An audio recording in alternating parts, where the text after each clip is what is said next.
Author's note: all the people depicted in this book are real, with two exceptions.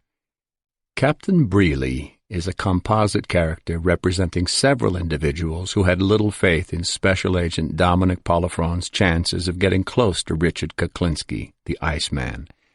Mr. Butterfield is a fictitious character created to illustrate Kuklinski's negative feelings for his neighbors in the Jersey City housing projects. Richard Kuklinski would not reveal the name of his first victim, so I have called him Johnny. The identities of some individuals have been changed for their own protection. The dialogue presented in this book is based on the actual undercover tapes that were used to convict Richard Kuklinski, the trial transcripts, or the recollections of the people involved. In memory of all the victims of Richard Kuklinski, both known and unknown. 1. Jersey City, New Jersey, 1949. The boy stood in the shadows, leaning against the brick wall, listening to the night. The distant clack of diesel engines from the Hoboken train yards filled the sky over the 16th Street projects. Tugboats on the Hudson sounded their horns as they pushed garbage scows downriver heading out to sea. The rumble of the incinerator on the other side of the brick wall vibrated the boy's back.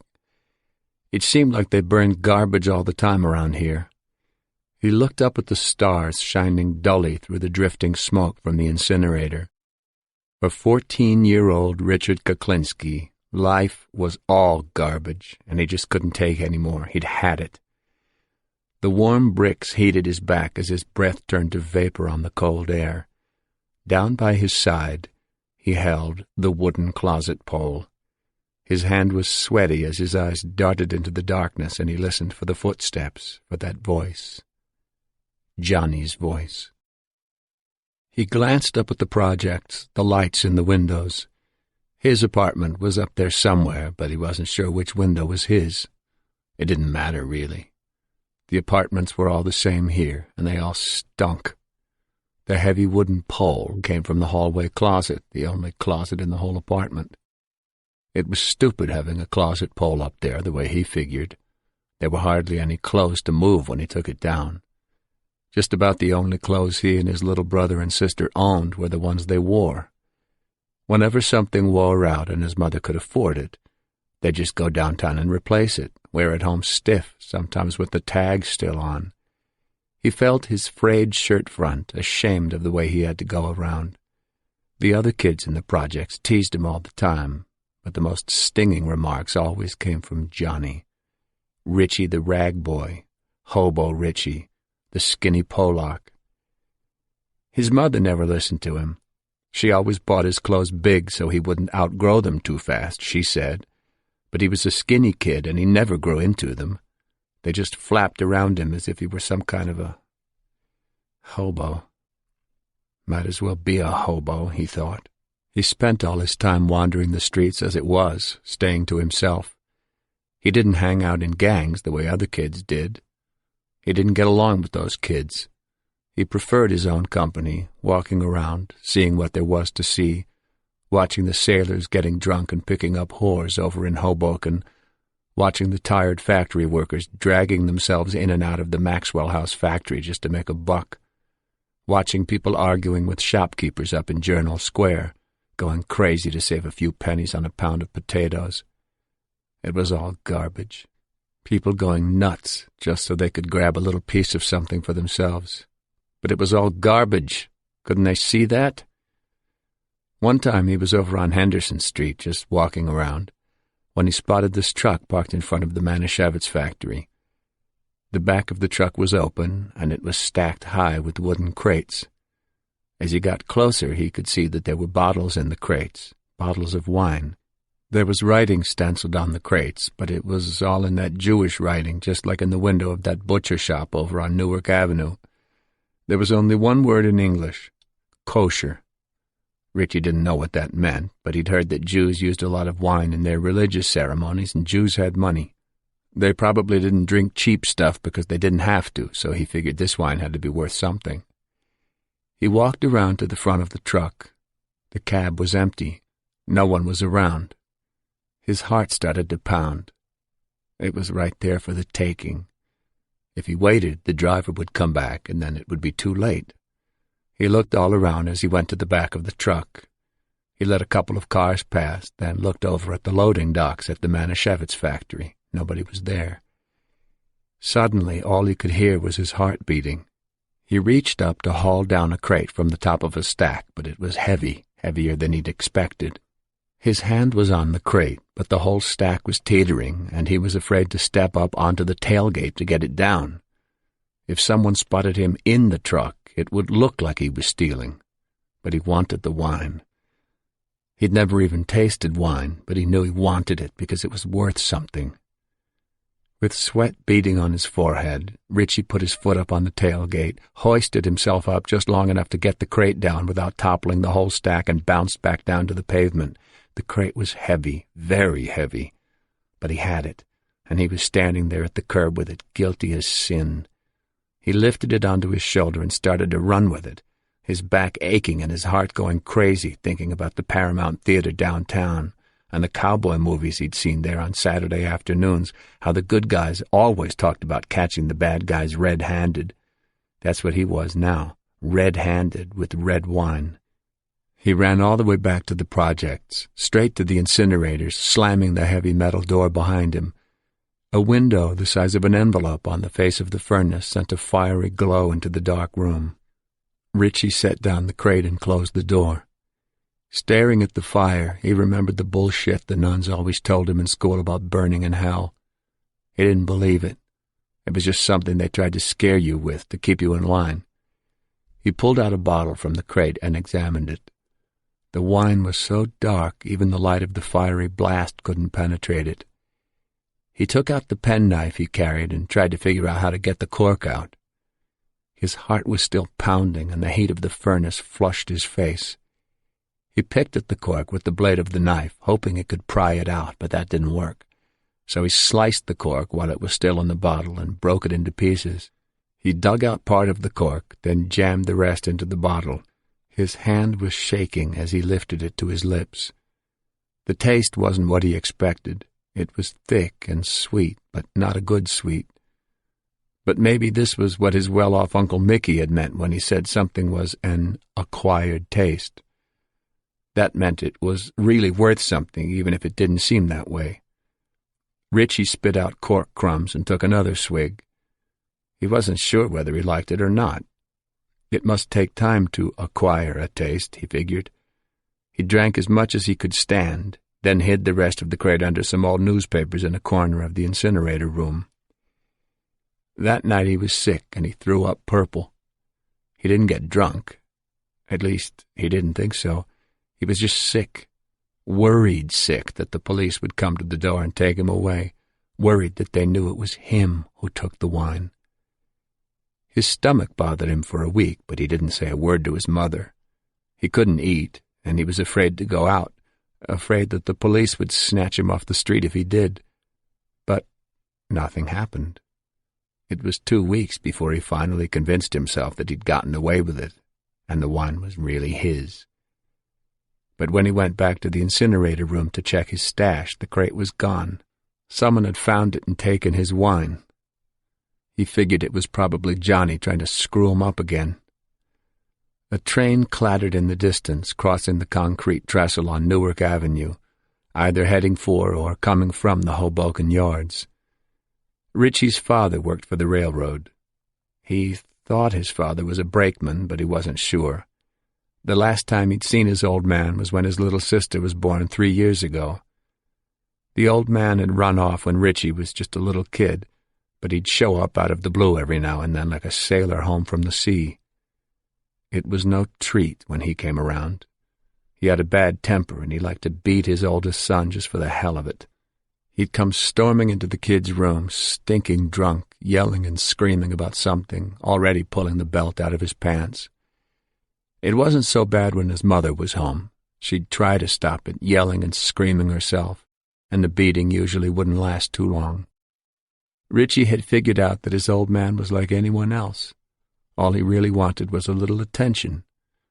That's why Richie knew that whenever his mother was at work, the old man would take off that belt and do his worst. And there was nothing Richie could do or say that would change his father's mind, because the guy was just looking for attention. All Richie could do was take it and try to think about something else while it was happening. Of course, his mother beat him too, with the broom handle, but she never seemed to have as much energy, so it didn't hurt half as bad as the belt. She put in so many hours at the Armour meat plant she hardly had the time to beat her kids. She had other ways of making you feel bad, though. Better ways.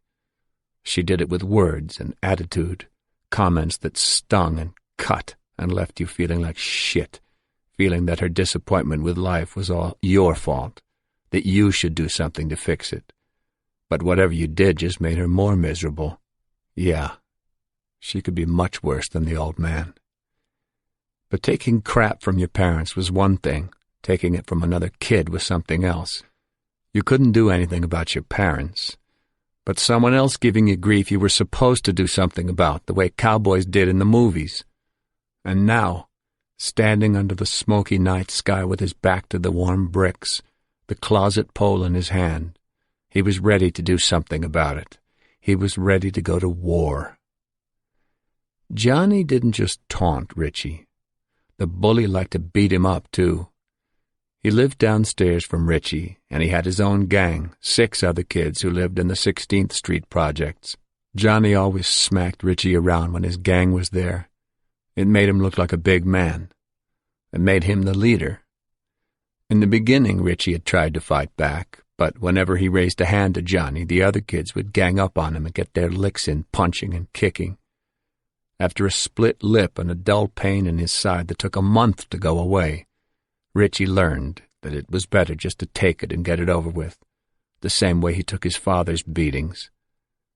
But it was hard to take it from Johnny. The boy's incredible arrogance just got to him, and the humiliation of hearing the gang laughing at him gnawed at his gut. Richie shuddered with pent-up hate just thinking about Johnny and his stupid gang.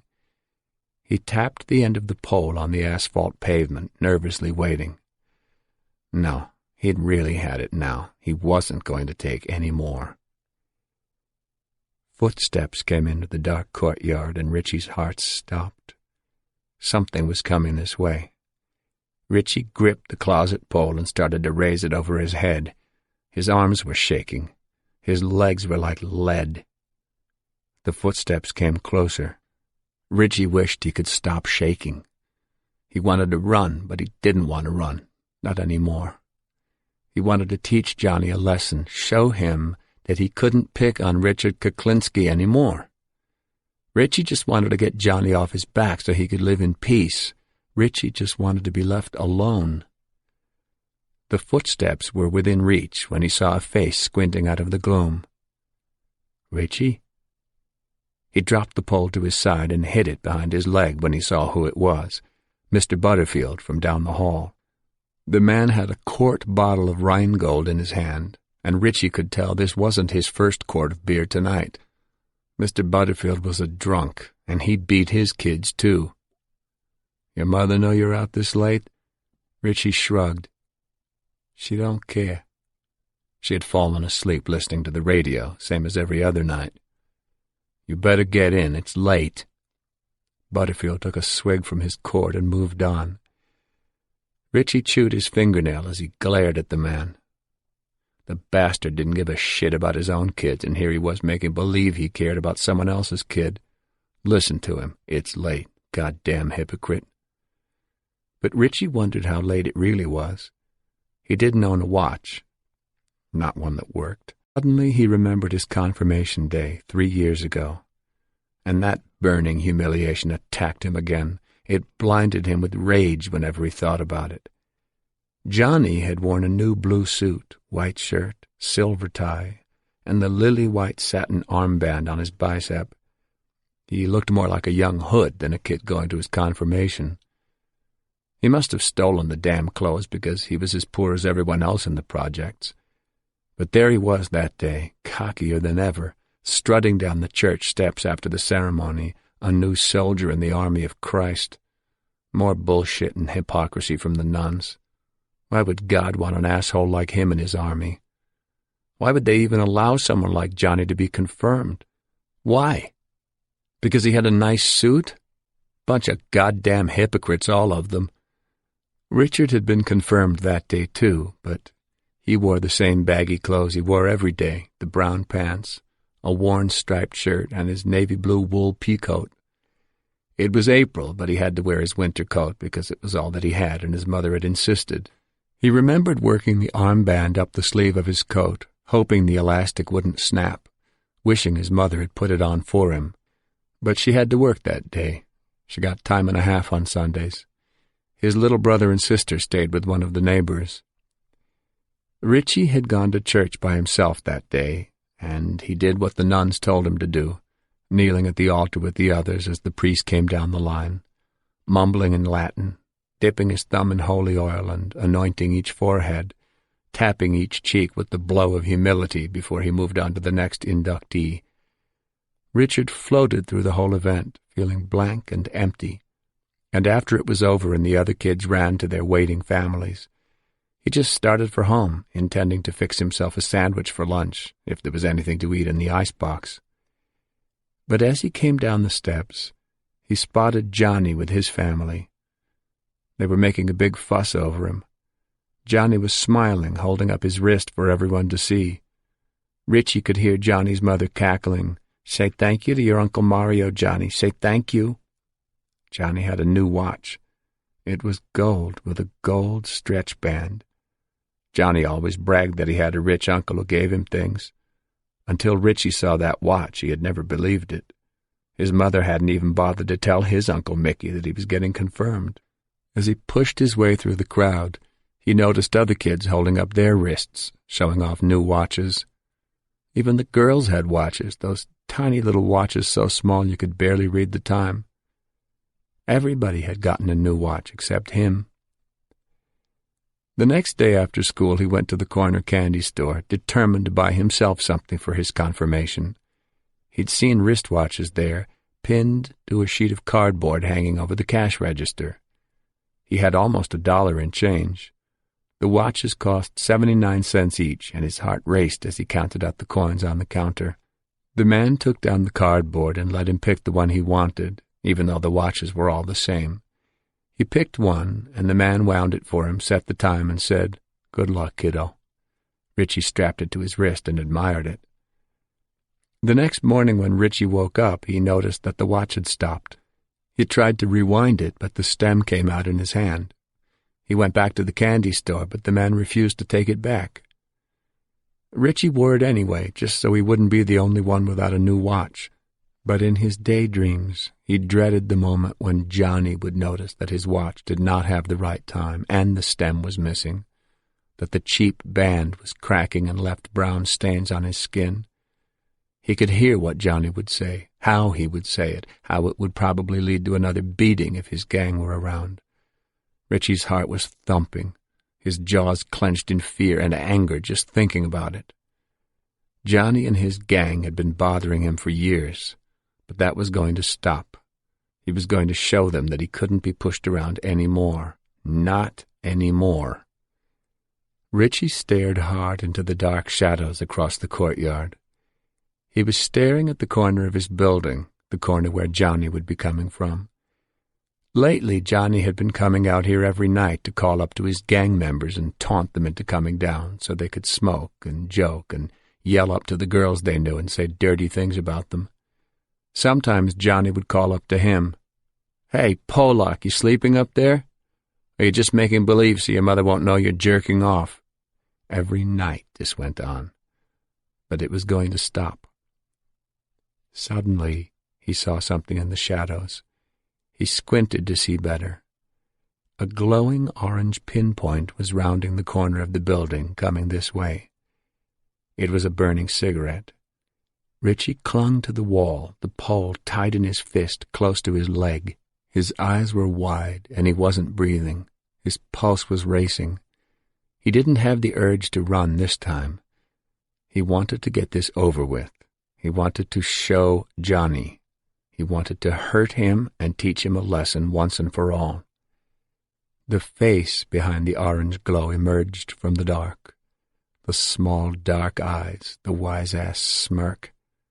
It was him.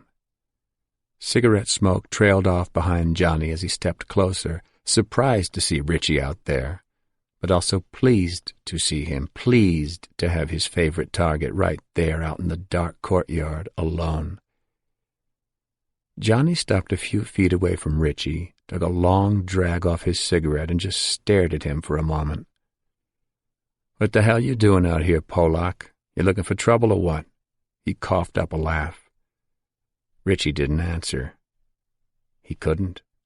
"Hey, I'm talking to you, Polak. I asked you what you think you're doing out here." That vicious bark of his made Richie blink. It always did. "Answer me, Polak, or I'll kick your fucking teeth in." Johnny stepped closer, and automatically Richie raised the pole. Johnny backed off, but then laughed at him. "What the fuck you gonna do with that?" Richie was mute, both hands wrapped around the heavy pole. "What are you, playing stickball out here, Polak?" Johnny reached for the pole to take it away from him, but Richie pulled it back out of his reach. Johnny's face turned mean. "Give me that." He lunged for the pole. Richie swung on impulse. It caught Johnny on the cheek. Not hard, but it did hit him. It shocked Richie more than it did Johnny. Richie wanted to run, but he couldn't move his legs. In his heart, he didn't want to run. He wanted to go through with this. He wanted to show Johnny that no one could mess with him anymore. Johnny glowered at him, his hand on his cheek. "You son of a bitch," he whispered. "You little son of a bitch," he repeated as he went for the pole again. But this time Richie swung hard. Johnny raised his hand to block it and took the full impact on his forearm. The boy yelped and cursed, holding his smarting arm and curling into himself.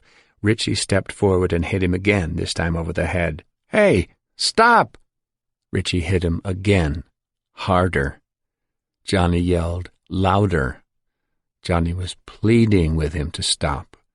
Richie hit him again, raising the heavy pole over his head and swinging it down onto his tormentor's back, as if he were trying to ring the gong at a carnival. Richie wanted him to shut up. The rest of Johnny's gang would hear him, and they'd come down to help him. Richie kept hitting him. He wanted Johnny to be quiet. "Shut up," he grunted through clenched teeth.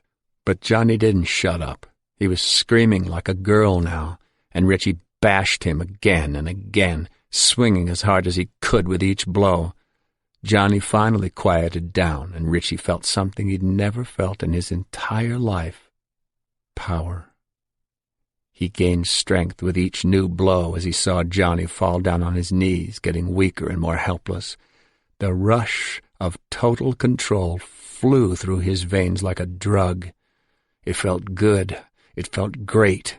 He kept swinging, pounding Johnny sideways now, hammering his head the way Ted Williams hammered home runs. He couldn't stop. He had to hurt Johnny. He had to show him. He was Richard Kuklinski, and no one messed with Richard Kuklinski. No one. No one. When he finally stopped, Johnny was flat on the ground, and it was hard to get a good whack at him in that position.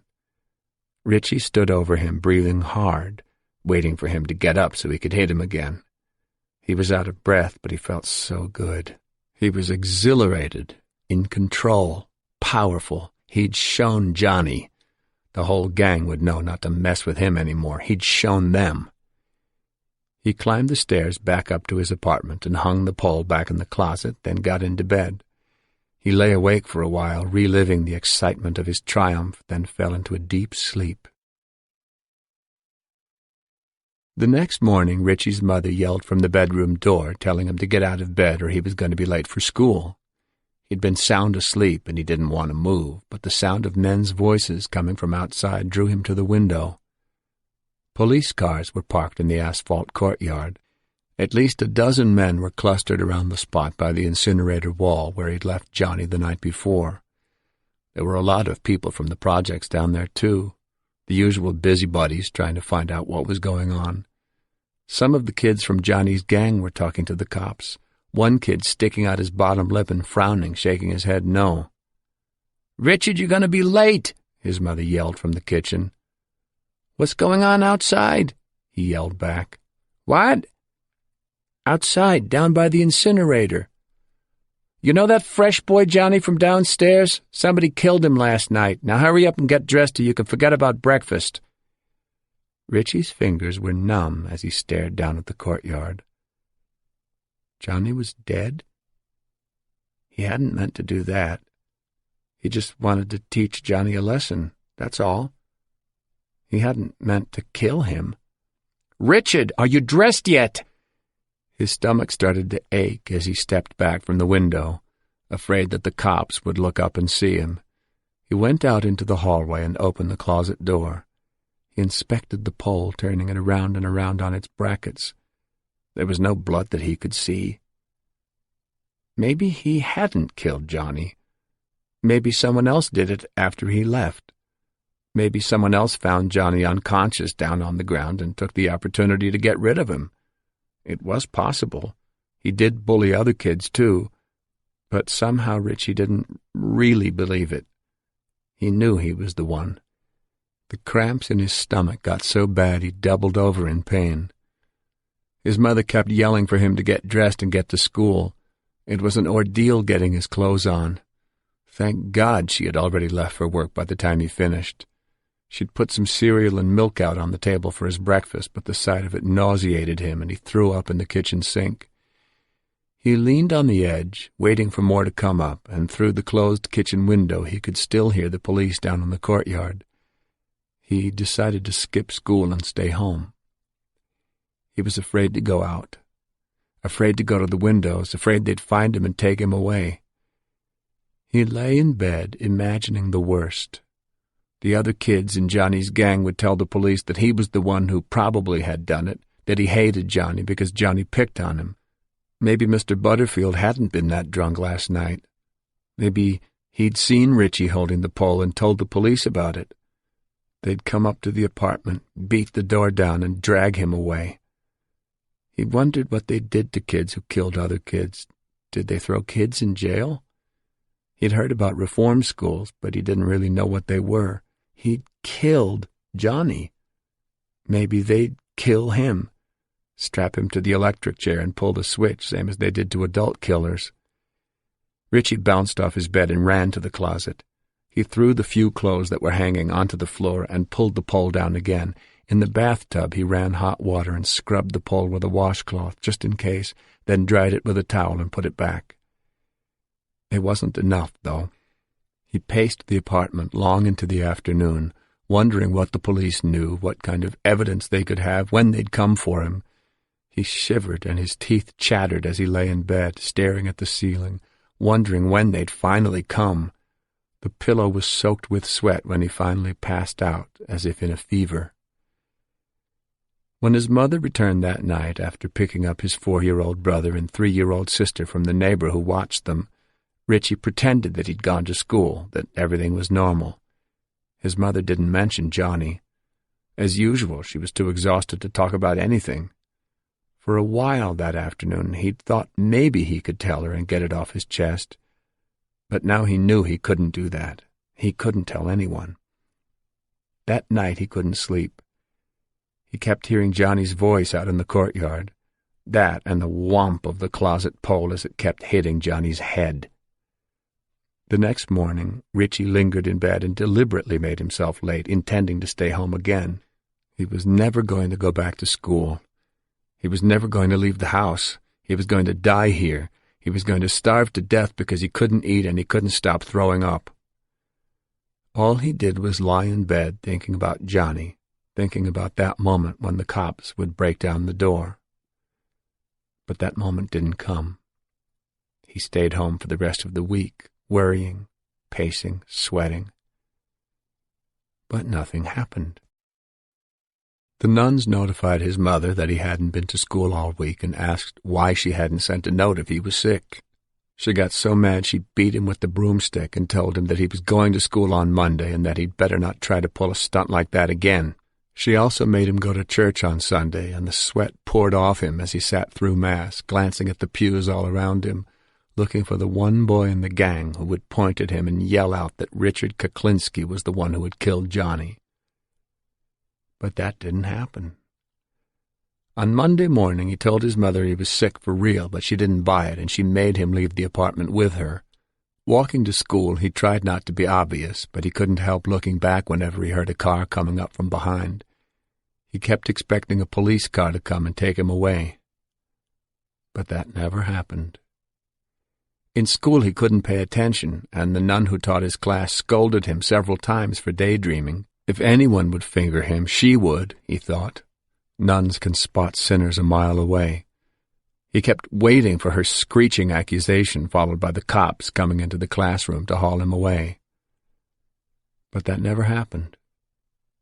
Nothing happened. It had been almost 2 weeks since that night in the courtyard, and nobody had bothered with him. No cops, none of the kids in the gang, no one in Johnny's family, not even Mr. Butterfield. No one at all. But this was a trap, he thought. They were all pretending. The police were just waiting for the right moment when they could pounce. This was a trap. It occurred to him that maybe Johnny wasn't even dead, that one of these days he'd be walking down the street and Johnny would pop out of nowhere, back from the hospital where the police had been hiding him. He'd point his finger at Richie and tell the police, "That's him. The skinny Polak is the guy who tried to kill me." Richie couldn't eat. He couldn't sleep. He dreaded going out. But nothing ever happened. Nothing. Gradually, he started to calm down. Maybe no one knew.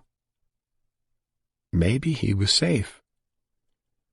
Then one day he caught himself smiling, and he realized that he hadn't thought about Johnny for a whole day. He started going out on the street more, and eventually he stopped worrying about police cars. He still thought about Johnny, but he wasn't worried about him anymore. He still felt bad about it, but in another way he also felt good about it. The bully was gone, and no one was bothering him. He'd solved his problem.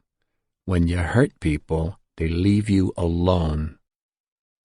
As the months passed, he'd see detectives down in the lobby of his building every once in a while, talking to the neighbors about Johnny, checking to see if there was any new information they could pick up. Richie would walk right by them and head for the stairs, biting his grin until he rounded the corner and no one could see him. He knew who killed Johnny, but no one else did. It was his little secret, his alone. It was something no one else in the whole world had except him, and it made him valuable. It made him special. It made him someone. 2. July 1986. The doorbell chimed. Richard Kuklinski, age 51, looked up from the TV set and frowned. His wife, Barbara, was out shopping with their daughters, Merrick and Kristen, but his son, Dwayne, was around someplace. Kuklinski never answered the door himself, so he ignored it and returned to the movie on TV. Dwayne would get it. The doorbell chimed again, and Shaba, the family dog, stirred from his nap. The Newfoundland was all black, shaggy, and as big as a small bear. Shaba had been near death when Kuklinski found him in a dumpster. The puppy had been abandoned along with 2 female pups that were already dead when Kuklinski heard the pathetic yelps coming out of the garbage. The dog's name was Polish for Little Frog. They'd named him that because when Richard Kuklinski first brought him home, he had big webbed feet, and before he could run, he hopped around the house like a frog. The doorbell chimed again, and the big dog opened his eyes and growled. Kuklinski called out to his son, "Dwayne, get the door." He reached down and scratched the growling animal's head. "It's all right, Shaba, it's all right." But the bell chimed again, and Kuklinski scowled. The dog got up and barked as he trotted to the front door. Kuklinski ran his hand over his bald head and scratched his beard. "Dwayne!" But Dwayne didn't answer. He must have gone out. The dog was barking at the front door. "Shut up, Shaba," Kuklinski grumbled, trying to pay attention to the movie. but the dog kept barking. The doorbell chimed once more, and the dog barked louder, becoming more frantic. "Shit," Kuklinski mumbled as he hauled himself up from the sofa in the den and unfolded his 6'4", 270-pound frame. "Shaba!" he called out as he went to retrieve the dog. "Shut up!"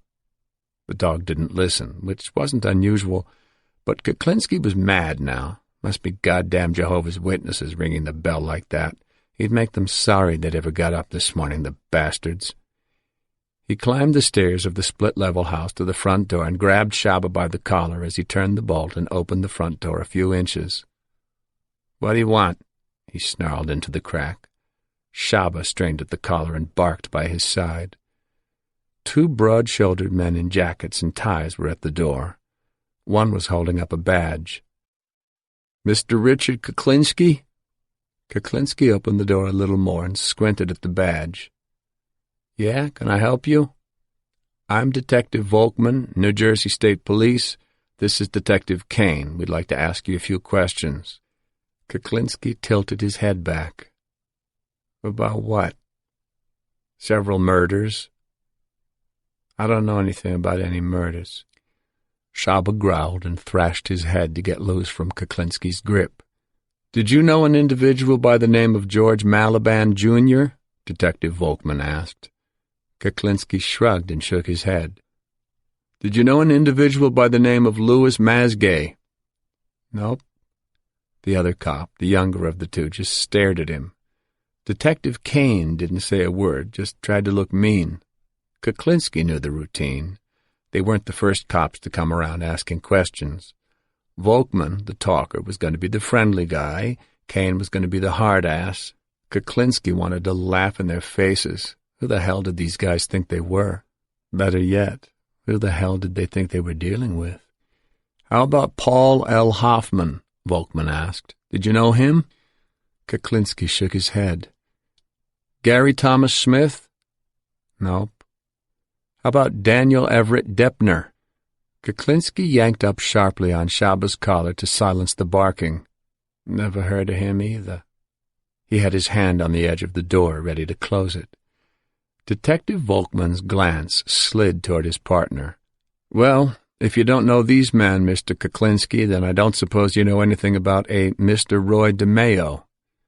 Kuklinski squinted at the detective as his grip tightened on the dog's collar. He wanted to know how the hell they'd gotten that one. "Roy DeMayo," Detective Kane snapped. "He was a soldier in the Gambino crime family, until he was murdered." Kuklinski flashed a cordial smile. "Why don't you boys come in? Let's not talk out here." He opened the door all the way and showed them in. Shaba was agitated, sniffing at their pants, but the dog had stopped barking. Kuklinski led them up the short flight of stairs to the living room. "Have a seat," he said, indicating the couch, as he got comfortable in his favorite chair in the house, the beige leather easy chair next to the fireplace, his throne. The shaggy Newfoundland flopped down on the floor at his feet. He took the dark, amber-tinted prescription glasses out of his shirt pocket, put them on, and tilted his head back. He stared at the two detectives and let the silence get uncomfortable. He wanted them to make the first move to see how much they really knew. Detective Volkman, the talker, finally spoke up. "Are you sure you don't know any of those men, Mr. Kuklinski?" Kuklinski shook his head. "You didn't know George Malaband?" Kane asked. "I don't believe so." Volkman opened a small notepad. "On March 31st, 1980, Mr. Malaband told his brother that he was going to a meeting with you to conclude a business deal. That was the last time he was seen alive." Kuklinski shook his head and shrugged. "Sorry, I have no recollection of such a person." He scratched Shaba's head. He remembered George Malaband, a big mother, 300 pounds easy, barely fit into the barrel. Detective Volkman consulted his notes. "On July 1st, 1981, Louis Masgay was supposed to be meeting you in Little Ferry to buy blank videotapes. He was carrying a large amount of cash. His body was found 2 years later in Orangetown, New York." Kuklinski raised his eyebrows and smiled. "I've already told you, Detective. I don't know these guys." He stroked the dog's black fur. Almost $100,000, frozen solid, stiff as a board, made the cops look like a bunch of jackasses. Volkman flipped to another page in his notepad. Paul Hoffman, a pharmacist from Cliffside Park. He left his home on April 29th, 1982, supposedly to meet with you to conclude a business transaction. Again, he also had a large amount of cash with him. Kuklinski sucked his teeth. "Don't know him." He glanced down at the dozing Newfoundland. A real pain in the ass, that guy. Hardly worth the $20,000 for all the trouble he caused. Detective Kane, the hardball, piped up. "You're going to tell us you didn't know Gary Smith and Danny Deppner either?" Kuklinski stared at him through his dark glasses, then turned to Volkman. "Why doesn't my friend Mr. Kane here like me?" "Just answer the question, please," Kane insisted. "I already told you, Detective. If I said I didn't know them, I didn't know them." Shaba lifted his head and growled. Kuklinski scratched the dog's ears to quiet him down. Smith and Deppner had to go. They couldn't be trusted any more. Kane glared at him, sitting on the edge of the couch, as if he were going to jump up and do something. "Mr. Kuklinski, we have reliable information that you were well acquainted with Gary Smith and Danny Deppner, that they worked for you." Kane spit out the words, challenging him. "And who is this reliable person who says I know these two fellas?" "I'm not at liberty to divulge that person's name." "And why is that, Detective? I thought this was America. I thought you were supposed to know who your accusers are. Or maybe I just watch too many TV shows, Detective. Could that be my problem, Detective?" Shaba growled deep in his throat. Kuklinski glared at Kane through his dark glasses. He had a pretty good idea who their reliable source was. Friggin' Percy House and that bitch of his, Barbara Deppner, Danny's ex-wife. He knew he should have taken care of those two a long time ago, just like Gary and Danny. But if Percy House was talking, he wasn't saying much, at least not yet, because these two from the state police didn't know shit. If they did, they wouldn't be sitting here playing games with him. They'd have an arrest warrant. These fools didn't know shit. "How about Robert Prangay?" Kane pressed. "Did you know Bobby Prangay?" "Nope." "Think hard. Maybe you just forgot. He used to drive a Mr. Softy ice cream truck in North Bergen. He kept that truck in a garage right across from a garage you used to rent. Is it coming back to you now, Mr. Kuklinski?" Kuklinski stared at him for a moment. Then he spoke softly. "I don't care that much for ice cream, Detective." "That wasn't what I asked, Mr. Kuklinski. I asked if you knew Robert Prangay." "No, I didn't know him either." Kuklinski kneaded the dog's neck. "Mr. Softy. Dr. Death." Volkman ruffled some pages to break the tension. He was supposed to be the good cop, after all. He was supposed to make things nice. "How about Roy DeMeo, Mr. Kuklinski? Did you know him?" He was silent for a moment. "I don't know. I don't think so." "Have you ever been to a place called the Gemini Lounge, Mr. Kuklinski, on Flatlands Avenue in the Canarsie section of Brooklyn?" "I don't think so." "Are you sure, Mr. Kuklinski?" "That sounds like some kind of gin mill, Detective. I'm a family man. I don't go to places like that." Kane fidgeted in his seat. He looked like he was about to say something, but a glance from Volkman kept him quiet. "Roy DeMeo was a made member of the Gambino crime family," Volkman said. "He was into pornography, among other things. Weren't you also involved in the pornography business at one time, Mr. Kuklinski?" Kuklinski felt the blood rushing to his face. "Pornography? No, Detective. I told you I'm a family man." Shaba whimpered as he dug his fingers into the dog's neck. Unwanted memories drifted back. The office on Lafayette Street in Manhattan around the corner from the film lab. Roy's crazy crew. The apartment behind the Gemini Lounge where Dracula lived. sausage and angel hair. The sharks off Long Island. Unconsciously, Kuklinski touched the scar high on his forehead. Volkman continued. DeMeo's body was found in the trunk of his own car in January 1983. Yeah, so what? Something was found on top of his body. He wouldn't have any idea what that item might be. Kuklinski didn't say a word. He just stared and let the moment stretch. Then he smiled. Are we playing games here, Detective? Kane barked. No, Mr. Kuklinski, we are not playing games. Then what are you doing here? I told you already. I don't know any of those guys you're talking about. We have a reliable source who says you— Would you like me to tell you what you can do with your reliable source, Detective Kane? He pictured Percy House's big, ugly face. Rat bastard. Detective Kane was fuming. He looked like he was having a hard time just keeping himself on the couch. Kuklinski grinned at him. Volkman flipped some more pages. Now, just to be absolutely sure, Mr. Kuklinski, let's go over the names one more time, okay? Kuklinski shrugged. Whatever will make you happy.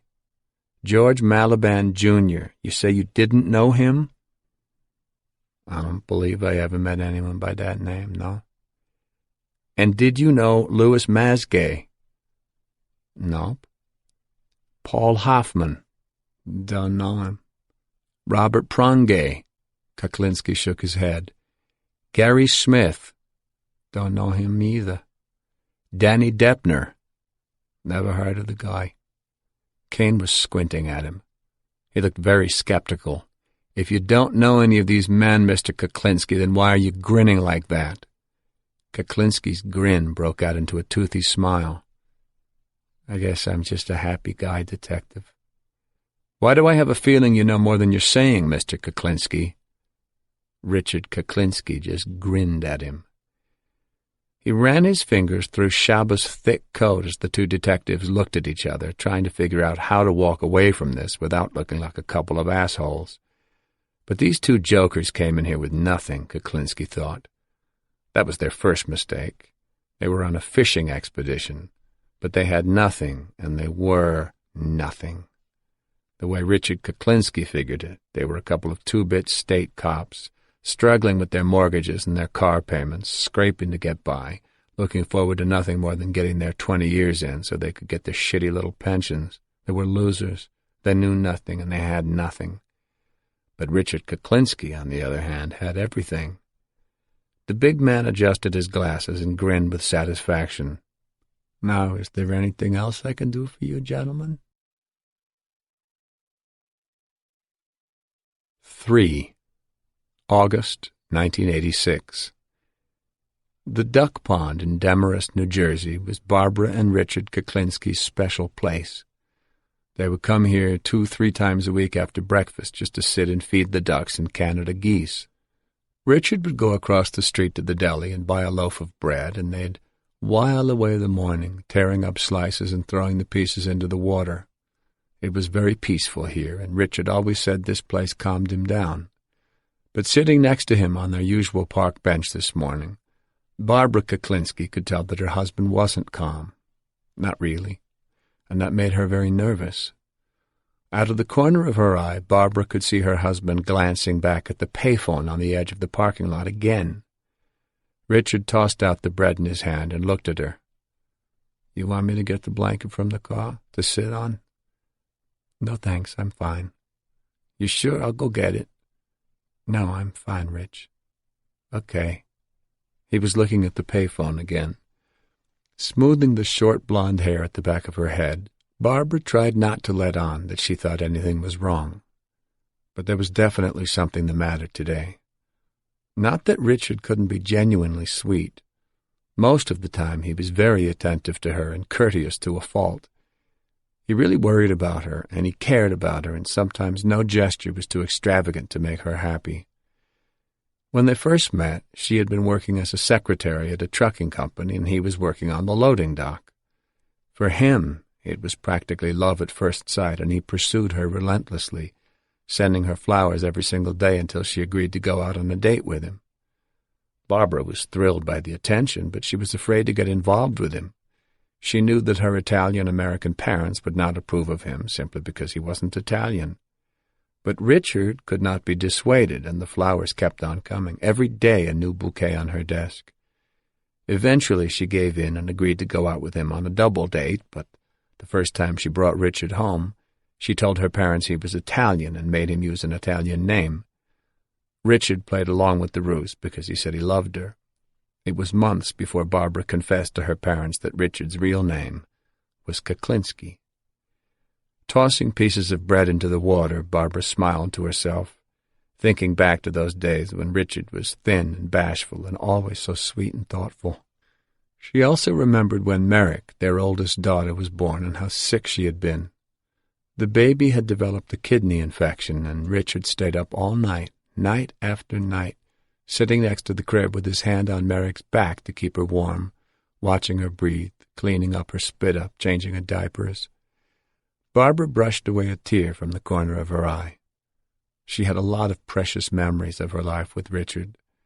They'd had some very good times together. She sighed, and then her smile started to fade. They'd also had some not-so-good times. There were the times when things weren't going Richard's way, times when he could be a major bastard. After 25 years of marriage, Barbara knew instinctively when things weren't right with Richard. She could smell it on him. In her mind, there were actually two Richards, the good Richard and the bad Richard, and she had a terrible feeling that she was sitting here with the bad one. Today, it wasn't obvious which Richard he was. Of course, it never was, not until it was too late. Even the children could be fooled sometimes because he was tricky. He hid his moods. He could be furious about something, and you'd never know it. He would sit on his anger for weeks, then suddenly, out of the blue, he would fly into a rage, scream and yell for hours on end. And when the bad Richard went into one of his tirades, the best thing to do was to stay out of his way. But that never worked well for Barbara. The children were generally spared the full treatment, but with her it was different. Whenever he got started, she had to sit and listen and take it, or else. She knew firsthand what the consequences of walking away from him could be. Barbara blinked and touched the bridge of her nose, recalling the third time it was broken. She quickly removed her hand and took a slice of bread out of the bag and started to tear it, fearing that he might figure out what she was thinking. Over the years, she'd tried to forget, or at least rationalize the awful things the bad Richard had done to her, but she couldn't bring herself to live a lie. It was hard to forget scars you saw in the mirror, hard to forget waking up from a sound sleep in the middle of the night with a pillow held over your face, hard to forget coming out of the shower and finding your husband crouched in the bedroom holding a gun on you. No, she could never forget, and she could never rationalize. But by the same token, she'd never bring any of these things up again. She didn't dare. It was like asking Richard what he did for a living. She knew he was into currency exchange because calls came into the house at all hours from all over the world. She knew he had business associates here and there because he'd leave the house to go meet with them. But she didn't know any of the particulars, and she didn't want to. If Richard got up at 3 o'clock in the morning, put on his shoes, and went out, she pretended to be asleep. If he told her anything about any of the people he was involved with, fine. But she didn't ask any questions. She never did. She knew better. She knew her husband was no angel, but he did provide for his family, so she didn't ask questions. You were just asking for trouble from the bad Richard if you did. She tossed more bread into the water and sneaked a glance at her husband. He was looking over his shoulder at the payphone again. He was making sure that no one used it in case someone beeped him and he had to make a call. God only knew what he would do if some poor bastard came along and tried to use his phone. Suddenly Richard's beeper went off, and the startled ducks at Barbara's feet darted back into the water. Richard unclipped the beeper from his belt and looked at the readout. This toy was his latest fascination. He'd been unhooking the answering machine at home ever since he'd gotten the beeper, and he never went anywhere without it. He even wore it around the house. Richard got up from the bench and started for the payphone. "Who is it?" she asked. She really didn't care who it was. She just wanted him to stay with her and feed the ducks the way they used to. He looked down at her. "It's John." He was wearing his dark glasses. "Oh." She nodded, then turned back to the ducks as he went off to make his phone call. Richard never used to make phone calls from here. The duck pond used to be sacred. It was their time together, the place where the good Richard could recharge his batteries. At one time they used to come here every day, it seemed. They'd go out to breakfast, then come here, hold hands, feed the ducks, not talk. It was always calm and serene, and Richard was always at his best when he was here, always so polite, so considerate. When the weather turned chilly, he'd put out a blanket for her to sit on, another one for her lap, and a pillow for her back. He did worry about her. He really did. He worried about her too much. That was the whole problem. Richard was obsessed with her. He wanted to know where she was at every moment. He wanted her home with him. For the past few years, she'd worked at Dial America, a telemarketing company. At first it wasn't much of a job, but she'd worked her way up to supervisor, and she was really enjoying it. It was the first job she'd had since she was single, and she felt good about herself again. But Richard hated her having that job. He told her to quit, tried to browbeat her into giving notice. He snooped around the building and spied on her through the windows.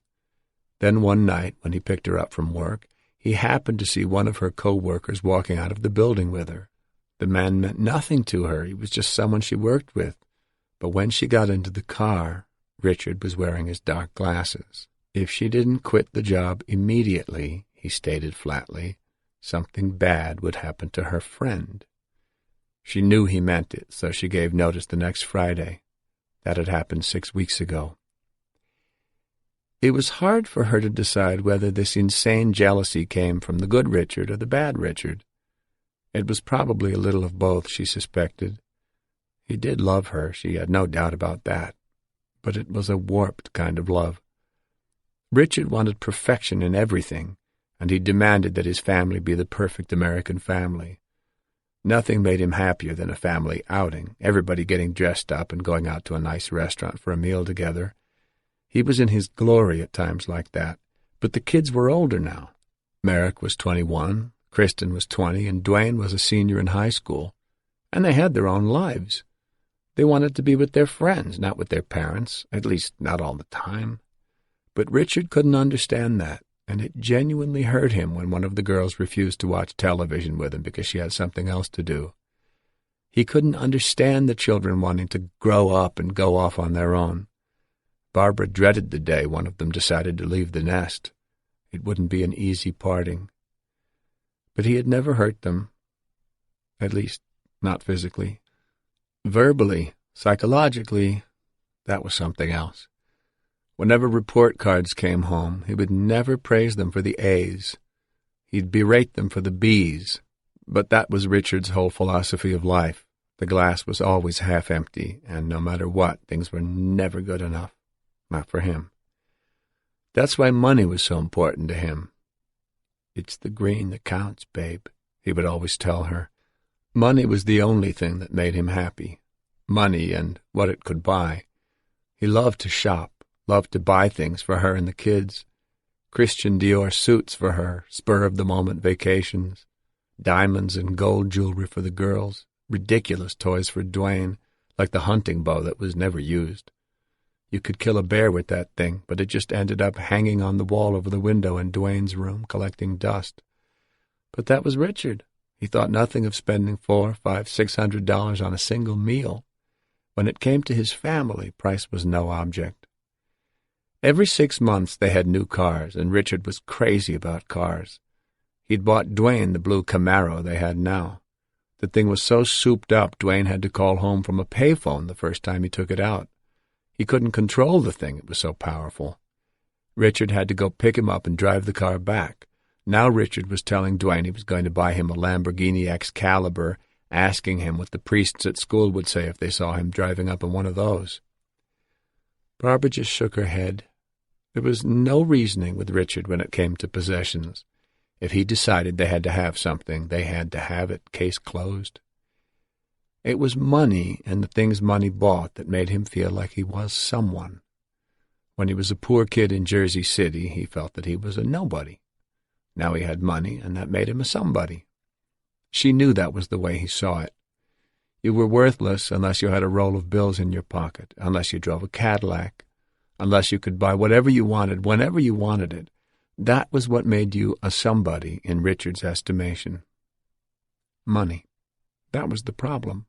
It was the trigger that brought out the bad Richard. Whenever the money started running low, the bad Richard started coming out. And even though she'd never dream of asking, she knew the money must be running low now. She could smell it. Where the money came from, she didn't want to know. Some of it came from Richard's currency exchange business, the Sunset Company, named after the street in Dumont where they lived. Richard traded foreign currencies, and his business often took him to England and Switzerland. As far as she knew, that was all legitimate because Richard filed tax returns and declared that income. In June, he'd gone to Zurich to conclude a deal to sell a large sum of Nigerian currency. He'd had high hopes for this deal because he was talking about buying a house in ultra-rich Saddle River that he'd become fixated with, a $1 million home right around the corner from former President Nixon. But when he came back from Switzerland, he was in a foul mood. The deal had fallen through at the last minute. They'd screwed him, he kept muttering. The house in Saddle River wasn't mentioned any more after that. But currency exchange wasn't his only source of income. There was other money that was off the books. There had to be, considering the way they lived, but Barbara didn't ask. She tore off another piece of bread and dropped it in front of her feet, enticing the ducks to come closer. She remembered times when they'd had to borrow food from the neighbors, they were so broke, and it wasn't that long ago. From borrowed cans of Campbell's soup to extravagant meals at fancy French restaurants, that was their life. To call it a roller coaster would be an understatement. There were ups and downs, and the thrills could be very thrilling, but unlike an amusement park ride, the scary parts were for real. She glanced over her shoulder at Richard on the phone and sighed. He was talking to John Sposato. A year ago, Richard had high hopes for John Sposato. They were going to make a lot of money together, he'd told her. At what, he didn't say, but from what she'd gathered, that big payoff hadn't happened yet. John had had something to do with the currency deal that fell through in Zurich, and Barbara had a feeling that Richard was just trying to recoup his losses with Sposato now. She remembered the time last summer when she got a call from New Jersey Bell in the middle of the month asking for a down payment on their monthly bill. "Why?" she asked.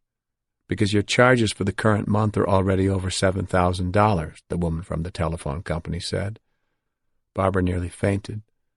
The calls were mostly third-party calls, long distance to Europe, made by Sposato from his place down in South Jersey.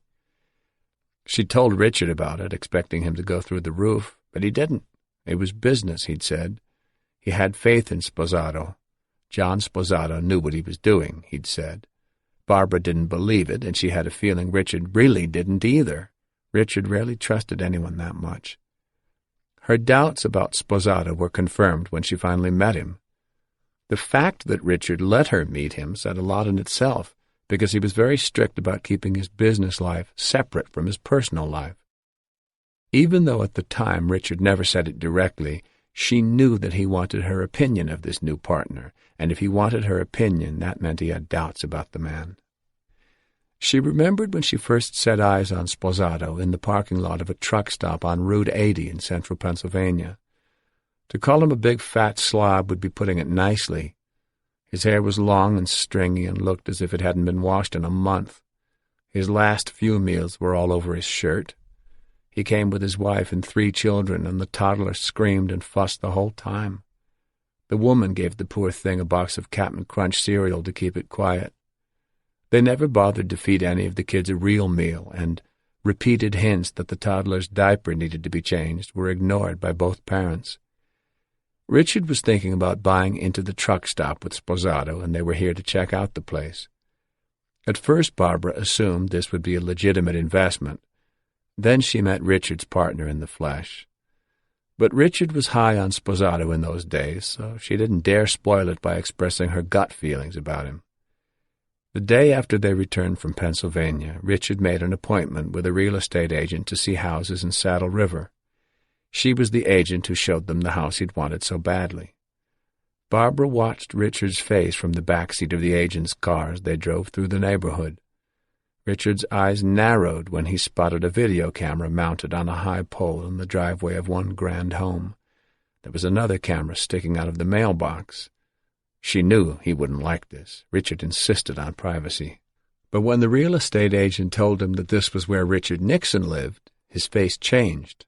Barbara knew exactly what he was thinking. Living in the same neighborhood as a former president of the United States meant prestige. Richard liked that. From a dirt-poor kid in the Jersey City projects to back-fence neighbors with Tricky Dick. That would really be something for Richard. That night after dinner he kept joking about what it would be like taking Shaba out for a walk in that neighborhood, running into Nixon out walking his dog. Barbara closed her eyes and sighed. "No, just shut up about that!" Richard yelled. The ducks scattered in fright. Barbara glanced over her shoulder and saw Richard scowling into the payphone as his voice boomed across the pond. The ducks paddled across to the other side. Richard was jabbing his finger into the air, lecturing the phone as if Sposata were right there in front of him. She couldn't make out what he was saying now, but his tone was clear, and the anger in his face confirmed it. What little patience Richard had was wearing thin. She wondered whether Sposata realized how close to the edge he was skating. From what Richard had said, Sposata was supposedly a smart guy. For his sake, she hoped he was smart enough to stay on Richard's good side. Richard banged the phone down, then picked it up again and punched out another number. She strained to hear who he was calling now. "Hello, Lenny. It's Rich." All of a sudden the anger was gone. He was smiling into the phone. Barbara turned back to the pond. She didn't want to hear. On the other side of the water, the ducks were cowering in a huddle, their wings pulled in tight. She tore up what was left of the loaf and scattered it on the bank, then folded the plastic bag and got up from the bench. There was no use hanging around any longer. The birds were too scared to come back. The day was starting to get hot anyway. You could feel the humidity rising already. She walked across the grass to go wait in the car. It was going to be another wicked day. 4. Tuesday, September 2nd, 1986. Special Agent Dominic Polifrone of the Bureau of Alcohol, Tobacco, and Firearms had a lot on his mind as he parked the Shark, his long black Lincoln Continental coupe. Backing into a space on the busy North Jersey Road, watching for cars coming up from behind, he was thinking about his family. Today was the first day of school for his kids, and his wife, Ellen, was overjoyed. The boys, Drew and Matt, had moped around all weekend, complaining that the summer had been too short, driving their mother nuts. His daughter, Carrie, couldn't wait to get back and start 8th grade. She was 13, and she and her girlfriends were boy-crazy all of a sudden. Dominic wasn't sure if he was ready to have boyfriends hanging around the house. Carrie wasn't even in high school, for God's sake. But right now he had to stop worrying about all that because he wasn't Dominic Polifrone now.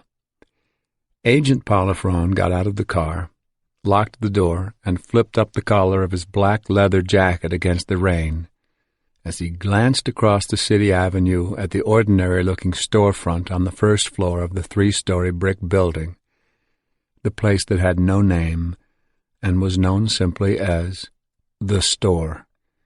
When he stepped into the store, he would be Michael Dominic Provenzano, Dom to those who knew him, a connected guy currently in the market for guns. Unlike Dominic Polifrone, Michael Dominic Provenzano didn't give a shit about wives, report cards, and Little League games. Provenzano's main interest was in making deals and making money. That was the mindset that Special Agent Dominic Polifrone had to put himself in as he waited for a break in the traffic so he could cross the street. Tires hissed on the wet pavement as he started across. He looked through the plate glass window of the Greasy Spoon luncheonette next door to the store to see if he recognized any faces. Thank God he'd already had lunch. You took your life in your hands eating in that place. Even the coffee was treacherous. But sometimes having coffee there was a necessary risk. It was where the clientele from the store went when they wanted a little privacy to discuss a deal. The narrow driveway next to the store was jammed with big cars, Caddies and Lincolns. The end of the drive was blocked by an idling police cruiser with its front end hanging out into the street. The trunk was open. A cop in uniform had a cardboard box on his shoulder, which he was carrying in through the side door. Dominic followed him up the steps. The cop glanced at him around the edge of the box and avoided eye contact, but once they got inside the doorway and no one challenged Dom's presence there, the cop smiled and nodded. "Need any umbrellas?" the cop asked, lowering the box off his shoulder. It was full of brand-new umbrellas, the tags still on them. Dominic had no doubt that they'd just fallen off the truck. Dominic stroked the ends of his bandito mustache as if he were thinking about it. "Nah, can't move stuff like that." The cop shrugged and dropped the box. He kicked it into a corner and looked around for another taker. Dominic scanned the room. It was nothing to look at. The floor was littered with cigarette butts, the walls hadn't seen paint in 20 years, and it was hardly a place to sit, but the store was a virtual Kmart of criminal activity. A dozen men or so huddled in twos and threes under clouds of cigarette smoke, buying and selling stolen property, making connections, planning hijackings and burglaries, bragging and bullshitting. Dominic noticed a short, wiry guy in a maroon silk shirt and a burgundy leather sports jacket scribbling in a notepad as he nodded and smiled and talked to a heavy-set guy in his 40s whose hairline nearly touched his eyebrows. They didn't know Dominic, but Dominic knew who they were. The hairy guy had a methamphetamine factory somewhere out in Pennsylvania. The little guy was a loan shark associated with one of the New York mafia families. It looked like the hairy guy was taking out a loan, perhaps to expand his speed business. Dominic made a mental note so he could pass it on. At a wobbly kitchen table with mismatched chairs, a scruffy-looking character with a ragged red beard dealt out cards to 3 meticulously groomed older gentlemen, who all wore sheer nylon socks and lots of gold jewelry. A fat man with 3 chins and a wart on the side of his nose was coming down the back staircase, peering over his belly and stepping carefully as if he were crossing a stream on slippery stones. He looked happy. No wonder. A pair of prostitutes had their own boutique up on the 3rd floor. A smudged glass counter near the front door held a small electric fan, a few cheap Korean cameras, and a set of aluminum pots and pans. The merchandise was just there for show. It was covered with dust and hadn't been touched in the 17 months Dominic had been coming here, except that there used to be 2 fans. Dominic recalled the first hot day of the summer when a little old Italian lady came in wanting to buy a fan. Everything stopped when the regulars finally noticed her. They stared at her as if she were from the moon. Someone grabbed one of the fans and gave it to her for nothing, then told her to get the hell out. The poor old lady was still good for a laugh now and then. She had become something of a legend at the store, the first and only honest person ever to walk into this place. Over by the payphone on the wall, Lenny DePrima, one of the regular fixtures here, was talking to the crooked cop with the umbrellas. Dominic had to talk to DePrima, but before he could make it across the room, someone grabbed his sleeve. "Hey, Dom." Walter Kipner peered over his tinted aviator glasses and grinned up at Dominic. Thick ropes of gold chain mingled with his gray chest hairs. His silver-gray mane was perfect. "Hey, what's up, Walt?" Kipner always had something going. "Come here. I want to show you something." Kipner led Dominic over to a secluded corner. He had a Bloomingdale's shopping bag in his hand. He opened the bag and let Dominic take a peek. It was full of $5 bills, bundles of them bound with rubber bands. Kipner pulled a loose bill out and handed it to Dominic. "Made in England. The best. You can't tell the difference, can you?" Dominic rubbed the counterfeit bill between his fingers. "Yeah, not bad." Friggin' Kipner. He was into everything. If you take $500,000, you can have him for 20 cents on the dollar. Kipner was slathering like the wolf who ate Grandma. Dominic pressed his lips together and shook his head. I don't know, Walt. Fives? Who the fuck wants fives? 20s, sure. But fives? Give me a break. You gotta walk around with a fucking suitcase with these things. Kipner looked deeply hurt. What are you talking about, Dom? Fives are perfect. Who the fuck bothers to check out a five? You tell me. Big bills they check, but they don't check little stuff. Never. That's why they're perfect. Lenny DePrimo was still over by the phone, but the cop was gone. Dominic really had to talk to him. Kipner lowered his voice. You take $1 million, and I'll give 'em to you for 15 cents, just for you, Dom. Dominic kept his eye on DePrima. He had to get rid of Kipner and his phony five so he could talk to him, but he'd write this up later in his daily report. Kipner was a real piece of work. In the last year, he'd tried to sell Dominic everything. Silencers, rocket launchers, plastic explosives. This was the first time with counterfeit money, though. If this guy only knew what a pass he was getting. It had been decided from the beginning that they weren't going to bust any bad guys Dominic found out about and risk blowing his cover. For the past 17 months, he'd had just one target, and that was all he was supposed to focus on. His assignment was to get close to Richard Kuklinski, that's all. But now, almost a year and a half later, he was no closer to Kuklinski than he had been when he started this undercover. That's why he and Lenny DePrima had to have a little talk. DePrima had to start doing more. Dominic suspected that Lenny DePrima was jerking him around now. Between the New Jersey State Police and the New Jersey Division of Criminal Justice, they had more than enough on DePrima to make his life miserable. He was a known fence with a lengthy criminal record, and they could easily put him away for receiving stolen property. They could also prosecute him for a number of auto thefts, burglaries, and hijackings he'd sponsored. This was how people in DePrima's business ordered their wares. If there was something you knew you could sell, you hired somebody else to steal it for you. Cars, jewelry, fur coats, TV sets, sewing machines, watches, canned goods, whatever. Dominic remembered when a hijacked truckload of Maine lobsters had appeared a couple of days before New Year's. DePrima figured he could unload lobsters easy for the holiday, so he'd put in an order. But DePrima wasn't getting a free ride from the state for nothing. Dominic had several informants who said they knew Richard Kuklinski and were working to get him an introduction, but DePrima was the one who claimed to be Kuklinski's old buddy. When they first started leaning on DePrima, he had promised to introduce Dominic to Kuklinski and vouch for him, no problem. But in 17 months, Kuklinski hadn't come into the store once, and whenever Dominic asked why, DePrima just shrugged and said Big Rich must be spooked or something. The state wanted to pack it in with Dominic and his informants and try something else. But Dominic had a feeling DePrima wasn't giving this his best effort, and he was getting tired of the bullshit. He wanted that introduction, and he wanted it soon. DePrima had to start doing more. Normally, Dominic might have been more patient. He knew from experience that these things took time, that in deep cover it often took years to establish yourself. But this wasn't a normal assignment. This one was different. It was a joint effort, state and federal, combining the U.S. Bureau of Alcohol, Tobacco, and Firearms, the New Jersey Attorney General's Office, and the New Jersey State Police.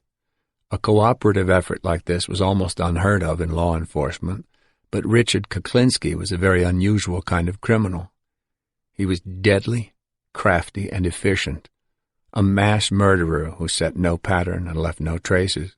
Everybody had had high hopes when Dominic started out on this undercover assignment, but now he was hearing rumblings from the state side. People were getting impatient and beginning to have doubts about Dominic's ability to succeed. Maybe if he hadn't come into this operation with such a fanfare, they wouldn't be so disappointed with his slow progress. Ed Denning and Alan Grieco, his old buddies from the Bergen County Homicide Unit, where Dominic had worked before he became a Fed, had recommended him for the job. He could imagine the build-up they must have given him. Captain Denning, poker-faced, squinting behind the perpetual veil of cigar smoke, stating the facts as if they were carved in stone. And there must be something wrong with you that you didn't already know this. Dominic Polifrone is the best, period. And Alan Grieco, He looked so honest and sincere, he could sell snow to an Eskimo. Dominic could just hear the two of them. "Oh, Dominic's the guy you need for this job. Dominic put John Gotti's little brother Vinny away, the one nobody ever hears about because Dominic put him away for a long, long time. Dominic, he's got balls like a friggin' elephant. One time he went undercover on location in New York where Frank Sinatra was making a movie, and he busted some guy on the crew who was dealing coke. Dominic's got a scrapbook full of wise guys he's put away over the years that would make Dick Tracy jealous." It was all true, of course, but Dominic knew how Grieco and Denning operated. They must have made him out to be Superman. And Grieco was his best friend. 3 times a week he and Dominic went jogging together. No one could ever live up to whatever those two had said about him. Of course, when you consider who they were giving their sales pitch to, the hype job wasn't so surprising. Pat Kane of the state police had been dogging Kuklinski since 1980, and all by himself for most of that time. Catching Kuklinski had practically become his mission in life. So when a pharmacist in Bergen County was reported missing, and the last person this man was supposed to have been with was Richard Kuklinski, Pat Kane made a beeline for the Bergen County Homicide Unit and asked that they not pursue this suspected homicide, but leave it to the state police instead. It never sits well with the locals when other agencies try to horn in on their territory, but when Captain Denning and Lieutenant Grieco heard about all the killings that were linked to Kuklinski, they decided not to argue with Detective Kane over jurisdiction. Wishing out loud, Kane said what they really needed to flush Kuklinski out was a good undercover man, and a single light bulb went on over Denning's and Grieco's heads: Dominic Polifrone. If they got Dominic involved, they could cooperate with the state police and still keep it in the family, so to speak. Even though Dominic was a Fed now, he was still one of them. They told Detective Kane that Dominic Polifrone was without a doubt the one man for this job, and when Kane objected that Dominic was a federal agent and probably couldn't get involved in a homicide investigation like this, Denning puffed on his cigar and said one word: guns. Selling guns was part of Kuklinski's extensive criminal portfolio. As long as there were guns involved, an ATF agent could be brought in. Pat Kane bought their pitch and called Dominic that very afternoon. It wasn't long before Dominic was on the job as Michael Dominic Provenzano. But that had been 17 months ago, and even though certain people from the state might not be saying it out loud, Dominic could feel that they were getting antsy. Frankly, so was he. In the past year and a half, he'd heard a lot of stories about Kuklinski and the things he was supposed to have done, stories from both sides of the law.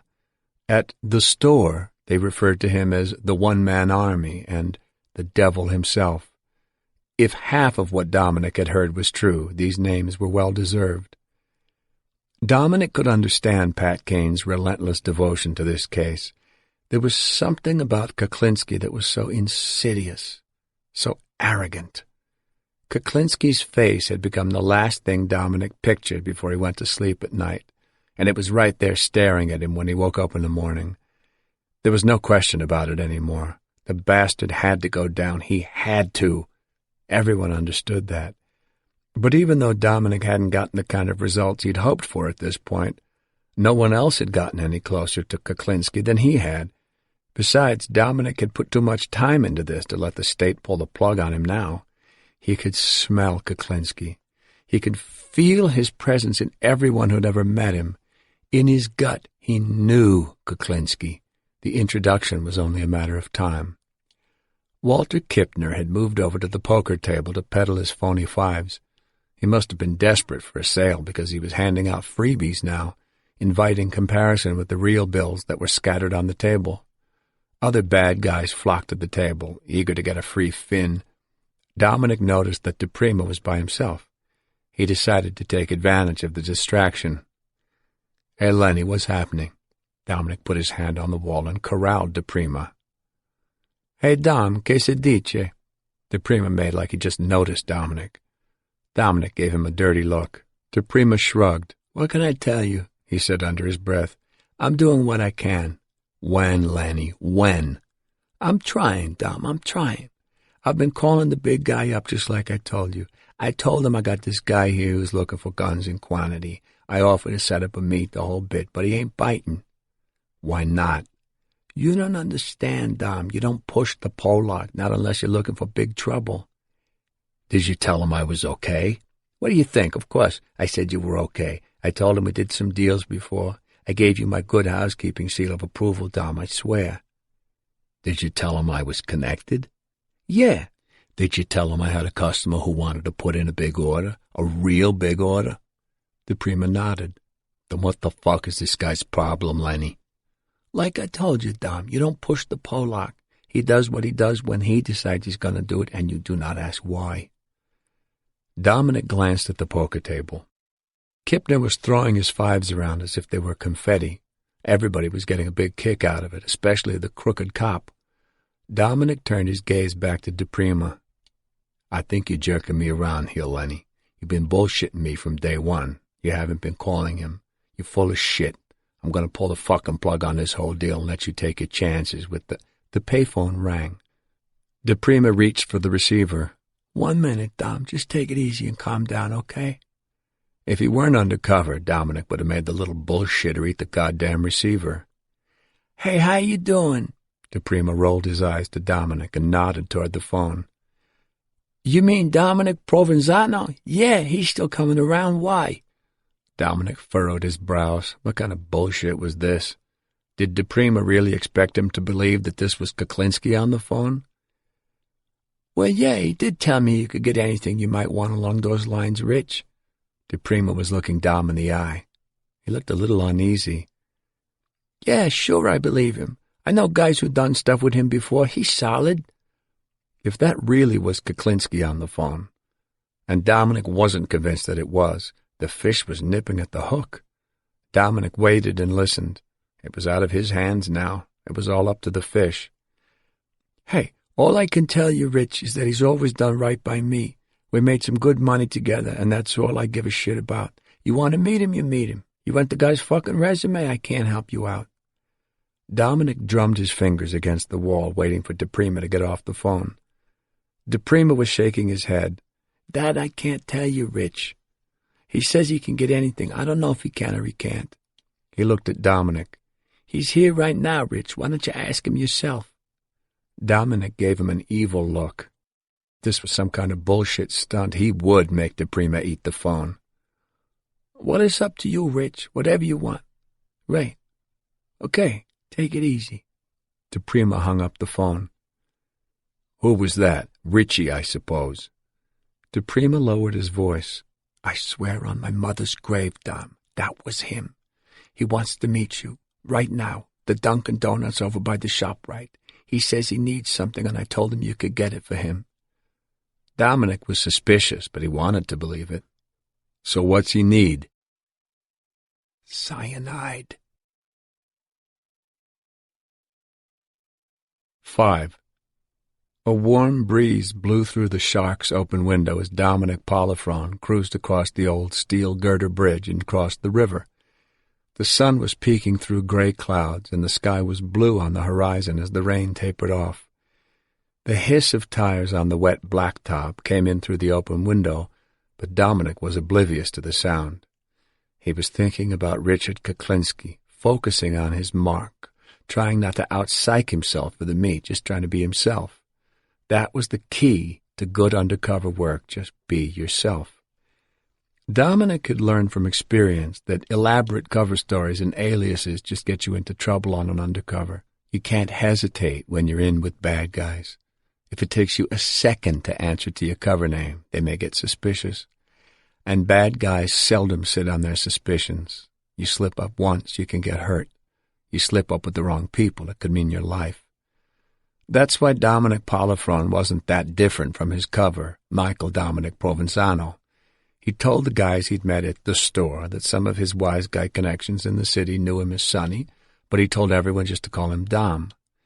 The address on his driver's license was a huge high-rise in Fort Lee, and that, he'd say, was his girlfriend's apartment, his Gomada's place. Michael Dominic Provenzano was a tough kid from a lower middle-class section of Hackensack, New Jersey. So was Dominic Polifron. Michael Dominic Provenzano ran numbers when he was a kid. So had Dominic Polifron. Dominic Polifrone might have ended up being just like Michael Dominic Provenzano if he hadn't gotten a football scholarship to the University of Nebraska. Not that football or the Midwest turned his head around, far from it. Dominic blew into Nebraska like an Italian-American twister. Coming from the East, he was easily the hippest guy on campus.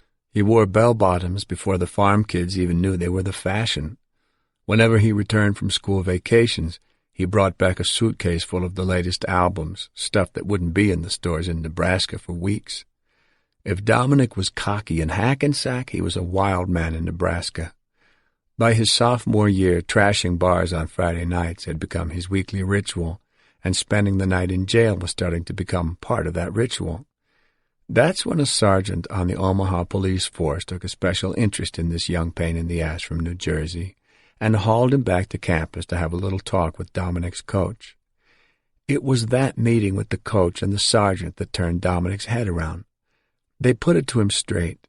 Either you calm down and start acting like a civilized human being or go back to Hackensack for good. The sergeant, however, felt that the warning by itself wasn't enough, so he strongly suggested that Dominic drop his current major, physical education, and take up a new one, law enforcement. The coach concurred. That Saturday afternoon meeting in the coach's office set Dominic's life in a new direction. He still raised hell now and then, and he continued to play football and box with a vengeance, winning the Southeast District Heavyweight Golden Gloves Championship in 1969. But in his mind he knew who he was now. The bad guy in training was gone. Dominic Polifrone thought of himself as one of the good guys now. And that was what made him so outstanding as an undercover agent. He could talk like a bad guy, look like a bad guy, and act like a bad guy, because that was all a part of him, but deep down he knew he was one of the good guys. That's why Dominic wasn't concerned with his undercover image as he drove across that bridge heading for the Dunkin' Donuts. He knew he was convincing. What he was concerned about was meeting Richard Kuklinski by himself without any backups. The situation had come down too fast to call in for help. Kuklinski was supposedly waiting for him. It was a 5-minute drive to the donut shop from the store. If he took too long getting there, Kuklinski wouldn't wait. He was sure of that. The guy was cautious to a fault. If anything made Kuklinski suspicious about Dominic, he would disappear, and Dominic could forget about ever meeting him again. That's why this first meeting was important. Dominic would know in the first 5 minutes whether he could pull this off or not. The important thing was control. He was a bad guy, and he wanted something. No matter how much he wanted to get close to Kuklinski, he could not kowtow to him. It would destroy his credibility as a player. And if Kuklinski thought he was bullshit, he'd have nothing to do with him. Dominic reached into his pocket and felt the butt of his gun, a Walther PPK 380 automatic. Despite the balmy temperature, Dominic wore the leather jacket. It was part of his undercover uniform and served to conceal the bulge of his weapon. Considering Kuklinski's reputation, he planned to keep his hand in his pocket with his finger on the trigger. Kuklinski was reputed to have taken part in dozens of murders, but the police had never been able to come up with enough evidence on any one crime to arrest him. Dominic had a gut feeling that the killings they knew about were only a fraction of Kuklinski's total body count. From all indications, he was just too proficient at killing. Sometimes Kuklinski killed alone, and sometimes he brought help. Sometimes he worked as a killer for hire. Sometimes the killings were his own doing. Sometimes it was business. Sometimes it was just blind rage. He was known to have used weapons as small as a 2-shot Derringer and as large as a 12-gauge shotgun. On at least 2 occasions, he'd killed with hand grenades. He'd used baseball bats, tire irons, rope, wire, knives, ice picks, screwdrivers, even his bare hands when necessary. And for some reason that no one could quite figure out, he kept one of his victims frozen solid for over 2 years before he dumped the body, which earned him the nickname Iceman in New Jersey police circles after he became the prime suspect in that murder. But according to state police reports, one of Kuklinski's favorite methods was cyanide poisoning. Dominic knew from 16 years of working undercover that you never take any criminal lightly. But Richard Kuklinski was unlike any other bad guy he'd ever encountered. He was not a demented serial killer. Killing apparently did not satisfy any kind of psychosexual need for him. Sometimes he killed weeks apart. Sometimes he waited years before taking his next victim. He didn't smoke, drink, gamble, or womanize. He fitted no easy pattern, and there was no single word to describe what he was, except monster. Dominic let out a slow breath and took his hand out of his pocket. A traffic light up ahead turned red, and Dominic quickly pulled the long black Lincoln into the left lane and stopped behind a white police car. He noticed the cop behind the wheel looking at him in his side mirror. Dominic glanced ahead at the Dunkin' Donuts on the other side of the intersection. A paranoid chill crept through his stomach. What if these two cops decided to pull him over? He hadn't signaled when he pulled into the left lane. What if he fitted the description of some other meatball they were looking for? Kuklinski was supposed to be waiting for him at the Dunkin' Donuts. If Kuklinski saw the cops questioning him, he'd probably scram. Worse than that, it would lower Dominic in Kuklinski's eyes, make him seem like a street hood, some jerk the cops could push around just for the hell of it. Kuklinski wasn't interested in little guys, and Dominic had gone to great lengths to establish himself as someone with solid connections to the mob families in New York. After 17 months of hard work, rubbing elbows with some of the worst scum imaginable, he didn't want to blow his one chance to finally meet the Iceman, not like this. The cop behind the wheel kept looking at him in the side mirror, and his partner was turning around now, staring at Dominic through the security grill that separated the unit's front and back seats. Dominic gritted his teeth. Not now, guys. Please, not now. The light turned green. The cars in the right lane started to move, but the police car didn't budge. The driver was staring at him. Christ almighty, not now. Dominic glanced at the orange, pink, and white Dunkin' Donuts sign across the intersection. He stared at the unit's brake lights. Please. Dominic considered going around them, but that could have been what they were waiting for. Maybe they wanted to get a look at his profile as he passed. Then they could pull him over. God damn it. He knew he had to do something. He couldn't just sit here acting suspicious. But just as he was about to go around the cruiser, its brake lights suddenly blinked off and it started to move forward. Dominic let out a long breath as he pressed the accelerator and went through the intersection. He switched on his left directional. The donut shop was just ahead. There were only 3 vehicles in the Dunkin' Donuts small parking lot: a black Toyota pickup truck with hot pink Oakley windshield wipers, a beige VW Rabbit with a bashed-in fender, and a blue Chevy Camaro, at least 6 or 7 years old. Dominic pulled up next to the Camaro. From what he knew about Kuklinski's size, Dominic had a feeling his target wouldn't be coming in an imported compact. Dominic cut the engine and looked to his right. A large, heavy-set man was sitting behind the wheel of the Camaro, perusing the newspaper propped on the steering wheel. He was bald except for the longish gray hair on the sides, which was carefully combed up and over his ears. He wore a trim, full beard and mustache, mostly gray now, though his dirty blonde coloring was still in evidence. Oversized window-pane sunglasses covered his eyes. The man turned his head slowly and looked at Dominic. Dominic knew the face very well from the dozens of surveillance photographs he'd seen. It was him, the Iceman. Dominic had to force himself from putting his hand in his pocket. The Iceman was sizing him up, and Dominic knew it, but he met Kuklinski's gaze with his own unconcerned stare. He had to establish control right off the bat, before they even exchanged a single word. You give a guy like Kuklinski the upper hand, and he'll eat you alive. Kuklinski closed his newspaper, folded it in half, and got out of the car. Dominic opened his door and got out of the Lincoln, and it was only then, looking over the roof of his car, that he realized just how big Kuklinski really was. At 6 feet even, Dominic had certainly never thought of himself as small or even medium, but compared with Richard Kuklinski, a thoroughbred would have looked small. The physical descriptions in the reports didn't do the man justice. 6'4", 270 pounds didn't convey the whole truth of the matter. The man wasn't just big. He was big. "Richie?" Dominic asked. Kuklinski nodded, no expression. He put the newspaper under his arm. "You want a coffee?" "Sure." Kuklinski walked around the back of the shark and extended his hand to Dominic. Dominic shook his hand, deliberately keeping his face expressionless so his true feelings didn't show. He was shaking the hand of a killer, a hand that had taken many, many lives. He had been prepared for a bully's grip, but instead it was disarmingly gentle. "They call you Dom?" The Iceman's voice matched his handshake, soft and low, almost lilting. "Yeah, Dom. I go by my middle name." Kuklinski nodded as if he were thinking something over. "Call me Rich." Dominic nodded. "Okay." They walked into the Dunkin' Donuts together in silence.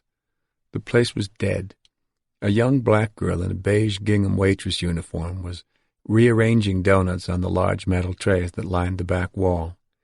A Hispanic kid in ripped jeans and high tops, cat scratches shaved into the scalp on the sides of his head, was devouring a huge honey-dipped donut, sipping soda from a wax cup. The faint sound of easy listening music drifted out from the back room. Kuklinski nodded toward the seats at the far end of the counter, away from the waitress and the Hispanic kid. He wanted privacy. So would Michael Dominic Provenzano. The waitress came over as they sat down. "Can I help you?" "Yeah, 2 coffees," Dominic said. He looked at Kuklinski. "You want a donut or anything?" Kuklinski spoke to the waitress. "I'll have a cinnamon bun if you've got one." The girl nodded, then turned to Dominic. "Anything for you, sir?" Dominic thought about it for a second, but then shook his head no.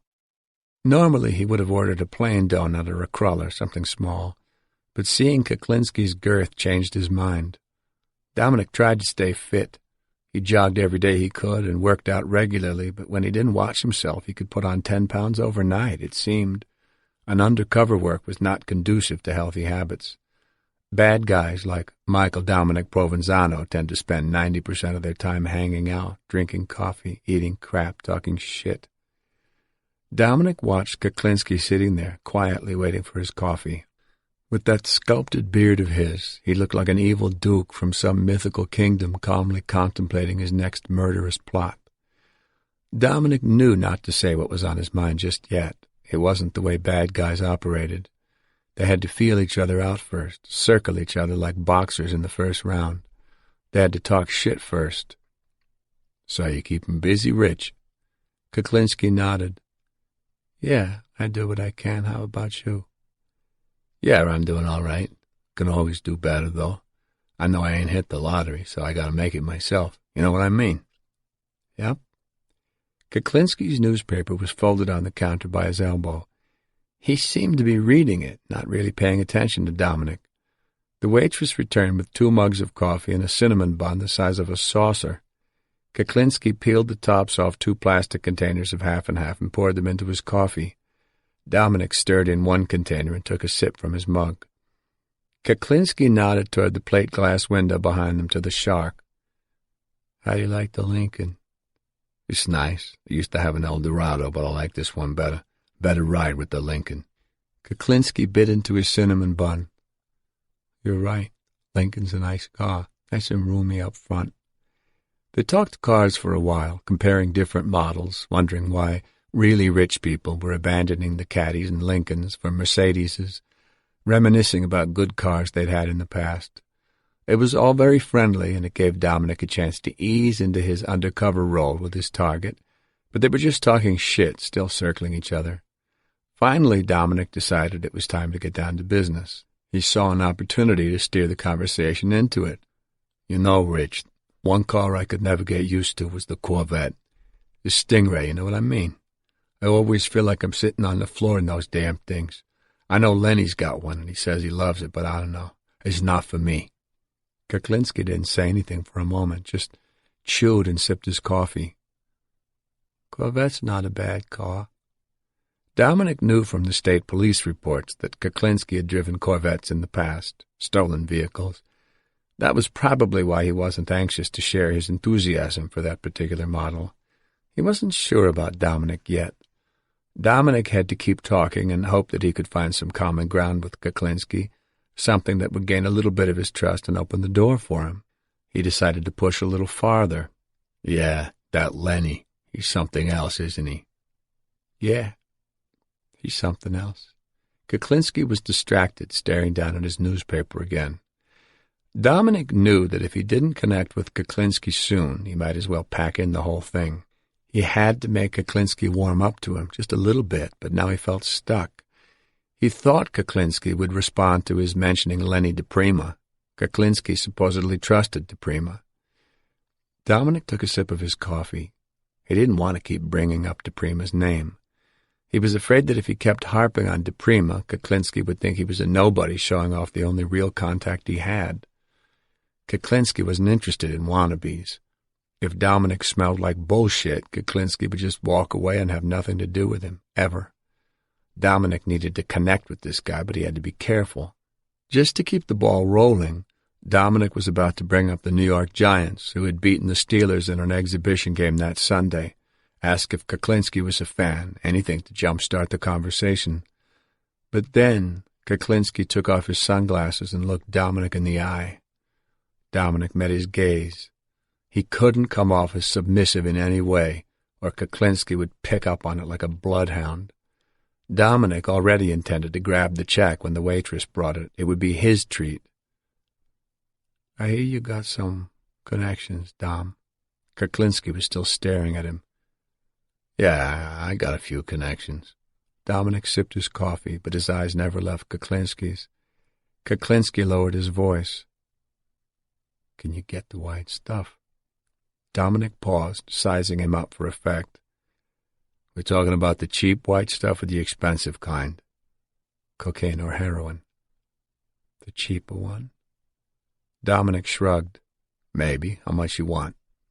Kuklinski stuck out his bottom lip and tilted his head. 10, maybe more later. Yeah, sure, I can do that. How much per? Dominic stroked his mustache and thought about it. 31.5. $31,500 a kilo. Kuklinski nodded and sipped his coffee as he thought about it. Kind of steep, Dom. I know a guy I think I could get it for between 25 and 30. So get it from him and don't waste my time, Dominic snapped back. He wasn't about to dicker with Kuklinski because he didn't want Kuklinski to think he needed the sale. He had to establish his control over the situation, even if he had to risk turning Kuklinski off for good. This had always been Dominic's strict personal policy. Kuklinski tore off a piece of his cinnamon bun and put it in his mouth. He seemed unperturbed by Dominic's attitude. How about cyanide? He asked. What? Dominic's heart stopped. He wished to hell he was wearing a wire. Cyanide. Can you get any? What, are you funny? You need cyanide, go to a hardware store, get some rat poison. They got all the fucking cyanide you want. Kuklinski shook his head. Not that stuff. I need pure cyanide, lab quality, the kind of stuff they make you sign for when you try to buy it. What do you need that for? Something personal I gotta take care of. Dominic shrugged as if it didn't make one bit of difference to him what Kuklinski wanted to do with pure cyanide. But inside, he couldn't believe Kuklinski had come right out and asked for the poison on their very first meeting. Kuklinski was a suspect in several cyanide poisonings. It was supposed to be one of his favorite methods of killing. Dominic never expected to get this lucky, not this fast. But immediately he was suspicious. Why was Kuklinski asking him for cyanide? They just met. And why couldn't Kuklinski get it for himself? From all indications, he'd never had any trouble getting it before. Was he really that desperate for the poison? And who did he plan to use it on? So, can you get it for me, Dom? Yeah, sure. I know a guy. I'm pretty sure he can get it. How much you need? Not much. You don't need a whole lot of that stuff. A little dab will do you, huh? Yeah. Kuklinski tore off another piece of his cinnamon bun. Tell you what, Dom. You see if you can get me that stuff. And in the meantime, I'll take 10 of the white stuff off your hands. At what price? What you told me, 31.5. I thought you could get it for 25. Yeah, I could maybe, but that guy's a jerk-off. He's not that careful about his business. I don't like people who aren't careful. You know what I'm saying? Absolutely. Guys like that you don't need. They're fucking liabilities. Exactly. Dominic signaled to the waitress that he wanted a refill. Listen, Rich, maybe there's something you can help me with. He leaned closer to Kuklinski and lowered his voice. I got a buyer who's looking for heavy steel. Not street stuff. Military grade. Machine guns, grenades, rocket launchers, that kind of stuff. Silencers, too. Small caliber guns fitted with silencers. You're looking for hit kits. Right, hit kits and heavy steel. Kuklinski raised his eyebrows. What's your buyer want to do, take over a country? Dominic glared at him. Never mind about my buyer. Hey, don't get hot. I don't want to know who your buyer is. I would never try to go around you and cut you out. I don't work that way. Good. So can you help me out here? Dominic was both relieved and grateful that Kuklinski hadn't been turned off by his quick temper. Kuklinski's question was out of line, and he'd realized that after he'd said it. Dominic's response was totally appropriate. Just tell me this, Dom. Does your buyer want this merchandise delivered, or would he be willing to pick it up? Gotta be delivered to New York. Dominic already had a cover story prepared. He was buying for the Irish Republican Army, and his usual sources couldn't get him what his customer wanted in the quantity they needed. But he wasn't going to tell Kuklinski that right away. At this point, it was none of Kuklinski's business. Kuklinski stroked his beard. Gotta be delivered to New York. That might make it a little hard. It won't be staying in New York. It's going somewhere else. But can't they pick it up, say in Delaware? Dominic shook his head. They won't go for it. I know these people. It's got to be delivered or there's no deal. They're good customers? The best. They pay top dollar and they don't dig around. You get them what they want and they pay on the line. No bullshit with these people. They sound like good customers. Like I said, the best. If you can get me the right kind of stuff, military stuff I'm talking, you can make a lot of money off these people. We both can. Kuklinski laughed. Can't argue with that, brother. I can almost guarantee it. I'm not talking about small quantities here. This will be a big order. Big. Dominic knew that the bait had to be enticing or Kuklinski wouldn't bite. Let me just ask you this. These people from New York, your customers, they connected? Dominic shook his head. I buy for the wise guys now and then, too, but this is different. This has nothing to do with the families. Kuklinski nodded, sucking his teeth. I think I can get you what you want. I'll have to make a few calls to see what's around. I'll get back to you. Okay, fine. But don't take too long. They don't like to wait around, these people. They find a better deal, forget about it. They're gone. Don't worry. I'll get back to you as soon as I know something. Just tell me how I can get in touch with you. Dom pulled a pen out of his shirt pocket and wrote down a phone number on a paper napkin. Here, this is my beeper number. You put your number in the system and I'll call you back in 15 minutes. Great. Now, like I said, you come up with the right merchandise and we could make a lot of do-re-mi with these people. Believe me. I believe you, Dom. But don't forget about those things I want. I won't forget. I got a good memory, Rich. 10 of the white stuff and the rat poison. Pure. I need it pure. I got you, Rich. Don't worry. The waitress came over then, carrying a Pyrex pot of coffee. She refilled the mugs without asking. Thank you, sweetheart, Dominic said to her. Hey, Rich, you want another bun? Go ahead, I'm buying. A slow grin spread under Kuklinski's mustache as he looked at Dominic. Sure, why not? 6. Though it has a population of 18,000, Dumont is practically a quaint village by northern New Jersey standards, and one of the more modest communities in generally expensive Bergen County. Dumont is a town of simple salt-box Cape Cods and Center Hall colonials on winding streets lined with mature maples and sycamores, the trees that shed their brown paper bark as well as their leaves. A bedroom community for New York City and Newark, Dumont is a poor cousin to its more elegant neighbors, towns like Cresskill, Demarest, Alpine, and stately Englewood Cliffs, which borders the Hudson River and is noted for its proud old mansions on expansive rolling lawns. The residents of Dumont are an even mix of blue-collar and middle-management white-collar. However, there was one resident of this middle-class suburb who did not fit the local demographics: Richard Kuklinski. Kuklinski was preoccupied as he drove the blue Camaro through the center of town later that afternoon.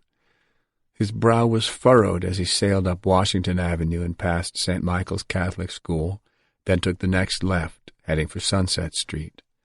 The houses he swept past were as solid and respectable as the town itself, but over the years additions and modern flourishes had sprung up here and there like mushrooms. Skylights, brick walkways, expanded decks, sunrooms, central air conditioning units, items that reflected spurts in the various owners' personal finances. Turning onto Sunset Street, Kuklinski guided the blue Chevy into the driveway of number 169, a neat split level with a cedar shake facade and a custom-made $2,500 carved mahogany door. He turned off the engine and sat there for a moment, chewing his bottom lip. He was sorting through the details, considering the possibilities, trying to figure out how Dominic Provenzano could fit into his plans. The dog had started to bark as soon as the car pulled in. Lost in thought, Kuklinski blinked, finally noticing Shaba's yelping. The big black Newfoundland was tied up in the backyard, waiting for someone to walk him. Kuklinski let himself in through the front door and climbed the short flight of steps that led to the living room. His son, Duane, was stretched out on the sofa, headphones over his ears, a yellow Walkman by his side, holding a book up over his face. 17-year-old Duane was a good-looking kid with dark hair and a ruddy complexion. He was a smart kid, too. He liked to read, just like his mother. Barbara and Duane often read the same novels and discussed them late into the night at the kitchen table. But sometimes Kuklinski felt that his son was too smart, that the boy was smarter than he was. He had to admit to himself that at times he was even jealous of Duane's relationship with Barbara, particularly when they talked about the books they'd read. He had tried to read what they did, but books just never held his attention. It had taken him until he was 16 to finish the 8th grade. The only thing he ever read was the newspaper. He looked down at his son, lost in his own world. "Duane." The boy didn't answer. The Walkman was cranked up so loud Kuklinski could hear it on the other side of the room. Heavy metal. He couldn't wait for Duane's headbanger phase to pass. "Duane," he repeated, raising his voice. "Duane!" The boy finally heard his father and turned down the music, though he left the headphones on. "Hey, Dad, what's up?" "Do me a favor, will you?" "Sure, what?" "Take the dog for a walk." "I thought you always liked—" "I gotta make some phone calls. Go ahead before he does it in the yard." "Okay." Duane sat up and threw the paperback he was reading down on the coffee table. The Bourne Identity. Kuklinski glanced down at the book as he moved on to the kitchen. Something smelled good in there. "Daddy." 21-year-old Merrick, his oldest child, got up from the kitchen table and threw her arms around her father. Tall and dark-haired like her brother, Merrick kissed his cheek and he gave her a squeeze. 20-year-old Kristen, the middle child, was standing at the counter watching. "Hi, Dad," she mumbled. Kristen was fair and slender like her mother. If only she smiled a little more. "Since when did you guys learn to cook? Your mother thinks you two don't even know where the kitchen is." Merrick laughed. "Come on, Dad, we're not that bad." Kristen went back to shredding lettuce for the salad. She kept her head down. He went over to give her a hug, too, but the response wasn't the same as with Merrick. Kristen always held back with him, and there always seemed to be an awkward, uncomfortable undercurrent when they were together. Maybe it was him, or maybe it was the competition with Merrick, who had always been more demonstrative, more outgoing, more daddy's girl. He suddenly thought of his own brother and sister. He had 2 siblings, and now he had 3 kids, both families the same size. Kuklinski frowned, angry that he'd even think there was any comparison. There was nothing similar about his family then and his family now. "What's the matter, Daddy?" Merrick asked. "Nothing." He was thinking about his kid brother, Joey. When he was a young man in his 20s, Joey had thrown a 12-year-old girl and her little black dog off a roof. The dog survived. Joey was locked away in the nut house now, but Kuklinski was convinced that it was that awful upbringing in Jersey City that had ruined Joey's mind. That was why Kuklinski had vowed to himself a long time ago that he would provide only the best for his own kids. He would never in a million years let his children go through anything like what he had gone through growing up in the projects. Never. And the only way to ensure it was with money. When he was a kid, poverty had made his mother so bitter it turned her into a cancer, he thought. She destroyed everything she touched out of spite. Whenever her children looked to her for encouragement, her nasty comments cut them down and humiliated them instead. Life had dealt her a rotten hand, so she wanted to ruin the game for everyone else. Eventually, cancer, the real thing, destroyed her. But as bad as his mother was, he knew his father was far worse. At least she made an effort to keep her family together. His father just came and went as he pleased, usually drunk, and always ready to beat Richie, the eldest, just for the hell of it. The old man would disappear for a few years, and just about the time Kuklinski had finally forgotten about the bastard, he'd come drifting back in a drunken rage to cause a little more misery before he left again. After many years of separation, Kuklinski had gotten back in touch with his father. He'd thought maybe he could reconcile with the old man, that things could be different now that he was married and established and had a family of his own. But he was dead wrong. His father hadn't changed one bit. He was the same cold-hearted bastard he'd always been, and he didn't give a shit about his son or his son's family. The old man was fine as long as his son was buying him drinks at a bar, but one day, when Kuklinski stopped by at his father's apartment to see how he was doing, the old man wouldn't even answer the door. He told his son to go away and leave him alone. Standing alone in that dimly lit hallway, Kuklinski felt the burn of humiliation. It wasn't worth trying to do something good if this was what you got for it. There was a time when Richard Kuklinski had been well on his way to falling into the same bitter poverty trap as his parents. When he was still a teenager, he'd gotten some woman in the projects pregnant and ended up having to marry her. She was 26 and he was just a kid. They didn't even live together, but he ended up having 2 sons by her. He wasn't even 20 yet, and he saw himself turning into his old man. Thank God he'd met Barbara. She turned his life around. She showed him that life wasn't all shit, that there was a better way.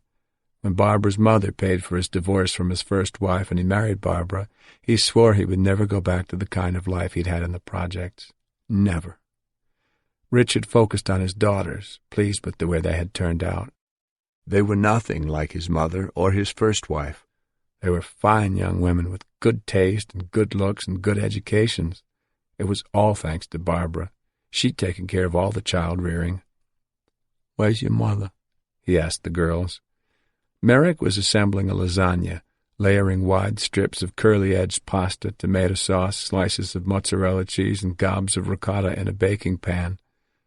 "Mom's upstairs lying down. She's got a headache." "Oh." He looked to Kristen, but she was busy slicing a cucumber.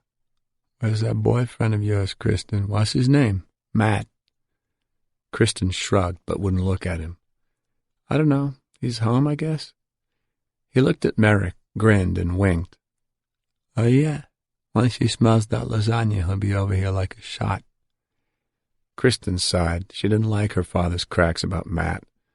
He made it obvious that he didn't like her boyfriend. Ever since that night, he caught them making out on her bed and screamed at them for over an hour straight. Merrick pursed her lips and tried not to laugh at her father's needling, for her sister's sake. Richard reached around Kristen, picked out a slice of bell pepper from the wooden salad bowl on the counter, and popped it into his mouth. "I'm going to go check on your mother." He went back through the living room, climbed a short flight of carpeted steps, and went to the master bedroom. The door was closed. He turned the knob without a sound and peeked in. Barbara was on her back in bed, one arm draped over her face. She was wearing designer jeans and a peach-colored knit top. The satin pillow under her head was the one he'd brought back from Los Angeles. "Rich," she moaned and lifted her arm. "You all right, babe?"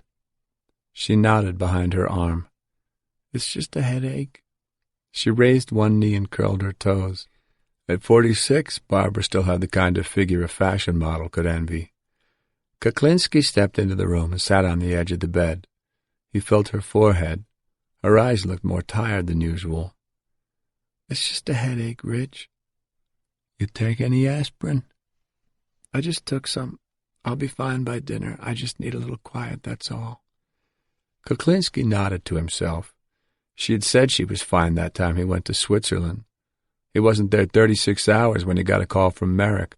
"Mom's in the hospital. They don't know what's wrong." He got right back on a plane and rushed home to be with her. He stood up from the bed. "You rest as long as you want, okay? You can eat later." He started to go, but then stopped and looked at the walls, narrowing his eyes and staring hard at them. "This room needs another paint job," he said, more to himself than to his wife. "I can see the letters coming through." Barbara looked up at him and sighed. "Don't start with that again, Rich. I keep telling you it's your imagination." "It's not my imagination. I can still see it. The painter used a special primer and 3 coats of paint to cover it. Believe me, you can't see it. It's your imagination." He shook his head. He could still see it. The words he'd written on the walls in a moody rage one night when Barbara wouldn't listen to him, when that stupid telemarketing job was taking over her life, when she refused to quit after he told her she had to. 4-foot letters in black marker stretching across one wall and continuing on to the next, stopping abruptly at the wardrobe. "Love, hate, death, death, death." Barbara closed her eyes and draped her arm over her face again. "Let me rest for a little while longer, Rich. I'll be down for dinner." He didn't answer. He left the bedroom and went down the hall to the bathroom.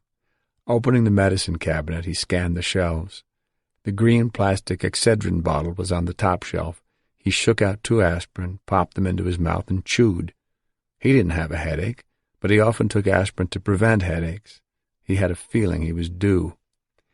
He left the bathroom and headed for his office downstairs, passing the huge gilt-framed oil painting of a vase full of flowers that hung in the foyer. He shut the office door behind him and glanced at his desk. The red light on the telephone answering machine was blinking. He switched on the desk lamp and saw that he had one message. He pressed the play button.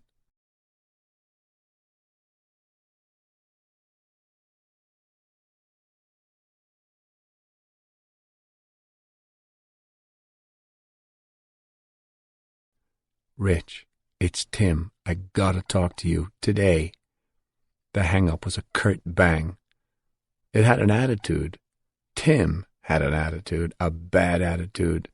Tim was the name John Sposato used on the phone, just in case anyone was listening in. Sposato thought a lot of himself. He was under the mistaken impression that he was a somebody, that he mattered, that he could tell people what to do. He was wrong. Kuklinski sat down at his desk. By rights, John Sposato should have been dead by now, he thought as he reached over and picked up his attaché case from the floor, setting it on top of the desk. He opened it and took out his knife, a heavy-duty hunting knife with a curved 6-inch blade. There were 10 notches in the wooden handle, 8 on one side, 2 on the other. He left the knife in its leather sheath, held it in one hand, and slowly ran his thumbnail down the 8 notches, one after the other. When he got to the bottom notch, he started again at the top. Nobody got away with the kind of shit Sposato tried to pull. Not with Richard Kuklinski. That fat-ass slob had the nerve to come to his house last month. His house! Came with 2 goddamn Puerto Ricans to collect money. Came to his home. He had watched them from the upstairs window. Sposato sitting in his car like he was some kind of king, while the Spicks came to the door and hassled Dwayne. They asked Dwayne where his father was, said they didn't believe him when Dwayne said his father wasn't home, said they wanted to come in and look for themselves. Kuklinski stood at the top of the stairs and listened to all this shit. He had a gun in his hand, and he was ready to shoot the 2 of them if they showed their faces inside the door. His home and his family were sacred, and anyone who messed with them was asking for trouble, big trouble. But Sposato didn't know how lucky he'd been that day. The Spicks didn't press their luck with Duane. They weren't stupid. They were probably afraid Big Rich was in there waiting for them. Standing there, listening, he'd heard the two greaseballs telling Duane they'd be back later. He went to the window and saw them going back to their car. Kuklinski was ready to rush down and follow them in his car, run them off the road, shoot that bastard Sposato right through his fucking thick head. But a police car happened to pass by, and the cops stopped to see what these scumbags were doing in a neighborhood like this. Kuklinski stayed upstairs. If the cops hadn't shown up, Sposato and his two Puerto Ricans would be rotting together someplace right now. Sposato didn't know how lucky he'd been.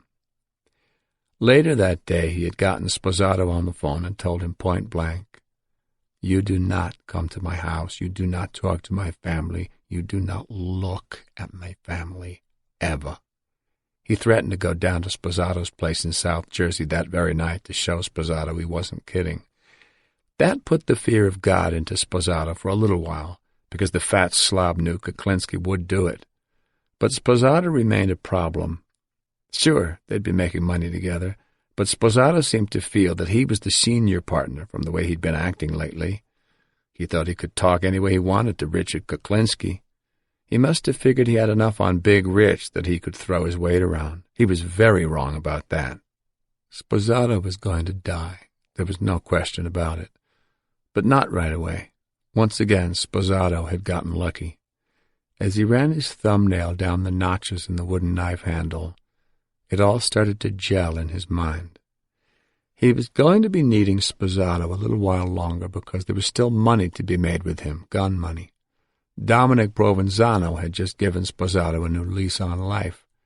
Kuklinski's fingernail clicked down the notches as he thought this all out, considering all the angles.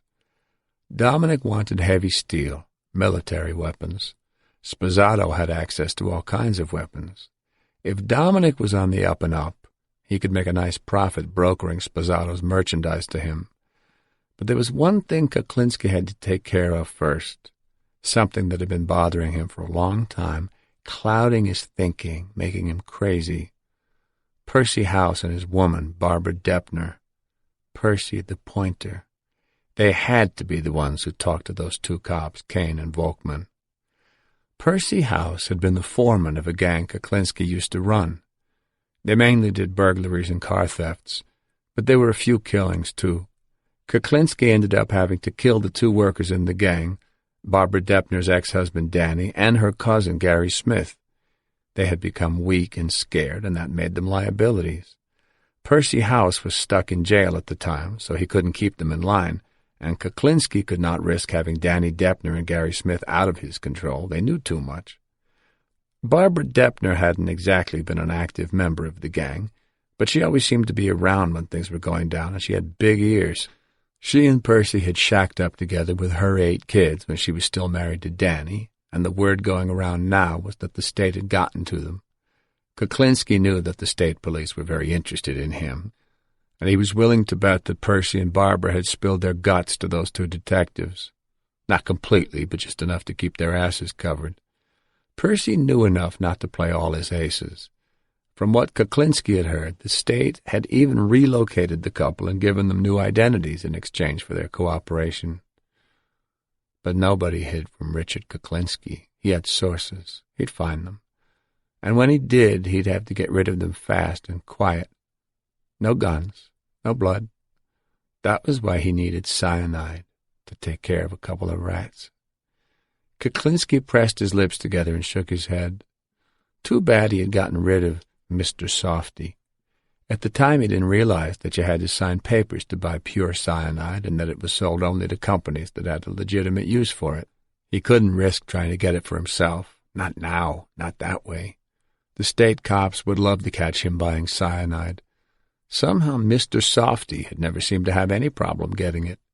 Kuklinski sucked his teeth and shook his head. If he'd only known. He stared at the late afternoon light coming through the blinds as he sorted it all out in his mind. The way he saw it, he would first have to do the coke deal with Dominic Provenzano just to gain his trust. Actually, he didn't even need the stuff, but he wouldn't have any problem getting rid of it. Then once Dominic got him the cyanide, he'd do Percy and Barbara, get those two rats out of his life. Then he'd arrange a nice arms deal with Dominic, something big. He'd string Dominic along for a while, put the guy off a couple of times just to make him hungrier. Then he would tell him he was having problems, that he was sorry, but he was going to have to up the price a little. Maybe tell him he could get him something better to make the guy good and crazy. Finally, he would tell Dominic to meet him someplace. Sposato's warehouse, maybe.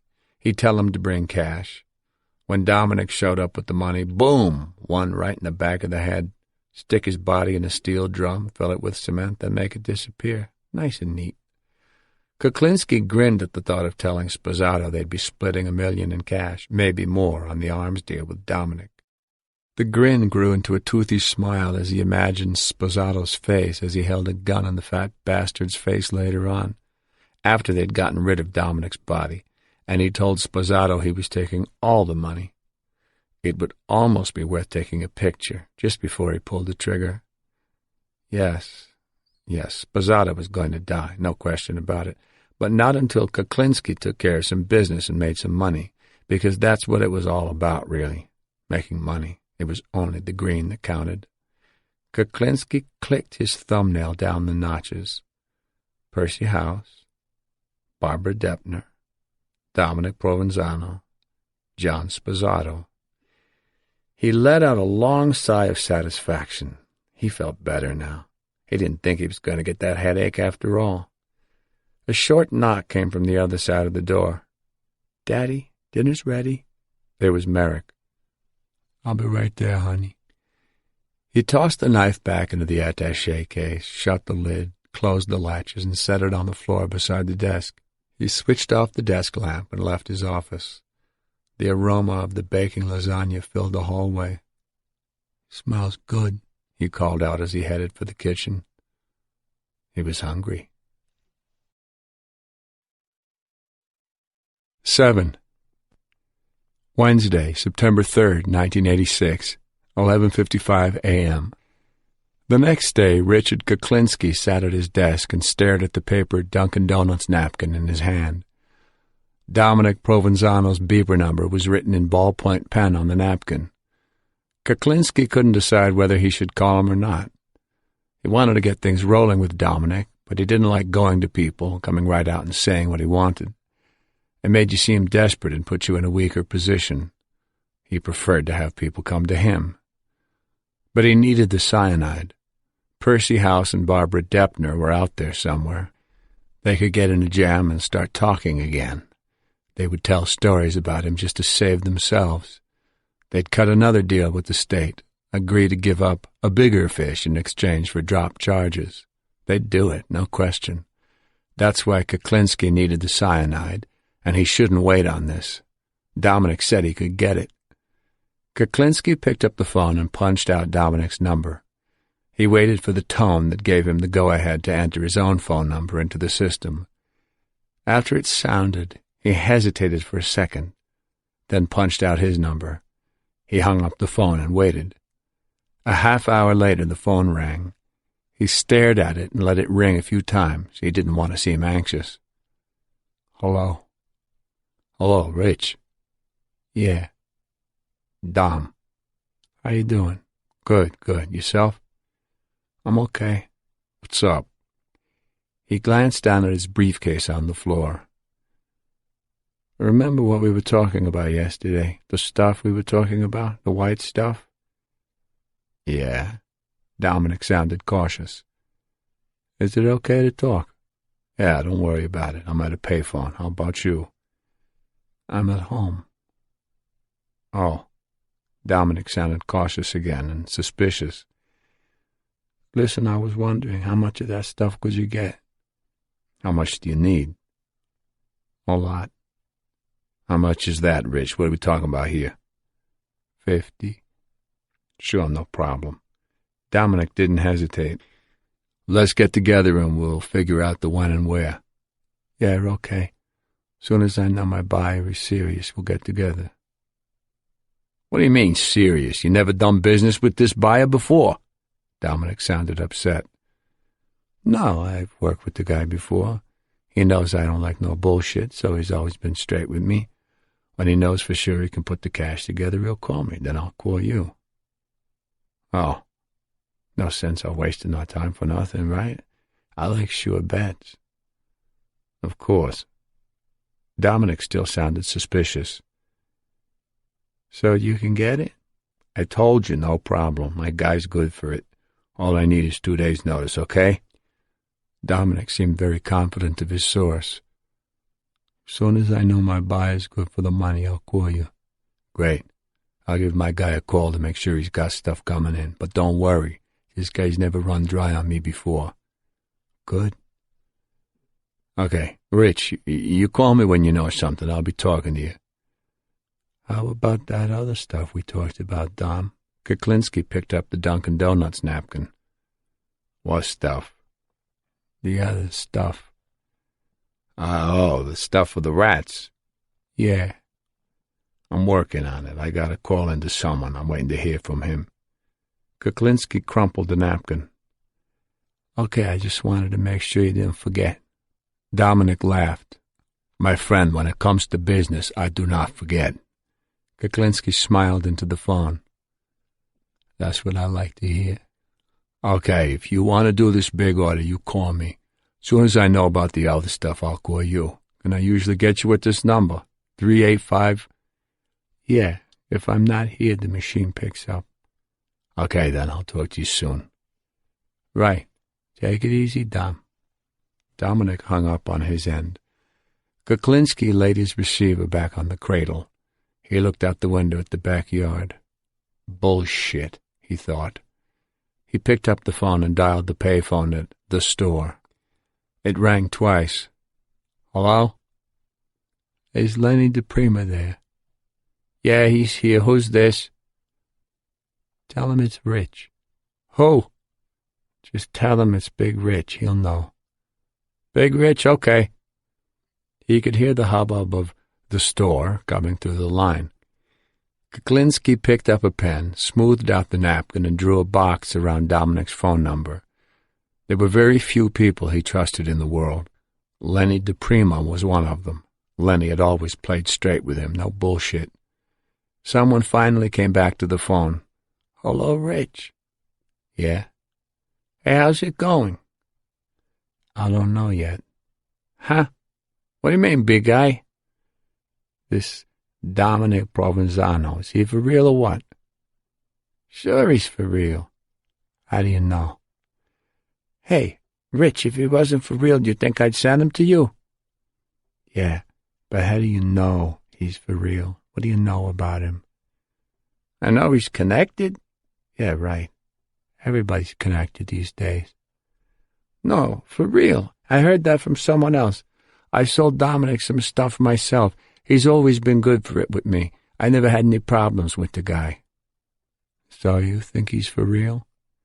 Hey, his cash is green and he keeps his promises. That's about as real as he needs to be as far as I'm concerned.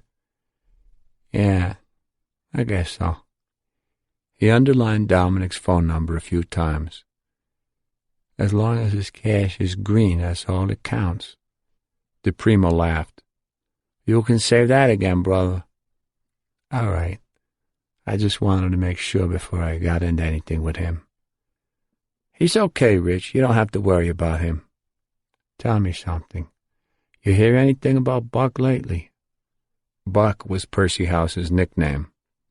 What, are you kidding? He knows better than to come around here, the bastard. I hope he's got cancer, the fuck. Nobody's seen him. Nah, State's got him in protective custody. You know that. He won't be coming around here no more, not after what he did. Percy House had worn a wire for the police and got a kid in his own gang to admit on tape that he took part in a house robbery where a man was killed. The cops were dying to lock up somebody for that murder, and the kid was good enough. Thanks to Percy, he was serving a life sentence in Rahway now. Percy would rat on his own mother, Kuklinski felt. As for Barbara Deppner, she had helped Percy try to trap her own cousin, Gary Smith, into admitting to that murder, but Gary wouldn't talk about it. These two were inhuman. They'd turn in their own families. Richard Kuklinski knew he had to take care of them before they did any more damage. You still there, Rich? Yeah, I'm here. Listen, don't worry about Dom. He's okay. And listen. What? If you find Buck, you let me know. I know a lot of people around here who'd love to pay him a visit. You know what I mean? I know. Take it easy, Lenny. Yeah, you too, Rich. He hung up the phone and swiveled his chair toward the window. Looking out through the Venetian blinds, he could see the two small concrete lions on the patio. He was thinking about Gary Smith. Percy House and Barbara Deppner had to go to sleep the same way Gary had gone to sleep. Maybe not as messy as Gary had been, but he wanted them to go the same way. He ran the edge of his hand over the crumpled napkin on the desktop. That's why he needed the goddamn cyanide. 8. Thanksgiving 1982 had started out fine for Gary Smith. That morning, while his wife Veronica prepared the turkey dinner in their kitchen in Highland Lakes, New Jersey, he and his 6-year-old daughter Melissa cuddled on the couch in front of the TV to watch the Macy's Thanksgiving Day Parade. Gary got a big kick out of his daughter's excitement every time a new giant balloon creature filled the screen and she recognized the cartoon character. Melissa was growing up, and Gary's feelings for her had changed. When she was younger, he'd pretty much taken her for granted. Veronica took care of the baby, and he worked. It was as simple as that. But Melissa wasn't a baby anymore. She was a kid, someone he could talk to and share things with. He was really beginning to enjoy being a father. The house was warm with the smell of the roasting turkey by the time Percy House's wife, Connie, and her children arrived early in the afternoon. While Connie helped Veronica in the kitchen, the kids ran around the house, giggling and screaming, having a great time. Gary beamed as he watched little Melissa mixing in and playing with the bigger kids. She was having a ball.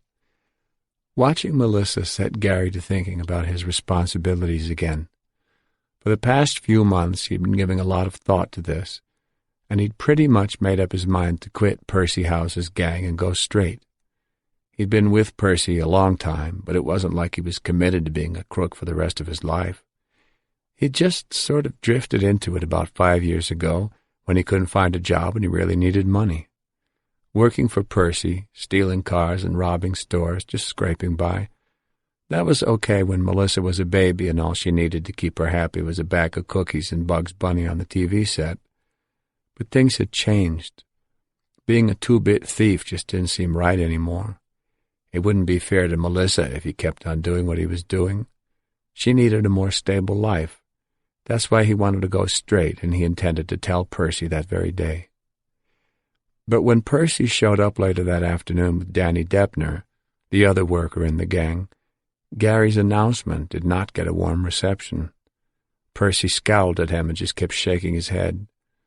"You don't understand," he kept saying. "It's not that simple. You can't quit, Gary."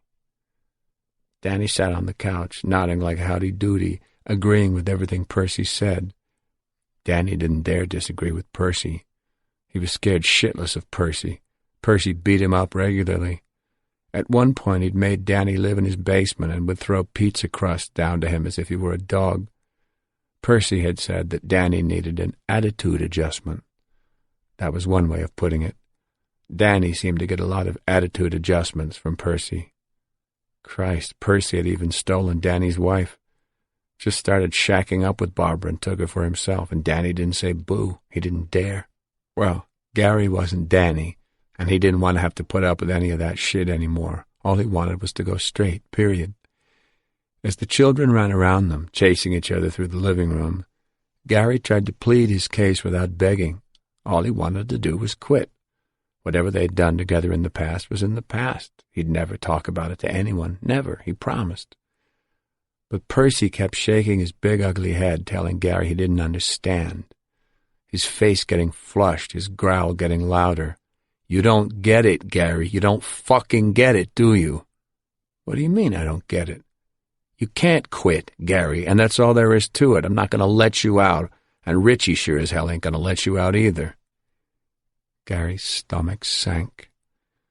Richie Kuklinski. He'd been trying not to think about Richie. He'd hoped that maybe he'd only have to deal with Percy, the foreman of the gang, not Richie, the boss. Richie didn't come around all that much. He liked to keep his hands clean. That's why Gary thought he might be able to avoid a confrontation with him. Percy he could deal with. Percy was a bully and he liked to use his fists, but Gary wasn't like Danny.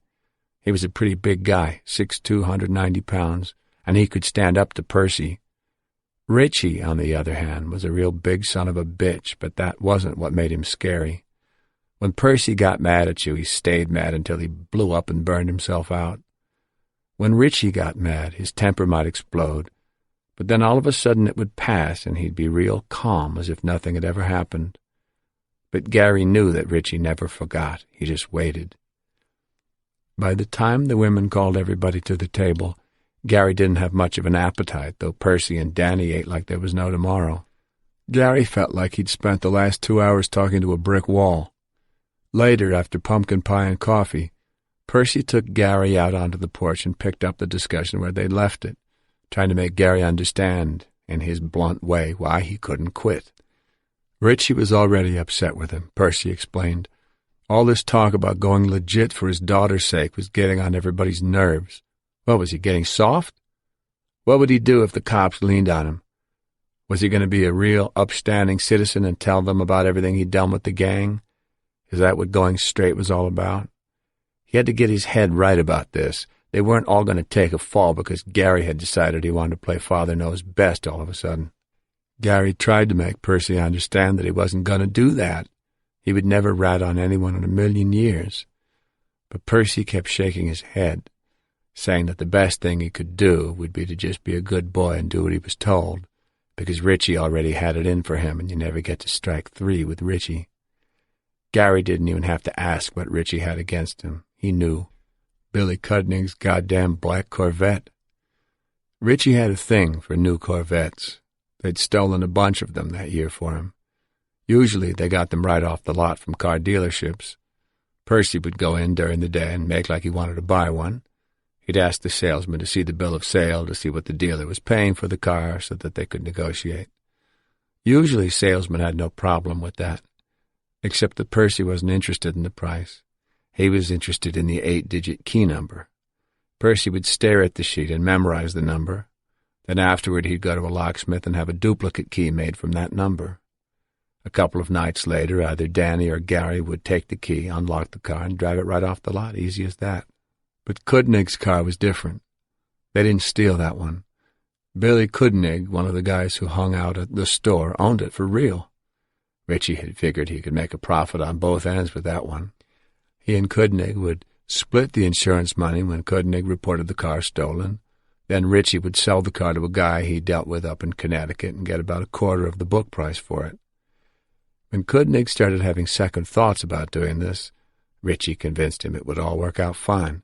Besides, as he pointed out to Cudnig, he already had duplicate keys to the car because he'd rented it from the man a couple of times, so he could go ahead and steal it anyway and cut Cudnig out completely. Billy Cudnig had no choice but to go along with the scam. On December 21st, 1981, the theft was staged at the Willowbrook Mall in Fairfield, New Jersey. The car ended up with Gary Smith, who was supposed to keep it hidden until Richie was ready to bring it up to Connecticut.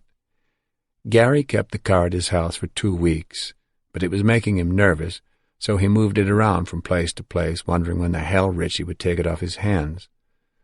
By February, he was running out of hiding places he could trust, so he left it with a woman he used to work for when he was a teenager. Unfortunately, the police happened to spot the stolen car in her driveway. After checking the vehicle identification number plate on the dashboard to confirm that it was indeed the stolen Corvette, they had it towed away. The car was returned to Billy Cudnig. Kuklinski was furious when he found out about it. That was strike one against Gary. 3 weeks later, the car had to be stolen a second time. This time, Kuklinski traded it to a man from Bloomfield, New Jersey, for a vintage 1964 Corvette coupe. Afterward, everybody kept throwing it up to Gary, needling him about the black Corvette that had to be stolen twice. Richie warning him not to lose any more cars or else he'd be very sorry. Gary was getting sick of hearing this shit. It wasn't his fault. If he had thought the cops would have spotted the car in that lady's driveway, he would never have left it there, for Christ's sake. But they kept on his back about it, and that was when he started thinking that maybe he wasn't cut out to be a thief. Maybe he ought to start thinking about getting into another line of work where the bosses weren't like Percy and Richie. For weeks after that Thanksgiving dinner, Gary mulled over his position in the gang. He really wanted out, but it looked like he was going to have to ease himself out gradually. Maybe stay with them through the winter, then slack off, get a real job, start avoiding Percy, and maybe by spring they'd leave him alone. But then, on December 17th, 1982, the shit hit the fan and everything got crazy. Gary Smith, Danny Deppner, Percy House, Barbara Deppner, and several of her children were driving to her mother's house in West Milford. They were going there to drop the kids off for the day. As they approached the house, they noticed a police car parked off the road, backed up into the woods. Percy was immediately suspicious. It wasn't the kind of road where the police would post a speed trap. When they got to Barbara's mother's house, they saw that her car wasn't in the driveway. Percy ordered Gary and Danny to get out and go hide in the woods behind the house. He figured that if the cops were up to something, having the gang all together would give them a reason to haul them in. Percy's instincts were right. When he and Barbara backed out of the driveway and drove up to a stop sign at the top of the hill, police cars came out of nowhere and surrounded their station wagon. As the police emerged from their vehicles with guns drawn, shouting for Percy and Barbara to show their hands and not move, the frightened children wailed in the back seat. Percy snapped at them and told them to shut up. This was all a lot of bullshit. He'd been through this before. These sons of bitches were just out to hassle him, he figured. But Percy was wrong about that. Passaic County had a 79-count indictment against him for an assortment of offenses, including theft and forgery of motor vehicle registrations. The cops weren't just out to hassle him this time. Their intention was to put him and his gang away. They had arrest warrants for Gary and Danny, too. As the police leaned Percy House over the hood of the station wagon to handcuff him while they read him his rights, he looked over at pregnant Barbara Deppner clutching her screaming baby. He didn't have to say a word. His sad, baggy eyes said it all.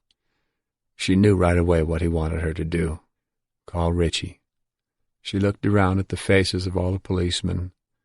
They were all focused on Percy. She nodded to him that she understood. Later that day, she caught up with her cousin Gary and her ex-husband Danny at Gary's house. Veronica, Gary's wife, was hysterical. Detective Pat Kane of the state police had been there earlier with a search warrant. He was looking for Gary. Danny and Gary were frantic. They were on foot, they didn't have much money, and they didn't want to get caught hanging around there, so Barbara drove them to the Sussex Motel in Vernon, where she rented a room, and they all spent the night. She had already gotten in touch with Richie right after Percy was arrested. Barbara didn't have that much money herself, but Danny had just put down a security deposit on a house in Lake Hopatcong, so the next morning they drove there in the hope that Danny could get the deposit back. But the landlord wasn't around when they got there, and they didn't want to stick around. They all piled back into the station wagon and headed east on Route 80. Richard Kuklinski had instructed Barbara to take Gary and Danny to some place called Paul's Diner on Route 3 somewhere in Hudson County. 45 minutes later, they pulled into the parking lot of Paul's Diner. A white Cadillac with a blue top was parked at the far end of the lot all by itself. Richard Kuklinski was sitting behind the wheel. Barbara pulled the station wagon up alongside the Cadillac and rolled down her window. The Cadillac's power window glided down, and Kuklinski looked right through her, glaring at Danny and Gary. "Follow me," he said. "Where are we going?" she asked. He narrowed his eyes, and his stare bore into her. Her fingers were suddenly freezing. "Just follow me," he repeated. His window glided up, and the Cadillac's engine roared to life. Barbara Deppner followed him to the Liberty Motel in North Bergen, where Kuklinski gave Danny some money, and he rented a room under the name Jack Bush. Relieved to have the fugitives out of her car, Barbara headed straight back to her sister's place, where she left her children. Percy, in the meantime, was stuck in the Passaic County Jail, being pressed for the whereabouts of his associates Gary Smith and Danny Deppner. He repeatedly told the police that he didn't know where they were, but the cops kept hounding him.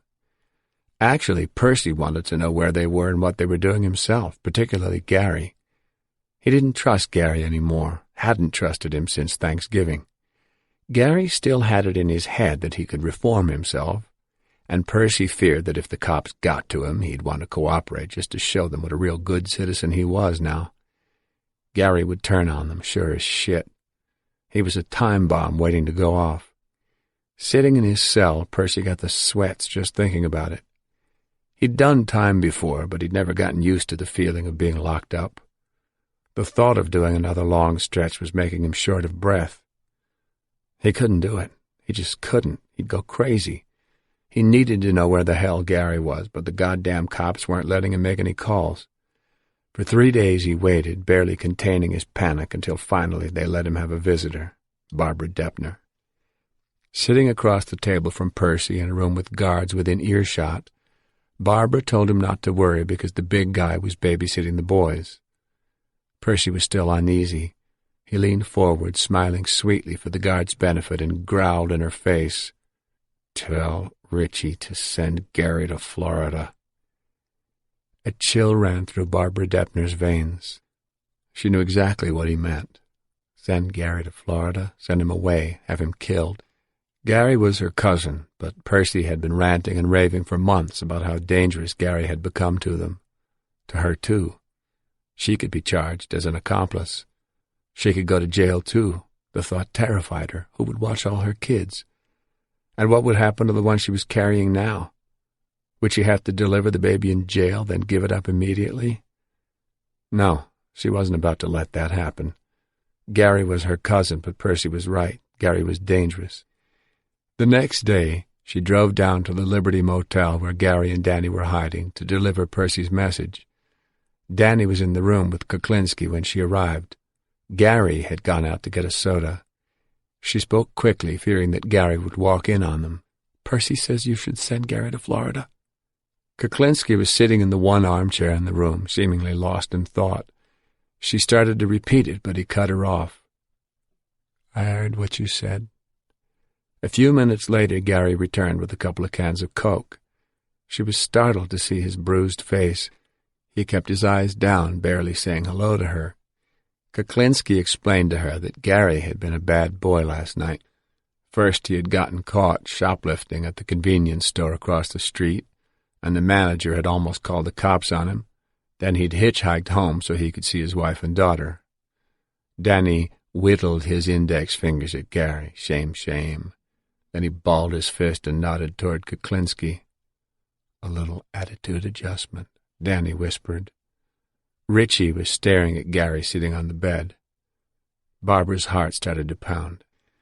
The next day, December 23rd, 1982, Kuklinski moved the fugitives again to another motel in North Bergen, the York Motel, a 2-story green stucco building perched on the edge of the Rocky Palisades on Route 3, 5 minutes from the Lincoln Tunnel.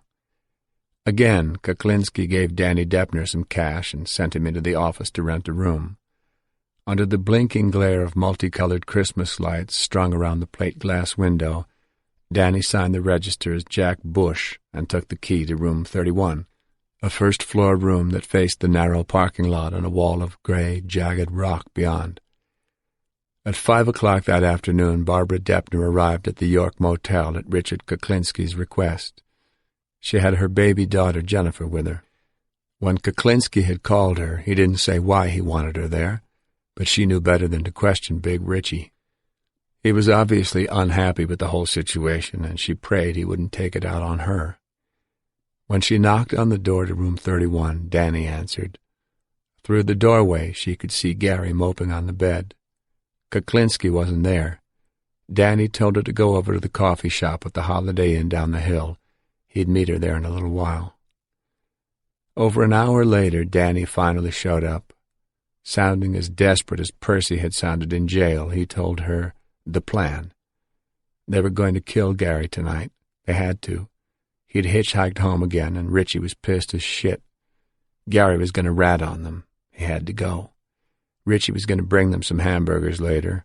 The one without the pickles would have poison on it. That was the one they would give to Gary.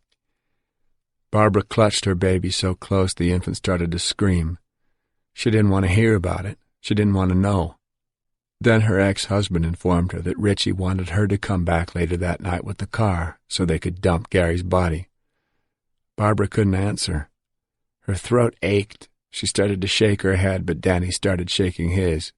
"Better not say no," he warned her. "Richie'll get mad." Danny was serious. But even though she didn't say anything to Danny, she made up her mind on the spot. She wasn't coming back. She didn't want any part of this. As she drove out of the parking lot of the Holiday Inn, she was determined to go home and stay home. She loved Percy, and she felt sorry for Danny, but Gary was her cousin, for God's sake. Later that evening, Richard Kuklinski returned to the York Motel with a bag of hamburgers and French fries. Gary and Danny were hungry. They didn't have any money, and they hadn't eaten all day. As Kuklinski handed out the burgers, he exchanged glances with Danny Deppner. Danny unwrapped his hamburger and lifted the bun. He checked to make sure his had pickles on it. Gary unwrapped his and dug in, but as Kuklinski watched him devouring the food, he wondered why the hell the cyanide was taking so long. Then it happened. Gary had eaten better than half of the hamburger when it finally started to work. Gary Smith dropped the burger and fell back on the bed where he was sitting. His throat was on fire, straight down to his stomach. The room was spinning, and he felt as if his face were going to explode. He knew Richie was going to kill him. He'd known it all along, and now it was happening. In his last moments, he pictured his daughter Melissa's room the way it was 2 nights before when he'd hitchhiked home. He'd gone back there to say goodbye to her. She was sleeping, and he didn't have the heart to wake her up. His wife was in the doorway, whispering to him, begging him not to go back to the motel, that Richie would kill him. "I know," he'd murmured, and he started to cry. The tears streamed down his face and spattered the sheet around Melissa's chin as he bent down to kiss her goodbye for the last time. "I have to go back," he told his wife as he walked past her, heading for the front door. Richie had threatened him after he had hitchhiked home the first time. Richie had promised that if he tried to run away again, he'd find Melissa and he'd kill her. Richie hadn't yelled or screamed the way Percy did when he made threats. He said it nice and calm, just a plain statement of fact, a reality of life.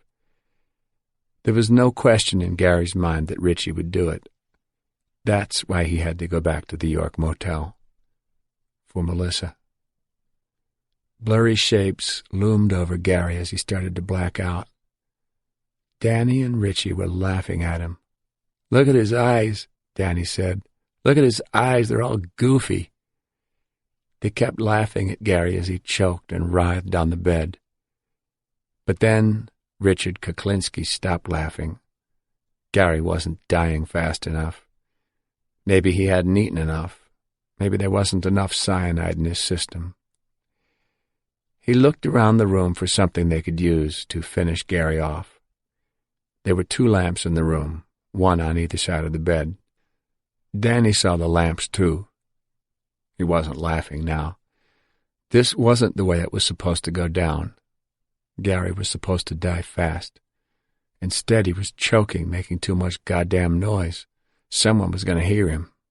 Why the hell wasn't he dead yet? He'd eaten the damn hamburger. Danny unplugged one of the lamps, stepped on the cord, and jerked it out of the base. Wrapping the ends of the cord around his hands, he went to the bed, put one knee on the mattress, and hovered over Gary.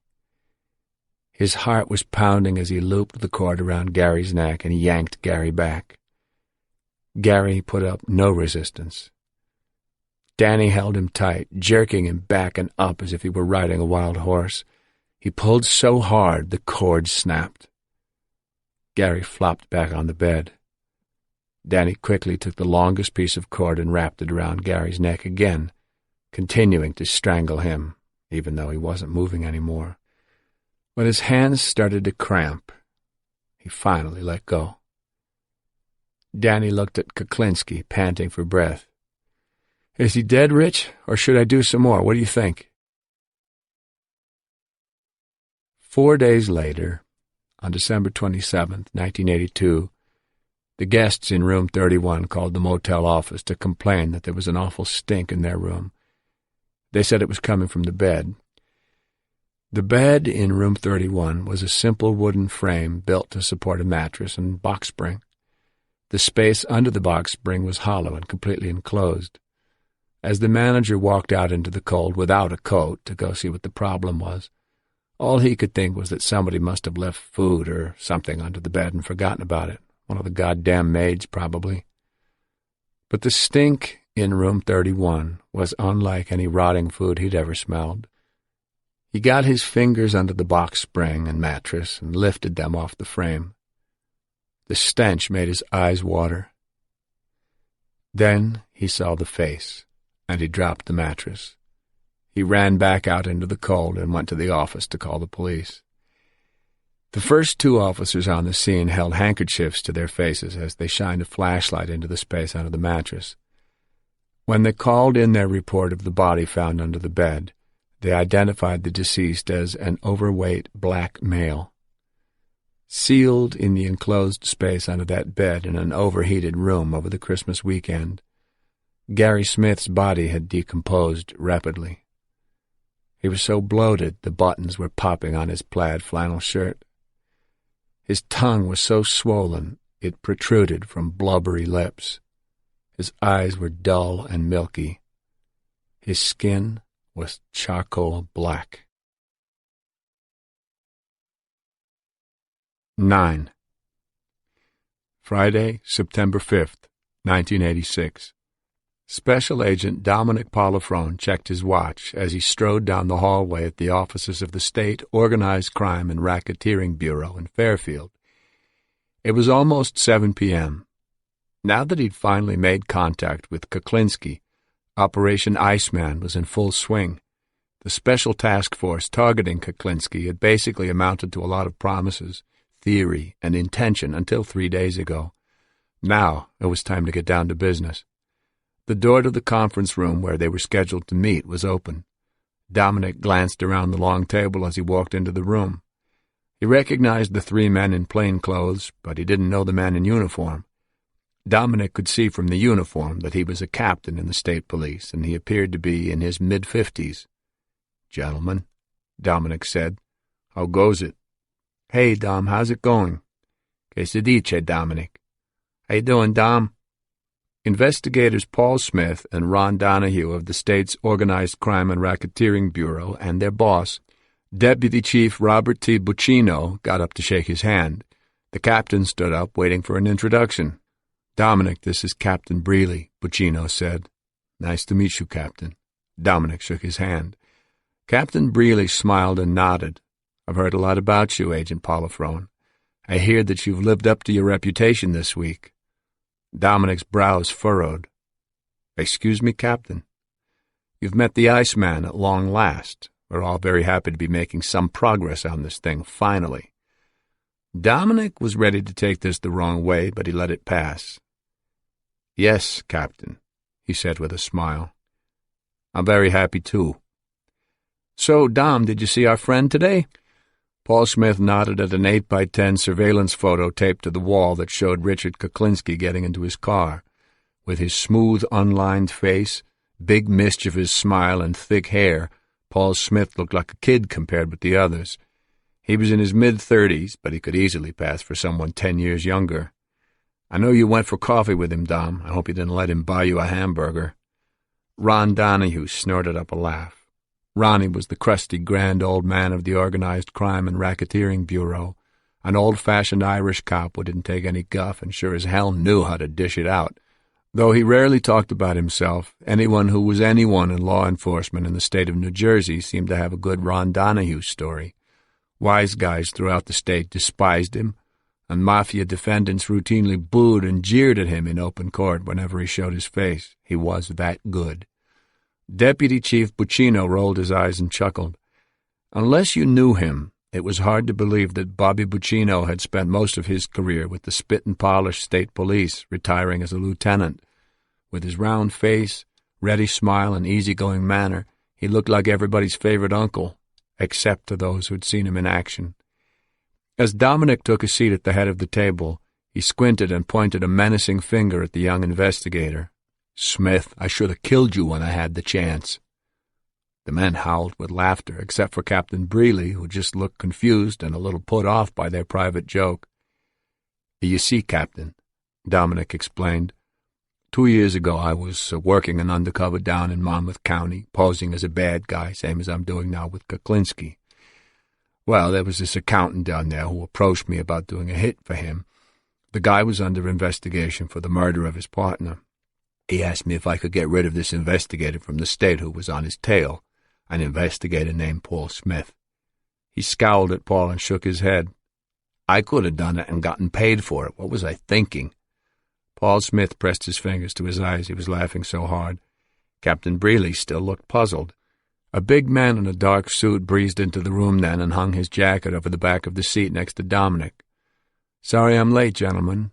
Deputy Attorney General Robert J. Carroll of the Division of Criminal Justice was built like a pro football player, and in fact he had played tackle for Wake Forest. Once a street investigator for the Essex County Prosecutor's Office, he had worked his way through Seton Hall University Law School at night. The Attorney General of New Jersey, W. Cary Edwards, considered Bob Carroll the state's top investigative attorney. When the Kuklinski file had landed on the desk of the Director of the Division of Criminal Justice, Robert T. Winter, he reviewed the case and, recognizing its importance, passed it on to Carroll for evaluation. After spending the weekend with the file, Carroll came up with several investigative possibilities, and within a month, the Operation Iceman Task Force was formed with Bob Carroll as the man in charge. The Deputy Attorney General loosened his tie and sat down. "So, what have I missed?" "Nothing. I just got here," Dominic said. "Kuklinski called me again on the beeper this morning. That's the second time in 3 days. He wanted to know if my source came through with the cyanide yet. I told him cyanide was a hot item right now because of the Lipton soup thing down in Camden, but I told him to hang tight. I'd get it for him." Earlier that week, purely by coincidence, a New Jersey man had died of cyanide poisoning. Traces of the poison were found in the Lipton instant chicken noodle soup he had eaten for lunch. The story had been all over the papers, and the timing was perfect for Dominic. It gave him a good excuse for not being able to get Kuklinski the cyanide he wanted right away. But Dominic knew he wouldn't be able to put the guy off indefinitely. Bob Carroll pulled a yellow legal pad out of his briefcase and started to take notes. "Did you discuss anything else?" "I told him I would also get him the coke he wanted, but I was all tied up right now getting guns and shit for my big customer. He told me he was going to be talking to his source today to see if he could get me the kind of arms I need. He promised to get back to me. I asked him if I could get in touch with him at the number he beeped me with. He said I could use that number, but that I should be careful what I say when I call him." Dominic looked from Bob Carroll to Bobby Buccino. "Now, what have you decided about the cyanide? If I keep making excuses, he'll think I'm a bullshitter, and that'll be the end of that. He'll disappear. I've got to give him something." Buccino's smile flipped over, and he shook his head. "Can't give him the real thing. No way. He'll use it." "Yeah, but you can't give him fake stuff either," Paul Smith pointed out. "He's used it before. He knows what cyanide's like. He may know it's bogus the minute he sees it." Ron Donahue gave Paul Smith a sour look. "What the hell's wrong with you, Paulie? You can't give Kuklinski the real stuff. What if he tries to use it on Dominic?" "Yeah, but if we give him a fake and he finds out, we'll lose him," Smith said. "Then again, if we give him nothing, we may still lose him." Captain Brealey extended 2 fingers in order to be recognized. "May I suggest something? We have several qualified undercover people in the state police. Let's introduce one of our people to Kuklinski, say, as Dominic's cyanide contact. It would ease some of the pressure of having to make excuses to the man, and it would give us the security of having 2 men. Dominic tuned the captain out. He had been afraid of this. Cooperation between law enforcement agencies was almost unheard of, and Operation Iceman was a very unusual 3-way marriage, 2 state agencies with a federal agent by himself out on the line.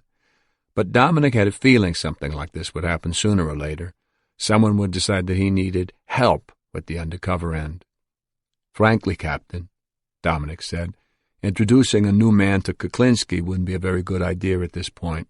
I just met the guy. We know he's very cautious. If I try to introduce somebody new to him now, he'll back off. We'll lose him." Captain Breeley raised one eyebrow. "You don't know that for sure. You say Kuklinski is desperate for cyanide. If he's that desperate, I think he'll deal with a new person." Dominic bit his tongue before he said something he'd regret. "Captain, with all due respect, I've been doing undercover work for a very long time. I know what it's like out there, and I know how bad guys think. Kuklinski may be desperate for cyanide, but he's not stupid. The man has been an active killer for at least 6 years. No matter how badly he needs the poison, self-preservation is his highest priority. If he gets suspicious because all of a sudden there are too many new faces in his life, I'll lose him and I won't get him back. I guarantee it." The captain leaned forward on his elbow and fixed Dominic with a stare like a bald eagle. "You seem awfully confident of your instincts." He shifted his gaze to the Deputy Attorney General. "It seems awfully foolhardy to hinge an entire operation on one man's gut feelings." Bob Carroll started to explain why Dominic had been specially recruited for this job, how his unique undercover abilities had been invaluable in the arrests and convictions of dozens of mafia members over the years. But Dominic was only half listening. Obviously, Captain Breeley did not believe that Dominic Polifrone was any different from any other undercover agent. He had to be convinced that Dominic actually was unique. Dominic stared the captain in the eye and became Michael Dominic Provenzano. Excuse me," he said, interrupting Bob Carroll. "With all due respect, sir, I think there's something you don't understand here. Richie Kuklinski is a motherfucker, a cock-sucking motherfucker. He kills people the way the rest of us go take a shit. He just does it, doesn't even think about it. It's his right. That's how he thinks. If he wants something bad enough, he'll fuck you, he'll fuck me, he'll fuck anybody he has to get it. He also thinks a lot of himself. He thinks he's hot shit. So if he doesn't respect you, he won't bother with you. And to get Richie Kuklinski's respect, you gotta be a motherfucker just like him. No, worse." Captain Breeley was sitting back in his seat, stunned. All cops curse, to one extent or another, in order to assert themselves, but Dominic Polifrone was the master of the ballistic fuck. Normally he didn't like to curse, but when he had to, he could use the word like a weapon. When he cursed, you felt as if you'd been whacked in the chest with a lead pipe. The room fell silent. Bob Carroll was tapping his pen against his lips. Paul Smith was struggling to contain his grin.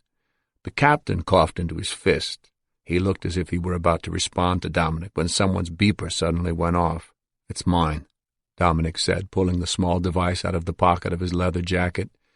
He looked at the phone number on the LCD readout.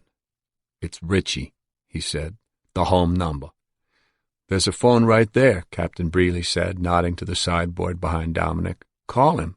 Dominic shook his head. "Let him wait." The captain's eyes shot open. "Let him wait? You'll lose him, for God's sake. Call him back." "No, I'm not going to suck up to him. He has to come to me." Captain Breeley frowned and looked to Bob Carroll.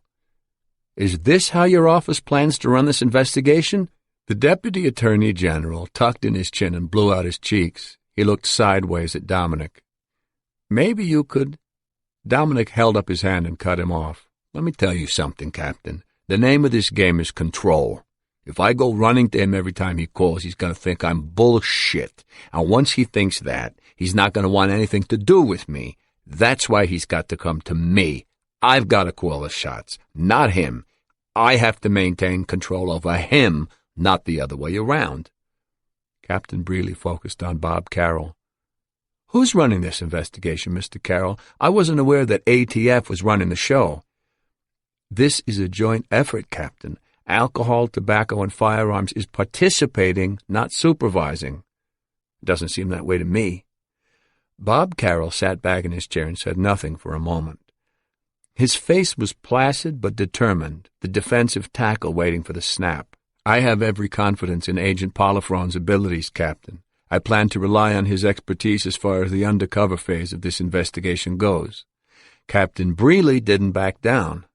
"Well, I'm beginning to question the federal agent's judgment. I'm going to have to call my headquarters in Trenton and see what they decide." "You can call anywhere you want, Captain, but this decision will be made in this room, and it's already been made," Carroll said. Brealey glared at the Deputy Attorney General as he pointed at the beeper in Dominic's hand. "The target has made contact. I believe we should respond." Dominic tossed the beeper down onto the table and looked at Brealey. "I do plan to respond, Captain, but not now. Richie's going to wait until I'm ready to talk to him." Captain Brealey frowned at Dominic, then shot an angry glance at every man in the room. His chest was heaving. He was pissed. Dominic sat back and crossed his arms over his chest. He wondered how long this happy marriage would last. It was 20 after midnight when Dominic finally got home that night, and everyone was in bed. He was too wound up to go to sleep, so he poured himself 3 fingers of scotch, lit a cigar, and went out on the deck. He sat down in his favorite redwood chair and stared into the woods beyond his backyard. The Polifrones lived in northern Bergen County, about 5 miles from Kuklinski's home in Dumont. At 9:30, Dominic had returned Kuklinski's call from the Organized Crime Bureau offices in Fairfield. Kuklinski said he wanted to get together to discuss the arms deal. He wanted to meet tomorrow at the Vince Lombardi service area off the New Jersey Turnpike in Ridgefield. Dominic told him he couldn't make it. He was busy. Kuklinski told Dominic he'd bring his source, who would tell him just what kind of weapons he could get. Dominic repeated that he was too busy right now. He told Kuklinski to call him over the weekend. Dominic drew on his cigar. Kuklinski was baiting the hook, offering to introduce him to his gun source. Dominic knew better than to bite at that one. Why would Kuklinski link him up with his source? Dominic could do an end run around the middleman and cut a deal directly with the source, leaving Richie out in the cold. Kuklinski was smarter than that. What he was really doing was trying to lure Dominic out. But why? And why at the Lombardi service area? At the meeting of the task force earlier that evening, they hadn't decided what to do about Richie's request for cyanide. All they could agree on was that they would not give him the real thing. Whether Dominic would give him a fake substance or continue to stall him indefinitely was left unsettled.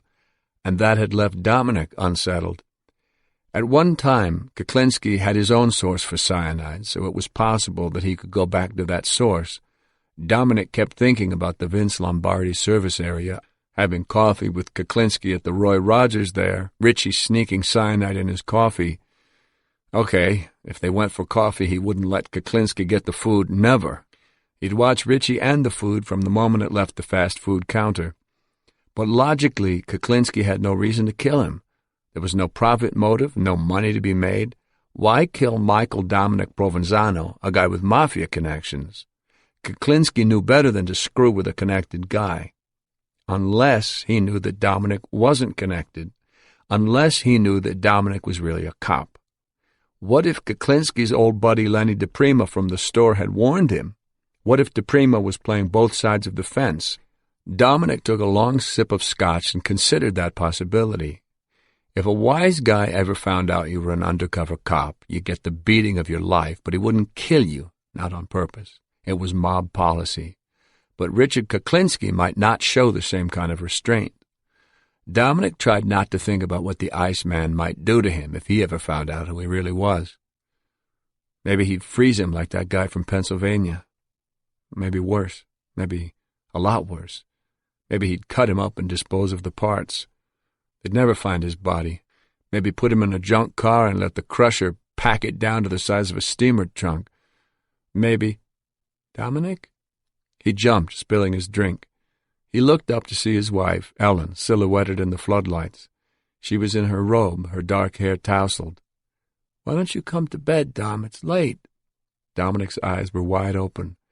His heart was pounding. "Yeah, I will, as soon as I finish my cigar." Ellen nodded and went back inside. Dominic drew on his cigar and stared into the dark woods. His heart was still pounding. 10. Early in the afternoon of July 1st, 1981, Louis L. Masgay left his home in 40 Fort, Pennsylvania, 20 miles south of Scranton, and headed for Little Ferry, New Jersey. Masgay, who was 50 years old, owned and operated Leisure City, a discount variety store in nearby Plymouth, Pennsylvania.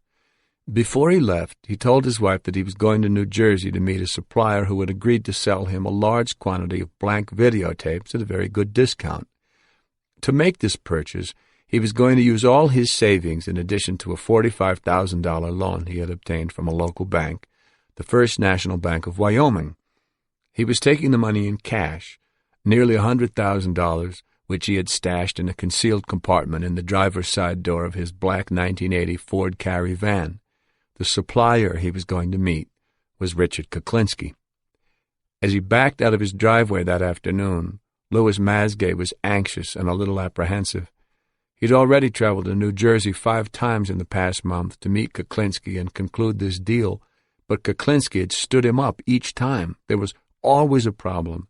Each time Masgay would come home, his van empty, and Richie would call a few days later to apologize and tell him that his connection had screwed him up again, but that he had another connection who could get him more tapes, only this guy's price was a little bit higher than the last guy, so Masgay would have to bring a little more cash next time. Masgay had wanted to tell Richie to go to hell, forget about it, but even with the increase, Kuklinski's price was still very good, too good to pass up, really. He knew he could move those tapes at his store and make a nice profit, but this was going to be Richie's last chance. If Kuklinski stood him up this time, he would tell him to go to hell. Masgay's son, Lou Jr., worked for his father and was already on his way to pick up a load in New York that day. Since they were going to be in the same area, they agreed to meet at the Golden Star Diner in Little Ferry, New Jersey, where Louis Masgay always ate when he was picking up merchandise in the northern part of that state. Lou Jr. did meet his father at the diner where they had coffee together. He asked his father if he wanted any help loading the videotapes. Masgay assured his son that he wouldn't need any help and told him to head on home so he wouldn't miss his regular bowling night. But Louis Masgay did not return home that night, and his wife started to worry. This was unusual for him. He always let her know if he was going to be staying away overnight so she'd know where he'd be. By midnight, Mrs. Masgay had called the 44th Police and filed a missing persons report with Detective Henry Winters. Detective Winters asked Mrs. Masgay and her son to try to remember as many details as they could, what Mr. Masgay had said before he left, where he was going, whom he was going to see, how he appeared at the diner in New Jersey, what his mood was, anything they could think of. The next morning, Detective Winters contacted the Bergen County Sheriff's Department in New Jersey and notified them that Louis Masgay was last seen in their jurisdiction. Several days later, Detective Winters learned that Louis Masgay's black 1980 Ford Carry van had been found abandoned on Route 17 North in Rochelle Park, Bergen County, New Jersey. It was found on a narrow stretch of the highway where there is no shoulder, and the van was blocking the right lane of traffic. The cab was locked, and the police had to break in to move it.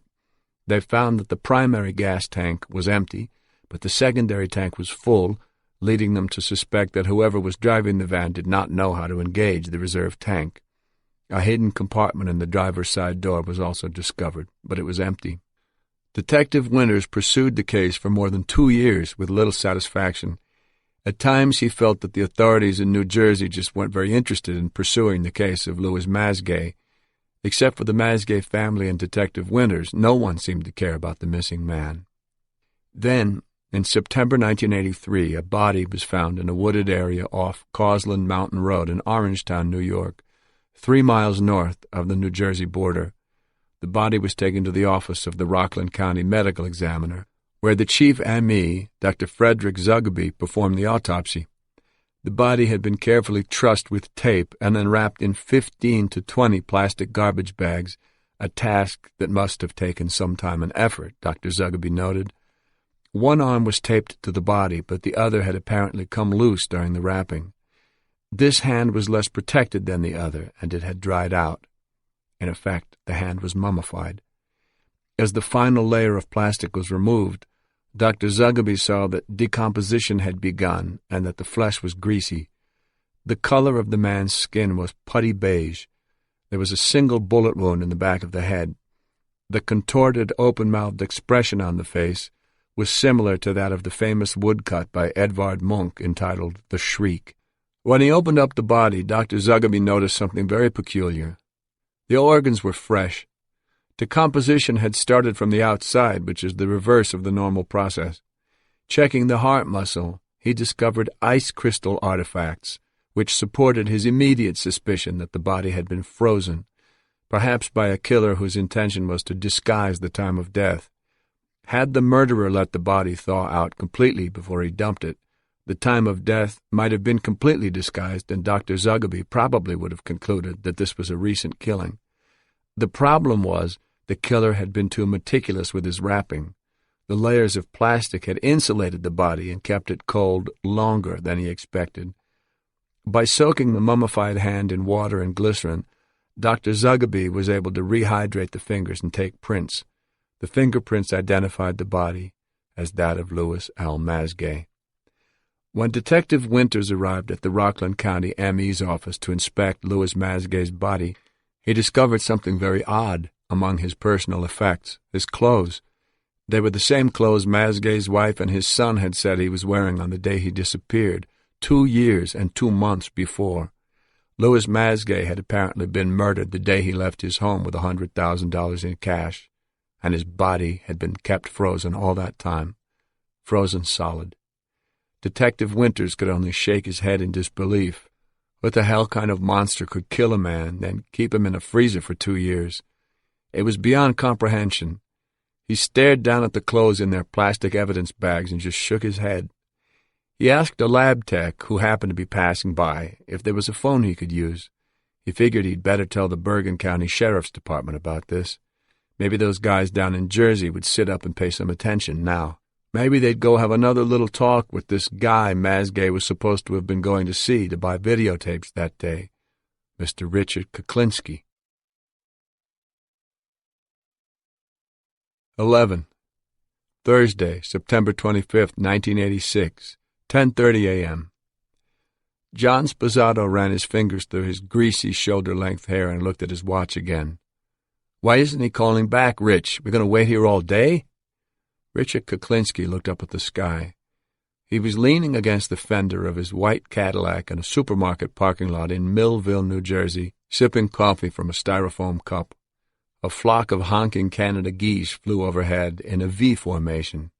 He didn't answer until the geese had passed and couldn't be heard any more. "Don't worry, he'll call." Sposato started pacing in front of the phone booth. He'd already shredded his coffee cup, and the pieces were all over the ground. "I'm going to get something to eat," Sposato suddenly said, and he started toward the supermarket. "I'll be right back." Kuklinski caught his eye, and Sposato froze. He didn't have to say a thing. "This is nuts, Rich. The guy's bullshit. He ain't calling back." Kuklinski muttered behind his coffee cup. "Dominic is not bullshit." "Then why ain't he calling?" "He must be tied up." "Tied up with what? This is bullshit. The guy's yanking your chain, Rich." Kuklinski just stared at him. Sposato blinked and had to look away. "He's not bullshit, John. You know the store? Dominic walked in there one day with $200,000 in cash. Lenny DePrima saw it. Dominic is for real." "Okay, so he's for real, but he ain't calling us back, so what's the point?" "It's not worth waiting a few more minutes for $500,000. "Come on, Rich." "No, John, you come on. The guy wants all kinds of guns and shit. Last time I talked to him, he told me he's buying for some broad in New York who's with the Irish Republican Army. They want big stuff, a big order. I've already told you all of this, John. You don't listen." "No, Rich, that's not true. Listen, I do." "Then you don't listen the right way. You only hear what you want to hear. That's your whole problem." John Sposato shook his head, but he wouldn't look Kuklinski in the eye. "That's not true, Rich."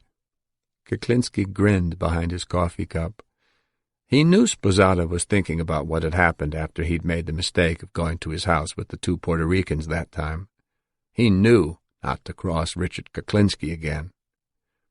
"You really think he'll come up with that much cash, Rich?" Kuklinski shrugged. "We won't find out unless we try." "Yeah, but—" Kuklinski closed his eyes and shook his head, and Sposato stopped talking. "Listen to me, John. Do what I tell you, and this'll work out nice for both of us. When Dominic calls, I'll give him to you. I'll tell him your name is Tim, okay? That's all he needs to know. You tell him about all the guns you can get for him. Don't tell him you can get him everything he wants, because then he'll start to think you're bullshit. Make it sound real, but keep him interested. Give him all that NATO jazz, you know what I mean? Yeah, I know what you mean. We'll get him a sample of something small, anything, just something to show him we're for real. Then we set up the big deal, tell him to bring cash. We'll do it down in Delaware at the warehouse. When Dom's not looking, we shoot him in the head, take his money, and then dump him. The more we get, the more we split. Simple as that. Yeah, but believe me, just keep it simple and it'll all work out. I've done it before. Yeah, I know. You told me. Okay, we'll see what happens. Sposato was nodding, looking at the ground. He was finally coming around. Kuklinski could tell. He'd seen it happen before with plenty of other guys, and it always amazed him when it did. People believe what they want to believe. It's human nature. Sposato really wanted to believe that Kuklinski was letting him in on his plan to rip off Dominic Provenzano. It was amazing how stupid people get when it comes to money. You know, Rich, I was thinking... The payphone started to ring, and Sposato jumped. Kuklinski grinned as he got off the car and went to the booth. There he is. You ready, John? You know what to say? Yeah, go ahead, answer it. Take it easy. I got it. Kuklinski reached into the booth and answered the phone. Hello, Dom. Rich? Yeah, how you doing? All right. How about yourself? I'm okay. Where are you, down south? Yeah, I'm in South Jersey. Listen, I have a fella here with me who will tell you all about the product they have here, okay? Okay. His name is Tim. Tim? Right, and I told him your name is Dom, all right? Okay, fine. Hold on. Kuklinski stepped out of the booth and handed the phone to Sposato. Kuklinski went back to the Cadillac and leaned on the fender, crossing his arms over his chest and listening to Tim make his pitch. 20 millimeter? Yeah, sure, I got some. I got 1,200,000 rounds, 12 lengths. I got 400,000 rounds, 14 lengths.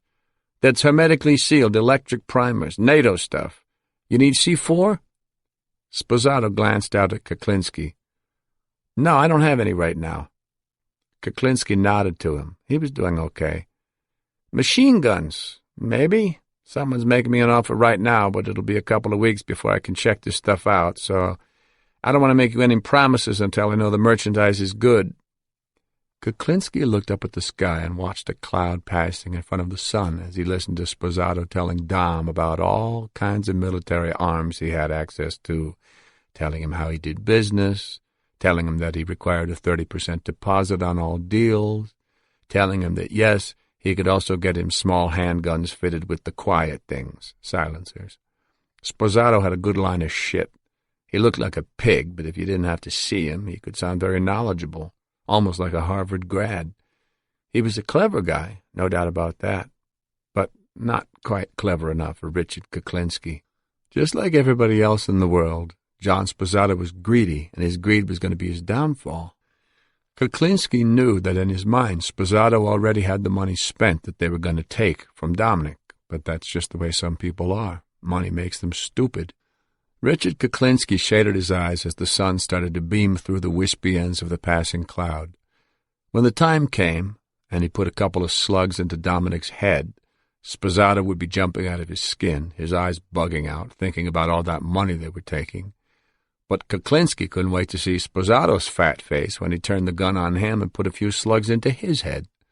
2 birds with 1 stone. Dump the 2 of them and the whole kitty would be his. Could be as much as 500 grand. Not too bad. It would be the biggest score he'd ever pulled off by himself. Not bad at all. Hey, Rich! Rich! Sposato had his hand over the mouthpiece. He wants to talk to you. Kuklinski took the phone and exchanged places with Sposato in the booth.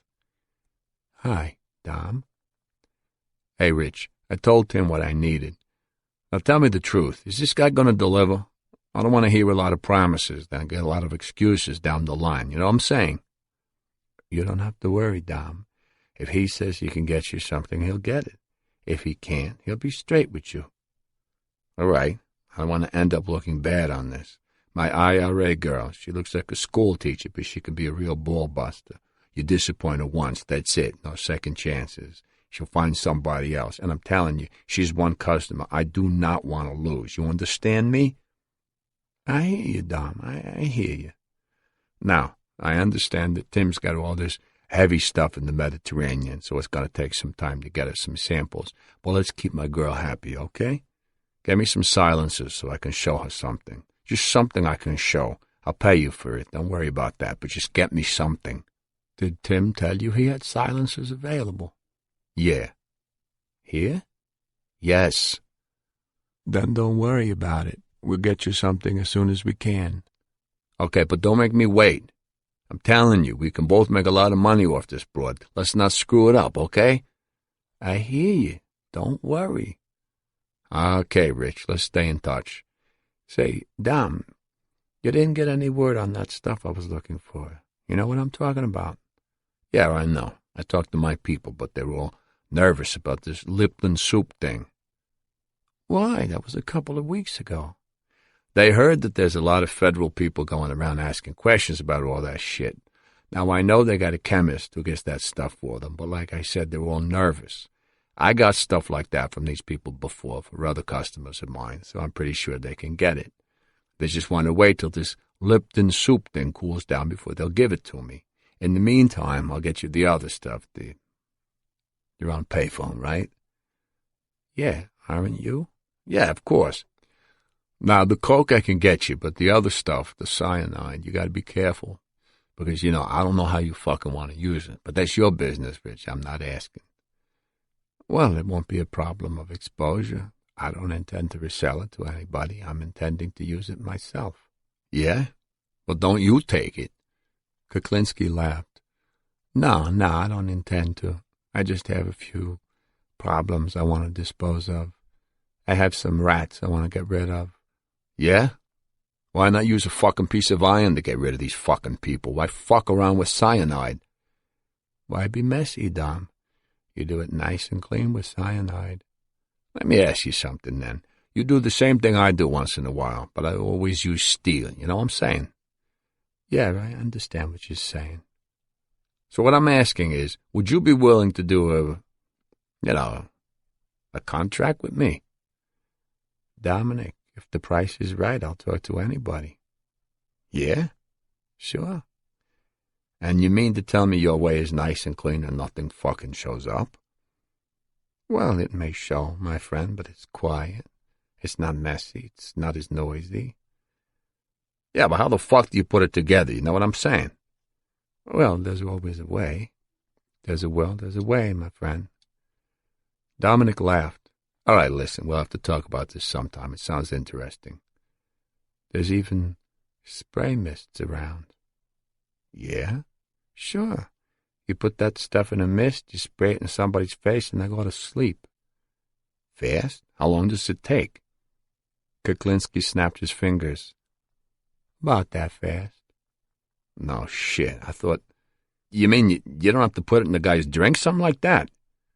Not necessary. That will work too, but it's very detectable that way.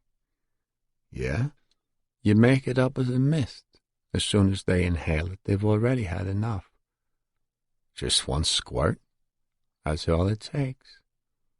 Well, shit, if it's that easy, Rich, there are definitely a couple of things we could get involved with without any fucking problems, As I said, contracts. Can do it either way. If a guy wants it done with lead, then it could be lead. If a guy wants to prove a point and he wants steel, it could be done with steel. I'm not averse to guns. I'm not averse to knives. I'm not averse to, whatever. As long as he's dead, that's the bottom line, Rich. Well, that's the thing, isn't it? If that's what they want. Your way sounds like a fucking James Bond movie, but if it works, then... Dominic, I've done it all ways, whatever you've known or heard. There aren't too many things I haven't tried. I try whatever sounds workable. Some guys want it done messy, and they want it as proof of the pudding. They want it shown, so I'll do it that way. But your way, what you were telling me with the cyanide, there's no problem with that? I don't have a problem. I'm not saying it's not detectable. I'm just saying it's quiet and it's fast. In other words, you've done this before. You know there's no problem. Well, nobody's going to give you proof of anything like that, my friend. I'm not saying proof. I'm just asking if it's really been done. It's been done. This sounds interesting. We gotta fucking go for coffee, break bread over this thing. It sounds good. Well, Dom, you know what they say. There's more than one way to skin something. I hear you. It all depends on how determined you are to get it done. They both laughed. As long as it gets done, right, Rich? As long as the guy who's paying you gets it done the way he wants. It's the finished product that they're interested in. And I haven't had any complaints because, as you can see, I'm still around. If I had any complaints, I'm sure I wouldn't be here. I hear you, brother, I hear you. But getting back to the other stuff with Tim, what should we do? You want to beep me or should I call you? Why don't you call me this weekend? But just in case I'm not at that other number, let me give you my beeper number. You got a beeper now, Rich? Yeah, this number is for me and Tim. We both use it, okay? I understand. Okay, the number is 1-800-402. Kuklinski gave Dominic the number, and Dominic repeated it back to him. Now, like I said, one of us will be carrying the beeper, either me or Tim. Okay. Kuklinski looked out at Sposato, who was waiting by the car like a puppy desperate for a little attention. Tim and I will work together on this. We work together pretty much on a lot of things. Sposato was grinning. If he had a tail, he would have been wagging it. All right. Take care of yourself, Dom. Bye-bye. Sposato practically lunged as soon as Kuklinski hung up the phone. He went for it, Rich? He really bought all that stuff I told him? Kuklinski stepped out of the booth and nodded. Yep. How much is he going to buy, Rich? How much money will he bring? Kuklinski stared up at the sky. The sun was bright and warm on his face. Don't know yet. Dom's going to talk to his buyer. You know that. Yeah, I know. I just thought he would have told you something. You know what I mean? Kuklinski didn't answer. He took out his dark glasses and put them on so he could face the sun and soak up the warmth. The hook was in. Sposato had dollar signs in his eyes. He was ready to do anything to make this deal happen. Same thing with Dominic. He was eager to make this buy.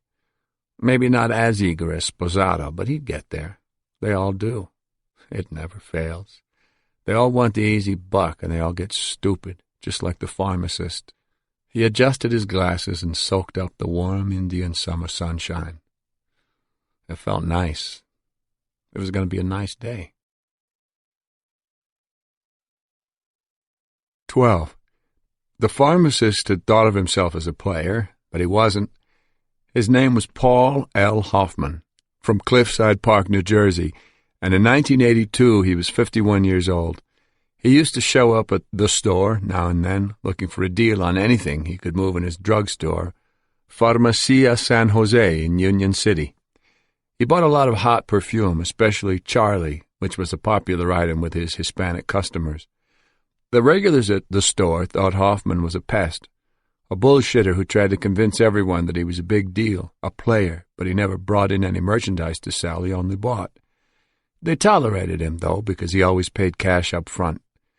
One day, when he showed up at the store, Lenny DePrima pulled him aside and asked him if he knew anything about some little white pills called Tagamet. Hoffman explained that Tagamet was a prescription drug for ulcers.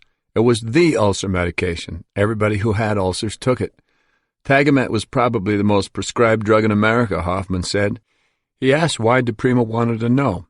The fence said that he'd gotten one of those big plastic jars of it, a couple of thousand pills, and some guy bought it off him right away, treated it like it was gold.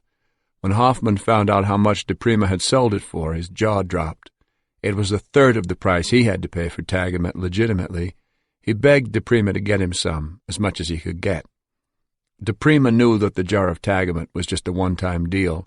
something that just happened to come in with a bigger load. He didn't have a connection who could get him more, but he didn't tell Hoffman that. He figured he'd bust the pesky pharmacist's balls a little, string him along, and make him crazy. But it turned out that DePrima's balls were the ones that were getting busted, because Hoffman wouldn't leave him alone about the Tagamet. He called every day, twice a day, stopped by just to remind DePrima that he was still interested and that he had cash on the barrelhead. One day, when Hoffman showed up at the store, Richard Kuklinski happened to be there. Disgusted with the pain-in-the-ass pharmacist, DePrima pointed across the room to Kuklinski and told Hoffman to go ask him about the Tagamet, hoping to get rid of him. He figured anyone with half a brain wouldn't bother the guy they called the one-man army. But DePrima was wrong. Hoffman went right over to Kuklinski. But he didn't ask him outright. He tried to be clever about it. Knowing that Kuklinski sold pornography, Hoffman told him that he could get porno into Israel and suggested that they might go into a deal together. He bought 5 8mm reels from Kuklinski to prove that he was serious. Kuklinski played along with him just to make the sale. He knew how DePrima felt about the guy, but neither one of them wanted to tell Hoffman to go take a hike because he always did have cash. Kuklinski gave Hoffman a phone number where he could be reached, figuring he might be able to sell anything to a character like this. But Kuklinski hadn't counted on Hoffman's persistence. Over the next couple of months, he called Kuklinski 62 times, always wanting the same thing. "The Tagamet, Rich. Did you get it yet?" Kuklinski stopped returning his calls. Then, early on the morning of April 29th, 1982, Hoffman called Kuklinski at home, and Kuklinski happened to pick up the phone. Hoffman told him he had to meet him right away. He sounded both desperate and testy. He said he was serious about this, that he wanted to get some Tagamet right away. He told Kuklinski to meet him at a diner on Bergen Boulevard in Cliffside Park. Hoffman said he'd be bringing cash, $25,000. Kuklinski didn't like Hoffman's attitude, but he held his tongue, remembering that the pharmacist always paid cash. But was the guy really stupid enough to carry $25,000 to a meeting where he wasn't even sure there'd be any merchandise to buy? Hoffman was a real piece of work, more nerve than brain. He just might. Kuklinski couldn't believe it. The guy was practically begging for it. He met Hoffman at the diner and told him it was all set up. His connection would be delivering some Tagamet to his garage in North Bergen. He told Hoffman to follow him in his car. But as Kuklinski sat in his car watching Hoffman go to his car in the rearview mirror, he started to have doubts. What did this guy think he was kidding? He had a beat-up station wagon from the year 1. He didn't have any cash. Not that much, not $25,000. But then again, Kuklinski did know of a few guys with money who lived like paupers. So maybe Hoffman was telling the truth. Maybe he did have the money. It was possible. As soon as Hoffman got his old heap started, Kuklinski pulled out of the parking lot and headed for his garage on Newkirk Avenue near 70th Street in North Bergen, about 2 miles from the diner. The garage was one of 5 that were tucked away behind a 2-story building in an overpopulated, mixed commercial residential area. A steep, narrow driveway led down to a muddy courtyard that was too small for a car to make the sharp turn into Kuklinski's garage without a lot of maneuvering. Kuklinski unlocked his garage and lifted the green overhead door. He pulled his car in, then let Hoffman back his old station wagon in. Hoffman turned off his engine, and Kuklinski walked up to his window and told him to get comfortable.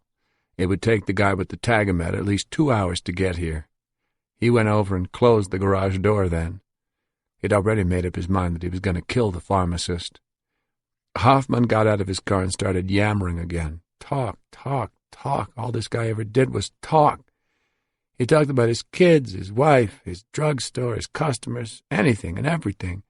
He wanted to hear about Kuklinski's family, and he kept asking questions about them. Kuklinski didn't say much. His family was none of anybody's business. He leaned against the trunk of his own car, his foot propped up on the bumper, watching the pharmacist go on and on like some kind of crazy mynah bird. Kuklinski just nodded and smiled, not even listening to what he said, thinking instead about the .25 caliber pistol in the pocket of his jacket. He'd just picked it up yesterday, hadn't even fired it yet. But as Hoffman kept talking, Kuklinski changed his mind again. This guy really was bullshit. He didn't have any money. No way. And if he didn't have any money, what good was killing him? Kuklinski figured he might have to beat the shit out of the guy to teach him a lesson, but why bother killing the little bastard? But the pharmacist's non-stop yakking got faster and more agitated then. Hoffman was getting huffy. He needed that Tagamet, he said, and he didn't understand why it was taking so long. After they'd been there for about an hour, he asked if Richie had a phone in the garage. He had to call one of his employees to tell him to open up the drugstore because he was going to be late today. Kuklinski shrugged and told him he didn't have a phone here. Hoffman said he'd have to go find one. Kuklinski felt the weight of the gun in his pocket as he watched Hoffman lift the garage door and let himself out to go find a payphone. Here's his chance to save himself a lot of pain and grief, Kuklinski thought. If he's smart, he won't come back. But 20 minutes later, Hoffman did come back, and he was all worked up now. He couldn't find anyone to open up the drugstore, and now he was losing money sitting here, waiting. If he waited around much longer, the money he'd make on the hot Tagamet might not make up for the lost income from having the store closed. The guy was in a real state, telling Kuklinski that he didn't want to wait around forever, that he wasn't shitting around, that he was serious about this. He went to the back of his station wagon, pulled out his car keys, and opened the gate.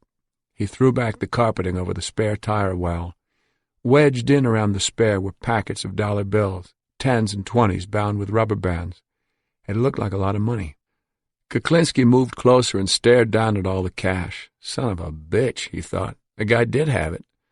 See, Rich, I got it, Hoffman said, almost pleading. You didn't think I had it, did you? Well, I do have it. Now, where's the merchandise? Kuklinski pulled the gun out of his pocket and stuck it under the pharmacist's chin. There is no merchandise. He pulled the trigger, and Hoffman's head flew back with the impact of the first shot. But when Kuklinski pulled the trigger again to finish him off, the goddamn thing jammed. Hoffman was on his knees, clutching his throat. He was gurgling, blood pouring out of his mouth, but he wasn't dead. Kuklinski grabbed the tire iron from the spare tire well and smashed him over the head. The pharmacist scrambled to his feet and tried to run, but Kuklinski hit him again and again. Hoffman collapsed to the floor, flat on his face. Kuklinski stood over him with the tire iron in his hand, watching the blood pool around his head, then branch off like a snake, slowly feeling its way along the oily floor to the drain in the middle of the garage. Richard Kuklinski waited and watched the still body to make sure Paul Hoffman was really dead before he started to remove the packets of money from the spare tire well. He did a quick count. There was only about 20,000. Hoffman had said he had 25. Kuklinski smirked and shook his head as he put the money in a plastic bag and locked it in the trunk of his own car. He then went to the back of the garage where he had a 55-gallon steel drum. He rolled it on its rim to Hoffman's body, filling the enclosed space with a noise that sounded like a gathering thunderstorm. He turned it on its side and shoved Hoffman's body in. After setting it upright, he put the lid on but didn't seal it. He took the keys out of the tailgate of Hoffman's station wagon and drove the car down the hill to Route 440 to a Rickle Home Center in Jersey City. He bought 5 bags of Sackcrete instant concrete and returned to the garage. He removed the lid from the drum and dumped the instant concrete over Hoffman's body, turning away so he wouldn't have to breathe in the powdery mixture. He shook the drum after each bag so that it would all sift down. After the 5th bag of Sackcrete, he uncoiled the garden hose that was attached to a spigot near the front of the garage and filled the drum with water. When it started to overflow, he turned the spray to the floor and washed all the blood and excess concrete down the drain. He took his time washing the blood off the tire iron, then wiped it down with a rag before he threw it back into the tire well of Hoffman's station wagon. He recoiled the hose, then checked the drum to make sure no part of the body was sticking through the surface. He wanted it to look like nothing but solid concrete after it hardened. Satisfied that the pharmacist was totally submerged, he put the lid back on, sealed it, and left it there. A month later, Kuklinski decided it was time to get rid of the drum. He'd read some stories in the local papers about police efforts to find the missing pharmacist, but that didn't concern him. The damn barrel was just getting in the way. He rented a van and rolled the heavy drum into the back. Then, after dark, he headed down the hill to Routes 1 and 9. The hill was steep, and the barrel shifted as he took a corner, smashing into the side wall of the van. Kuklinski slowed down and looked over his shoulder. One of the windows had shattered. He turned around in his seat and stepped on the accelerator. Good thing he had taken the insurance, he thought. He drove north on 1 and 9, then west on Route 46, stopping at a motel in Little Ferry that was next to a little hot dog joint he liked called Harry's Corner. He pulled the van up alongside the motel and rolled the heavy barrel out the back, letting it drop to the pavement. He rolled it up against the wall so it would be out of the way, turned it upright, and left it there. A few days later he stopped by Harry's Corner and ordered 2 hot dogs with mustard and chili. He sat on a stool at the counter that ran along the window overlooking the driveway between Harry's and the motel. The drum was still there, right where he left it. Every week he managed to stop by Harry's Corner for a couple of hot dogs, and he always sat at that counter staring at the 55-gallon drum as he ate. Then one day he came in and noticed that it was gone. Someone from the motel must have gotten sick of having it there and decided to have it hauled away and dumped somewhere. He just assumed the body was never discovered, or else he would have heard about it at Harry's. It would have been big news if a body in a steel drum full of concrete had been found next door. Richard Kuklinski bit into his first hot dog.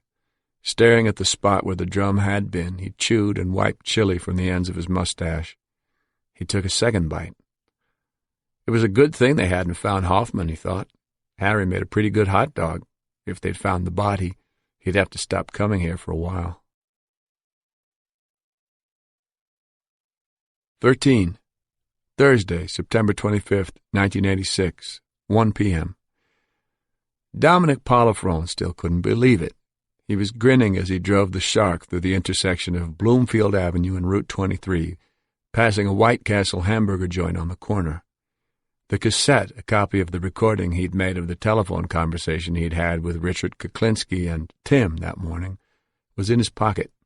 He was coming from the Bureau of Alcohol, Tobacco, and Firearms offices in Newark, where he'd returned Kuklinski's call on a phone rigged to a tape recorder. The Operation Iceman Task Force had been hastily summoned for a meeting, and he was heading for the Organized Crime Bureau offices in Fairfield.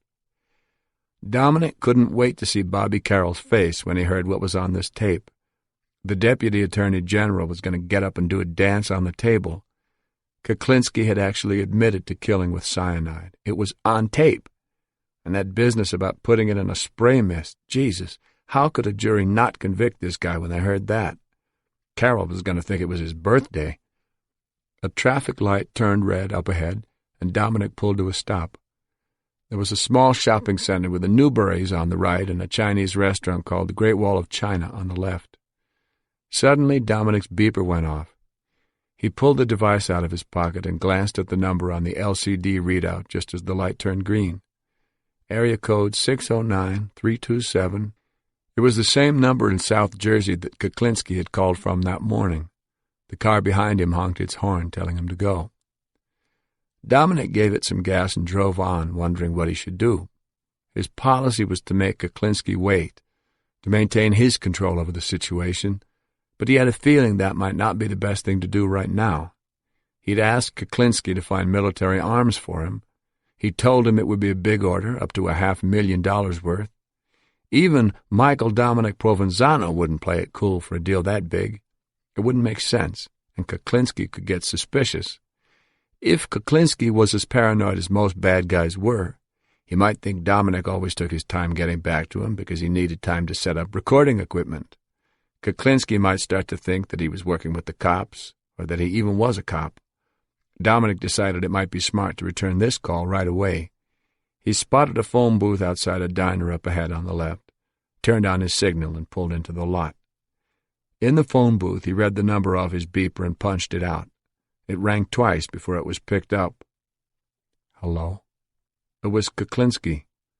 Hello, Rich, it's me. Hey, Dom, how's it going? Good, what's up? You at a payphone? Yeah, we can talk. Okay, listen.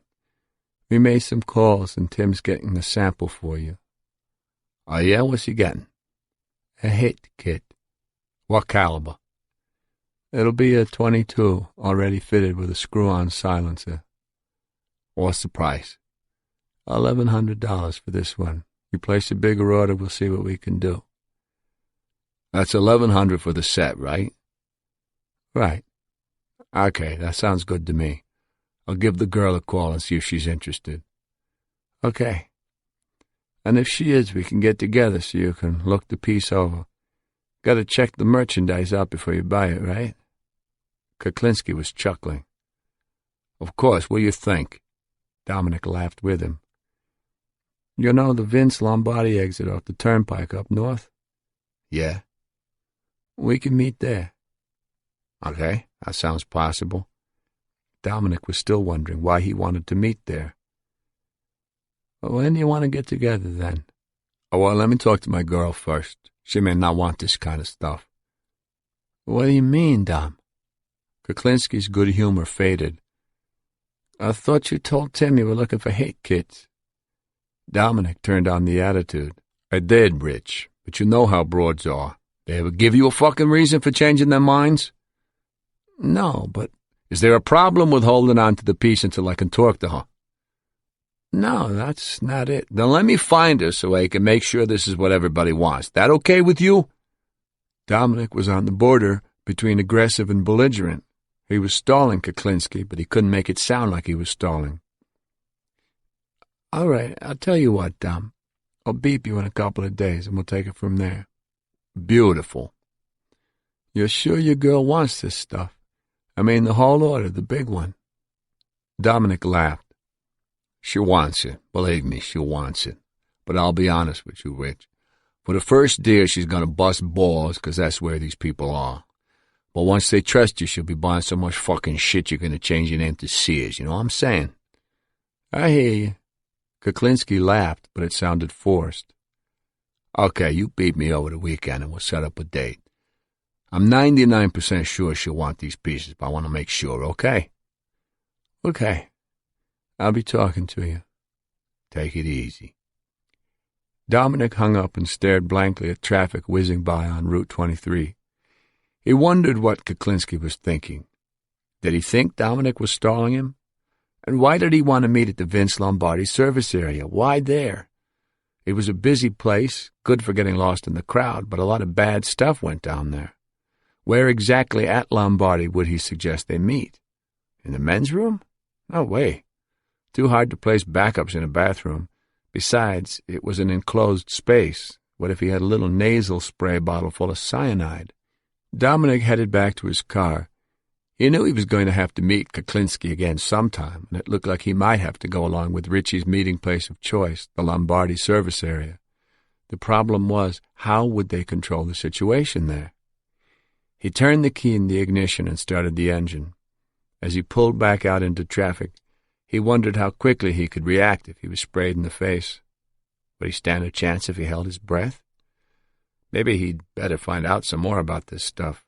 His eyes stung just thinking about it. 14. Thursday, October 2nd, 1986, 2:45 p.m. The Vince Lombardi service area off the New Jersey Turnpike in Ridgefield, New Jersey is always busy. It's the last rest stop before the highway becomes I-95 again and crosses the George Washington Bridge going into New York City. Coming the other way, it's the first rest stop you can see from the road after leaving New York, an oasis for travelers who've been keeping their knees together waiting for a bathroom, choosing not to risk the ominous exits along I-95 as it winds through Harlem and the Bronx, where dingy tenements and monolithic housing projects loom, and the stripped remains of abandoned cars litter the shoulders like big-game carcasses after the vultures were through with them. The main building at the Vince Lombardi service area has 2 fast food restaurants, a Roy Rogers and a Bob's Big Boy, as well as several smaller concessions. Outside there's a Shell gas station and 2 large parking lots, one for cars, the other for trailer trucks. If you look west from the parking lot, you can see vehicles crossing an elevated section of the turnpike, the loud diesel engines roaring through the sky. To the east is the Manhattan skyline. Fields of 7-foot-high grasses and cattails in the swampy wetlands surround the service area, which is bordered by a ribbon of access road. It takes about 3.5 minutes to drive around this access road and circle both parking lots if you drive a little faster than the speed limit, as practically everyone does. On this cool, cloudy Thursday in October, Deputy Attorney General Bob Carroll and Investigator Paul Smith knew exactly how long it took. They'd been doing it for the past 40 minutes. Paul Smith was driving the silver-gray sedan. Bob Carroll was in the passenger seat. In their suits and ties, they could easily be mistaken for a Mutt and Jeff pair of traveling salesmen, Smith being the junior trainee, even though he was actually only 2 years younger than Carroll. Investigator Ron Donahue was crouched on the floor of an otherwise unoccupied state police car parked at the curb near the entrance to the Roy Rogers. 2 other investigators, a man and a woman, were making eyes at each other in another unmarked car in the lot near the bank of telephone booths. They were all watching Dominic Polifrone, who was sitting on a picnic table on the grass near the phone booths, his foot propped up on the seat. They were all waiting for Richard Kuklinski. Paul Smith sighed and drummed his fingers on the steering wheel. So where the hell is he? Bob Carroll's eyes swept the parking lots like a constant lighthouse beacon. For all we know, Richie could already be here. Smith shook his head in disgust. I wouldn't be surprised. They both knew how Kuklinski could be. He was the most cautious criminal they'd ever come across. He'd come to meetings early and just stand around, surveying the scene. Then he'd stay late afterward doing the same. Once, when the state police were following him in an unmarked car on the Garden State Parkway, he just pulled over to the side of the road and sat there for an hour, waiting and watching. They could never figure out how he knew they were following him. He was either super paranoid or supernatural. As Paul Smith drove by the rows of gas pumps at the Shell station one more time, the AID radio receiver in the attaché case on the seat between him and Bob Carroll hummed and crackled with background noise. Dominic was wearing a concealed Cal transmitter as well as a Nagra tape recorder. Ron Donahue and the couple had similar receivers. They were all listening to the same thing, the rustle and squeak of Dominic's leather jacket whenever he moved.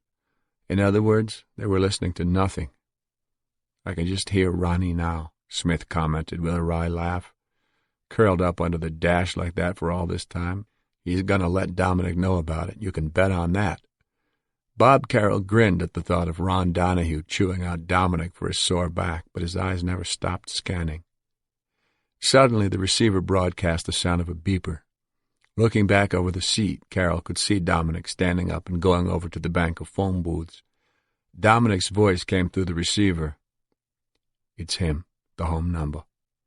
Smith and Carroll listened intently to the AID receiver as they glided around the access road. Dominic was calling Kuklinski back. Hey, Rich, it's me. Where the fuck are you? I've been waiting here for a half hour already. Then why didn't you call sooner?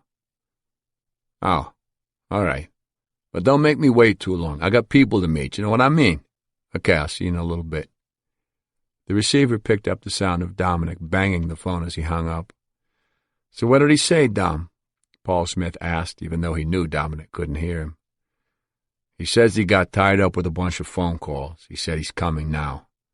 The disgust and mistrust in his voice reflected the rest of the team's feelings. Smith and Carroll continued to circle the access road on their mobile surveillance, driving and waiting. They had to wait another 35 minutes before the blue Chevy Camaro finally came down the exit ramp off the turnpike. They watched it heading for the bank of phone booths, Paul Smith maintaining a steady speed. The slam of a car door came through the receiver, then Kuklinski's voice. I got stuck on the phone with this guy. I finally looked at my watch and said, Holy Christ, I got someone waiting for me. Let me hit this guy's beeper before he scrams. That's when I called you. It takes me a half an hour to get here. I thought something happened to you. Kuklinski's voice was a little fainter than Dominic's, because he was farther from the mic, but the transmission was still loud and clear, which pleased Bob Carroll. A cassette tape recorder in the attaché case was recording the transmission just in case Dominic's Nagra malfunctioned. As Paul Smith drove around the bend and started back toward the bank of phone booths, Bob Carroll frowned. He could hear Kuklinski's voice, but he couldn't see him. All he could see was Dominic, who looked like he was talking to the booth on the end. But as Smith drove closer and the perspective shifted, Carroll could see that Kuklinski was standing in the doorway of the booth, filling it completely. He was dressed entirely in black. With Dom looking up at him like that, he appeared to be enormous. Bob Carroll suddenly recalled the Mighty Joe Young movies they used to show on the $1 Million Movie on Channel 9 when he was a kid. The only difference was the gorilla in the movie was friendly. So what do you want to do? Dominic said. I got the thing in the trunk. Kuklinski headed back to his car. Dominic followed him. As Dominic and Kuklinski passed between two parked cars, a shivering, emaciated dog came out of nowhere and was nearly hit by a passing pickup truck. "Look at that poor little dog," Dominic said with genuine sympathy in his voice. Paul Smith nearly jumped out of his seat. "What the hell is wrong with him? He's supposed to be a bad guy. He's not supposed to give a shit about poor little dogs." He gestured at the windshield. "What the hell is wrong with you, Dominic?" Bob Carroll shushed him. Kuklinski opened the trunk of his car. "This is a .22 long-barrel military capacity with a screw-off front. You screw the suppressor on." "Right. This is everything?" "Everything's here."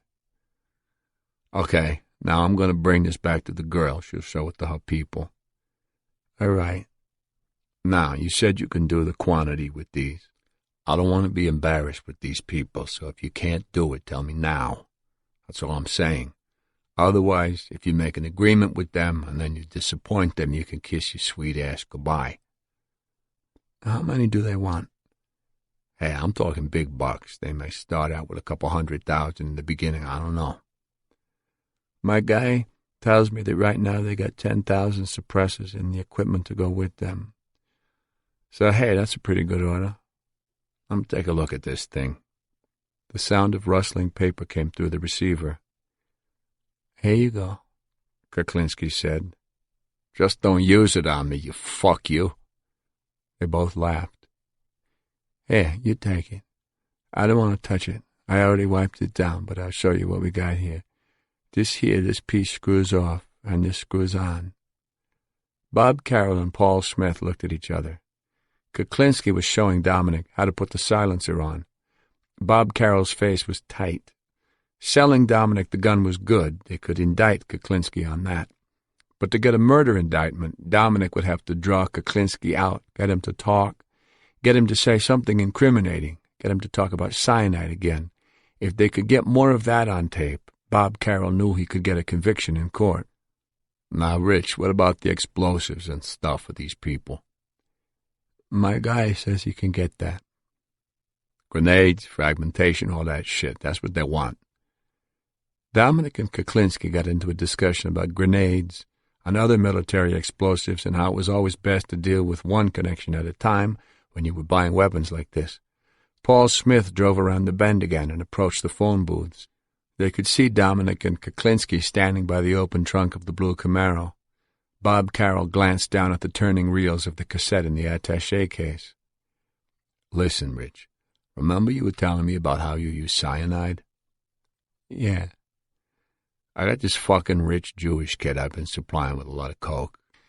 He wants me to get him 2 kilos now, which I can do, but the kid's a real fucking pain in my balls, you know? So what I'm asking is, you think it's possible we can dope up the coke with cyanide?" "Definitely." "Well, I was figuring we can make a quick score, do the kid, and go halvesies on the bread he brings for the 2 keys. "Does he always come along?" "Yeah, he always comes along." "And he brings cash?" "The kid's rich from his old man. He's rolling in it. Money's not the problem. He's the problem. I can't stand a little fuck anymore." Silence. Kuklinski was thinking about it. Bob Carroll bit his bottom lip. "All right. Just tell me when." The Deputy Attorney General's face lit up. He could see the words typed up on an indictment, conspiracy to commit murder. As Paul Smith drove past the blue Camaro, Kuklinski changed the subject. "Dom, you understand that the price for these pieces goes up after this one, right? It's 11 for this one, but it'll be 15 apiece, even in quantity." "Without the nose?" "No, with the nose. The same as you got here, except it'll be 1,500, not 11. "What caliber?" "I didn't even ask. Probably 22. "Hey, what the fuck do I care? It's the Irish broad's money, not mine. I don't give a fuck. Personally, I could give 2 shits about that cause over there. I'm going to give you your price today. Whatever it is tomorrow is her problem." "Whatever. I'm just telling you, Dom. And as for that other guy, that sounds very interesting. Fuck it, I'll hit a Jew in a minute. Who the fuck cares?" Yeah. Not only that, you said we can make a nice buck off this. That's what I'm telling you, Rich. You know what we can do? I don't know if you want to do this, but I can bring the kid here someday. I'll meet him here for coffee, and you can come and take a look at him if you want. No problem. Tell him you'll meet him over by the phones, and I'll park over there so I can see what he looks like. Good. Only thing is, Rich, I don't want him whacked. His old man's got money up the ass. He'll hire private investigators and all kinds of shit. That's why he's got to look like an OD, you know what I'm saying? No problem. I can do it. But you got to get me the cyanide. I'll make it up and hit him in the face with it. I can make then just one hit, and that's it. He goes to sleep. Or we put it in the coke. I don't give a shit, really, just as long as he's gone and it looks like an overdose. My friend, there's more than one way to do it. You don't want him shot. We can do it another way. There's millions of ways. An OD, that's what I want. Well, we can give him some pure shit and make him really OD. Whatever. I gotta run now, but we'll talk about this some more later. All right, big guy? You got it. See you later. Paul Smith slowed the car down as he came back around. Kuklinski was closing the trunk of his car. He had a paper bag in his hand. Dominic was walking away holding a small gym bag. Dominic had the hit kit, and Kuklinski had 11 $100 bills provided by the state of New Jersey. Smith looked over at Bob Carroll. So what are we going to do about this rich Jewish kid business? Since they had heard Kuklinski making anti-Semitic remarks on previous surveillances, the Operation Iceman task force had been toying with the idea of luring Kuklinski with a Jewish victim. Carroll was fiddling with the tape recorder. I was thinking we could play it out a little more, see how far we can go with it. Paul Smith glanced at him again as he drove. You thinking about introducing somebody, or you just going to let Dominic talk it up? No, I thought we might introduce somebody. Not right off, but maybe down the line. Smith pulled the car over to the side and looked at Bob Carroll again. Who were you thinking of? Carroll frowned, raised his eyebrows, and shrugged as if he hadn't given it much thought.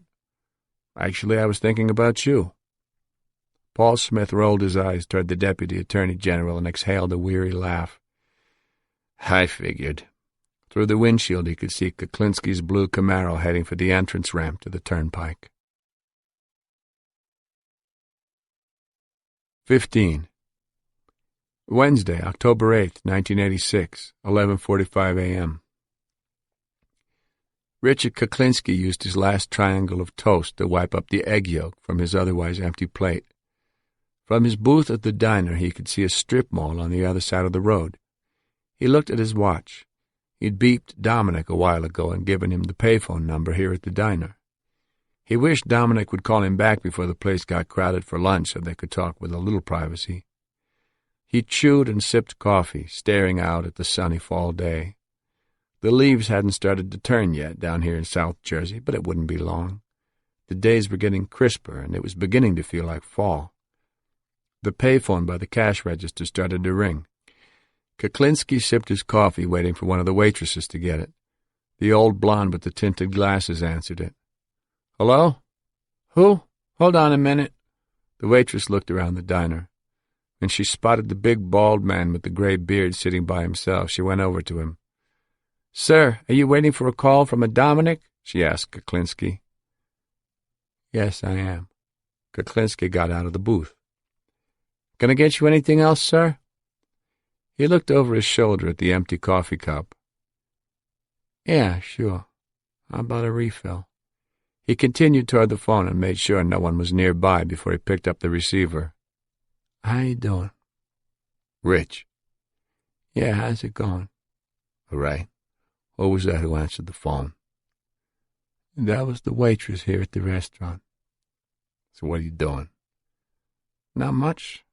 I called to see if anything is happening with your girl. As a matter of fact, everything's fine with her. Yeah? They're very pleased with what I showed them. Yeah? So, that looks like good business, you know what I'm saying? Good. And how did you make out with the rich kid?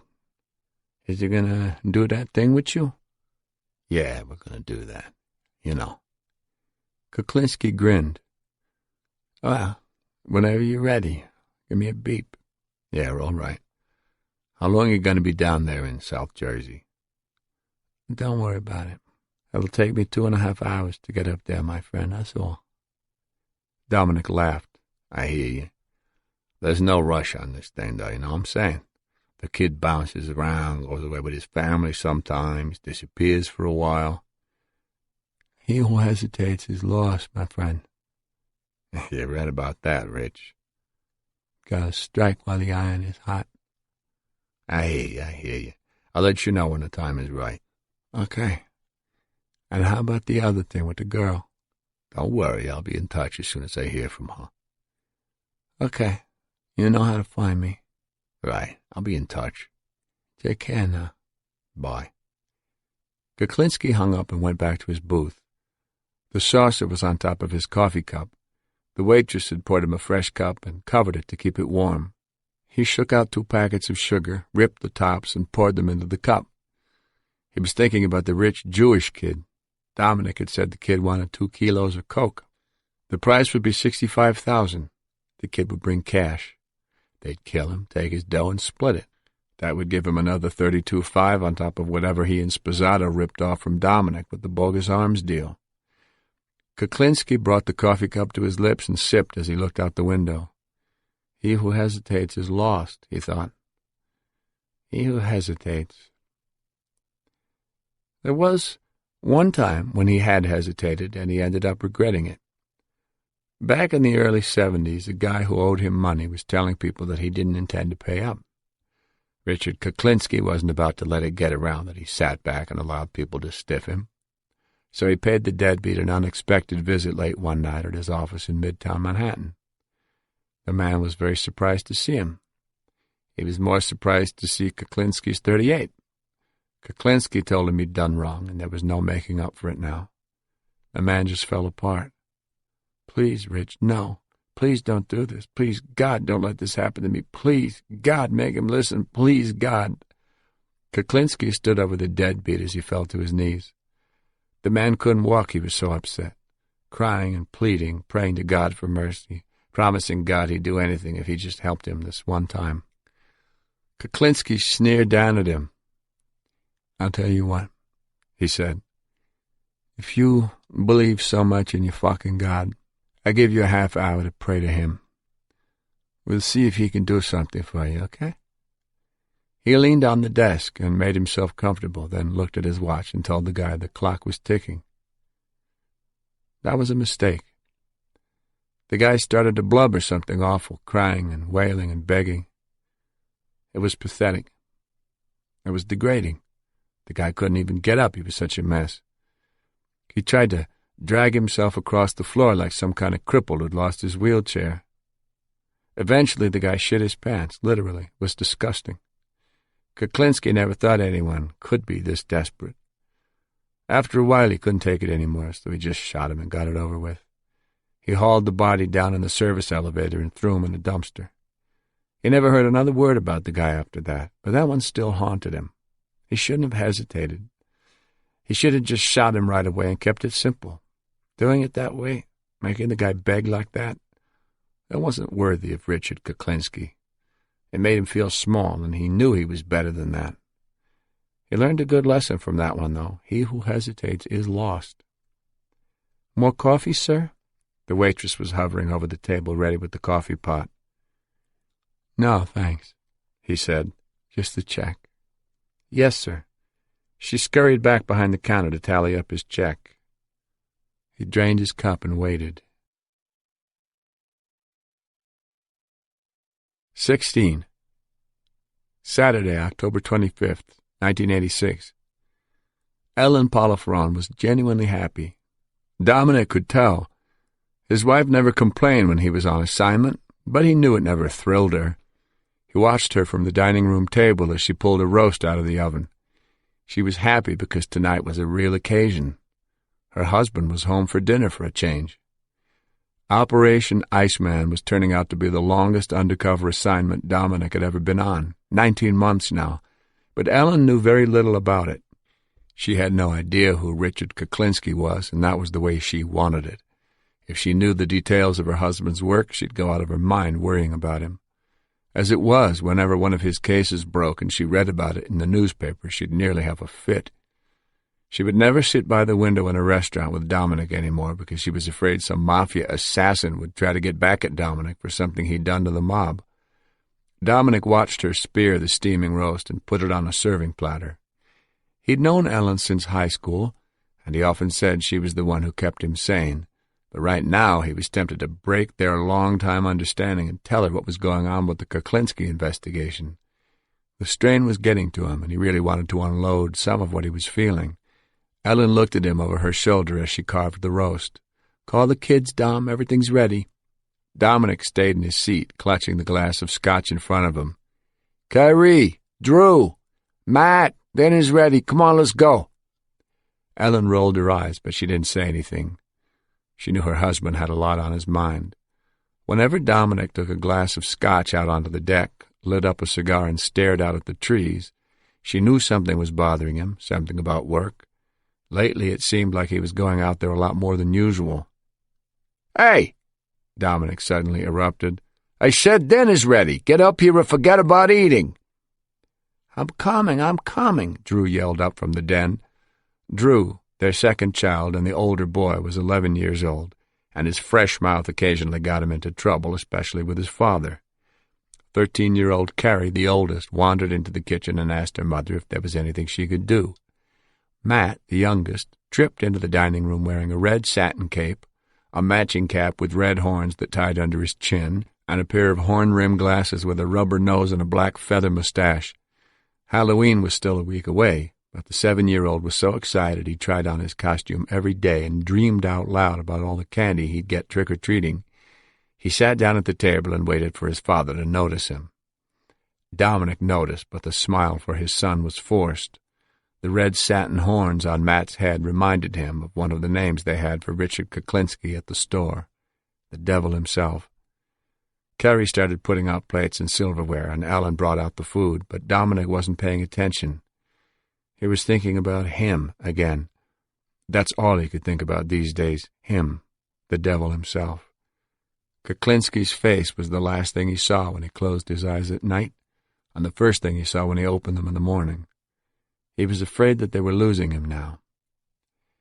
A week after he'd returned Kuklinski's call at the diner in South Jersey, Dominic beeped Kuklinski, but it was Tim, Kuklinski's arms supplier, who returned the call. He told Tim that he needed to talk to Richie about the IRA deal, and Tim said he'd give Richie the message. Later that day, Kuklinski called him, and they discussed the possibility of getting 5 to 10 more hit kits like the one Dominic had already bought. But Kuklinski seemed hesitant, insisting that his people wouldn't sell these guns piecemeal. He was clearly looking for a bigger order, playing hard to get. Dominic didn't accommodate him. This was what the girl wanted for now, he told Kuklinski, that's all. He was sticking to his policy of not conceding anything to Kuklinski. But now he was beginning to have second thoughts about his strategy. 11 days had gone by with no word from Kuklinski. Then today, while he was raking leaves in the front yard, his beeper went off. He pulled it out of the waistband of his sweatpants and saw right away that it was Kuklinski's home number. When he returned the call, Dominic could tell from Kuklinski's voice that things had definitely changed. The Iceman was cool and non-committal. Dominic reminded him that the rich kid ripoff was still on the table if Kuklinski was interested, and he suggested that they get together to discuss it. Kuklinski didn't say he wasn't interested, but he didn't seem all that enthused about it. The conversation was short, but Dominic felt like he was pulling teeth the whole time, trying to jumpstart the guy. Kuklinski promised to give him a call on Monday, but Dominic didn't think he would. He was afraid that the Iceman had lost interest in him. Of course, in hindsight, it made sense. Almost 2 months had gone by since they'd met, and the only money Kuklinski had made on this relationship was the $1,100 Dominic had paid him for the one gun and silencer, which he probably had to split with Tim. This was small potatoes for Kuklinski. He probably thought he was wasting his time with Dominic. Dominic stroked his mustache. He should have put in a bigger order when he talked to him 2 weeks ago. 5 to 10 guns was nothing. He should have realized that. Same thing with the rich kid scheme. He should have been more definite about it. He should have given Kuklinski a tidbit he could taste to make him really hungry. Kuklinski probably thought he was a small-timer who was stalling him because he couldn't come through with what he'd promised. Kuklinski thought he was bullshit. Dominic. Dominic. Huh? Ellen gestured with her head. Dinner's ready. Dominic looked down and suddenly realized there was a full plate in front of him. Roast beef, string beans, baked potato, and a salad. Carrie was in her seat, and Ellen was standing over Matt, cutting his meat for him. Drew's place was empty. Dominic's brows furrowed. Where's Drew? Carrie shrugged. Dominic exploded. Drew, if you don't get in here right now, you can forget about— I'm right here, Dad. You don't have to yell. Drew raced in through the kitchen and jumped into his chair. He was wearing his catcher's mitt. Dominic pointed at the mitt. Get rid of that thing. You don't bring that to the table. What's wrong with you? He gave him an exasperated look and took off the mitt. He was about to pitch it into the living room when Ellen stopped him and saved him from his father's temper. Just put it under your chair, Drew. Ellen sat down and everyone dug in. Dominic sliced his roast beef and absently took a bite. Kuklinski thought he was bullshit. He knew it. Dominic took another bite. He didn't even know what he was eating. He was so preoccupied. Is it good? Ellen asked. Huh? The meat, is it overdone? Oh, no. It's good. It was very good. He was watching Matt in his devil costume, buttering a roll. That reminded Dominic of something he always said to Kuklinski. We gotta break bread over this, Rich. We gotta break bread. He speared another piece of roast beef and shoved it in his mouth. But when were they going to break bread, he wondered. When? There was no reason for Kuklinski to meet him, no incentive, no big bucks, no big score, nothing. They were stalling Kuklinski, and the bastard knew it. Dominic chewed and chewed, thinking about Kuklinski, and finally he realized that the roast beef didn't have much taste. Hey, Matt, he said to the 7-year-old, pass the fucking salt, will you? The little boy's jaw dropped. Daddy! Dominic! Ellen scowled at him. Drew thought it was hilarious. Ooh, what you said, Dad? Dominic clenched his teeth and felt his face turning red. He was just about to scream at Drew when he caught himself. He turned to Matt and tenderly pushed the devil's horns off his head. I'm sorry, Matt, I didn't mean that. The little boy looked up at his father, his shocked expression slowly fading. It's okay, Dad. He looked at his mother. We understand. Dominic rubbed his face and let out a long sigh. Sorry. Later that evening, while Ellen and the kids were downstairs in the den watching TV, Dominic was pacing around the house, searching for something to do with himself. He had tried watching television with them, but he couldn't concentrate on any of the programs. He thought about going out for a jog, but it was raining too hard. He wanted to go down to the gym, put on the gloves, and work on the heavy bag for a while, but this was the first Saturday night he'd been home in months. He couldn't leave now. His best friend, Alan Greco, was out for the evening. He'd already tried calling him. So Dominic sat at the kitchen table, staring at the phone, debating about whether or not he should call. His eye kept going back to the bottle of Chivas on the counter. Either he was going to make the call or have another drink and brood. He snapped up the phone and punched out the number. It rang 5 times before she answered. Hello? Hey, how are things in Guacamora? Dominic! The woman on the other end had a distinctly New York accent. She sounded both incredulous and scolding. It's Saturday night, Dominic. Get a life, will you? I'm trying, Margie, I'm trying. Margaret Moore was Assistant Special Agent in charge of the ATF office in Philadelphia. She had started her career with the New York City Police Department, working in undercover narcotics, but in 1976, after 2.5 years on the job, she had been laid off. She was then hired by the Bureau of Alcohol, Tobacco, and Firearms, where she was teamed with a brash special agent who was as Italian as she was Irish. Together they formed an act that was unique in undercover law enforcement. Dominic would pose as a connected guy in the market for guns. Margaret, with her blue eyes and strawberry blonde hair, would be the IRA girl, his good customer who needed the guns. They were a very effective duo. Whenever they would go to meet a bad guy with guns to sell, Margaret would go off into a corner by herself, and Dominic would do all the negotiating, going back and forth between the buyer and seller. In their biggest case together, they recovered 3,000 silencers from a mob gun runner. Even though they weren't partners anymore, they stayed in touch. But ever since Operation Iceman had started to heat up, it seemed like he'd been calling her every other night. "So what's he done now, Dom?" Margaret Moore knew all about Richard Kuklinski. "Nothing. That's the whole problem. I think we're losing him." "You think he's on to you?" "Nah, I don't think that's it." "You sure?" "Nah, he doesn't know who I am." "Well, don't be a jerk. If he starts getting hanky on you, back out. Protect yourself first." "Don't worry, Margie. It's okay. He doesn't know." "Hey, I know you. You'll tough it out no matter what. Don't be stupid. Remember, you don't have me around anymore to keep you in line." Dominic laughed. "Don't make me curse, Margie." The muscles in his forehead were relaxed all of a sudden. "So, Dom, you want me to put in a petition to let me help you out with this guy? You introduce me as the IRA girl and we'll wrap this thing up quick, just like we used to." They both laughed, but they both knew it was more complicated than that. Kuklinski wasn't some street punk with a few guns to sell, and this wasn't the same kind of buy-bust situation that they had been used to. This was a homicide investigation. Dominic had been on this case 1.5 years now, and it didn't look like they were going to wrap it up soon because the state of New Jersey had first dibs on Kuklinski for murder. Selling illegal firearms was just a side dish at this feast. Dominic knew that his old partner would jump in to help him in a minute if she could. But Margaret Moore was a supervisor now, and supervisors were officially prohibited from returning to street duty. "You getting good cooperation from the state?" she asked. She sounded like a protective mother. "Oh, yeah, these guys are great. No complaint there.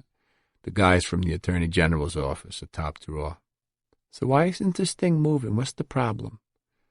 "We got to get Kuklinski for the murders. I got to get him to talk more on tape. Bobby Carroll's running this show, and he says we keep going until we get enough on tape to nail Kuklinski in court for good." "Yeah, but Dom, doesn't he understand that Kuklinski's going to fly the coop if you jerk him around too long?" "He understands that."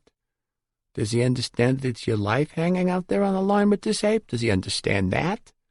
"Yes, Margie, he understands that." Dominic was touched by the ferocity of her concern for him. "Look, Dominic, I shouldn't have to tell you this, but I'm going to say it anyway. Nobody understands what it's like being out there by yourself on an undercover. No matter what these guys tell you to do, you do what you have to do. It's your life that's on the line, not theirs." Dominic stared out the sliding glass doors at the teeming rain and the floodlights out on the deck. "I know, Margie. Believe me, I know." 17. Wednesday, October 29th, 1986, 1:50 p.m. At the Vince Lombardi service area, Dominic Polifrone stood just inside the glass doors at Roy Rogers, his hands in the pockets of his black leather jacket, holding his gun in the right pocket. The Niagara tape recorder concealed on his body was running. 3 investigators from the state's Organized Crime and Racketeering Bureau were at different booths in the fast food restaurant, blending in. One of the 3 was Ron Donahue, who was hunched over a paper cup of tea, drinking it slowly and making it last. A 4th investigator was sitting in a stall in the men's room, just in case. They were waiting for Richard Kuklinski. Dominic had waited all day Monday for Kuklinski's promised phone call, but it never came. Tuesday had passed, and there was still no word from him. Dominic was discouraged. He'd thought about calling Kuklinski himself, but he didn't like that idea. The way Kuklinski had sounded the last time they talked, it was as if they'd never met. At this point, if Dominic called him, in effect they'd be starting all over again, clean slate, except Dominic would be in the weaker position because he'd be the one doing the pursuing. That he didn't want. He'd decided to wait it out a little longer and see what would happen. Then, that morning, Kuklinski finally beeped him, but when they talked, he was still cool and evasive. He was making excuses, telling Dominic that he lost his number and that's why he hadn't called sooner. Dominic said he wanted to meet him so they could discuss a few things, but Kuklinski tried to put him off, saying that he didn't have the time because he was leaving for South Jersey in a little while. Dominic insisted, and Kuklinski finally agreed to meet him at the Vince Lombardi service area. Dominic scanned the parking lot through the glass doors, then looked at his watch. He knew he was going to have to make the sales pitch of his life. Not hard sell, though. That would just send Kuklinski back into the bushes. No, he was going to have to be very subtle, but also totally upfront. He was going to have to appeal to the only thing that apparently turned the Iceman on: money. The restaurant was visible in the reflection of the glass doors. Outside it was cold and blustery. Dominic didn't like the idea of meeting Kuklinski inside, but given the weather, he didn't have much choice.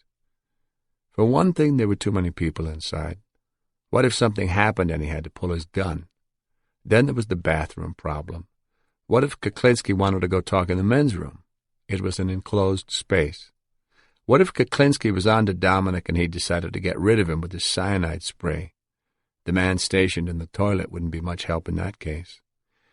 That's why Dominic had already decided that he would try to head off any suggestion that they go into the bathroom by saying he hadn't had lunch yet and he was starved. Of course, the thought of eating with Kuklinski wasn't very comforting either. All Dominic could think of was Gary Smith's last hamburger.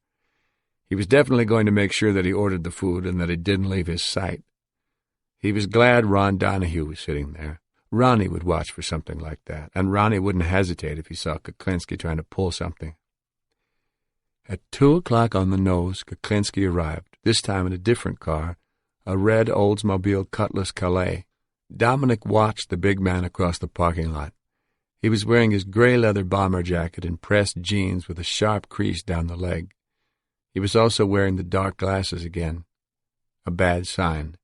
The members of the task force had agreed that these were his motherfucker glasses. Whenever he wore them, that was usually the attitude he had. Kuklinski pushed through the glass doors. "Hey, Dom, what's new?" Dominic shook his hand. "You're getting smaller and smaller, my friend. What, are you on a diet?" Kuklinski laughed, but Dominic could tell that it was forced. "You want coffee? I haven't had lunch. Come on, let's have something." "Not for me. You go ahead." They headed for the counter and stood in line together so Dominic could get something to eat. "Those things I wanted, Rich, the 5 or 10, you know what I'm talking about. Can you get them for me?" Kuklinski shrugged. "They're down there if you want them. You go get them yourself, though. They're in Delaware." He kept his glasses on. "And you know that he's got 10? 10, 20, 30, whatever you want. But I don't want to transport them. If you want them, you go get them." Kuklinski was wearing his attitude like a fur coat. Dominic knew it was time to start his pitch. "Tim explained to you that these pieces aren't for the girl, didn't he? This is a favor I'm doing for a wise guy in New York. Small change. This isn't the big one. That's what I got to talk to you about." Dominic got to the head of the line, and Kuklinski waited for him to order. Behind the counter, a pimply kid in a paper hat punched out Dominic's selections on the cash register, then went to fetch his order. "My people are ready to buy. They said they don't need samples. All they want is a list of what you can get." Dominic lowered his voice. "I know they got at least $500,000 to spend on ammo alone." Kuklinski didn't answer. He was looking down at Dominic's plastic tray as the kid behind the counter filled it. A carton of milk, a Coke, large fries, and a cheeseburger. As Dominic paid, Kuklinski went to find an empty booth at the far end of the room by the windows. Dominic carried his tray over to him, passing Ron Donahue sipping his tea. They didn't look at each other. At the table, Dominic unwrapped his cheeseburger and took a bite. He wasn't going to put it down until it was finished. Kuklinski sat there with his fingers linked on the tabletop, a stone face behind the dark glasses. "My people are looking for grenades, machine guns, all that kind of shit. You know what I mean? We're ready to put in our order." Kuklinski sucked on his teeth. "Yeah, I keep hearing about this big order, but my guy wants to know when. It's getting embarrassing for me." "I'm giving you the order now. If Tim can handle it, we're buying. Just get me a list of what he's got." "Okay, I get you one." The big man sucked his teeth. "What's your girl going to do over there? Start a war? I want to know so I can move out of the way a little bit. Kuklinski was smiling. It seemed genuine. Rich, I don't give a fuck what she's going to do with it. As long as her cash is green, that's all I care about. Well, that's all I care about, too. I just want to get you two guys together and let you do your thing. I'm going to step aside and stay out of it. All I want is my commission when it's all over. Of course. Dominic stuck a straw in his soda and took a drink. But right now I need those 10 pieces. Tell me the truth now. Can I get 'em right away? I promised this guy I would try. You willing to go down to Delaware to get 'em? No problem. I'll pick 'em up wherever they are. Kuklinski took off his glasses. Tim's got 'em. They're down there. If you'll pick 'em up, there's no problem. Good. You make the arrangements and get back to me. Tell me when and where, okay? Kuklinski nodded. Will do. Dominic stuffed a few French fries into his mouth. So, what happened to your little Jewish friend? Dominic took a drink of soda and swallowed. I wanted to talk to you about that. The kid says he may want to do 2 or maybe 3 keys now. Is it still possible to do what we talked about, with the cyanide shit? Dom, if you can get me a little bit of cyanide, I could take this kid out easy. Just walk up to him, spray it in his face, and he'll never see the next fucking minute. Guaranteed? My friend, I've done it already. The kid will never know what hit him. Once it gets into his system, he's done for. He's gone. What about his car and stuff? What do we do with it? Kuklinski shrugged. What do you want me to do with it? All I'm interested in is taking his money. Just leave him. Don't touch nothing. You want to move him? Move him. But I don't see it as a problem. Just leave him where he is. He'll look like he's sleeping. That's what I want. Whack him without any fucking problems. Then we got his cash plus the coke I bring to the meet. See that old guy sitting over there? Kuklinski pointed with his glasses. Dominic turned around in his seat. He was pointing at Ronnie Donahue. Dominic's hand went to his lap, ready to go for the gun in his pocket. Yeah, what about him? I could walk by and give him a little swish in the face. And I could walk right out of here and no one would even realize what happened to the guy. Except when someone asked him to get up and move. That's when they'd realize he wasn't with us anymore. Dominic relaxed and reached for his soda.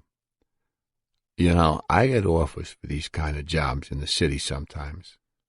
Would you be willing to teach me how to use this stuff on somebody? What's the best effect?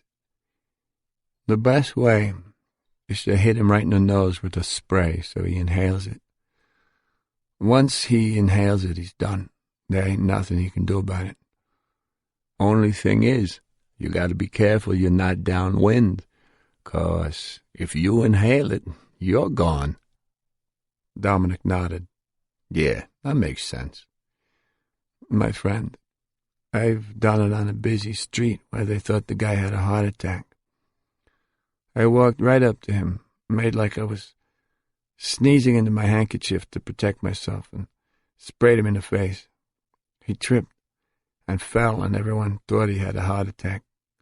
Later on, they found out that that wasn't what killed him. I've done it on the busiest street in the world, people all over the place. Dominic smiled and shook his head in amazement. He was trying to imagine what Bob Carroll's face was going to look like when he heard this. This was pure gold. And the beautiful part is, when they find out it's not an accident after all, they're not going to know what happened. Once they do the autopsy, they're going to know he sniffed something, but they'll never figure out that he sniffed cyanide. Nobody sniffs fucking cyanide. Right, of course not. If you got to do a job, Dom, that's the way you do it. Nice and neat, no mess. You're right. Nice and neat. Nice and neat. Dominic looked down at the last bite of cheeseburger in his hand, and the French fries spread out on the plastic tray, and he suddenly remembered the photos of Danny Deppner's body. He wondered if that one had been nice and neat, too. 18. In the last days of 1982, Danny Deppner kept having the same nightmare, that Gary Smith wasn't dead. Deppner had watched Gary Smith eat the cyanide-laced hamburger that Richard Kuklinski had brought to the York motel.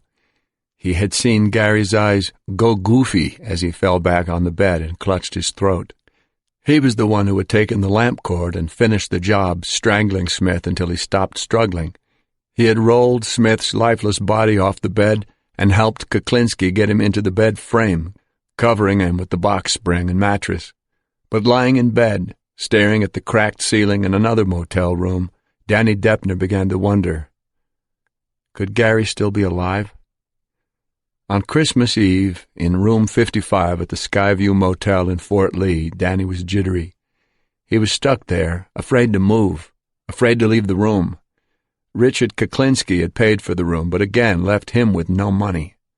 Danny kept the TV on to keep him company, but there was only a lot of dopey Christmas stuff on, cartoons and crap. He left it on, though, because the silence of the night made him nervous. He dozed off on the bed with his clothes on and the television going. That's when he had the nightmare for the first time. Gary hadn't died. He was under that bed, but he wasn't dead. He was reaching out, trying to get out from under the mattress and box spring. He was struggling and moaning. Danny was lying on that bed, sleeping, tossing and turning, having the nightmare. Beneath him, Gary was on his back, reaching up. Danny wanted to escape, but he couldn't move. Suddenly, Gary's rotting hands emerged from the mattress on either side of Danny's face. Danny Deppner's eyes shot open, and he bolted off the bed. He stared at the mattress looking for Gary's hands. He was drenched in sweat. On Christmas Day, not knowing who else to turn to, Danny called his ex-wife Barbara and asked her to come down for a while. Terrified herself, knowing what she knew about Gary Smith's murder, she told him she didn't think that was such a good idea. He begged her, but she refused. He was getting low on cigarettes, he told her. He had no money and he needed a drink bad. An alcoholic who'd been trying to reform, Danny had started drinking again. His ex-wife kept saying no, she couldn't come down and be with him. She was too scared. Danny Deppner spent the day alone in room 55, fighting the urge for a drink and a cigarette, flipping channels on the TV, avoiding that bed. That night he dozed off on the armchair and had the nightmare again. He didn't get much sleep. The next day, Barbara Deppner changed her mind and went to the motel to be with Danny, but he wasn't there. Afraid that he might be dead too, she called the only other place she thought he could be, the store.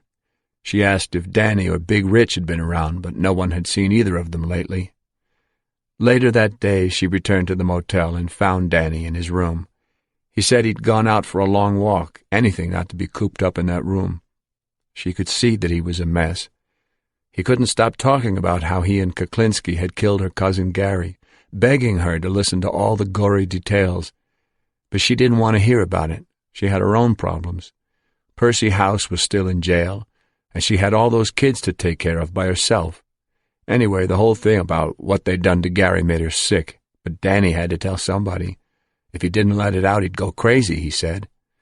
She tried to get him to change the subject, but he wouldn't. He wanted her to go to Gary's house that night and ask Veronica Smith if her husband had returned home. Barbara thought her ex-husband had finally snapped, but Danny insisted that she do it. He had to know if Gary was really dead. As she tried to reason with him, the phone suddenly rang, and they both froze. Danny picked it up. It was Kuklinski. He wanted them to meet right now at the Fort Lee Diner, a 5-minute drive from the motel. They were both too scared to disobey. Kuklinski wasn't there when they arrived, so they waited in the parking lot. It wasn't long before the white Cadillac with the blue top pulled into the lot. Kuklinski motioned for them to get into his car, but Barbara shook her head. She was terrified of him. Richard Kuklinski didn't like people saying no to him.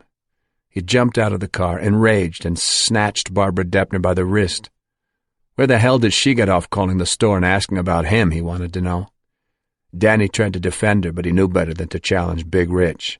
But then, as suddenly as he had erupted, Kuklinski calmed down and suggested they go into the diner and have something to eat so they could talk. Danny was suspicious. Why was he being so nice all of a sudden? Inside, over coffee, Kuklinski explained his problem with his whole situation. He couldn't go on carrying Danny indefinitely, paying for motel rooms and bringing him food every day. Danny had to start pulling his own weight because he just couldn't afford it. He suggested that Barbara take Danny to a liquor store so he could hold it up. After they left the diner and Kuklinski departed, Danny told his ex-wife that he knew of a convenience store up in Sussex County that would be easy to knock off, the Ding Dong Dairy Store in Hardystown. Forget it, she told him. Her uncle worked there now. She didn't want him getting hurt. Danny pleaded with her, promising that he wouldn't hurt anyone, but she stuck to her guns. She had dropped him off back at the motel and headed home. She wasn't going to help him rob stores. She already had more trouble than she needed. On December 31st, 1982, Richard Kuklinski moved Danny Deppner to the Turnpike Motel on Route 46 in Ridgefield, where Danny registered under the name Bill Bradley. His room was paid for each day just before checkout time.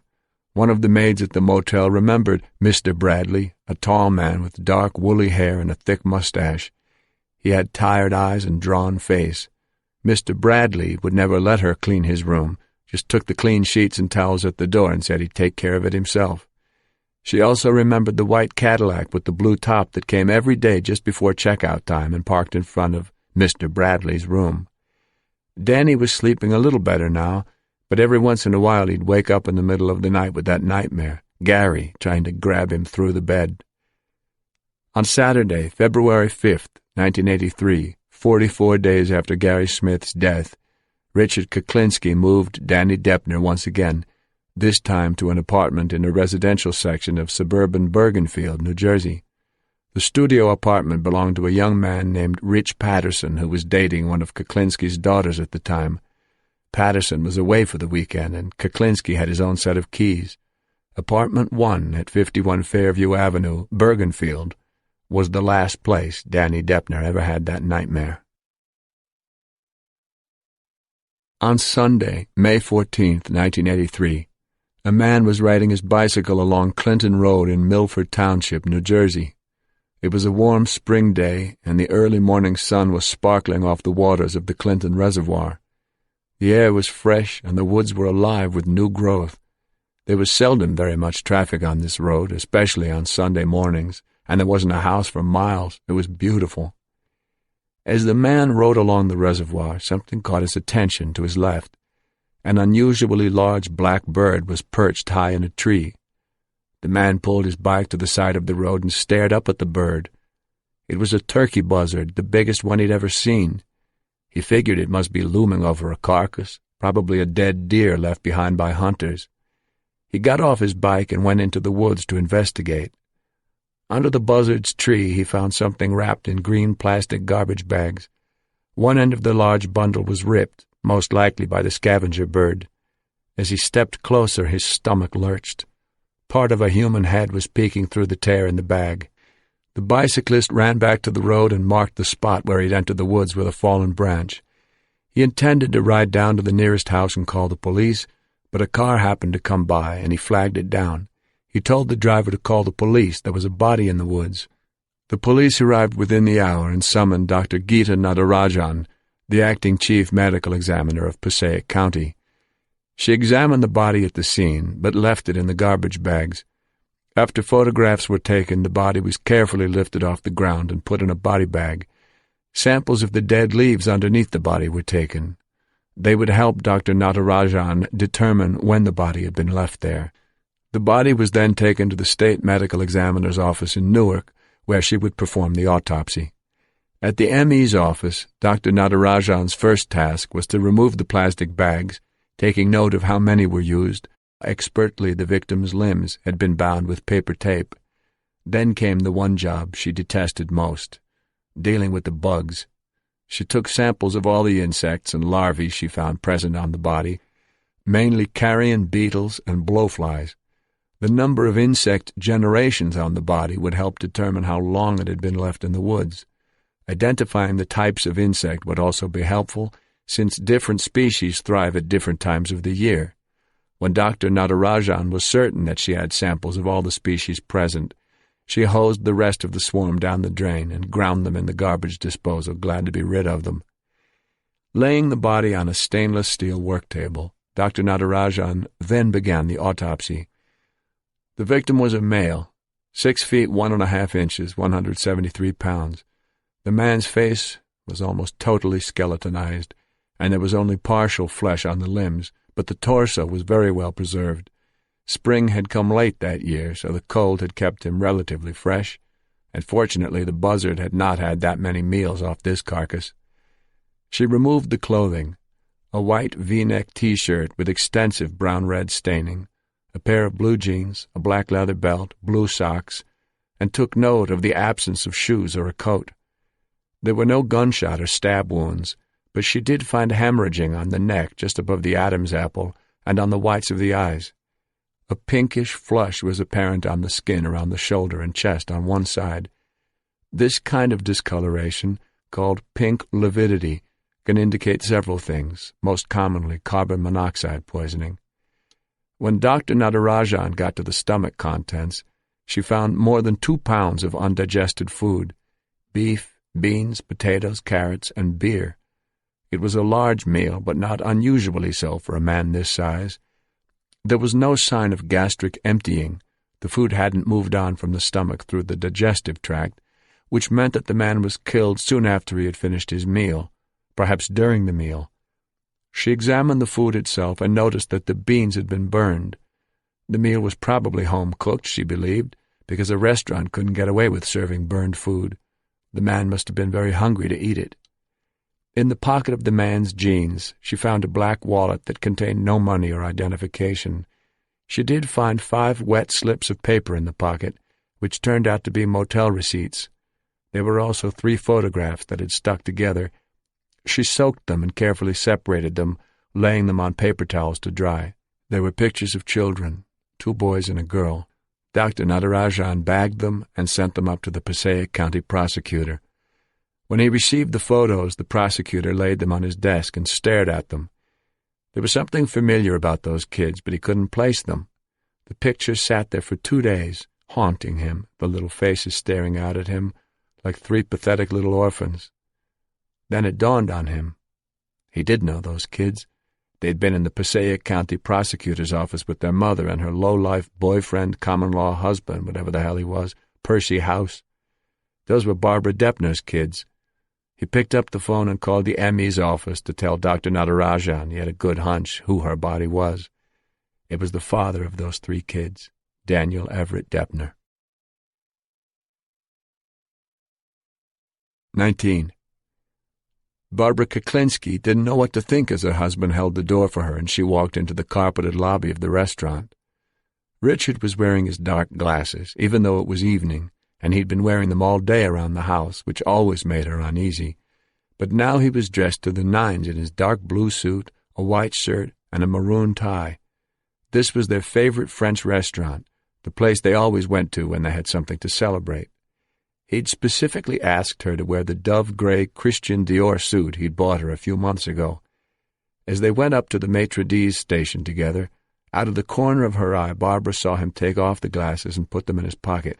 He smiled at the maitre d' as he gave him their name. She couldn't figure it out. Richard seemed to be in a good mood, but the dark glasses made her suspicious. Was this really the good Richard, or was it a new incarnation of the bad Richard? The maitre d' nodded to Richard and raised his finger as if to say, "Just one moment."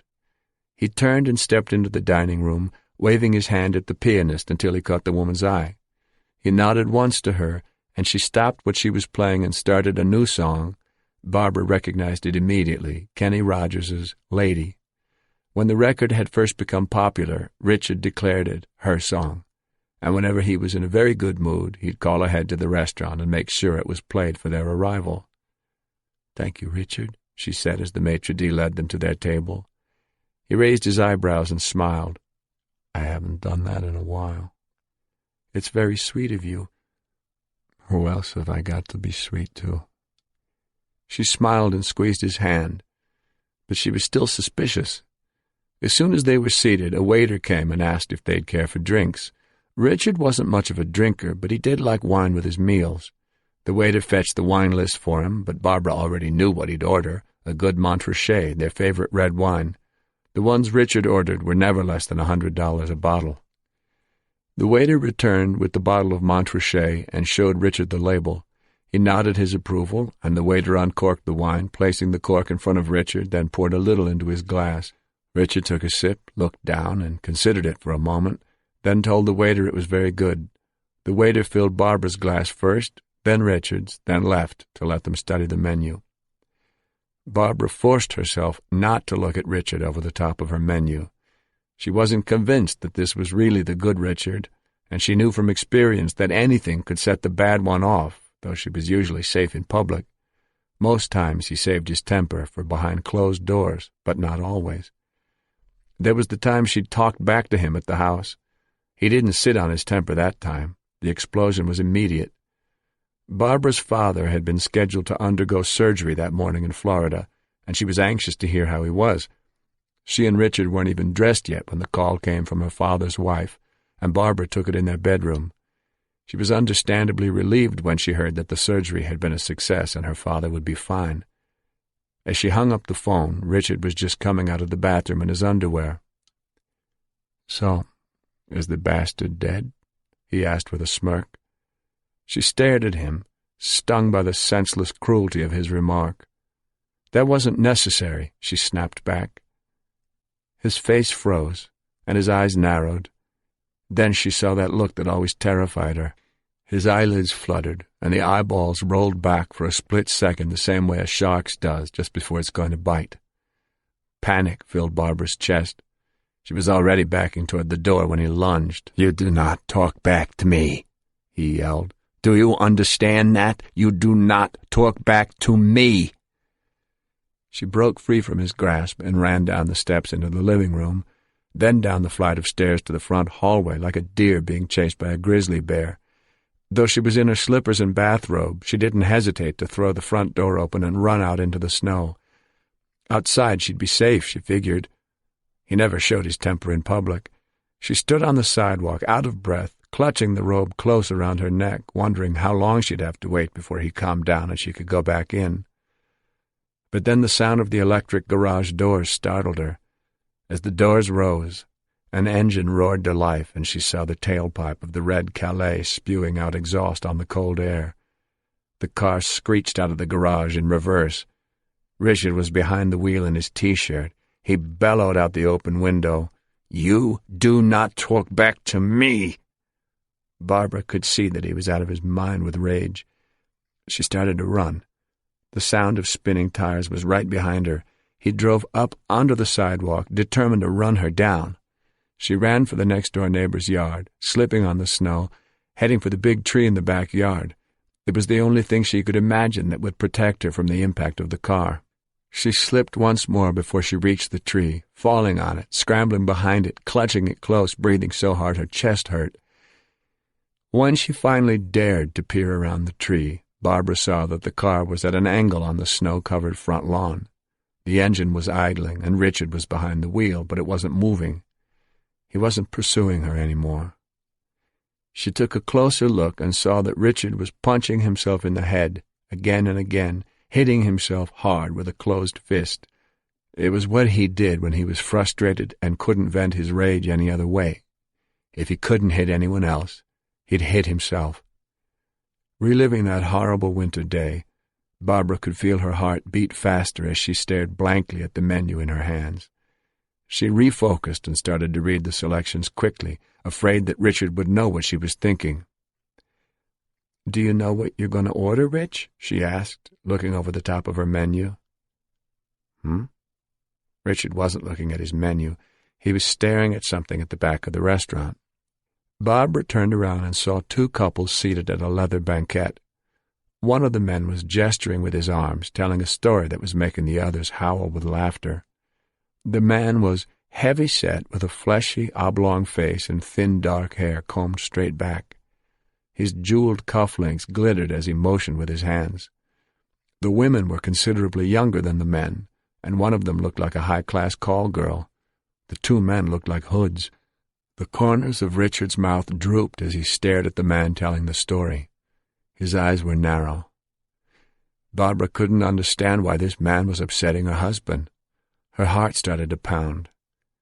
Richard Kuklinski touched his forehead where the scar was.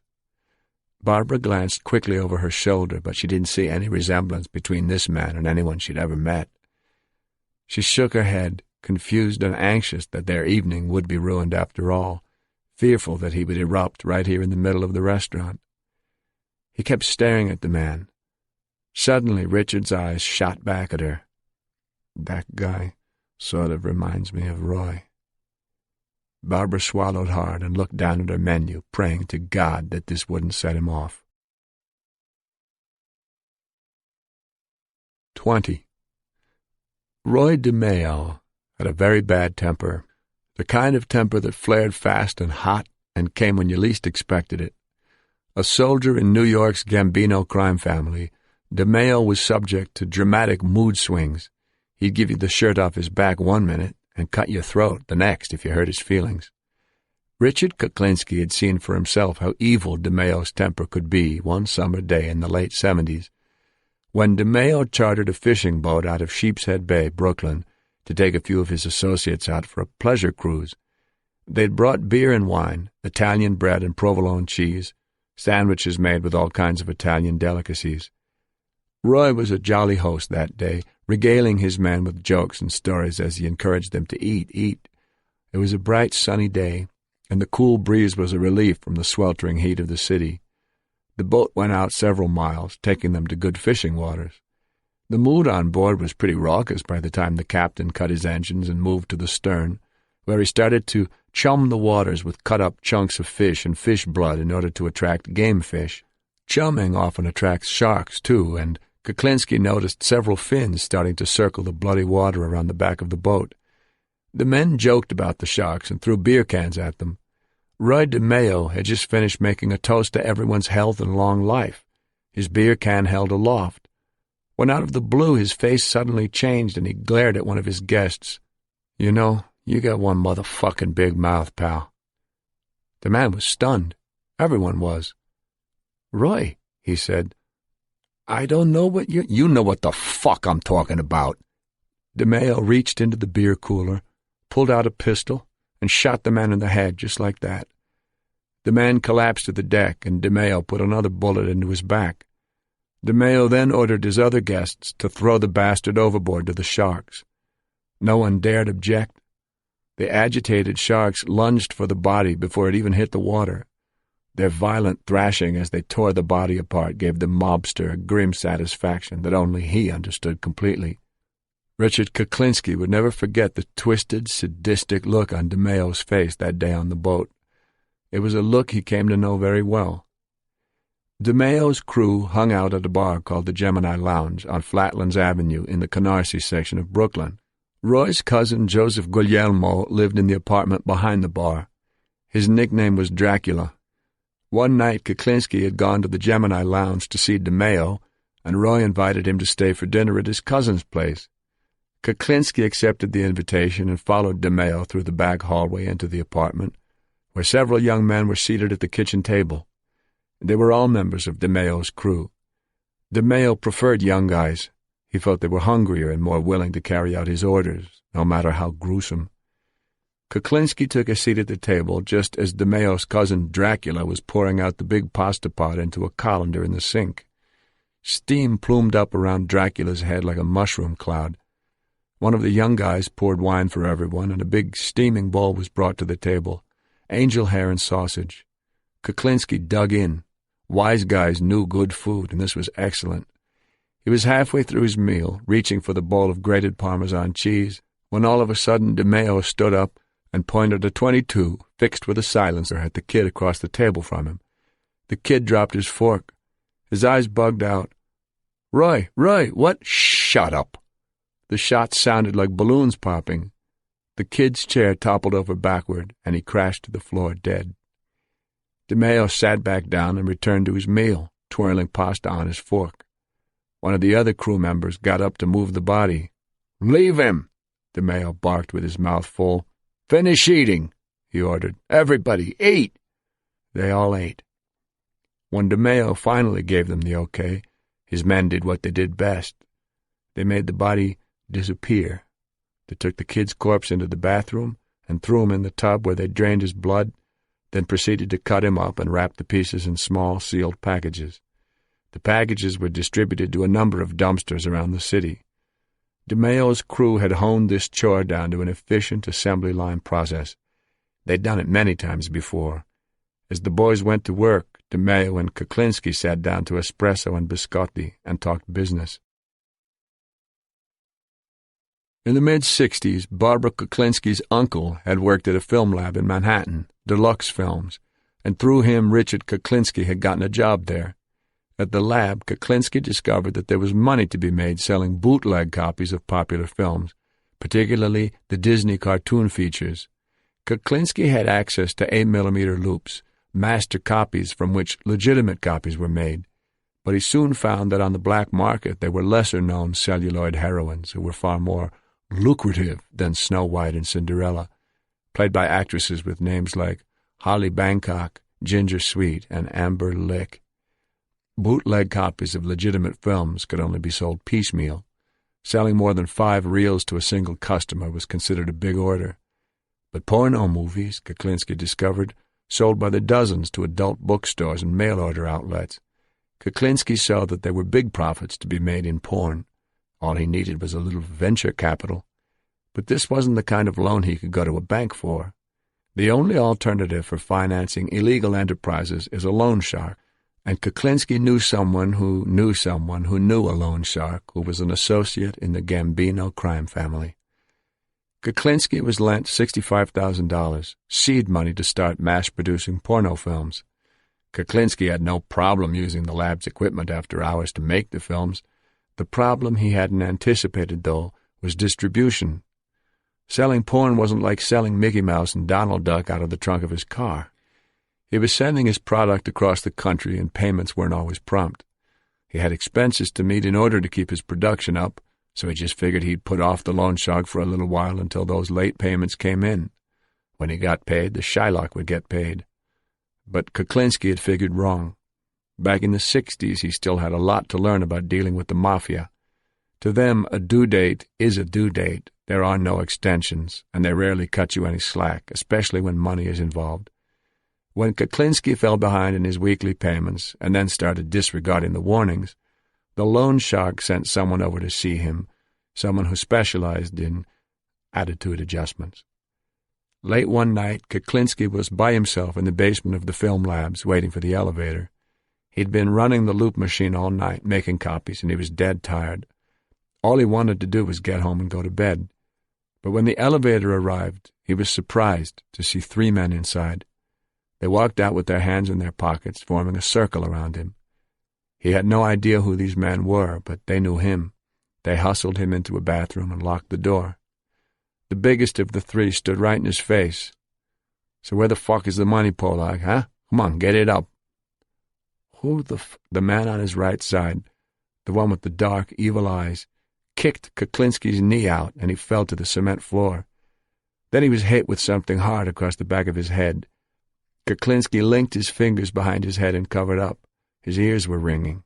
"It must be true what they say about you Polaks," the big guy said. "Too fucking stupid to know what's good for them. Now I'm going to ask you again, where's the money, Polak?" Kuklinski kept blinking, but his eyes wouldn't focus. I don't... "No more fucking around, Polak. Get the money, now." The third guy booted him in the side and broke a rib. Kuklinski sucked in his breath and held it to stem the pain, but it didn't help much. "So what's it gonna be, Polak? You gonna pay or what?" Evil Eyes kicked him in the kidneys. Kuklinski threw his head back and squeezed his eyes shut. "No more fucking excuses, Polak. We want the fucking money." Kuklinski could hardly breathe. "This week," he grunted. "I'll get it." "When?" "Friday. I'll pay up on Friday." "How much?" Kuklinski couldn't catch his breath. He couldn't get enough air. "What I owe. Up to date. Everything." "What the hell's wrong with you, you dumb fuck? You think this is forgive and forget? No fucking way. The whole note. You pay the whole fucking note by Friday or you're dead. You hear me, Polak?" Kuklinski's vision cleared a little. He saw 3 guns pointed down at him. He started to nod. "All right. By Friday, the whole thing. Anything to get rid of them." "Okay, by Friday. Now you're not going to forget again, are you?" Kuklinski winced and shook his head. "Yeah, well, I'd like to believe you, but you Polacks aren't too smart. You people forget things. I'm going to give you something so you don't forget, okay?" The big man raised his gun hand and bashed Kuklinski over the forehead with his pistol. Kuklinski fell back on his haunches and clutched his head. Blood streamed into his eyes. The 3 men had a good laugh as they filed out of the bathroom. The big man called back to him from the doorway. "Now don't you forget, Polak." Kuklinski later found out that the big man was Roy DeMeo. The other 2 were goons from DeMeo's crew. That was Richard Kuklinski's first encounter with the man who eventually became his rabbi in crime. Kuklinski came up with the money, and he let his anger simmer quietly inside him. But he soon found that dealing with the mob would be an occupational hazard he'd just have to live with if he intended to stay in the porno business. And as time passed, he came to learn how the mafia operated. The beating DeMeo had given him was business, nothing personal. And since he'd come up with the money on time, all was forgiven. So much so that Kuklinski ended up becoming partners with the man who gave him the deep scar on his forehead, which he vowed to himself he would never forgive or forget. By the mid-'70s, Kuklinski and DeMeo had an office at 225 Lafayette Street in Lower Manhattan, just around the corner from the film labs. By then, DeMeo had become a major player in the pornography business, operating a network of bookstores and sex clubs around the country, including the infamous Plato's Retreat 2 in Brick Township, New Jersey. Kuklinski supervised a small staff of people who viewed, selected, and mass-produced porno films, while DeMeo took care of distribution through his bookstores. During this period, DeMeo came to appreciate the Polak's other abilities. Kuklinski was intimidating in size and demeanor, and he wasn't afraid to do whatever was necessary, be it with his fists or with a gun. Eventually, DeMeo started subcontracting little jobs to Kuklinski, collecting from deadbeat loan shark customers who had fallen behind in their payments. But there was one problem: Kuklinski's temper. Kuklinski, who had already killed out of anger several times by this point in his life, had a hard time walking the line between physical intimidation and mortal violence, and a deadbeat isn't any good to anyone. "Polak," DeMeo said to him one day, "you just don't have the temperament for this kind of work. A leg breaker needs to have a little restraint. But don't worry about it. I got some jobs you'd be perfect for." So under DeMeo's tutelage, Richard Kuklinski learned how to kill for profit and became a hitman for the mob. Their association was a very profitable one. At the time, the minimum price for a professional hit was $40,000, but it didn't take long before Kuklinski's reputation brought his price up to twice that figure. Still, despite their success together, Kuklinski was never totally at ease around DeMeo. By the early '80s, the mobster's mood swings had become more sudden and irrational. DeMeo wanted to be respected as a traditional man of honor, but in fact he was a loose cannon, and his erratic ways kept him from rising in the Gambino hierarchy. He was tolerated only because he brought in a lot of money for the family, but the crew he had assembled was not the typical band of proven earners. Instead, he had put together a pack of obedient Doberman pinchers for himself. When Roy DeMeo said kill, they killed. No hesitation. And though Richard Kuklinski did a lot of jobs for DeMeo and earned a lot of money for the mobster, he was not an official member of DeMeo's crew. To DeMeo, he would always be the Polak, which meant an outsider. One night in Dracula's apartment behind the Gemini Lounge, Kuklinski was having coffee with DeMeo and a few of his crew members discussing Corvettes. DeMeo wanted Kuklinski to get as many as he could. There was a big demand for them in the Middle East, where he'd been shipping stolen luxury cars and selling them for a nice profit. Kuklinski said he had a few guys in North Jersey who could steal brand-new Corvettes right off the lot. Kuklinski was in the middle of assuring DeMeo that he could get him whatever car he wanted, when he suddenly realized that everybody had moved to the other side of the room behind Roy, and they were all smiling these weird little smiles. DeMeo was holding an Uzi machine pistol fitted with a silencer. It was leveled at Kuklinski. "Hey, Polak, how would you like me to pull the trigger?" Kuklinski had no idea what he'd done to deserve this, but by this time in his life he'd been in DeMeo's position many times. He knew the rush you felt holding a gun on someone, the adrenaline high of total control over another human being. Sitting there in Dracula's House of Horrors, where they cut and packaged people like Italian sausage, Kuklinski did the only thing he thought he could do, take the joy out of it for Roy. He looked DeMeo straight in the eye. "It's up to you, Roy. I have no control over the situation. Do what you want." He made it sound as if he didn't care one way or the other. DeMeo's grin collapsed. He sneered and glared, then lowered the Uzi and tossed it on the table. He forced a laugh and looked around the room at all his men.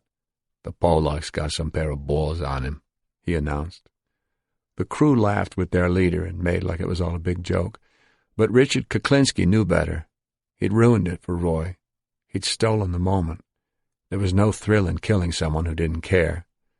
Dracula poured more coffee, and the men returned to their seats. DeMeo shook his finger at Kuklinski and warned him with a twisted grin. "One of these days, Polak, one of these days. Either I'm going to kill you, or you're going to kill me. Believe it." Kuklinski shrugged as he spooned sugar into his coffee. "Whatever you say, Roy." On January 10th, 1983, Roy DeMeo missed an appointment with his uncle. He also missed a birthday party for one of his children that evening, which worried his family. It wasn't like Roy to miss a family event like that. A week and a half later, his maroon Cadillac was discovered in the parking lot of a boat club in Brooklyn. When the police opened the trunk, 4 weeks after Gary Smith's bloated body was found under the bed at the York Motel in New Jersey, they found Roy DeMeo's body, frozen stiff from the winter cold.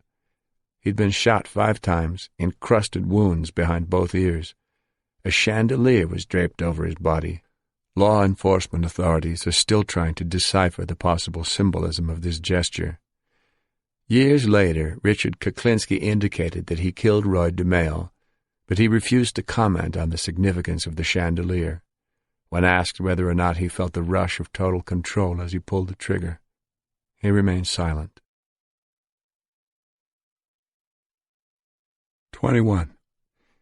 Friday, October 31st, 1986, 10:10 a.m. "So where the hell is he, Dom?" Investigator Paul Smith was sitting on a picnic table on the brown grass by the telephone booths at the Vince Lombardi service area, smiling and nodding as if he were saying something else. He could see his breath, it was so chilly. Dominic Polifrone was sitting next to him, smiling and gesturing. "How the fuck do I know? Just keep smiling." Dominic scanned the parking lot without making it obvious.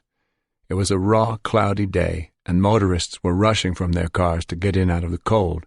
He'd talked to Kuklinski yesterday and told him that he was going to be meeting the rich Jewish kid here at 10 o'clock. He said he was going to be giving the kid a sample of the cocaine he wanted to buy. Dominic had suggested to Kuklinski that he come by to eyeball the kid so he'd know who he was supposed to kill when the time came. Kuklinski had agreed to come and take a look. He said he'd meet Dom after the kid left, inside by the men's room. "I'm freezing my ass off out here, Dom." Paul Smith was still smiling. "He better fucking show up. I did a lot of research getting ready for this." Dominic's eyes narrowed. "What research?" "I asked Ronnie Donahue how I should play the rich kid, how I should act to be believable." "Oh, yeah? What did he say?" "He told me to act like a mutt." "Oh, you mean he told you to act natural?" Smith pursed his lips and glared at Dominic. "That's exactly what he said. How'd you know that?" "He told me." They started laughing for real. Neither of them looked directly at the green sedan parked 30 feet away where Investigator Ron Donahue was sitting behind the wheel pretending to be reading a newspaper. Donahue had an earplug in his ear that kept him in contact with the 3 other backups planted around the service area. A large wax paper soft drink cup sat on the dashboard in front of him. As soon as he heard that Kuklinski was spotted, He'd moved the cup off the dashboard so Dominic and Paul would know the big guy was on his way. "Don't make me laugh, Smith. I'm not supposed to like you that much." "Why not? I'm the rich Jewish kid. I'm your best customer. I'm going to buy 2 goddamn keys off you. I might even buy 3. But I got to tell you, Dom, your price isn't that great, so don't get wise." Dominic gave him an evil look. "Smith, I should have killed you when I had the chance." Paul Smith had to pinch his nose to keep from bursting out loud. "Hey, Dom, don't you think it looks a little strange that 2 guys are hanging around out here in the cold, laughing like a couple of nuts? Maybe we'd better just do it in case Richie is out there somewhere in a different car looking at us." Dominic scanned the lot. "Yeah, maybe you're right." He reached into the pocket of his leather jacket and pulled out an envelope. Inside was a plastic baggie containing an ounce of powdered sugar, the rich kid's Coke sample. He handed it to Paul Smith. Smith peeked into the envelope and put it in his pocket. "Oh, thank you, sir, thank you." "You know, Paul, I wouldn't be surprised if Richie sent someone else to come and take a look." Smith rolled his eyes. "Get out of here." "No, think about it. I wouldn't put it past the son of a bitch." "Get out. Who would he send?" "Maybe his buddy Tim, the guy from South Jersey." "Why would he do that? If he brought somebody else into this, you'd have to give him a piece of the pie." "Hey, I'm not a psychiatrist.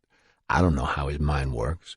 All I know is that any mutt who'd kill with fucking cyanide is liable to do anything."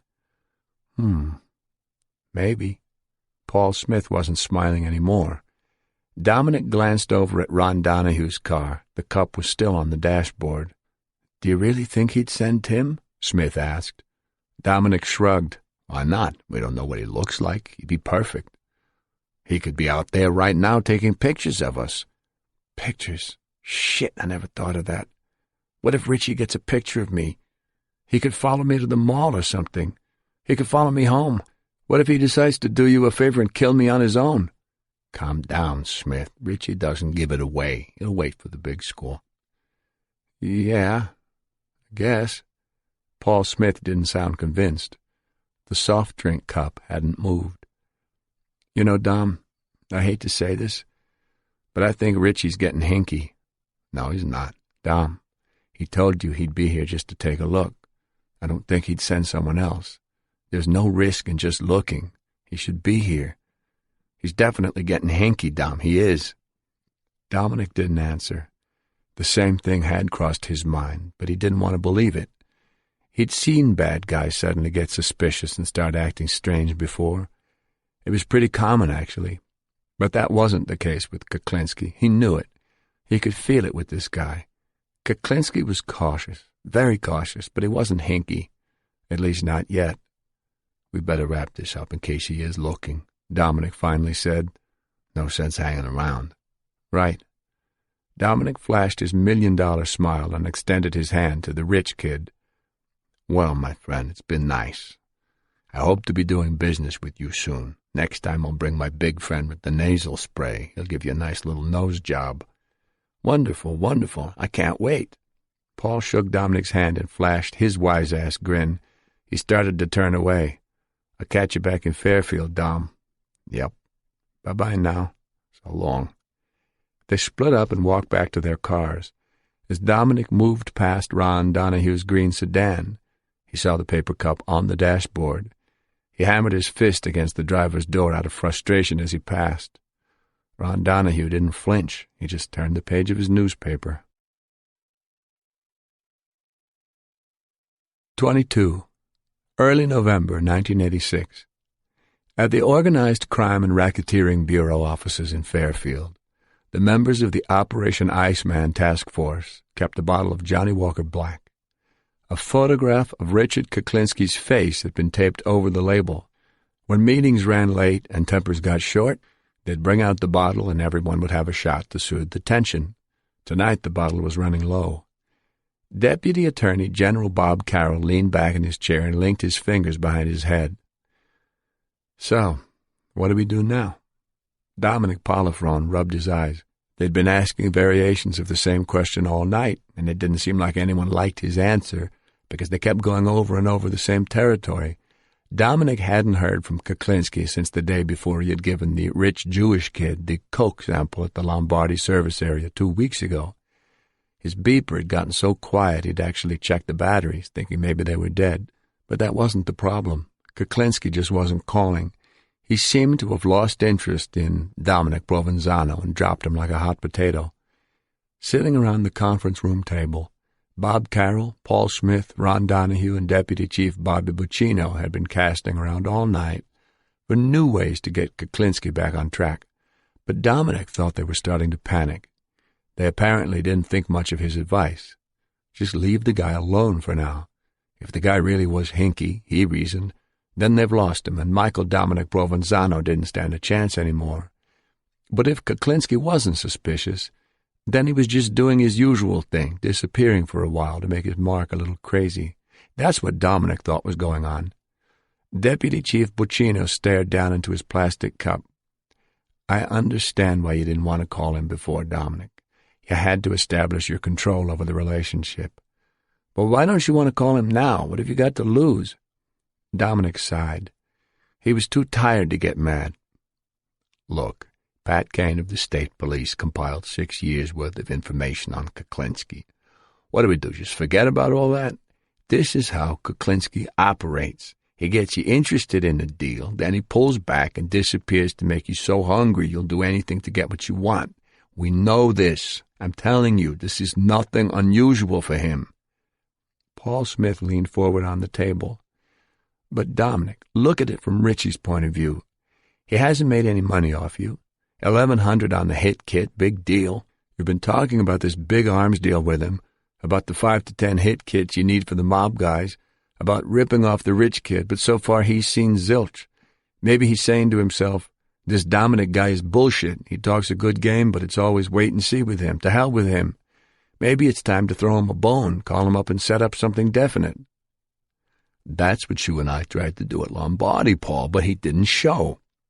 Yeah, but he hasn't made any real money off you yet, Dom. Did he make any money off Paul Hoffman before he killed him? How about Louis Mazgay? I don't think money is the issue here. It's control. He's pulling back to make me hungry, so I've got to do the same thing to make him even hungrier. Otherwise, if I go to him, we have to start playing the game by his rules, doing what he says, and that puts me at a disadvantage. Don't you see that? But, Dom, and would you want to be at a disadvantage with this motherfucker? The ballistic fuck quieted the objections. Ron Donahue, who hadn't said much until now, broke the silence. Dom's right. Fuck him. Let him stew. Eyebrows went up. Ron Donahue usually didn't say much, but with a reputation like his, he didn't have to. He was known for getting results. His vote of confidence in Dominic meant a lot. Why do you think Dominic's right? Bob Carroll ventured. Donahue poured himself a little more scotch. He just told you, for Christ's sake. Enough said. Bob Carroll agreed with Dominic's reasoning, but he still wasn't comfortable with the idea of letting Kuklinski be. As head of the task force, he was the one who had to answer for what they did or didn't do. He would have a hard time explaining to his superiors that they had officially decided to do nothing. He looked at Dominic. Hypothetically, what if he kills again while we're sitting here playing it cool? You tell me. How the hell are we supposed to know what's going on in that crazy head of his? You want to take him down right now on the federal charges with the hit kid? Just tell me and we'll do it. But I thought the murders took precedence. This task force was formed to nail him on the murders. If you think we have enough to get an indictment, beautiful. Let's arrest him and wrap it up, okay? Dominic knew they didn't have enough evidence to get a conviction yet. Look, Dominic continued, Kuklinski's been telling me things. He told me about the cyanide, how he's used it to kill. He's told me about the arms deals he's done. He's told me a lot of things. He's been treating me like an equal. We're two bad guys of equal stature. Now, if I go running to him, begging him to come kill the rich kid with me, what's that going to do to my position? All of a sudden, in his eyes, I won't be an equal anymore. I'm going to be just some mook who can't pull off a rip-off by himself. I'm going to need him, and then we won't be equals anymore. Would you confide in someone you considered beneath you? Bob Carroll puckered his lips and reluctantly nodded. Okay, I see your point. For now, we'll wait. But if we wait another week, another 2 weeks, and you still don't hear from him, then what? We're going to have to do something." Bobby Buccino spoke up. "If it comes to that, we'll figure some other way to smoke him out. It doesn't have to be Dominic. It could be someone else. Maybe we send Kane and Volkman back to the house to talk to him." Bob Carroll nodded and thought. "Okay, but start thinking about it, just in case." "Fine. There's just one thing that bothers me." A beeper went off. Everyone froze. They were looking at Dominic. He pulled his beeper out of his belt and shook his head. "Not mine." Paul Smith pulled his out and looked at the LCD readout. "Relax, it's my wife." "Go call her," Bobby Buccino said. "Maybe it's an emergency." Paul Smith rubbed his temples and wrinkled his face. "I just remembered. I told her I'd be home for dinner tonight. I promised her. Shit, I totally forgot." It was 5 of 10. Paul Smith was going to catch hell for this. The men around the table could all sympathize.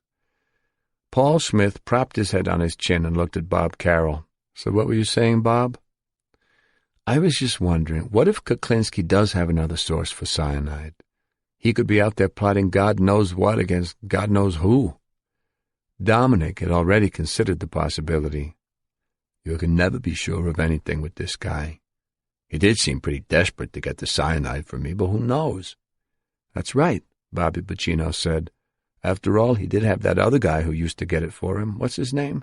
The ice cream man." "Yeah," Dominic said, staring at Kuklinski's face on the bottle of scotch. "Mr. Softy." 23. On hot, sticky summer evenings on the urban streets of northern New Jersey, an incongruous sound mingles with the rumble of traffic and the raucous rhythms blasting from boom boxes. By August it becomes so familiar people hardly notice it anymore. It's an innocent sing-song tune played on a celeste that is very reminiscent of the theme song from Mr. Rogers' Neighborhood, and the recorded soundtrack is played over and over again, often late into the night. It comes from the Mr. Softy ice cream trucks that trawl the inner-city neighborhoods, enticing children outside with that familiar strain, inviting them to come down and buy a cool, sweet treat.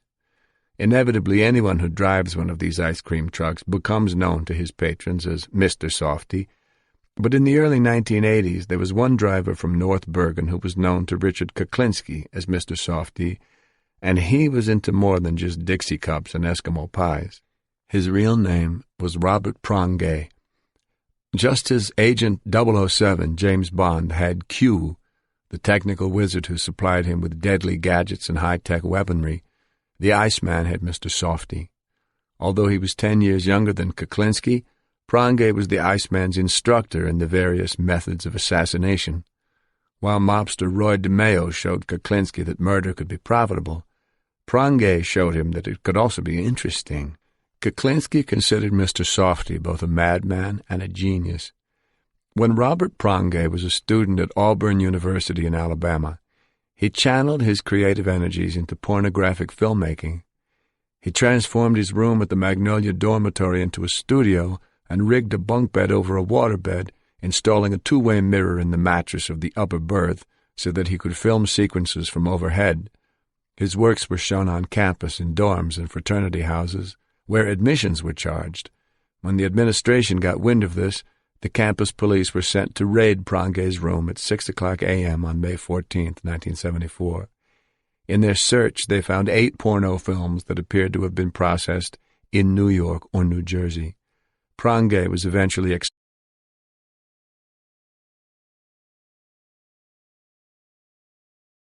expelled from the university for his transgressions. But by the time Robert Prongay became associated with Richard Kuklinski several years later, Mr. Softy was into more than just making movies. Yeah. Prongay had become an expert in arcane killing techniques. Kuklinski first learned about the ways of cyanide from Prongay, who mysteriously seemed to have no trouble obtaining the poison. To prove the efficiency of putting cyanide into a spray mist, Prongay took him along on a job. They drove to a bank in Pennsylvania early one morning and waited for a certain bank officer to show up for work. When the man arrived, Kuklinski watched from the car as Prangay strolled over to his target, feigned a sneeze, and sprayed cyanide into the man's face from a small nasal spray bottle. The man collapsed to the asphalt, struggled briefly, then keeled over and died. It took about 15 seconds, start to finish. From that moment on, Kuklinski became a true believer in the wonders of cyanide. But cyanide wasn't the only poison in Mr. Softy's arsenal. He had developed a concoction that worked particularly well in crowded bars, where a killer could pretend to be intoxicated and carry a glass of the toxin as if it were a cocktail.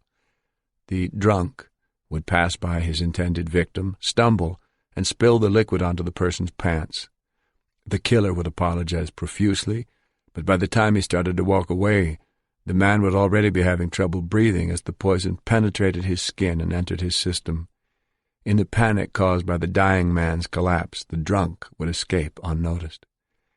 Mr. Softy experimented with other poisons as well, chloral hydrate, succinylcholine, ricinin, but these didn't hold a candle to cyanide. Also an Army-trained demolitions expert, Prangay was equally adept with explosives.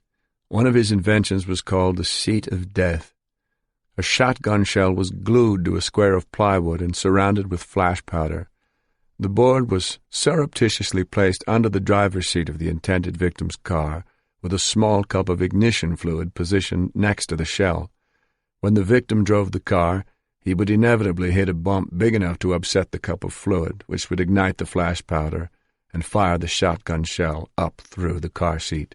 One time, Kuklinski and Prangay had been given a contract murder, and their mafia employer stipulated that only the target was to be killed, no innocent bystanders. This was a problem because the gregarious gentleman was seldom alone. Prangay rigged a bomb to the man's car with a remote-controlled detonator, but they hadn't counted on their target's conviviality. The man must also have hated to be alone because he always had someone with him, his wife, one of his kids, friends, business associates, anyone. Kuklinski and Prangay had to follow him in their van for 3 days before the man was alone in the car. It was like an orgasm for Mr. Softy when he was finally able to flip the switch on the remote control and feel the vibrations of the explosion. On another murder for hire, they found that they couldn't get close to their victim or his car because of the cadre of bodyguards he kept.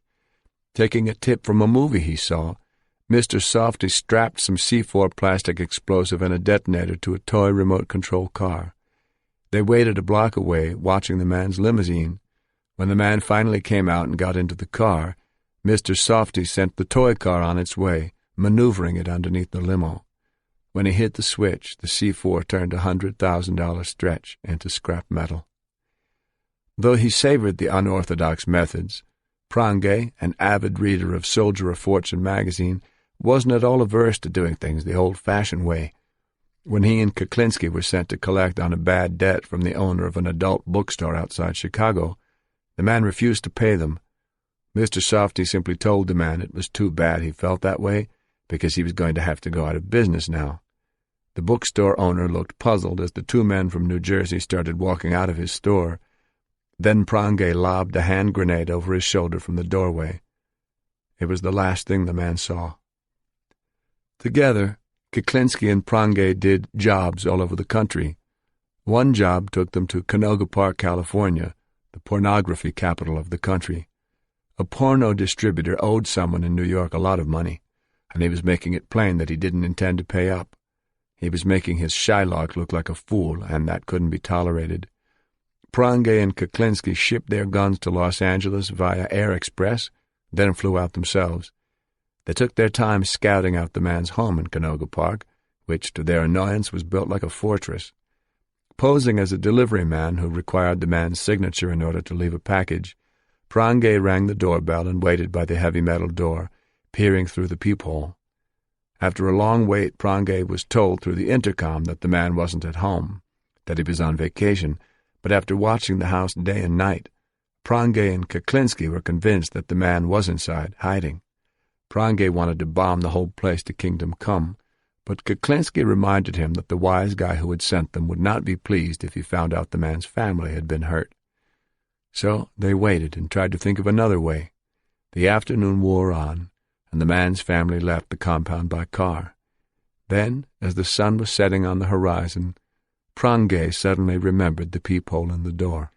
He told Kuklinski to check his gun and follow him.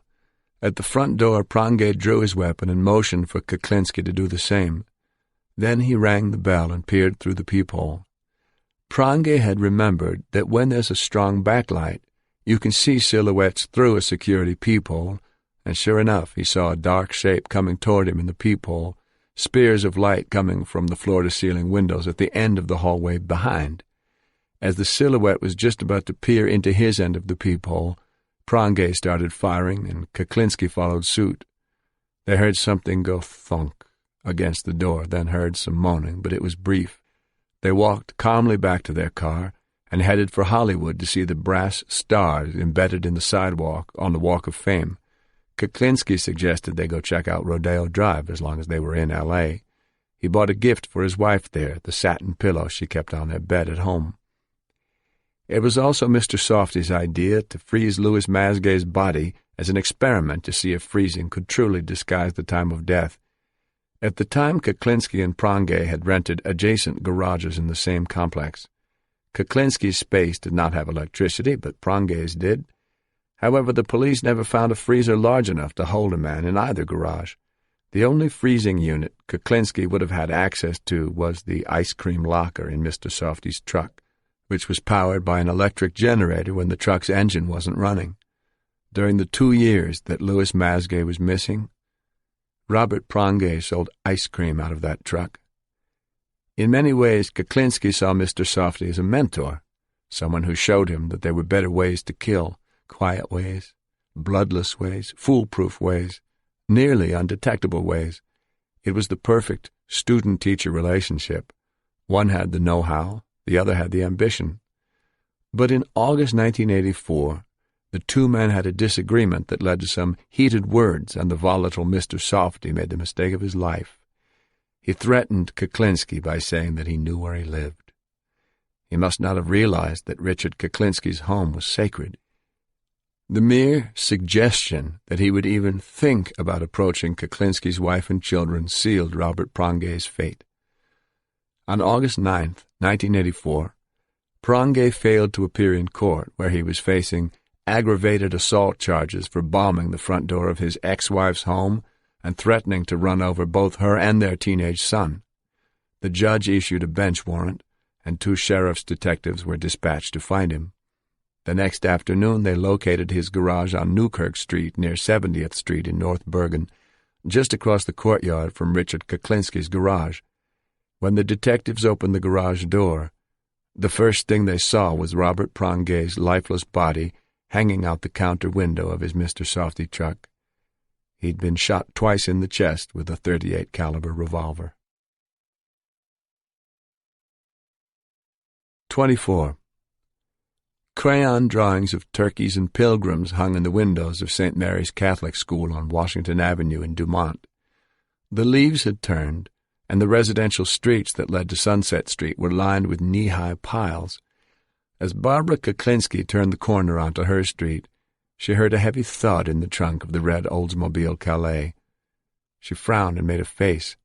She'd just gone grocery shopping, and the heaviest item she'd bought was a gallon of milk. She prayed that it hadn't broken open. Who'd want to hear Richard if it had? As she approached the house, she noticed that Matt's car was in the driveway. Richard's car wasn't there. Kristen and Matt didn't hang around the house much when Richard was home. She pulled the car into the driveway and popped the trunk, hoping she wouldn't find it flooded with spilled milk. When she lifted the trunk, she saw that the plastic gallon was out of the bag and on its side, but nothing had spilled. As she turned the bag upright and started to repack it, she suddenly heard someone calling to her from the street. "Mrs. Kuklinski? Mrs. Kuklinski!" She turned and saw 2 men in suits coming up the driveway. She couldn't imagine what they wanted. Then she noticed that one of them was holding up a badge. "Mrs. Kuklinski, I'm Detective Volkman, New Jersey State Police. This is Detective Kane. We're looking for your husband." "Well, Why are you looking for my husband?" Barbara Kuklinski watched Detective Kane's eyes scouring the inside of the trunk. He seemed angry and suspicious. But so was she. She didn't appreciate this sudden intrusion. Why were they confronting her out here in the driveway? Why didn't they come to the door? "Is there something wrong?" she asked. She knew her voice had a sharp edge to it, and she didn't care. "We're looking for your husband, Mrs. Kuklinski," Detective Kane said. "We have some questions we'd like to ask him." "About what?" They ignored her question. "Is he at home, Mrs. Kuklinski?" "His car's not here, so I guess he isn't home." "Do you know where he is, Mrs. Kuklinski?" "No." "Is there any way you can get in touch with him?" "I don't know where he is." "Did he leave a phone number where you could leave a message?" "I just told you, Detective, I don't know where he is." Detective Kane was still staring into the trunk as if he were looking for something. "What's this all about? What's the problem?" "We'd prefer to discuss it directly with your husband, Mrs. Kuklinski," Detective Volkman said. He was passing her off, and she didn't like that. The front door opened then. Shaba was barking. Matt stepped outside without his jacket. Kristen was in the doorway, holding the big black Newfoundland by the collar. "What's the matter, Mom?" Kristen called out. Before Barbara could answer, the two detectives moved toward Matt. "Excuse me, what's your name?" Matt was startled by their abruptness. When he hesitated, they fired off another question. "What exactly are you doing here, sir?" Barbara put herself between Matt and the detectives. "He's my daughter's boyfriend, if that's any business of yours. Now what I want to know is what you're doing here." Volkman suddenly looked grim. "I told you, Mrs. Kuklinski, we need to talk to your husband." "No, you didn't tell me, Detective. What do you want to talk to him about?" Kane answered, "We need to question him regarding a number of murders." "What?" "When do you expect your husband to return, Mrs. Kuklinski?" The last question didn't register. "A number of murders" was still echoing in her ears. Those words and Shaba's barking were the only things she could hear. "Mom, what's going on, Mom?"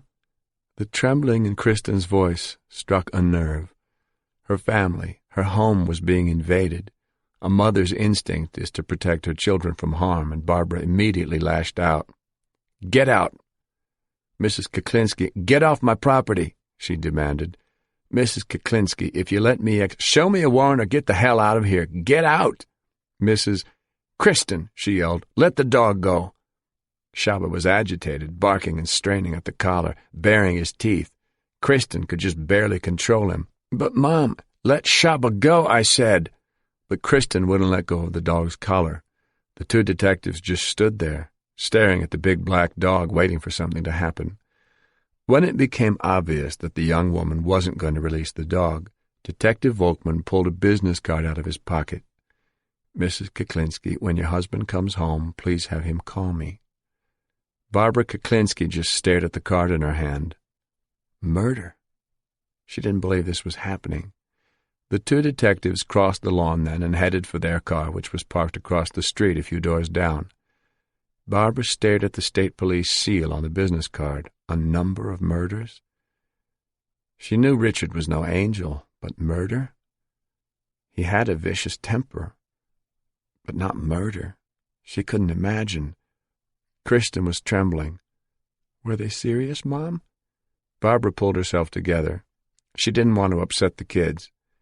"It's nothing, honey. It must be some kind of misunderstanding. Take the groceries for me, will you, Matt? Kristen, bring Shaba inside." "But, Mom," Kristen started, concern in her eyes. "Go ahead," she told her daughter. "Take him in before the neighbors complain about the barking." Reluctantly, Kristen did what she was told. Barbara followed her in. She went to the dining room table and sat down without taking off her jacket. Her heart was beating fast. Staring ahead blankly, her eyes gradually focused on the china cabinet across the room, and her stomach started to ache. She suddenly remembered what that room had looked like the day Richard exploded in there. It had looked like a bomb site when he was through. It had been another one of his rages, one of the long, slow, torturous sessions. She couldn't even remember how it started. Most times she had only a vague notion of what she'd done to set him off. That time he'd made her sit right where she was sitting now as he yelled and screamed, interrogated and accused, smashing plates and cups and saucers one by one to punctuate his anger. It went on for hours, and the only way she could keep her sanity was by reciting a rosary in her head. When she finished that, she tried to remember the names of all the characters in the books she'd read in the last year. Anything to keep from focusing on the bad Richard raging in front of her. It had started sometime in the afternoon, and it was dark out when he finally ran out of things to break. When it was all over, $100,000 worth of Royal Doulton lay smashed to bits on the floor. When Barbara Kuklinski realized where she was, her hand was in her pocket, clutching the business card in her fist. She knew she was going to have to tell Richard that those two detectives had been here to see him.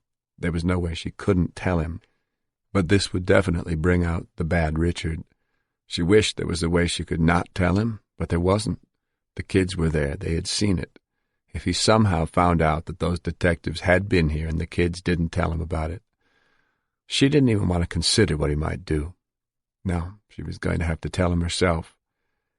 Barbara closed her eyes and let her head drift back as she unclenched her fist on the business card. A number of murders. God help us, she thought. 25. Friday, November 28, 1986, 4:00 p.m. The day after Thanksgiving was quiet at 169 Sunset Street. Too quiet. Barbara and the girls had gone to the mall, and Dwayne was out with his friends. Richard Kuklinski was home alone, holed up in his office. The door was closed, even though there was no one else in the house except Shaba, curled up in a corner of the room, sound asleep. Richard had his feet up on the desk, staring out the window, massaging his temples. He'd had a headache since he woke up that morning. That detective's business card was on the desk. Volkman and his buddy Kane. He wondered what the hell they really knew, and if they did know something, who told them? Percy House and Barbara Deppner, that's who. Who else could it be?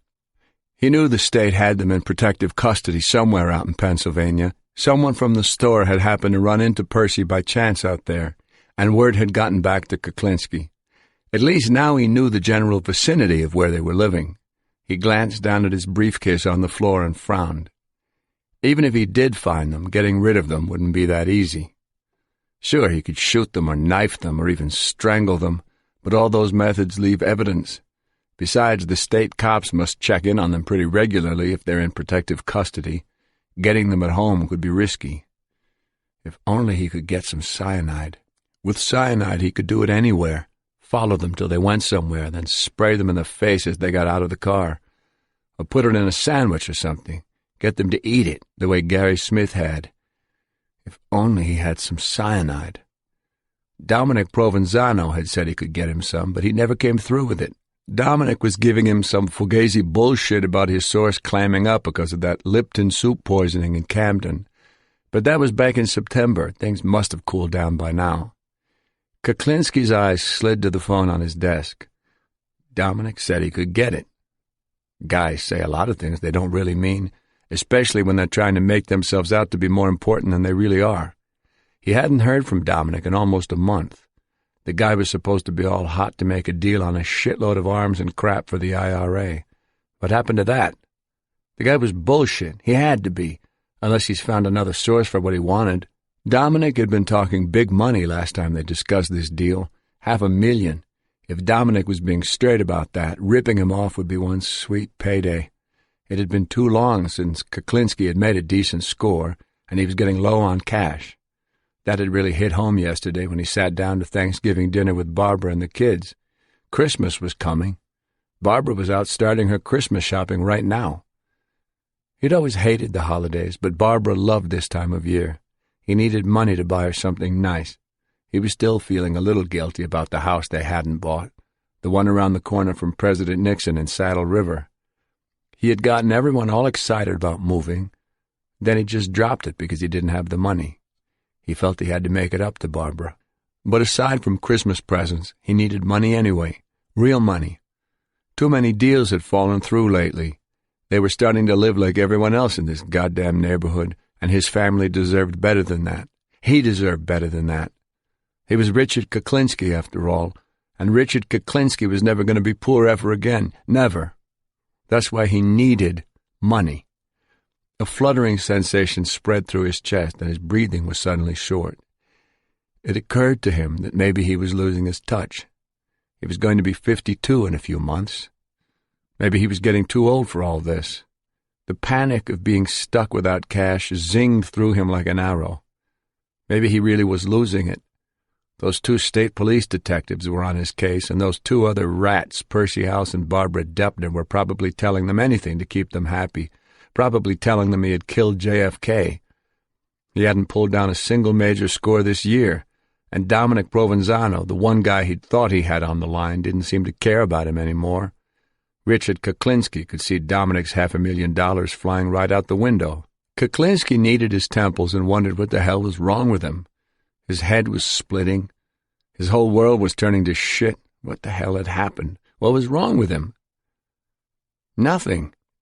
Richard Kuklinski took his feet off the desk and pulled up his chair. He picked up a pen and started drawing boxes on a yellow legal pad. There was nothing wrong with him. Nothing. He was a somebody. He was somebody because he knew he had the ability to do whatever was necessary to survive. He was somebody because he knew things no one else knew, things he'd done that the cops were still trying to figure out. He drew boxes as he ticked off his achievements in his head. He had done Gary Smith and Danny Deppner. He had done Louis Masgay and put him in the freezer. He had done Paul Hoffman, the pharmacist. He had done George Maliband, a deadbeat who pushed his luck a little too far. He'd done Mr. Softy, Johnny, the bully at the projects, the pool hustler in Hoboken when he was 19. He'd done a few jobs for Roy DeMeo. He'd done the guy in California through the peephole with Softy. He'd done the Asian guy who fell out his hotel room window in Hawaii. He'd done the wise guy in Manhattan on Christmas Eve, the guy who wouldn't pay up. Afterward, he went home to put a wagon together for Dwayne, and he saw it on the TV news, mysterious mob-related slaying in Midtown. He couldn't get the goddamn wheels on the wagon. He had done one on a bet, shot the guy in the throat and waited to see if it would take at least 5 minutes for him to bleed to death. He'd lost the bet. He'd done the guy who stopped at a red light and started to light a cigar, blew the guy's head off before he even took a puff. Then there was the kid who had cut him off on the highway. He ran the kid's car off the road, beat him to pulp with a baseball bat, then backed over his body before he left, just because the kid pissed him off. He'd gotten away with doing a loan shark who worked for a Gambino captain, stiffed the guy, then whacked him after he complained to the wrong people. There was the guy in Switzerland, the guy in the Howard Johnson's parking lot on Route 46, the guy who shit his pants praying to God, begging for mercy, the guy with the wavy white hair who owed money in Oklahoma, shot in the head by the golf course, the contract job where they wanted the tongue cut out and shoved up the ass. There was the guy in the garage who was working on his truck, the guy who got it in the ear with an ice pick, the 2 guys who had made the mistake of sticking up a mob-sanctioned card game. The big black guy in that bar in Harlem splattered his head like a watermelon with one shotgun blast. There was the guy who looked so surprised when he suddenly realized the big Polak was holding a little 2-shot Derringer on him. 2 dum-dum bullets were more than enough. There was the guy he'd done in Dracula's apartment, shot the top of his head right off. The guy out walking his dog. The guy from the video arcade, 322s to the back of the head.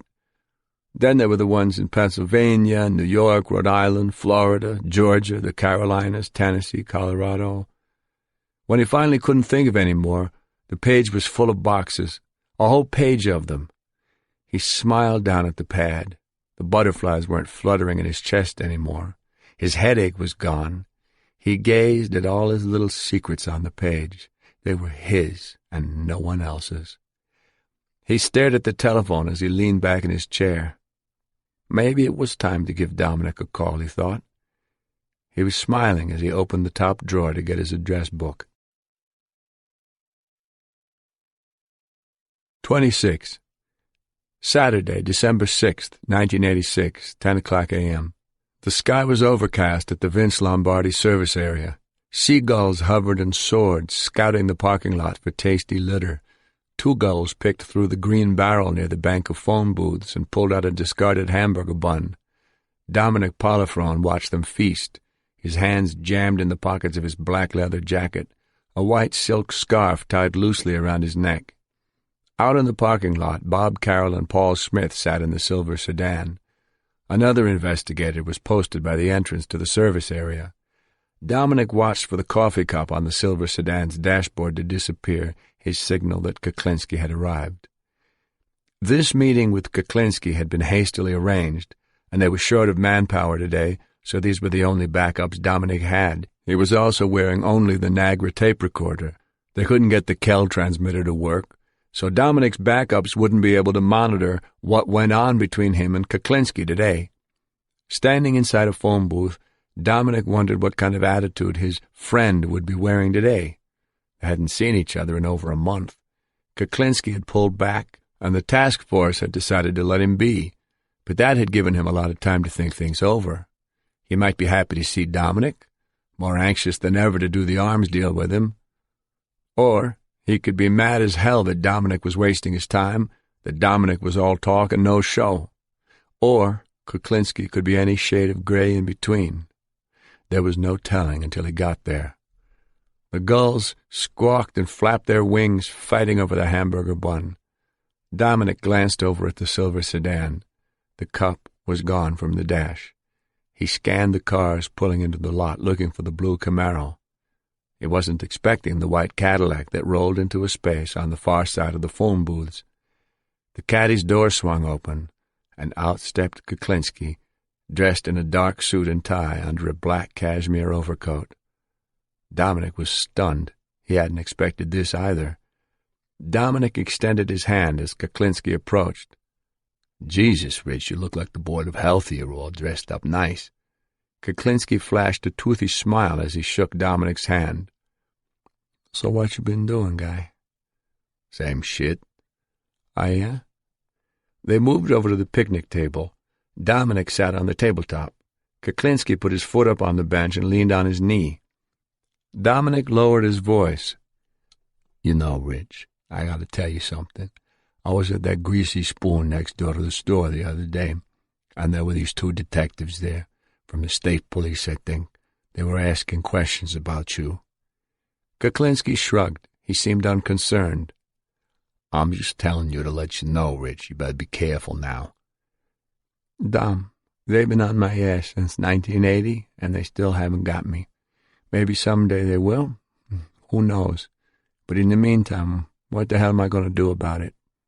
"I'm just passing it on. I thought you'd want to know." "Yeah, Kane and Volkman. I know all about them. One of them, his name was Pat something or other. He asked me if I knew you. I told him I didn't know nobody. What do they want you for?" The big man tilted his head from one side to the other. "They're after me because, well, let's just say there were some people who got hurt, some problems." "Yeah, I understand." "Then there's this one guy who turned out to be a pointer. The police got him in protective custody now. Problem is they can't get anybody to back up his bullshit. I've been trying to find him." "Oh, yeah?" "I hope he gets a bad cold and drops dead." Dominic laughed. "That would be nice." "This guy who turned out to be a pointer had a couple of friends who had accidents. I was lucky with them. But these goddamn troopers got a bug up their asses about me. They want to get me for murder." "No shit." "Yep. I'd love for this other guy, the pointer, to have an accident like his buddies. But like I said, they got him in protective custody." He shook his head. "Percy House," he grumbled in disgust. Dominic couldn't believe it. Kuklinski had come right out and said he was looking for Percy House. He mentioned Percy House by name. But why was Kuklinski telling him this? "Yeah, and those goddamn troopers are dying to get me. I'm probably a thorn in their side, just like Percy's a thorn in mine. I mean, face it, I'm no virgin. I've done a lot of shit in my time. The cop that gets me won't be getting no virgin. He'll be getting an old whore with me." "So what are you going to do about this?" "Nothing. I'll just do what I've been doing, being careful and staying out of sight. That's why I don't go to the store no more. I haven't been there in 2 years. Well, Rich, if there's anything I can help you out with, just let me know. There's nothing that can be done, Dom. If they get me, they get me. But they got nothing on me. If they did, they wouldn't be going around asking everybody questions about me, right? So until they have something they can use, I intend to just go about my business and do what I have to do. That's all you can do, I guess. Listen, I had that stuff you wanted. You know what I'm talking about? Kuklinski's eyebrows rose. The powder? The special order you put in. I had it in my trunk, a little vial of the stuff. I called you a couple of times, but there was no answer. I didn't want to be carrying that shit around with me, so I brought it back and told the guy to hold it for me until I found you. Geez, that's just what I could use right now. How come no one answers their phone, Rich? When I'm not there, I unplug that line. That's my special line. If there's no answer or you get an answering machine, you know I'm not around. Oh, okay. Dominic brought up Tim then and renewed his interest in buying 10 hit kits for his wise guy customer in New York, as well as completing the big arms deal for the Irish Republican Army. That morning, Bob Carroll had coached him on what he should get Kuklinski to talk about, and they discussed how Dominic might draw him out. But Kuklinski didn't need any drawing out today.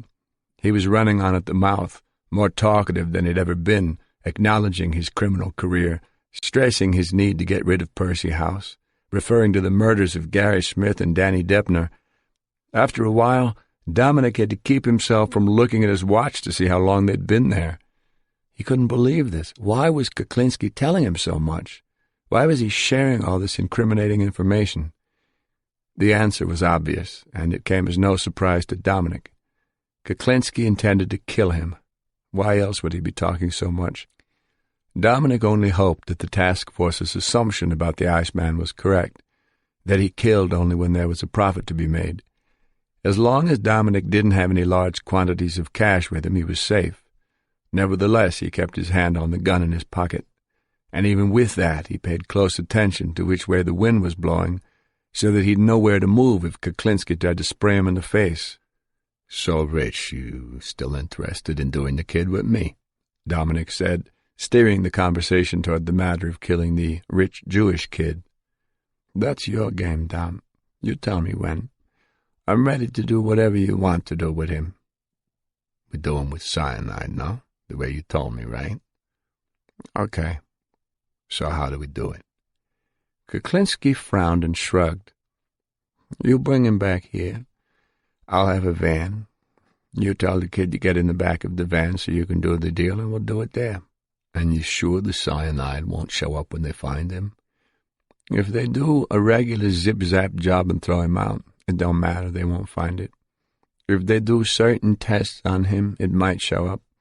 But like I'm saying, it all depends on how thorough the coroner is. If he's not thorough, he's in a hurry to get the fuck home and he just slaps it together, you got it made. How about just making him disappear completely?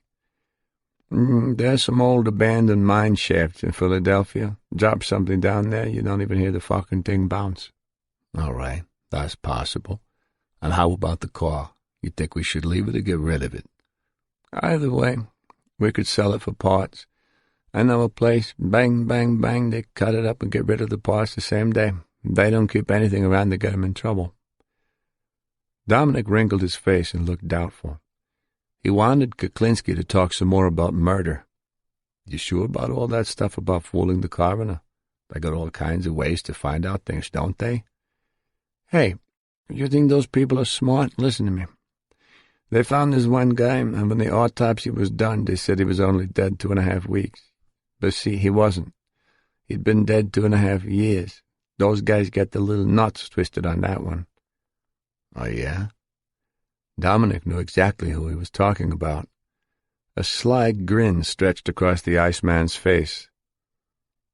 In the freezer, nothing changes, my friend. You mean the freezer maintains everything? It's like pulling a steak out of the fridge. Dominic shook his head in amazement. The Iceman had just admitted to the freezing of Louis Masgay. Unbelievable. Cyanide? Dominic asked. In that case, no. Dominic knew that was true. Masgay had been shot. Dominic almost wanted to thank Kuklinski for his unusual cooperation. He suddenly became very aware of his Nagra. The goddamn tape recorder better be working, he thought. Kuklinski was giving him gold here. The conversation then moved on to how they would administer the cyanide to the rich kid, and Kuklinski weighed the pros and cons of each method. Putting it in a spray was possible, but as he'd already explained, you always had to be sure you were downwind of the mist, or else you could end up spraying yourself. Putting it in cocaine could work very well, too, but when someone is sampling from a big bag of coke, slipping cyanide into his line without detection could be awkward, if not impossible. Putting it on food was a much better bet, as long as you could get the guy to eat something thick and wet like a sauce or a gravy, where the poison could be mixed in and disguised. If it's simply sprinkled on a piece of meat, say, it'll cake and make the food unappealing. Don't put just a fucking sprinkle. Put enough to spread it over, Kuklinski advised. I mean, as long as it's something gooky, spread it over, let it blend in. Let him have enough to have a bon appetit. Ketchup was a great thing to mix cyanide with, Kuklinski said. Mix it in with the ketchup on a guy's hamburger and he'll never know it's in there.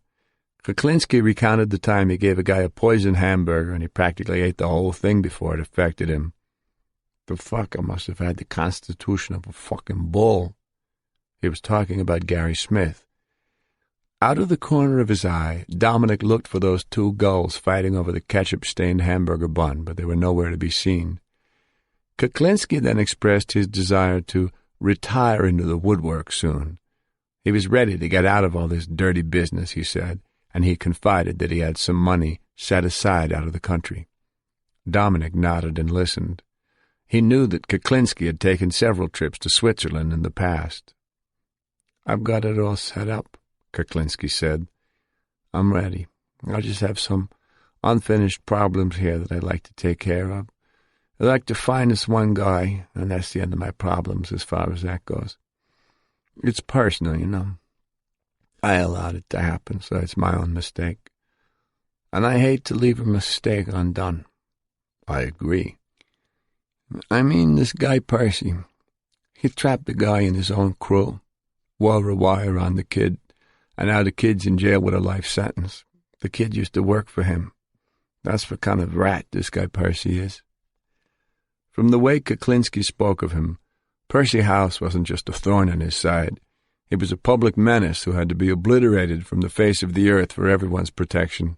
Before they said goodbye, Kuklinski asked one more time if Dominic was sure that the rich Jewish kid wasn't connected to the mafia in some way. Dominic told him not to worry. "I'm the only one who's connected," he said. They agreed to stay in touch about this. Kuklinski got back into his Cadillac, as respectable as a banker in his suit and tie, and drove out of the parking lot. Dominic got into the Shark and watched the big white car sail past the gas pumps. His head was spinning with all that he'd just heard. He started his engine and drove out of the parking lot, then got on the turnpike. He was halfway to the next exit when he finally noticed that someone was right on his tail, blowing his horn and blinking his headlights like some kind of nut. Dominic glanced in the rearview mirror and saw Paul Smith's silver sedan. He pulled into the next rest stop, found a parking space, and shut off his engine. Smith pulled his car in next to the Shark. His eyes were bugging out of his head as he rolled down his window and motioned for Dominic to do the same. "Dominic, what the hell happened? You were out there an hour, the two of you yakking like a couple of old ladies. What did he say?" Dominic just shook his head. His face was drained. "I'm full up, Smith. I'm full. Can't hold no more." The Nagra tape recorder was in his hand. He took the lid off and checked to see if the tape had progressed from one reel to the other. It had. It was all down on tape. Dominic let out a long sigh of relief. "But, Dominic, what the fuck did he tell you?" Dominic kept shaking his head. "I'm full, Smith." He put the lid back on the Nagra and handed it to the investigator. "But, Dominic made him take the Nagra. "Here, bon appetit." He started up the Shark. "Where the hell you going, Dom?" Paul Smith was having a conniption fit. "They're waiting for us back at the office to go over—" "Later." Dominic hit the power button and closed the window in Paul Smith's face. He backed the Lincoln out of the space and got back on the turnpike. He had to take a ride and unwind. 27. Friday, December 12th, 1986, early evening. In the conference room at the Organized Crime Bureau offices in Fairfield, the guys from the Attorney General's office, Deputy A.G. Bob Carroll, Deputy Chief Bobby Buccino, investigators Ron Donahue and Paul Smith, all sat forward, leaning on their elbows, staring intently at the tape deck as the cassette turned around and around. The reel-to-reel NAGRA recording of Dominic's latest meeting with Kuklinski at 1:15 that afternoon at the Vince Lombardi service area had been transferred to a cassette. Dominic leaned back in his chair and rubbed his eyes. He was afraid they were going to wear the damn tape out the way they were playing it. "Listen to this," Dominic was saying on the tape. "The Jewish kid asked me if I can get him 3 kilos. I said, yeah, I got it. 85,000 cash. Wednesday morning he's coming. He'll be here around 9:30. Now here's the thing. I'll pick up the cyanide that morning for my guy. How long?" "Doesn't give me enough time," Kuklinski interrupted. "Doesn't give me enough time. I need a couple of days to get it ready." Dominic got up, went to the cabinet behind Bob Carroll, and pulled out the new bottle of Johnny Walker Black that had the picture of Kuklinski from the old bottle taped over the label. He needed a drink. He'd heard this goddamn tape 100 times already. He knew the goddamn thing by heart. "Too bad you can't pick the stuff up earlier, Dom. 'Course I gotta have it done up, see? I don't do it myself. I don't have the facilities to do it. I bring it to a guy who does it for me. I pay to have it done. That's something you don't want to fuck around with, A mistake on that, and you got a problem. If I fuck with it and I do something wrong, it could be my fucking problem. I don't want to fuck with something like that. I have a guy that makes it up." "Let me ask you something, Rich. Can you just have the components? Then I can just bring the stuff and your guy can tell you how much to put in?" "I don't have the stuff to mix it with. He has it. He mixes the stuff together perfectly. He has to see the strength of the stuff. Some stuff isn't as strong as others, He has to see how strong it is. He tests it. Then he puts in these things, and he's got to have a seal on it. You got to make it airtight. You can't fuck around with this stuff. If it's not airtight, it could be a problem for you and me." "Bullshit," Bob Carroll was frowning. They'd found out from the state chemist that cyanide is water-soluble. Mixing the deadly spray should be as simple as making Kool-Aid. Dominic was talking on the tape. "What about the other way, Rich?" "What's that? Putting it in the guy's food? You sure the guy's going to eat?" "Yeah." "Then we'll need a couple of hamburgers, something like that." "But will the kid eat?" "Yeah, no problem." "Then that's great." "Guaranteed it'll be an egg sandwich. Every time I meet this kid, he orders an egg sandwich. We'll get him an egg sandwich." "We can do that. Do they sell egg sandwiches here? I don't even know if they do." As Dominic set out 5 plastic cups, he remembered Kuklinski blowing into his hands at the Lombardi service area and looking back over his shoulder at Roy Rogers. It had been cold and wet that day, and the ground was covered with dirty slush. Dominic's feet were still cold from standing outside by the phone booths with him. "Don't worry about it," Dominic said on the tape, assuring Kuklinski that he'd get the sandwiches. "Anything with eggs this kid'll eat. Is that okay for you?" "Don't matter to me," Kuklinski said. "Once we get him in the van, he's ours." Bob Carroll reached over and shut off the tape deck. He didn't look happy. None of them did. "He's hinky," Paul Smith said. "He's getting ready to give you the runaround? Why does he sound so hesitant to commit himself all of a sudden? Why does he need a couple of days to mix the spray? He's hinky. He's going to disappear. You watch." Dominic poured out the scotch. There was barely enough left in the bottle to give everyone a taste. He emptied the last drops, then set down the bottle next to the small brown glass vial on the table. The vial contained fine white granules of quinine, specially prepared by a state chemist to resemble cyanide. Dominic was going to give it to Kuklinski and tell him it was the poison. "Hey, Smith, I forgot to ask you," Dominic said as he passed the plastic cups around. "You do like eggs, don't you?" Too late now if I don't. An egg sandwich was the first thing that had popped into Dominic's head when Kuklinski started to give him trouble about needing time to mix the spray. If he was going to meet the rich kid at 9 o'clock in the morning, it was more logical that someone would eat an egg sandwich than a hamburger. But Dominic could tell that the guys from the state weren't exactly thrilled with his improvisational talents. Well, all he could say was he was out there and they weren't. When Kuklinski started to ham and haw, he had to act fast to keep him from making any more excuses. Dominic hoisted his drink. Gentlemen, a toast. He swiveled his chair to face the larger picture of Kuklinski that was taped to the wall. This is for you, Richie. I hope you're enjoying yourself now because your days are numbered, my friend. You are mine, my friend. You are fucking mine. He threw back the scotch and drained the cup.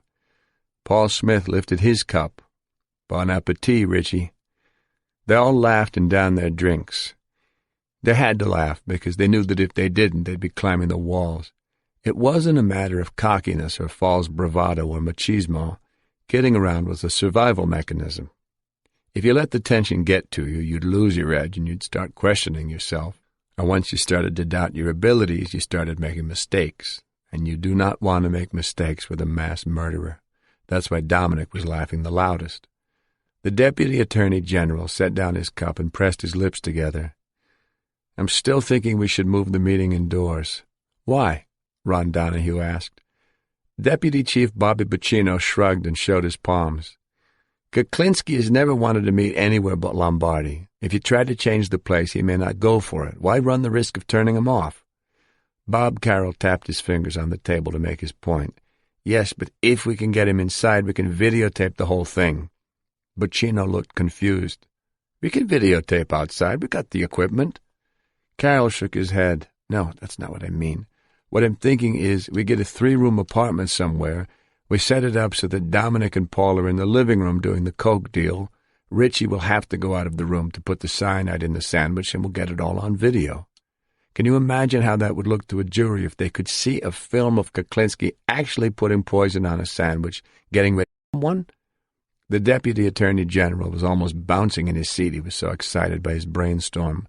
Dominic shook his head. Where'd you get that one? America's Most Wanted? No, think about it. How can a jury fail to convict? How could the defense say his actions weren't premeditated? Hold on, Paul Smith said. What if Kuklinski changes his mind? What if he just pulls out a gun and shoots me? Why would he do that? We know he doesn't just kill with cyanide. If he thinks he's alone in there with Dominic and the rich kid, why mess around with cyanide? May as well just shoot the kid and get it over with, right? I don't think he shoots you, Ron Donahue said. He might use a knife, though. Or he might try to strangle you, Bobby Bacino offered. He's done that before. Bacino was grinning at the young investigator. This isn't funny, Bobby. What if he really does shoot me? So you'll wear a vest. What if he shoots me in the head? Dominic waved him off. Smith, you worry too much. Look at it this way. If he kills you indoors, we'll just carry you out in a rug. But if we do it at Lombardi, he's going to stick you in a barrel, and face it, who wants to be stuck in a barrel? Remember what happened with that guy he did in Jersey City? You mean Malaban? Yeah, Malaban. Paul Smith looked disgusted with the bunch of them. At least I'll fit, he grumbled. 28. George W. Malaban, Jr. made a big mistake, and at the time he probably didn't even realize it. He showed up at Richard Kuklinski's house unannounced. It was a hot summer Sunday afternoon in the late 70s, and the Kuklinskis were having a barbecue in their backyard in Dumont. The kids had some of their friends over, and Barbara's mother was there, presiding over the plenty at the picnic table, urging everyone to eat. Barbara kept going in and out of the house to fetch things while Richard tended to the grill, flipping hamburgers and turning the hot dogs. Richard Kuklinski was relaxed that day, enjoying himself. He liked it when his family was all together, doing something together as a family. Moving back from the rising smoke, he watched the flames lick the sizzling burgers as fat dripped onto the burning coals. Another couple of minutes and the burgers would be done. He opened a package of buns to toast on the grill just before he took the meat off. But just as he started to separate the buns, his mother-in-law came over and grabbed him by the sleeve. She looked upset. There was a big man standing on the grass at the side of the house, staring at them, she said. She'd asked the man what he wanted, but he said he had to talk to Richie. Kuklinski looked up and squinted against the smoke. George Malaband was at the edge of the yard, waving him over. The 300-pound, 6'3" man wore metal-rimmed glasses and a bushy mustache. From the look of horror on Kuklinski's mother-in-law's face, it was as if the blob had suddenly arrived for lunch. Kuklinski's mood turned black. He shoved the bag of hamburger buns into his mother-in-law's hands and ordered her to watch the grill while he took care of the intruder. He strode toward Malaband, slow but purposeful. Malaband had a hell of a lot of nerve coming to his house. But before he said a word to Malaband, he managed to put a clamp on his rage. He was furious that Malaband, a wheeler-dealer from central Pennsylvania whose main source of income was pornography, had shown up without an invitation and barged in on a family cookout. He regretted that he'd ever brought Malaband home that one time. He was just trying to be social, but that was a big mistake. He swore he'd never do that again with anybody. But Kuklinski didn't show his anger to Malaband. He could only blame himself, really. Apparently he hadn't made it clear enough that he did not like having his family exposed to his business associates. He didn't say anything at the time, but in the back of his mind this unwelcomed visit would be a permanent black mark against Malaband. It was the kind of thing he would never forget. Years later, at 2:00 in the afternoon on February 1st, 1980, Richard Kuklinski was at George Malaband's house in Huntington, Pennsylvania. It was Malaband's 42nd birthday, but they weren't sticking around to celebrate. They had business to attend to in New York, serious business. George Malaband was in big trouble. He'd borrowed money from Roy DeMeo, and he'd fallen way behind in his weekly VIG payments. The mobster did not like deadbeats. They were bad for business, and they made you look bad. He demanded that Malaband come to Brooklyn to see him. Since Richard Kuklinski was the one who had vouched for Malaband, he was responsible for him, and he was going to make sure that Malaband made that appointment. That evening, when they arrived at DeMeo's hangout, the Gemini Lounge in Canarsie, Roy wasted no time with niceties. 8 of DeMeo's men hustled Malaband and Kuklinski through the back hallway into Cousin Dracula's apartment. They sat Malaband down at the kitchen table, and DeMeo put it to him straight. "You owe me a lot of fucking money," DeMeo yelled. "You owe money to Las Vegas, too, and you owe money to Altoona. You owe all over the place. How you gonna fucking pay all this, George, huh?" Malaband was sweating. "Don't worry, Roy, I'm good for it." "Is he?" DeMeo's hot glare turned to Kuklinski. Kuklinski was taken by surprise. I don't know, Roy." "Well, you fucking better know. He brought this fucking mutt to me and told me he was okay. You knew what was going on with him, and you never said nothing to nobody. I hold you responsible, Polak. If I don't get my money in 3 days, it's going to be your problem. You understand? Now get the fuck out of here and don't come back unless you get the green." As they drove back to New Jersey, Malaband was frantic. He had loan sharks coming at him from all directions. He definitely didn't have enough money to pay up, and he was beyond the point of placating DeMeo with a partial payment. He didn't know what to do. He pleaded with Kuklinski to think of something. "You gotta help me, Rich, you gotta." Kuklinski glanced at him sideways as he drove. "Why do I have to help you? I didn't help you lose the money, did I?" "Hey, come on, Rich, you gotta help me. I'm desperate. These guys will fucking kill me." "You're damn right they'll kill you." Malaband slapped the dashboard in frustration. "God damn it, don't say it like you're not involved here. You got me in with DeMeo. You're part of this. He said so himself. You gotta help me." "I don't gotta do anything, my friend." Kuklinski gripped the wheel tighter. He hated when people told him what to do. Malaband's eyes were wild with fear. "Listen, Rich, you gotta help me. I'm telling you, I know where you live. You know I do." Kuklinski's vision blurred. "What? What are you saying here? You telling me you're going to hurt my family? If you don't help me out—" Kuklinski fell silent, and his black mood filled the cab of the van like a toxic gas. Malaband's nervous chatter eventually tapered off, and he stared out the passenger side window, lost in thought, biting his fingernails. After a long stretch of tense quiet, Malaban was startled back to the present when the van suddenly pulled to a stop. The street outside his window was dark and deserted. George Malaban frowned at the unfamiliar setting. "What are we doing here?" he asked. Kuklinski didn't answer.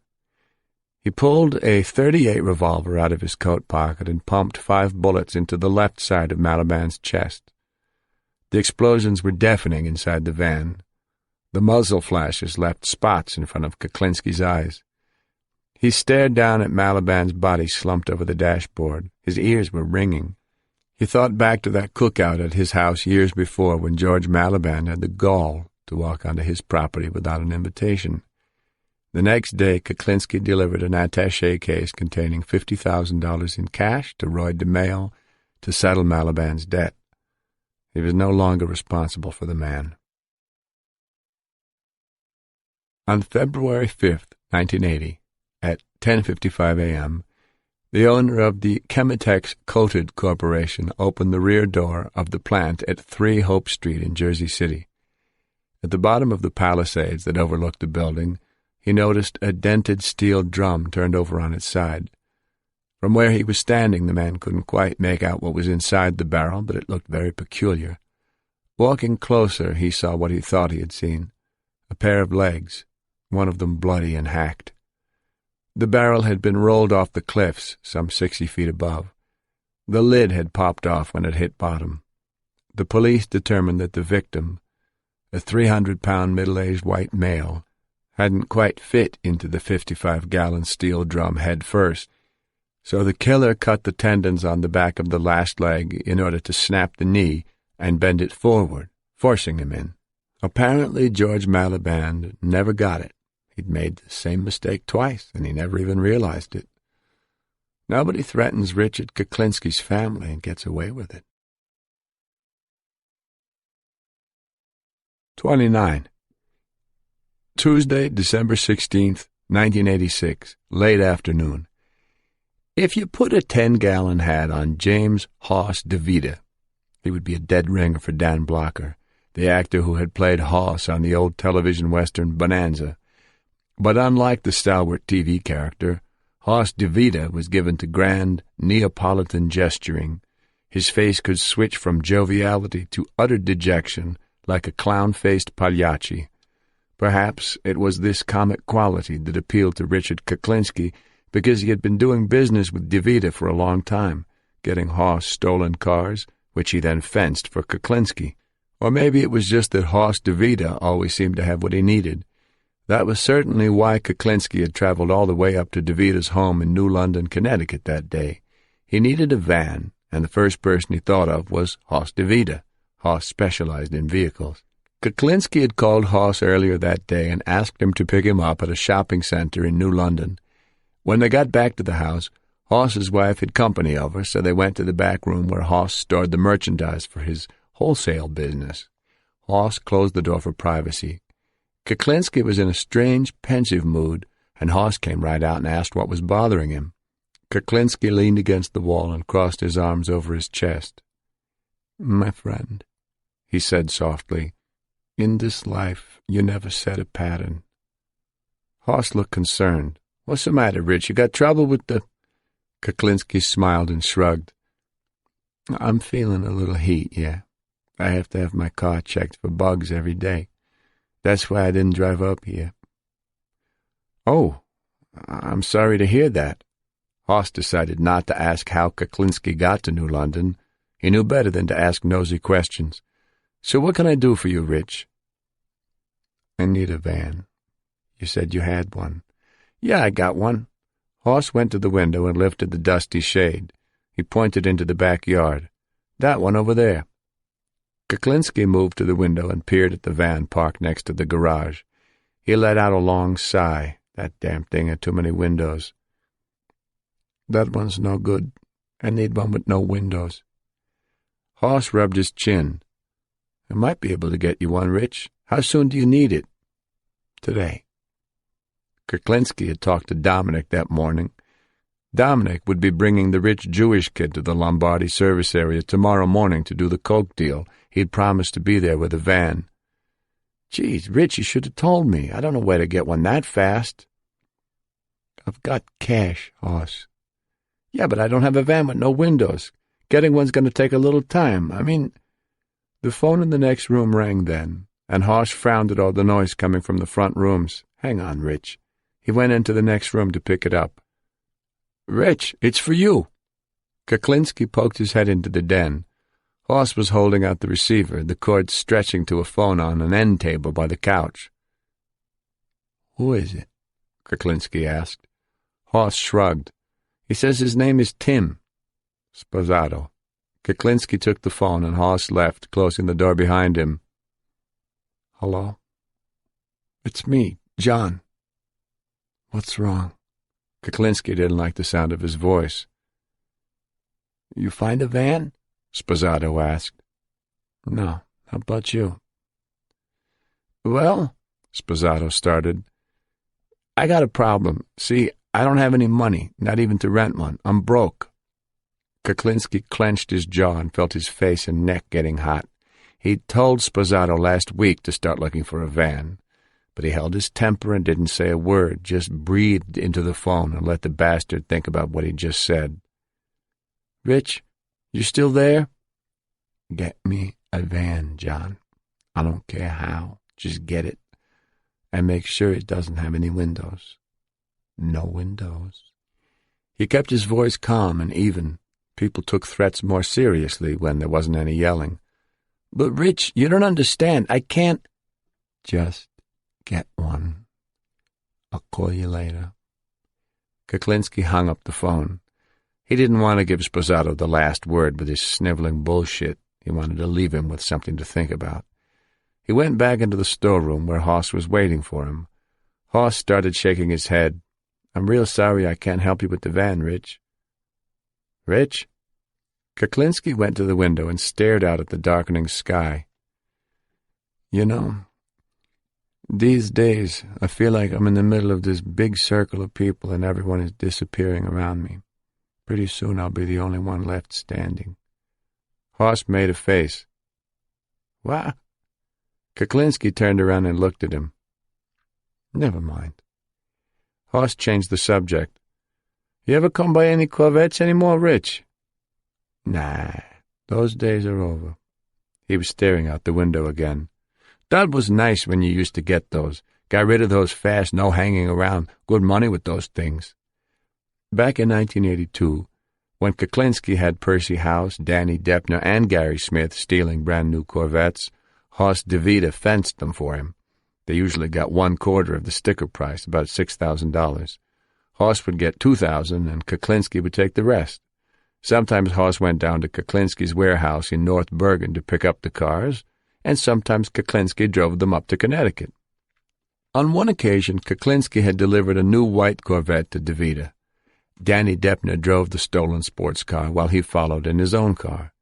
They met Hoss at a diner in New London, and when they went inside, Hoss noticed that Deppner wouldn't say boo in front of Kuklinski. He asked Kuklinski why his guy was so quiet, but Kuklinski didn't really give him an answer. Hoss thought it was awfully strange that the quiet guy wouldn't even smoke until Kuklinski gave him permission. When the waitress came to take their orders, the quiet guy didn't do that for himself either. Kuklinski ordered for him. 6 months later, Kuklinski had met DeVita at the Dunkin' Donuts across from Teterboro Airport in New Jersey. In the course of conversation, Hoss had asked about the quiet guy. He's gone, Kuklinski had said. He was running off at the mouth, so I had to take care of him. In that same conversation over coffee and donuts, Kuklinski had mentioned to Hoss that there was a guy in protective custody who could mess him up, a possible pointer. He'd even mentioned the pointer's first name, Percy. In hindsight, that wasn't very smart. Kuklinski turned back from the window and stared at Hoss. He was thinking about that circle of people and how it was shrinking. Maybe he'd told Hoss too much. He glanced out the window at the van again. The wooden sash bars were like crosshairs in a rifle scope. Kuklinski had done a few jobs with rifles, but he always preferred small handguns. .22s, .25s, .380s. Big handguns like 9mm, .45s, and .357s were for intimidation. Small pieces were what you brought when you meant business. His favorite gun was a 2-shot Derringer loaded with dum-dum bullets that expanded on impact and could rip a hole as big as a hubcap as it exited the body. When he was fully armed for a job, his weapons of choice were 2 Derringers, one in each pocket, a larger gun on an ankle holster for backup, and his hunting knife in his belt. Kuklinski sucked his teeth as he squinted down an imaginary scope, taking aim at the van outside. "Is there anything else you need, Rich?" Kuklinski didn't turn around. "I don't think so, Hoss." He kept the windshield of the van in his crosshairs. 30. Wednesday, December 17th, 1986, 8:45 a.m. It was cold and damp at the Vince Lombardi service area, and Dominic Polifrone's feet were freezing as he stood by the bank of phone booths, waiting for Richard Kuklinski to arrive. He switched the white paper bag he was holding to his other hand so he could blow into his fingers. The bag contained the 3 egg sandwiches with lots of ketchup that he just bought at a diner on his way over here. In the left-hand pocket of his leather jacket was a brown paper bag containing the small brown glass vial of simulated cyanide. In his right-hand pocket was his gun. Concealed on his body were the Niagara tape recorder and a Kell transmitter. Dominic scanned the access roads that led to the parking lot, looking for the blue Camaro, the red Oldsmobile Calais, or the white Cadillac. His squinting gaze swept the rows of parked cars in the lot. Today was the day. They were ready to take him down. He hadn't gotten much sleep last night. He was too pent up to sleep. Around midnight he called his old partner, Margaret Moore, at home. "Did I wake you up?" "Yes." "Sorry." "I figured it was you." "We're going to take him down tomorrow." "Be careful." "I'm always careful." "Be more careful." Dominic chuckled. "Don't laugh. Now I'm going to be up all night worrying about you." "Don't worry. We got everything covered. Nothing will happen, I promise." "Yeah, sure. Go back to sleep. I'll call you tomorrow and tell you how it went." He was about to hang up. "Dominic." "What?" "Seriously, be careful." Dominic didn't like hearing the concern in her voice. He was sorry that he'd made her upset. "I'll be careful, Margie, I promise." The worry in her voice was still bothering him as he stood out in the cold waiting for the Iceman. A few minutes later, the red Oldsmobile Calais cruised down the access road and pulled into the parking lot. The driver's oversized frame behind the wheel was unmistakable. "There he is," Dominic said. The transmitter broadcast his words to the entire arrest team. He wanted them all to know that he'd spotted the Iceman. Kuklinski pulled his car into the closest available space to the bank of telephone booths. He emerged from the car, and Dominic saw that he was wearing his street clothes, gray leather jacket over a navy blue shirt, a yellow T-shirt, and pressed blue jeans. He was wearing his dark glasses, too. The big man walked toward Dominic, avoiding the puddles and stepping over the slush at the curb. They shook hands when they met. "How you doing, big guy?" Dominic said. "Not bad." Dominic wished he could see Kuklinski's eyes behind the glasses. He handed Kuklinski the white paper bag. "Here's the sandwiches. The kid called me last night and again this morning. There's no problem." Kuklinski took the bag. "You sure?" Yeah. "Where's your friend now?" "He's not far from here. I'm gonna go get him." Dominic couldn't read Kuklinski. He seemed reluctant, annoyed, something. Maybe this was the way he got when he was getting ready to kill, or else he was suspicious. Dominic hoped that wasn't the case. "Just stick with the program, Rich," he thought. "No improvising, just stick with the program." No one wanted the Iceman to start improvising. "I'll go get the kid and be back in like 15 minutes. Kuklinski nodded. "Okay, I'll go get the van. It isn't far from here, just down the next exit. It's just a 10-minute ride." "What color is it, so I'll know?" "Blue." "Now, where are you going to park it so I can bring him right there?" "Right here. We might as well do it over here out of the way of everybody. Kuklinski seemed to be getting into it. He didn't seem so reluctant now. Dominic relaxed a bit. "I'll be sitting in the driver's seat," Kuklinski continued. "You can't miss it." Dominic lowered his voice. "Okay, I'm going to bring him right into the back of the van to let him test the coke." "Okay." "Here." Dominic took the crumpled brown bag out of his pocket. "Here's the cyanide." Kuklinski took the bag and shoved it into his pocket. "Okay." "You got enough shit there to take care of Hackensack and Patterson. Now I'm going to bring him back in his car, so afterward I'll take care of the car while you get rid of him. Where you going to put him?" "I'm going to put him away for safekeeping." Dominic wished to hell he could see Kuklinski's eyes. He couldn't tell if the Iceman was being funny or evasive or what. "Okay, everything's all set, right?" Then Dominic made believe he just remembered something. You got a pair of gloves for me? I didn't bring none." "Don't worry, I'll give you a pair." He nodded toward his car, and they started walking across the slushy lot. "Fucking cold," Kuklinski commented as he zipped up his jacket. "I know." Dominic was thinking about Bob Carroll's last instructions. He should try to get Kuklinski to say that he intended to commit murder. Dominic looked at the bag with the sandwiches in Kuklinski's hand. "What are you going to do, put it on the food?" "Yeah." Dominic wanted Kuklinski to elaborate, but he wasn't going to push it, not at this point, not when he couldn't see his eyes. Kuklinski pulled out his keys and unlocked the trunk of his car. He put the sandwiches and the brown bag with the bottle of quinine in, and started poking around looking for a pair of gloves for Dominic. He couldn't find any. "I'll get you a pair, don't worry." "Okay, I'll tell you what. When you come back with the van, go get 3 coffees. I'll pull up back over here somewhere." Dominic pointed to a row of empty slots on the far side of the telephone booths. Kuklinski shut the trunk. "You'll see the van right away.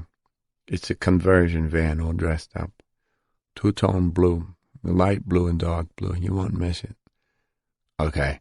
How long will it take you to get back here?" 20 minutes. "All right.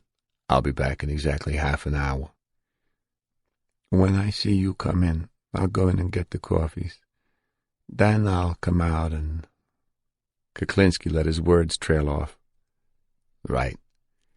Dominic wished Kuklinski would come right out and say it, but he knew from experience that bad guys rarely do that. He didn't think Kuklinski was onto him, though. This just seemed like his normal degree of caution.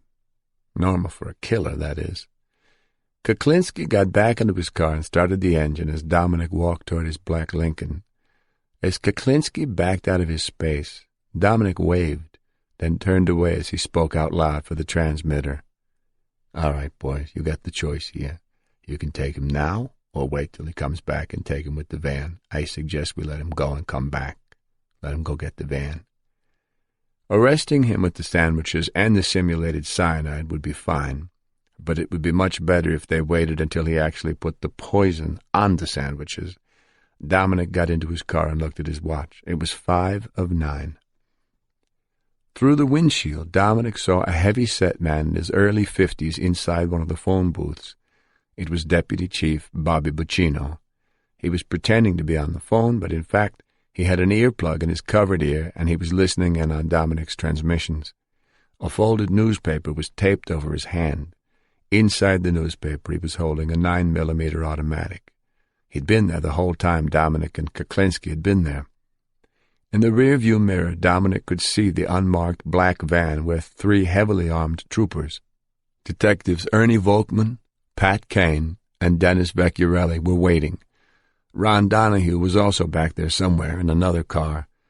Other investigators from the Attorney General's office and agents from the Bureau of Alcohol, Tobacco, and Firearms were scattered around the area. Dominic's best friend, Lieutenant Alan Greco of the Bergen County Homicide Unit, was back there too. A plain-clothes trooper with a shotgun and another one with an assault rifle were at separate positions nearby. Uniformed state troopers were parked along the turnpike near the entrance ramps in case additional backups were needed. When Kuklinski returned, they'd hit him hard and fast. If it all went down the way they'd planned it, there'd be no opportunity for accidents or unpredictable behavior. No improvising. Dominic turned the key in the ignition and put the shark into gear. He had to go get the rich Jewish kid. It wouldn't be long now. 31. 9:45 a.m. An hour later, as the arrest team waited for Richard Kuklinski's return at the Vince Lombardi service area, Barbara Kuklinski sat in her living room, her eyes closed and a hand over her forehead. She felt miserable.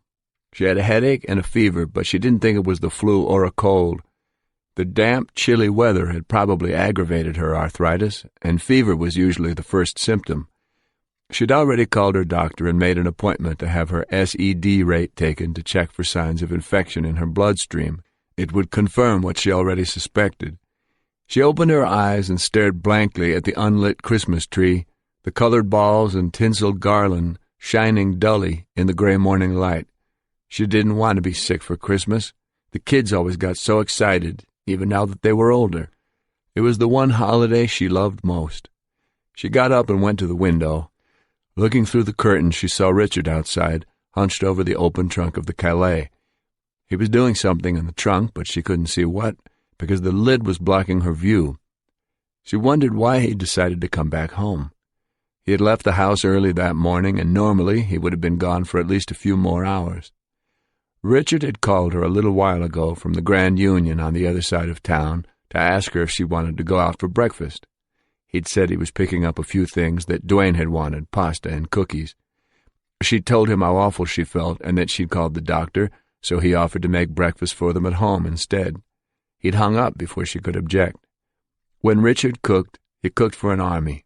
The cleanup after he was through was hardly worth the effort. Hanging up the phone, she'd changed her mind and decided to go out to breakfast despite her fever. She could go straight to the doctor's office from there. The thought of dealing with Richard's mess in the kitchen made her weary. Sometimes it was just easier to go along with what he wanted than to argue with him. She parted the curtain for a better view, but saw only the top of her husband's head behind the open trunk. Whatever he was doing, he was awfully busy doing it. She sighed and closed her eyes. Whatever it was, she wasn't going to ask. She was in no mood for a fight. While Barbara Kuklinski watched her husband from her living room window, detectives Thomas Traynor and Denny Cortez of the New Jersey State Police were also watching him. They had been assigned to monitor the Kuklinski residence in Dumont that morning. At 9:20, Detective Cortez had driven their unmarked car past the house at 169 Sunset Street. Sitting in the passenger seat, Detective Traynor saw no sign of Richard Kuklinski or the red Oldsmobile Calais at that time.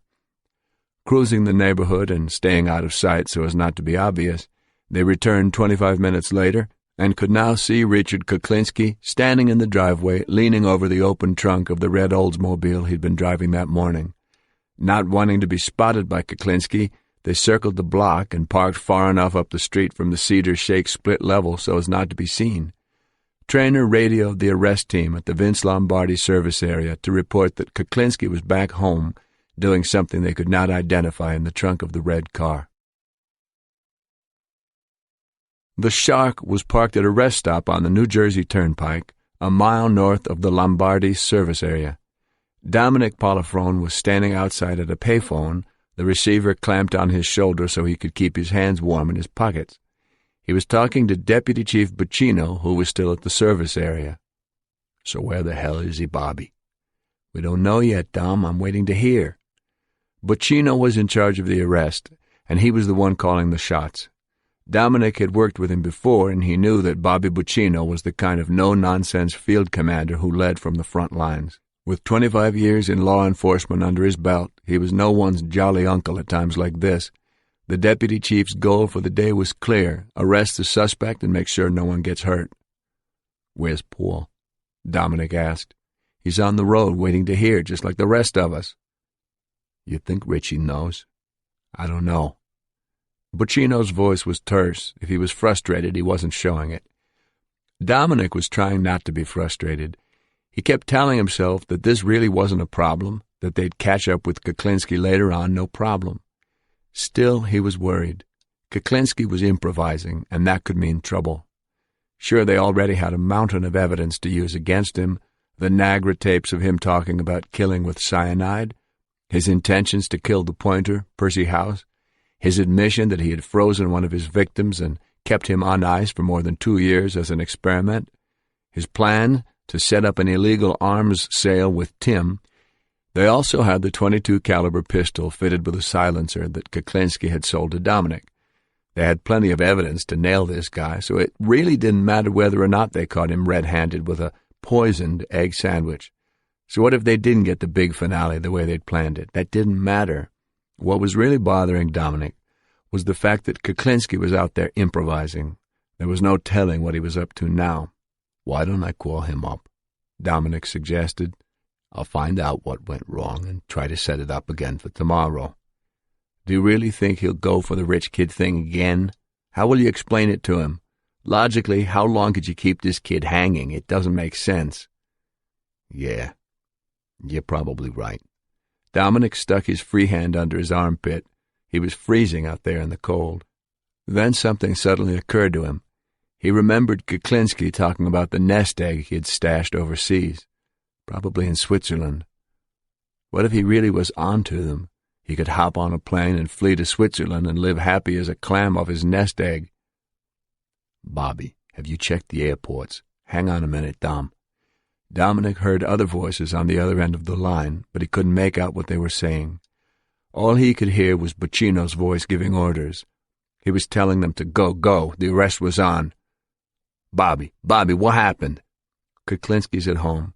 Traynor and Cortez just spotted him. They just called it in. We're going to take him down there." "What about the van? Does he have the blue van with him?" "I don't think so. I got to go now, Dom." "Okay, I'll meet you at the house." "No," Buccino ordered. "You'll go back to the courthouse in Hackensack and wait for us." "But I can—" "No," Buccino barked. "I don't want you at Kuklinski's house. You're not supposed to know where he lives. If he spots you there, he'll know something's up, and I don't want a shootout in the middle of the street. You stay away." Bobby Buccino hung up, and Dominic was left listening to the dial tone. He knew Buccino was right. He should stay away, but he couldn't help feeling left out. After all the time he'd put into this thing, he was going to miss the arrest. It wasn't that he wasn't going to get the collar. That was television bullshit. This was a shared operation, and that had been understood from the very beginning.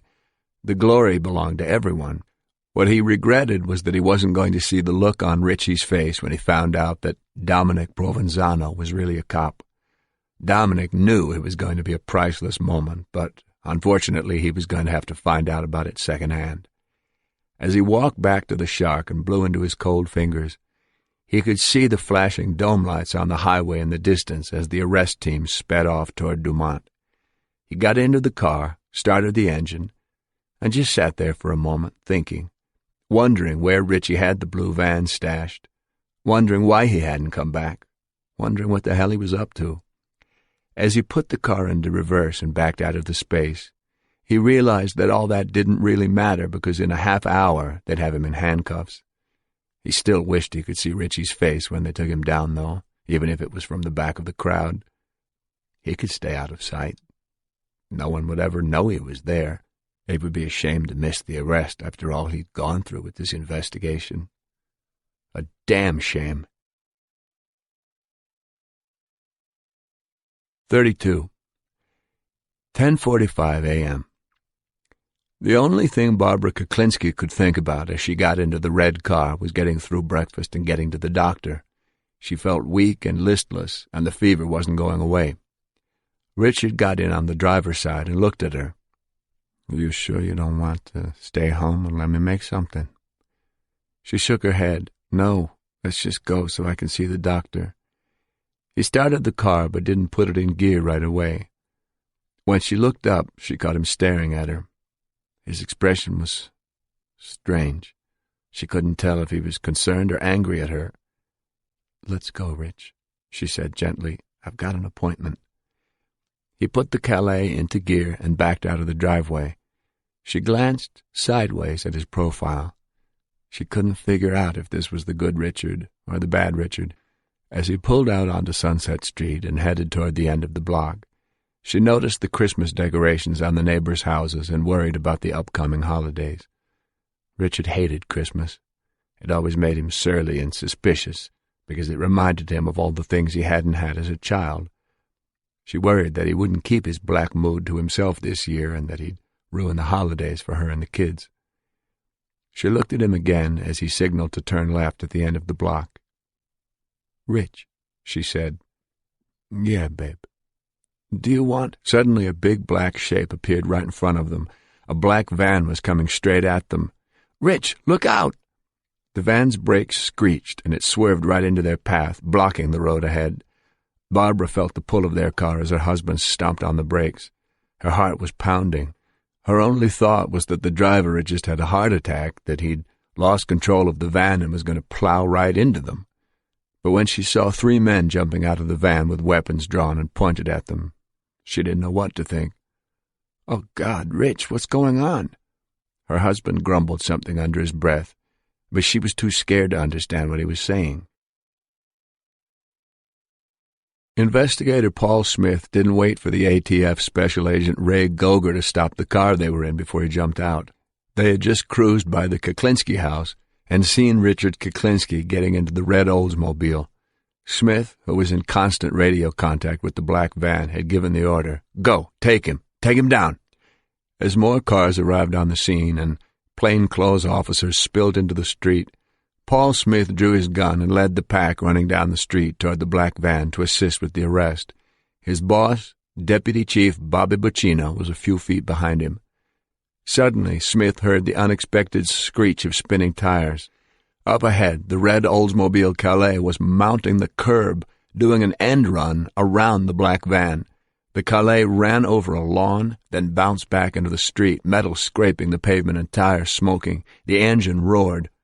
Standing in the middle of the street, the red car coming right at him, Paul Smith could see Kuklinski's large frame behind the wheel. The options flew through Smith's mind.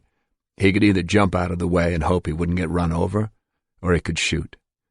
But as he gripped his weapon, he could see that there was someone else in the car with Kuklinski. Maybe one of the kids, he thought. If he touched off the shooting, the gunfire would be so heavy the person in the passenger seat would die for sure. Then there was the matter of stray bullets ricocheting off the vehicle. This was a residential neighborhood. Someone could get hit. But the red car was bearing down on him now, and it wasn't going to hit just him.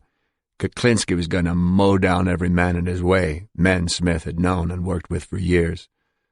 Paul Smith's finger tightened on the trigger. The red car kept coming. He started to squeeze the trigger, resolved to shoot, but then suddenly the red car bucked and started to slow down. It was moving forward, but very slowly, as if Kuklinski had taken it out of gear and just let it roll under its own momentum. The 3 state troopers from the black van, Detectives Pat Kane, Ernie Volkman, and Dennis Vecchiarelli, were running toward the car from behind, shouting as they came, but Paul Smith, who was now the closest man to the car, kept his eye on Kuklinski at the wheel. As he rushed up to the car, leading with his weapon, he couldn't see the big man's eyes behind the dark glasses. Smith whipped the door open, and Kuklinski leaned forward. He appeared to be reaching under the seat for something. Before he could get his hand back up, Paul Smith jammed his gun into Kuklinski's ear and pinned the Iceman's head to his other shoulder. "Freeze! Police officer! Put your hands on the dash or I'll blow your friggin' head off!" Smith yelled into Kuklinski's face as loud as he could. Kuklinski didn't move a muscle. Then slowly he brought his hands up and put them on the steering wheel. There were at least 4 muzzles pointed at Kuklinski's head now. Investigator Smith grabbed the Iceman by the shirt front, keeping the gun in his ear, and started to pull him out of the car. Kuklinski said nothing and put up no resistance at all. Smith tipped him over on his side, and Pat Kane grabbed a fistful of Kuklinski's jacket, hauling him all the way out of the car and onto the ground. The Iceman just let it happen. On the other side of the car, Deputy Chief Buccino, who had just come as close to pulling the trigger and shooting someone as he ever had in his entire career, had his arm across Barbara Kuklinski's chest, pinning her against the seat back to get her out of his line of fire in case he had to shoot. When her husband was out of the car, he pulled her out too and held her to the ground, still concerned that there would be gunfire. Barbara Kuklinski did not understand that these men were policemen, and she had no idea why this man with a gun was holding her down. In her panic and confusion, she screamed out to her husband, "Rich, help me!" Detective Kane had just managed to get the handcuffs on Kuklinski's huge wrists, and it had been a struggle just to get them to click on the last notch, when all of a sudden the ground seemed to shake. Hearing Barbara's cries, Kuklinski erupted, bursting to his feet and bullying his way through the crush. He let out an ungodly roar as he lunged for the roof of the car, trying to get to his wife. "Leave her alone!" Members of the arrest team jumped on his back and tried to secure him, but he turned on them and shrugged them off. More men converged on him, and he shrugged them off too. Finally, enough men came so that they were able to wrestle Kuklinski back to the ground. It took 5 men to hold him down. Pat Kane was ready with a pair of the largest leg irons he could find. Unfortunately, they didn't fit around Kuklinski's ankles. Unwilling to risk letting Kuklinski get back to his feet without leg restraints, they carried him horizontally to the black van. Barbara Kuklinski, crying and still confused, was also handcuffed and then handed over to a female officer who took her away to another car. Paul Smith, in the meantime, searched the red Oldsmobile and found a .25 caliber Beretta automatic pistol under the driver's seat. This was what Kuklinski had been reaching for under the seat. In the trunk of the car they found the 3 egg sandwiches, each one wrapped in butcher's paper and placed in a white paper bag. In a plastic bucket filled with rolled coins and loose change, they found the brown paper bag containing the brown glass vial of quinine. The vial was not full. Later that morning, Kuklinski's house was searched, but the 2-tone blue van he had told Dominic about was not found in either the driveway or the garage. Officers searched the areas around Kuklinski's home and the Vince Lombardi service area for days, looking for an abandoned blue van. They never found one. While Richard Kuklinski was being read his rights, Dominic Polifrone was in Hackensack, pacing the floor, wondering what the hell was going on at Kuklinski's house. He had fought the urge to go see the arrest for himself and had gone back to the Bergen County Courthouse complex to wait. When the word finally came in that Richard Kuklinski was under arrest and was being brought in, Dominic rushed from the offices of the Bergen County Homicide Unit, where he'd been waiting, to the Sheriff's Department next door.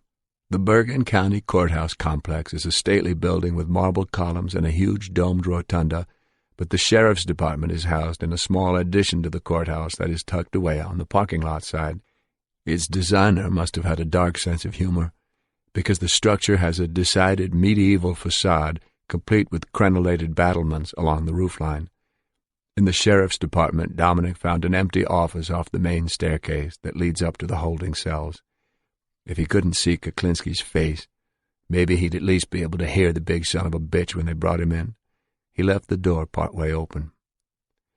Dominic watched from a window as the caravan of vehicles returning from the arrest pulled up to the entrance to the Sheriff's Department. From that window, he couldn't see them bringing the Iceman out of the van, but he had no trouble hearing Kuklinski after they had him inside. Kuklinski's arrogant voice carried up the stairwell. "You know what your trouble is? You guys been watching too many movies." Dominic furrowed his brow. He thought he could hear a woman crying in the midst of a jumble of male voices. "Hey, I told you guys to leave my wife alone," Kuklinski bellowed. "She didn't do nothing. This has nothing to do with her. Now get those fucking cuffs off her." The sound of shuffling feet carried up the stairwell. Dominic wondered if Kuklinski was really giving them a hard time or just mouthing off. He couldn't tell for sure. He was dying to go down and see Kuklinski's face, but he figured he'd better stay out of sight, just in case Kuklinski got out on a technicality and he had to approach him again as Michael Dominic Provenzano. Dominic strained to hear what was going on down there, but it was hard to tell. He had already heard that they couldn't get Kuklinski in leg irons, and he had imagined the big man struggling to get free, kicking and thrashing his head and swinging his shoulders. But it was pretty quiet down there now. Dominic listened to the scrape of shoes on the steps as the pack passed by on its way upstairs to the holding cells. Kuklinski wasn't talking. But when the cell door upstairs finally slammed shut, that's when Kuklinski started. He yelled and roared, taunting and threatening the police who'd brought him in, demanding to know what they were doing to his wife. "Hey! What are you going to do with my wife? You let her go. She didn't do nothing. Let her the fuck go or I'll kill somebody." His bellowing was so loud, Dominic was certain they could hear it in all the courtrooms next door. They could probably hear it across the street. Dominic sat down at the desk and just shook his head. It was finally over. The Iceman was behind bars. After all this time, it was hard to believe. "Dominic, what the hell did you do?" Lieutenant Alan Greco, Dominic's best friend, was standing in the doorway. His tie was askew and his eyes were wide. "What do you mean?" "Your friend Kuklinski is up there shaking the bars like he's King Kong. I can't believe you went undercover with that animal. You must be crazy." Dominic could only shrug. "Hey, Alan, you do what you gotta do in this business. You know that." Rico was about to say something when the Iceman's roar rang through the building. "I'll kill you bastards! I'll kill all of you!" The two men just looked at each other and shook their heads. 33. After his arrest, Richard Kuklinski appeared before New Jersey Superior Court Judge Peter Cellino and was charged with 19 offenses, including 5 murder counts for the killings of George Maliband, Louis Masgay, Paul Hoffman, Gary Smith, and Danny Deppner. The Attorney General's office decided not to charge him for conspiracy to murder the rich Jewish kid, so the question of what Kuklinski's real intentions were on the morning of his arrest would have to wait. The state was more interested in building a solid case against him for the 5 murders at hand. Kuklinski's bail was set at $2 million, and he was transferred to the Bergen County Jail. When Kuklinski's home on Sunset Street in Dumont was searched, 2 more firearms were discovered in addition to the .25 caliber Beretta that was found under the driver's seat of the red Oldsmobile Calais. A 9mm Walter automatic pistol, model P38, was recovered from the master bedroom, and a neglected Mossberg 12-gauge bolt-action shotgun was wedged behind some garden tools on a garage wall. The Newark office of the Bureau of Alcohol, Tobacco, and Firearms ran a trace on these weapons, but both handguns were too old to yield any information. The rusty Mossberg shotgun, however, was traced to a firearms wholesaler in Mahwah, New Jersey, who had sold the gun to the Two Guys department store in Hackensack on August 2, 1979. On the day before Christmas 1979, the gun was purchased by a Robert Patterson of Bergenfield, New Jersey.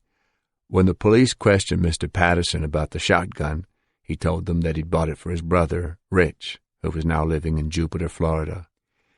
Rich Patterson was very nervous when he returned to New Jersey to answer questions about the shotgun, but his nerves didn't keep him from talking.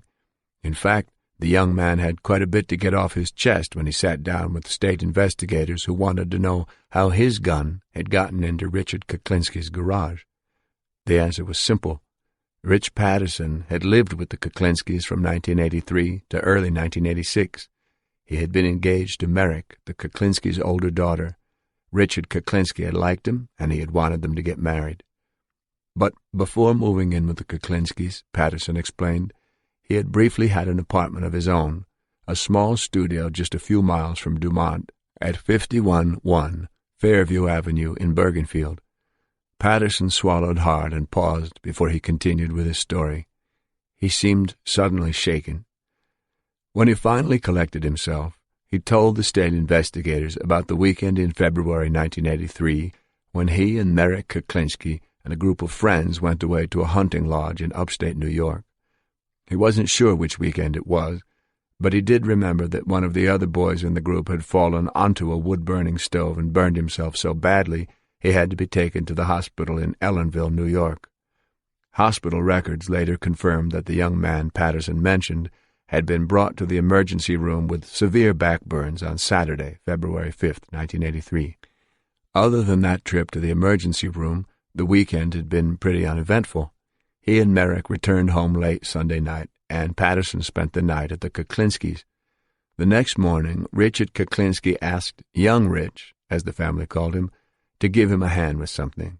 They got into Kuklinski's white Cadillac, and Kuklinski let young Rich drive. It had just snowed and the roads were slippery.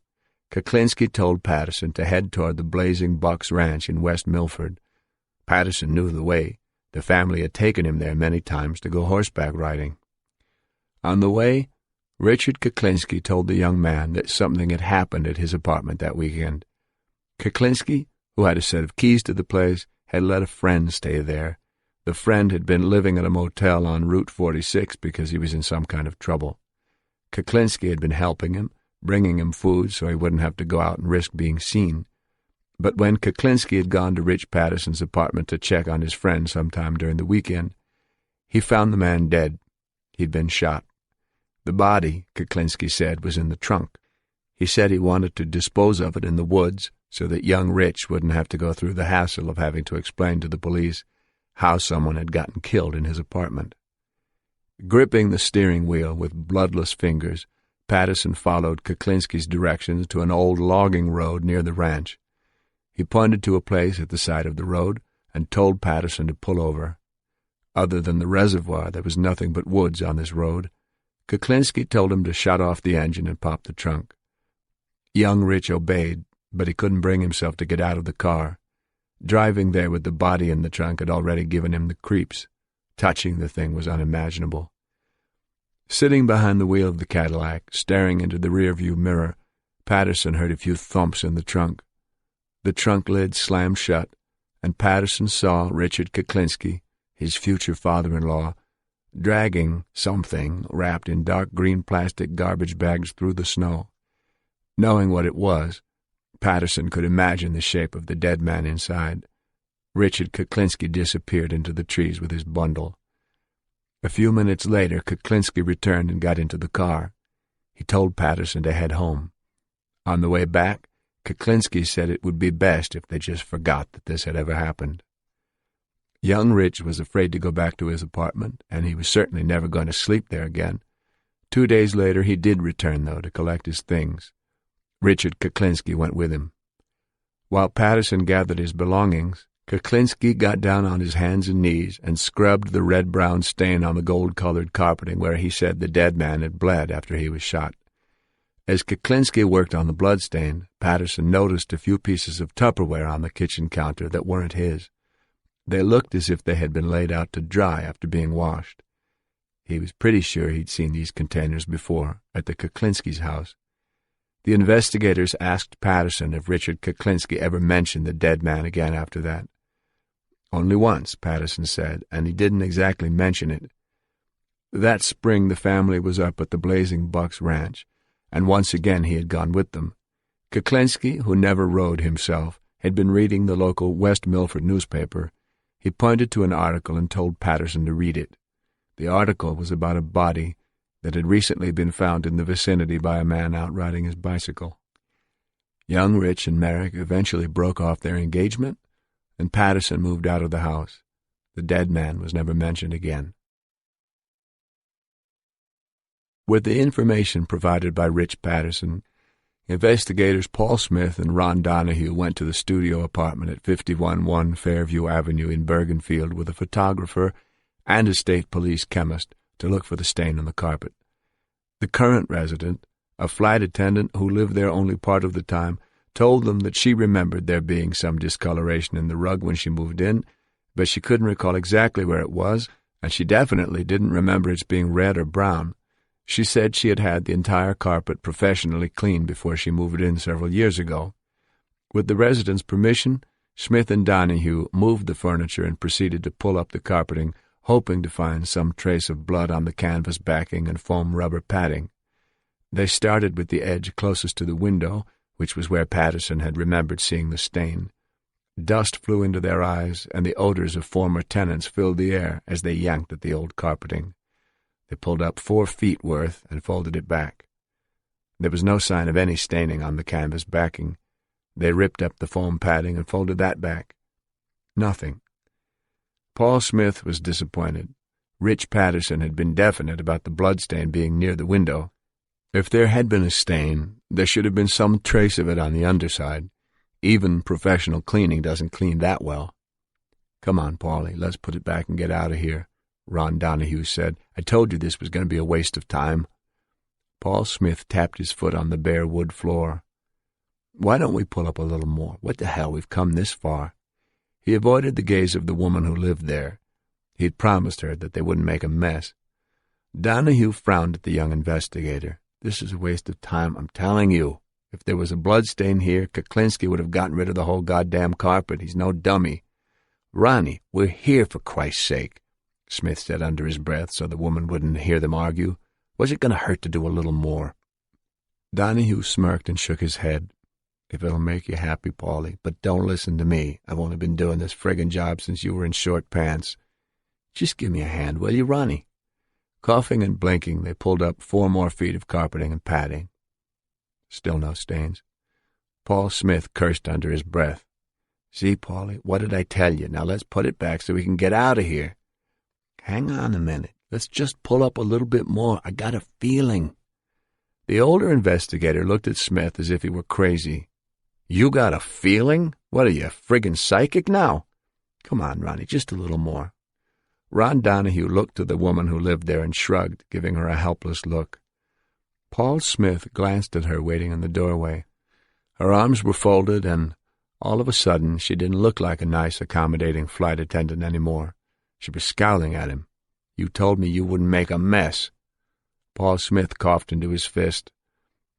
"I'm sorry, ma'am, but this is a murder investigation. Don't worry, though. The state will reimburse you for any damages." She rolled her eyes, exasperated. "Go ahead, then. Do what you have to." "Thank you. We'll put it all back the way it was, I promise." Smith and Donahue moved her table and chairs onto the exposed wood floor and tipped her fold-out couch up on one end to make room. "There'd better be a something under here," Ron Donahue whispered to Paul Smith. "This lady's going to call the governor if there isn't. Just shut up and help me, will you please?" They heaved the carpeting back over on itself with a dusty whomp. The padding was stuck to the canvas backing, and they had to tear it away to get a look. Paul Smith blinked back the grit in his eyes, then beamed at what he saw. It was as if he'd found the pot of gold at the end of a long rainbow. Ron Donahue's jaw dropped. "I told you I had a feeling, Ronnie." A large, brown, blob-shaped stain was on the canvas backing, and its twin was on the foam padding. The stain had even soaked through the padding and penetrated the hardwood floor. Paul Smith took out a tape measure to get the exact location of the stain. It was 12 feet 7 inches from the window. While the photographer started to take pictures, Herbert Heaney, the state police chemist, tested the dried stains on the carpeting, the padding, and the floorboards. He tested 4 separate areas for the presence of human blood. Paul Smith hovered over him like an expectant father. "Well, is it or isn't it?" Heaney took his time and made sure of the results before he looked up at Paul Smith. "It's positive," he said. 4 for 4. It's all blood." Smith slapped Donahue on the back. "See, what did I tell you, Ronnie? The Patterson kid was right about the stain. His geography was just a little screwed up, that's all." The flight attendant coughed to get their attention. She wanted to know when they were going to put her apartment back together. "Soon." Paul Smith put on a straight face and tried to contain his glee and project a more professional image for the citizen whose home they'd just torn apart. "Just as soon as we finish up here, ma'am. As I mentioned, this is a murder investigation." As Deputy Attorney General Bob Carroll proceeded to assemble the evidence against Richard Kuklinski, the matter of Danny Deppner's death remained a problem. They had Rich Patterson's statements that he'd witnessed Kuklinski dumping a body in the woods.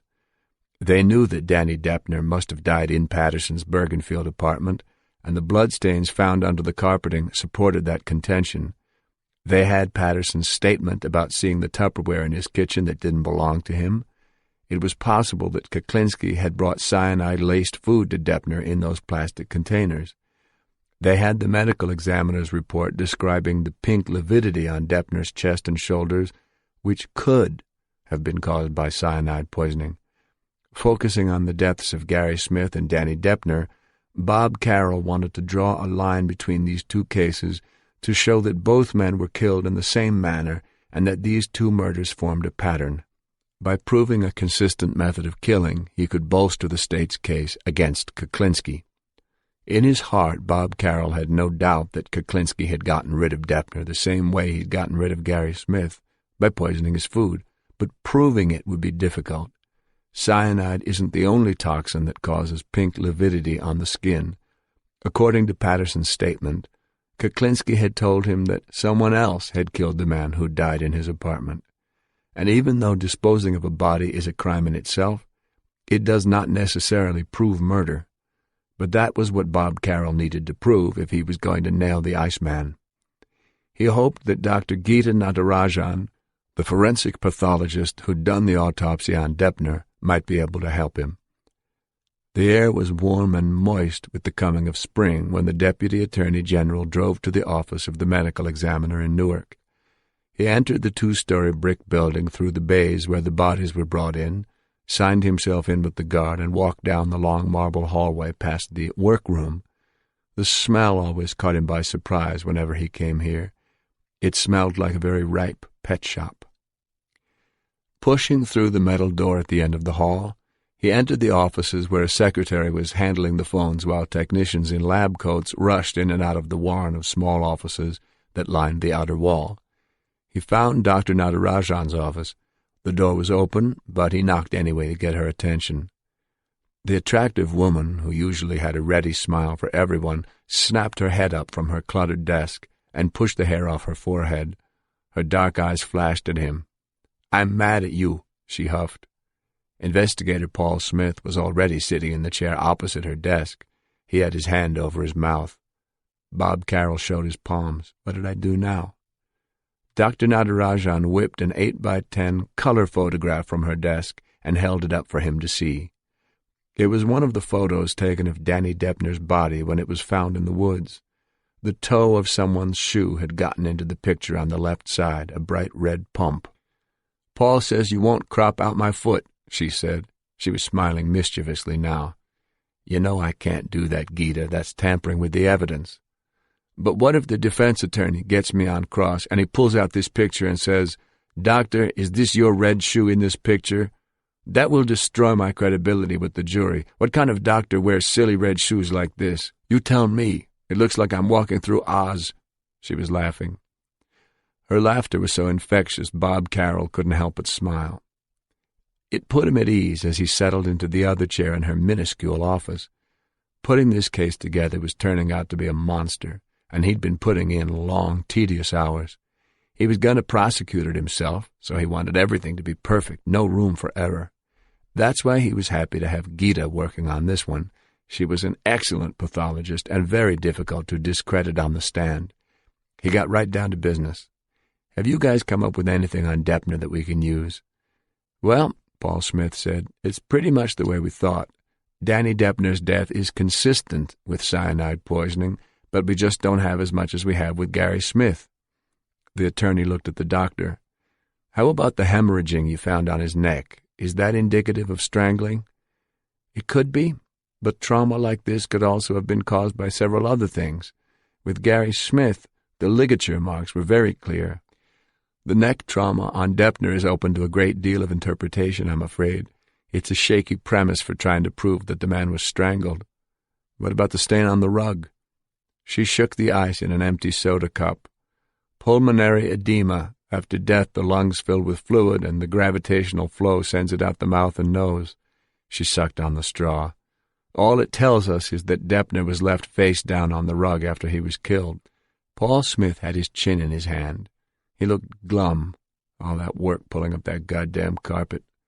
Bob Carroll leaned back and linked his fingers behind his head. The pictures of Smith and Deppner in death ran through his mind as he searched for a connection between the two murders, something they hadn't considered yet. He remembered the close-up of the deep ligature mark on Gary Smith's neck and started thinking out loud. "There were no defense wounds found on Gary Smith, right?" Dr. Natarajan shook her head. "Not on the neck or the hands. Usually in strangulation asphyxia, you find scratches and cuts indicating that the victim struggled to save herself, but in some cases there is no sign of struggle because the victim was impaired by drugs or alcohol. Or cyanide," Paul Smith added. Bob Carroll's brows were knit. He leaned forward and looked at Dr. Natarajan. "Why did you say herself? The victim struggling to save herself?" "Because healthy adult men are rarely strangled to death. It's much more common with women and children who can be overpowered by a stronger person. And a man can't be overpowered by another man? Not a healthy adult, not usually. A man under attack, even by another man, will struggle successfully and prevent the strangulation. Do you have statistics on that? I can get them for you. Give me a minute. Dr. Natarajan swiveled to her computer terminal. Bob Carroll and Paul Smith were on the edges of their seats. It took several minutes for the doctor to weed through the databases and pull up the information. "Here we go," she finally said. "I've gone back 10 years and searched for all the healthy, unimpaired adult males who died by strangulation in the state of New Jersey. There were none." Paul Smith bounced in his seat. "None? Out of how many strangulation murders in this state over that time period?" Dr. Natarajan rolled her eyes. "Oh, several hundred at least." But Bob Carroll wasn't ready to celebrate yet. "Just for the sake of argument, Gita, if there had been any strangulations of healthy, unimpaired men, how would you say they would have died?" The doctor shrugged. "They probably would have been bound, handcuffed, something like that. Or perhaps in the case of an exceptionally small man, he might have been overpowered by a stronger person. Perhaps." "Okay, so what do we have now?" Carroll was thinking out loud again. "Healthy adult males do not die by strangulation unless they are impaired in some way. There were no defense wounds on Danny Deppner. His stomach was practically full," Dr. Natarajan added. "No gastric emptying, which indicates that he died shortly after eating a meal." She shuffled through her notes on Deppner. Stomach contents included pinkish beans, some partly burned on one side. I would say this food was homemade. What restaurant could get away with serving burned beans? "And the Tupperware on the counter," Paul Smith said. "The Patterson kid said he remembered seeing that stuff at Kuklinski's house." Bob Carroll picked up the train of thought. "So Kuklinski brought the food from his home and gave it to Deppner. Food poisoned with cyanide because Deppner showed pink lividity on his skin and he died right after he ate. And pulmonary edema would be consistent with cyanide poisoning," Dr. Natarajan threw in, "which would account for the stain on the carpeting. So whether Kuklinski strangled him or not is almost beside the point. The circumstances are the same as with Gary Smith's poisoning. It shows a pattern of behavior, a pattern of poisoning his victim's food." Paul Smith's eyes lit up. "Which was what he was going to do to me, the rich Jewish kid, cyanide in the egg sandwiches." Bob Carroll grinned. "And we've got that all down on tape, thanks to Dominic. Kuklinski gave him a lesson in how to put cyanide in someone's food. It all fits." Smith pounded on the desk in triumph. "I think we've got him on Deppner." Carroll nodded, faintly grinning as he tried to find a hole in their reasoning, but he couldn't come up with one. "I think you're right, Paul. I think we've got him on Deppner. I do." Dr. Natarajan beamed at the two men, her eyes sparkling. "See, I've solved another case for you." She pointed to the photo on the edge of her desk. "Now, will you take my shoe out of the picture?" 34. On January 25, 1988, 13 months after the arrest, jury selection began on the case of the State of New Jersey versus Richard Kuklinski. The counts against Kuklinski were divided so that there would be two trials. The first was to try him for the murders of Gary Smith and Danny Deppner, the second for the murders of George Maliband and Louis Masgay. The state's position was unequivocal. They were seeking the death penalty. Without Paul Hoffman's body, the state did not have enough evidence to win a conviction on that murder. They offered instead to let Kuklinski plead to those counts in the hope that he would reveal the location of the pharmacist's body so that the family could give the man a proper burial. After giving several false leads, Kuklinski eventually told state investigators about the steel drum abandoned next to Harry's corner, but despite exhaustive efforts to trace that barrel, Paul Hoffman's body was never found. The prosecution team consisted of Bob Carroll and Charles E. Waldron, another deputy attorney general from the state. Chuck Waldron's litigation skills complemented Bob Carroll's investigative talents. Tall, fit, and prematurely gray, Waldron was a long-distance runner in his spare time, and this case had already required a marathoner's stamina just to prepare it for trial. The defense was handled by public defender Neil M. Frank. Given the enormity of the charges against his client and the negative publicity that the Iceman nickname had generated, Frank had his work cut out for him. He planned to give Richard Kuklinski no less than his best effort to get an acquittal, but in reality the attainable goal was keeping his client out of the gas chamber. Presiding over the trial was the Honorable Frederick W. Kuchenmeister, a stern, compact 61-year-old man who wore large metal-framed glasses and combed his thin hair straight back. Around the Bergen County Courthouse in Hackensack, Judge Kuchenmeister had a nickname. They called him the Time Machine. When it came to sentencing, the maximum allowed by law was the minimum allowed by Kuchenmeister. Lawyers who had defended cases in his court knew that he also believed in swift justice. According to Judge Kuchenmeister, a murder trial should take no longer than 3 days. He had once completed a murder trial in half that time. He also believed that the bench should not be used as an instrument for social work. A judge's primary responsibility is to protect the public, and if that means getting a criminal off the street forever, so be it. He did not approve of the so-called country club prisons, and on many occasions he had stated for the record that if the penal system were under his control, he'd have prisoners pounding boulders into rocks, rocks into stones, stones into pebbles, and pebbles into sand. It must have been a happy day at the Attorney General's office in Trenton when they learned that the Iceman's fate would be in the hands of the Time Machine. The prosecution began presenting its case on February 17, 1988. Through a series of police witnesses, the events leading up to Gary Smith's death were unfolded. The stolen car ring that specialized in Corvettes, the arrest of Percy House, the foreman of the gang, the subsequent flight and search for the two workers, Gary Smith and Danny Deppner. Danny Deppner's ex-wife and Percy House's current companion, Barbara Deppner, was then called to the stand. The painfully thin woman trembled visibly in the presence of Richard Kuklinski. Even though she was living out of the state with a new identity under protective custody, and Kuklinski had not seen freedom since the day of his arrest, her fear of the accused flashed in her eyes as she testified. Under Bob Carroll's questioning, she told of Kuklinski's efforts to hide Smith and Deppner in one motel after another.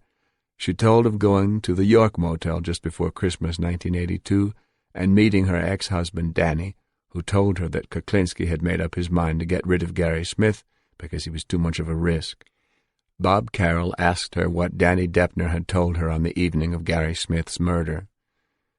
Richard Kuklinski was bringing back hamburgers from someplace, Barbara Deppner testified, and Gary Smith's was going to have a drug on it. They knew which one Gary's would be because his didn't have pickles on it.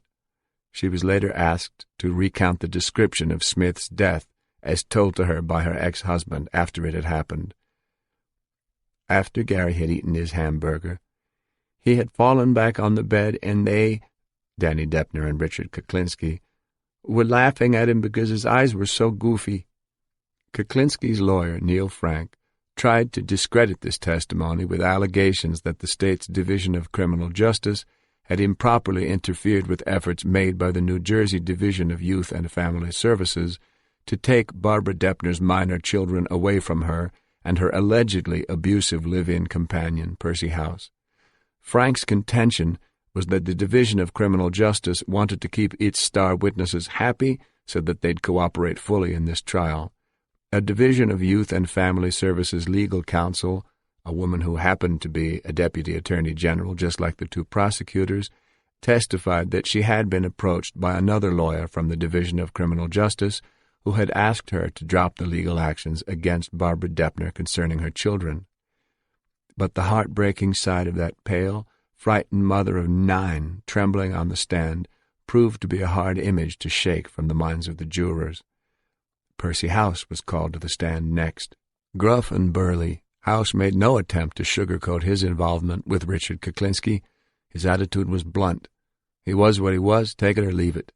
Under questioning by Chuck Waldron, House admitted to ordering Gary Smith's execution from his jail cell because he was afraid Gary would rat on him, but he also revealed that Richard Kuklinski had admitted to him at a later meeting that he had eliminated both Smith and Deppner for the exact same reason.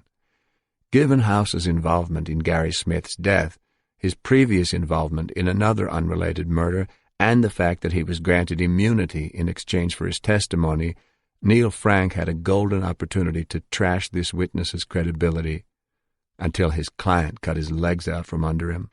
As court broke for lunch and Percy House was leaving the stand, Prosecutor Waldron saw Kuklinski glare at his former associate as he pointed his finger and cocked his thumb as if he were firing a gun at House while mouthing the words, "You're dead." The jury was still in the courtroom when this happened, and Waldron immediately brought it to Judge Kuchenmeister's attention. The end result was that the jury accepted the prosecution's contention that, as bad as Percy House was, he was only the foreman in the gang. Richard Kuklinski was the boss. Gary Smith's wife, Veronica Chisek, testified to the events on the night of December 20th, 1982, when her husband arrived home unexpectedly while he was on the run. He had been hiding out from the police, but he had risked coming back to see his daughter one last time. She testified that when her husband walked in the door, he was very upset. He was very nervous. He couldn't relax or even sit still. In fact, he walked into my daughter's room and just stood there and looked at her and stood there crying. "How long was he in your daughter's room?" Chuck Waldron asked. About 3 or 4 minutes. And when he came out, how did he look?" "He was crying. He had tears rolling down his face." Veronica Chisek later testified that her husband felt he couldn't escape from Richard Kuklinski, even though he knew Kuklinski intended to kill him, for the simple reason that Richie had told him that he was going to kill our daughter if he ran. Even the severely impartial time machine was moved by this testimony. James Hoss DeVita willingly told of his role as the fence for the stolen Corvettes. He also told of conversations he'd had with Kuklinski, in which the Iceman had admitted to killing Danny Deppner, the quiet guy, and spoken of his desire to eliminate Percy House. Questioned by Bob Carroll, DeVita paraphrased the Iceman's statement to him the day before the arrest. Richard Kuklinski said that everybody was disappearing around him. He felt like he was in this big circle and he was the only one left standing. Rich Patterson was a bundle of nerves when it was his turn to testify about the trip he had taken to the woods of West Milford with Richard Kuklinski to dump Danny Deppner's body. But despite his distressed appearance, he held to his statements under vigorous cross-examination. As with Barbara Deppner, the jury did not take his nervousness as a symptom of guilt or lying. They saw it as fear of the Iceman. Darlene Pecoraro, the flight attendant who had taken over Rich Patterson's studio apartment in Bergenfield years after the murder, gave testimony on the condition of the gold-colored carpeting in that apartment when she moved in. And investigator Paul Smith followed with a description of how the bloodstain was discovered on the reverse side. Dr. Geeta Nadarajan then provided expert testimony on the autopsies of Smith and Deppner. Her statements were precise and detailed, intentionally loaded with medical terminology. If a person were to ingest a quantity of cyanide, Bob Carroll asked her, what would be the possible symptoms that could be manifested? The symptoms of cyanide poisoning will depend primarily on the dosage. The lethal dose, the amount that is necessary to kill a human being, of sodium or potassium cyanide is from 30 milligrams to about 60 or 70 milligrams. Now, if a smaller amount is consumed orally, smaller than 30 milligrams, the person will have a burning sensation on the roof of the mouth and the food pipe, and he will then have dizziness, headaches, confusion, depending on how hypoxic he gets or how much of the cyanide there is in the material he consumed and how much of it has blocked the cellular respiration. How long does cyanide typically remain in the body after death? Carroll then asked. Cyanide is metabolized pre-mortem. The cyanide is broken down and converted in the liver. The person's liver converts the cyanide, which is lethal, to an inert compound called thiocyanate, which is non-lethal, and it's done by an enzyme reaction in the liver. The enzyme is Rodent's. It was Dr. Nadarajan's policy to bombard the jury with her technical knowledge whenever she testified in court. In her experience, she had found that explaining medical issues in lay terms often lessened her credibility because juries tend to regard women doctors as somehow inferior to men. It was all right if they didn't understand everything she said, just as long as they believed that she knew what she was talking about. Defense attorney Neil Frank repeatedly tried to poke holes in her testimony regarding Danny Deppner, pointing out that the cause of death was officially listed as unknown until it was determined that the deceased had been associated with Richard Kuklinski. It was only then that the cause of death had been amended to murder by poisoning. The defense presented other pathologists who raised other possibilities for the presence of pink lividity on the bodies of Smith and Deppner, but Dr. Michael Baden, medical examiner for the New York State Police and former M.E. for the City of New York, testified for the state and buttressed Dr. Natarajan's findings in clear, unequivocal statements that did not go over the jurors' heads. Yet despite all this condemning evidence, no one had actually witnessed Richard Kuklinski committing murder. As damning as all this testimony was, it was largely circumstantial. The prosecution's job now was to prove that its contention that Richard Kuklinski had killed Gary Smith and Danny Deppner with the help of cyanide was consistent with the facts presented so far. Consistent. It was a word that Bob Carroll would hammer home in his summation. And to prove that these crimes were consistent with Richard Kuklinski's regular pattern of behavior, he called the state's most important witness, Special Agent Dominic Polifrone. On the afternoon of March 2, 1988, Dominic Polifrone sat in the front row of the courtroom, ready to take the stand. As the accused was brought in, their eyes locked. He hadn't seen Richard Kuklinski face-to-face in more than a year, not since that December morning at the Vince Lombardi service area when they'd made their final plans to murder the rich Jewish kid. Though he was slightly nervous about testifying before the judge and jury, Dominic narrowed his eyes and met Kuklinski's gaze without flinching. Just as at their first meeting at the donut shop, Dominic would not allow the Iceman to intimidate him.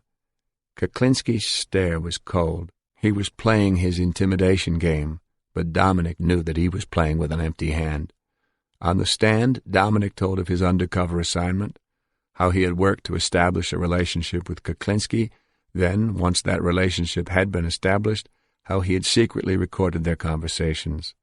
Portions of the Nagra tapes were played in court, and the jury heard Richard Kuklinski in his own voice connect himself to the crimes of which he was accused.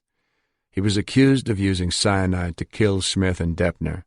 On tape, he had explained to Dominic in great detail how to kill with cyanide, how to mix it in someone's food, how you have to make sure to mix it in with something gooky so that it's palatable to the intended victim.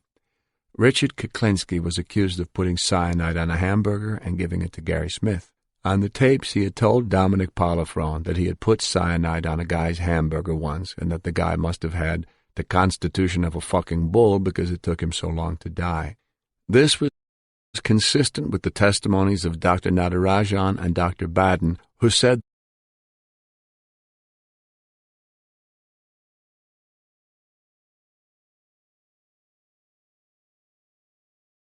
that Gary Smith had been strangled probably because the cyanide didn't appear to be working. It must have seemed that the dose wasn't big enough. But in fact, Richard Kuklinski and Danny Deppner had just been impatient. Had they waited a few more minutes, the cyanide would have certainly killed Gary Smith. All through Dominic Polifrone's testimony, Richard Kuklinski's words came back to haunt him time and time again. The tapes played on, and for Richard Kuklinski, this burden of proofs accumulated by the prosecution got heavier and heavier. On tape, Kuklinski had spoken of his need for cyanide to take care of a couple of rats. In one conversation, he had told Dominic about the pointer who could send him to jail, and in another he had mentioned Percy House by name. From the testimonies of House and Barbara Deppner, it was already obvious to the jury that these two knew too much. The tapes rolled on, and the jury heard Richard Kuklinski lend his unique expertise to the plan to kill the rich Jewish kid. They heard about the egg sandwiches that Kuklinski would lace with cyanide. They learned how to dispose of a body in a 55-gallon drum. They heard all about sealing a barrel and dumping it. They heard about disposing of the rich kid's car after he was dead, selling it for parts and making it disappear. They heard Kuklinski's warning to Dominic not to go back to the kid's apartment more than once after they'd killed him, because that was how guys got caught. The jury heard the expert advice of an old hand at murder. When it was all over, Dominic Polifrone had been on the stand for a day and a half, and Richard Kuklinski was buried under a landfill of his own words. Defense attorney Neil Frank attempted to paint a different picture, suggesting that all this talk was nothing more than that, just talk. He offered the possibility that his client was blowing smoke at the undercover agent, that he saw Dominic as a bad guy and felt that he had to project an equal image in order to do business with him. When you deal with people like Dominic Provenzano, as Frank admitted his client sometimes did, you had to brag. You had to inflate yourself and show that you could be bad too. The jury didn't buy it. After 4 weeks of testimony, the jury took a total of 4 hours to reach its verdict. Richard Kuklinski was found guilty on all counts. On the murder charges, however, the jury did not find him guilty of murder by his own conduct. In the absence of eyewitness testimony on the murders, and given the fact that Danny Deppner was the one who had actually strangled Gary Smith, the jurors did not feel that they could go all the way. In this sense, the defense achieved its goal. This conviction could not carry the death penalty in New Jersey. Neil Frank had succeeded in saving his client's life. After prolonged post-trial negotiations, Richard Kuklinski returned to Judge Kuchenmeister's courtroom on May 25, 1988, for sentencing. As he was led into the courtroom, Kuklinski spotted Dominic Polifrone sitting in the spectators section. "Hello, Dominic," he said with a smile. "How you doing?" "Good," Dominic replied. "How are you doing?"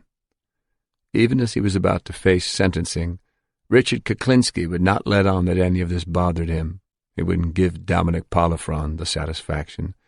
The judge emerged from his chambers, and the proceedings began with Bob Carroll outlining the terms of an agreement Richard Kuklinski and his attorney had reached with the state. At the arrest, Barbara Kuklinski had been charged with possession of an illegal weapon because she had been in the red Oldsmobile when the .25 caliber handgun was found under the seat. Kuklinski's son, Dwayne, had also been facing a minor marijuana possession charge in an unrelated incident. In exchange for dropping these charges against his family, Richard Kuklinski agreed to confess to the murders of George Maliband and Louis Masgay, thereby saving everyone the agony of a second trial. Standing before Judge Kuchenmeister, Richard Kuklinski stated for the record, "I shot George Maliband 5 times. When asked why, he replied, It was due to business. As for Louis Masgay, on July 1st, 1981, I shot him once in the back of the head." Judge Kuchenmeister then pronounced sentence, citing the futility of commenting on the depths of depravity reached in these cases. The time machine imposed 2 life sentences on Richard Kuklinski, one for Smith and Deppner, the other for Maliband and Masgay.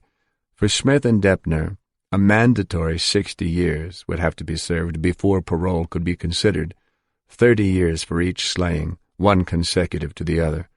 For Maliband and Masgay, the same penalty was imposed. The 2 60-year terms would run concurrently. Richard Kuklinski was transferred to the Trenton State Prison in the state capital. From the north end of this maximum security facility, inmates can see the sharp angles of the nearby Richard J. Hughes Justice Complex, where Deputy Attorney General Bob Carroll's office is located. After sentencing was passed, Dominic Polifrone was asked to comment on the Iceman's future.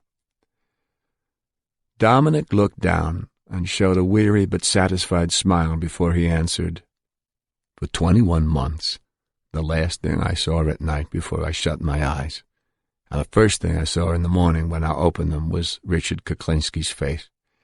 But now, for the rest of his life, every time Richie goes to bed at night, and every time he wakes up in the morning, he's going to be seeing mine. Richard Kuklinski will not be eligible for parole until he is 111 years old." Afterward. In many ways, Richard Kuklinski remains a locked box. At his arraignment, Deputy Attorney General Bob Carroll referred to Kuklinski as a killing machine, but the exact number of people he has killed is unknown. Kuklinski no longer maintains that he is an innocent man, and he has estimated his personal body count to be around 100 victims. From time to time he will allude to murders he may have committed, refusing to give whole names, being deliberately vague about dates and places. His only complaint with his conviction is that he wasn't tried for the right things, and therefore the state didn't get him fair and square. As for the plan to kill the rich Jewish kid, he claims that he never intended to go through with it. He also claims that he never intended to murder Dominic Provenzano. Yet in a statement made to the police 2 days after Kuklinski's arrest, John Sposato, who had represented himself as Tim, the arms dealer, said that Kuklinski did indeed intend to kill Dominic that very Saturday when they would have lured him down to a warehouse in Delaware to complete the big arms deal for the Irish Republican Army. Sposato had been arrested on the same day as Kuklinski, but he chose to cooperate with the state and willingly confessed to his involvement with Kuklinski. Charges against him were dropped, and he was released. He later assisted the Secret Service and the New Jersey State Police with an investigation into an international arms sales and currency counterfeiting scheme. Exactly what was going on in Kuklinski's mind on the morning of December 17, 1986, may never be known. When the 3 egg sandwiches were recovered from the trunk of Kuklinski's red Oldsmobile, the contents were combined so that the state chemist could accurately measure the amount of quinine present in the sandwiches against the total amount he had previously put into the square brown glass vial. But in doing this, the number of sandwiches that were poisoned was never determined. If only one sandwich had been poisoned, it's possible that Kuklinski did intend to go back and fulfill his part of the bargain with Dominic. But if 2 sandwiches contained the simulated cyanide, perhaps Kuklinski had decided to kill both the rich kid and Dominic. The promise of the big arms deal had been dangled in front of his face for months, but nothing had materialized. Perhaps he had lost faith in Dominic and decided to settle for the bird in the hand, killing these 2 and taking the entire $85,000 that the rich kid was supposed to be bringing to buy 3 kilos of cocaine.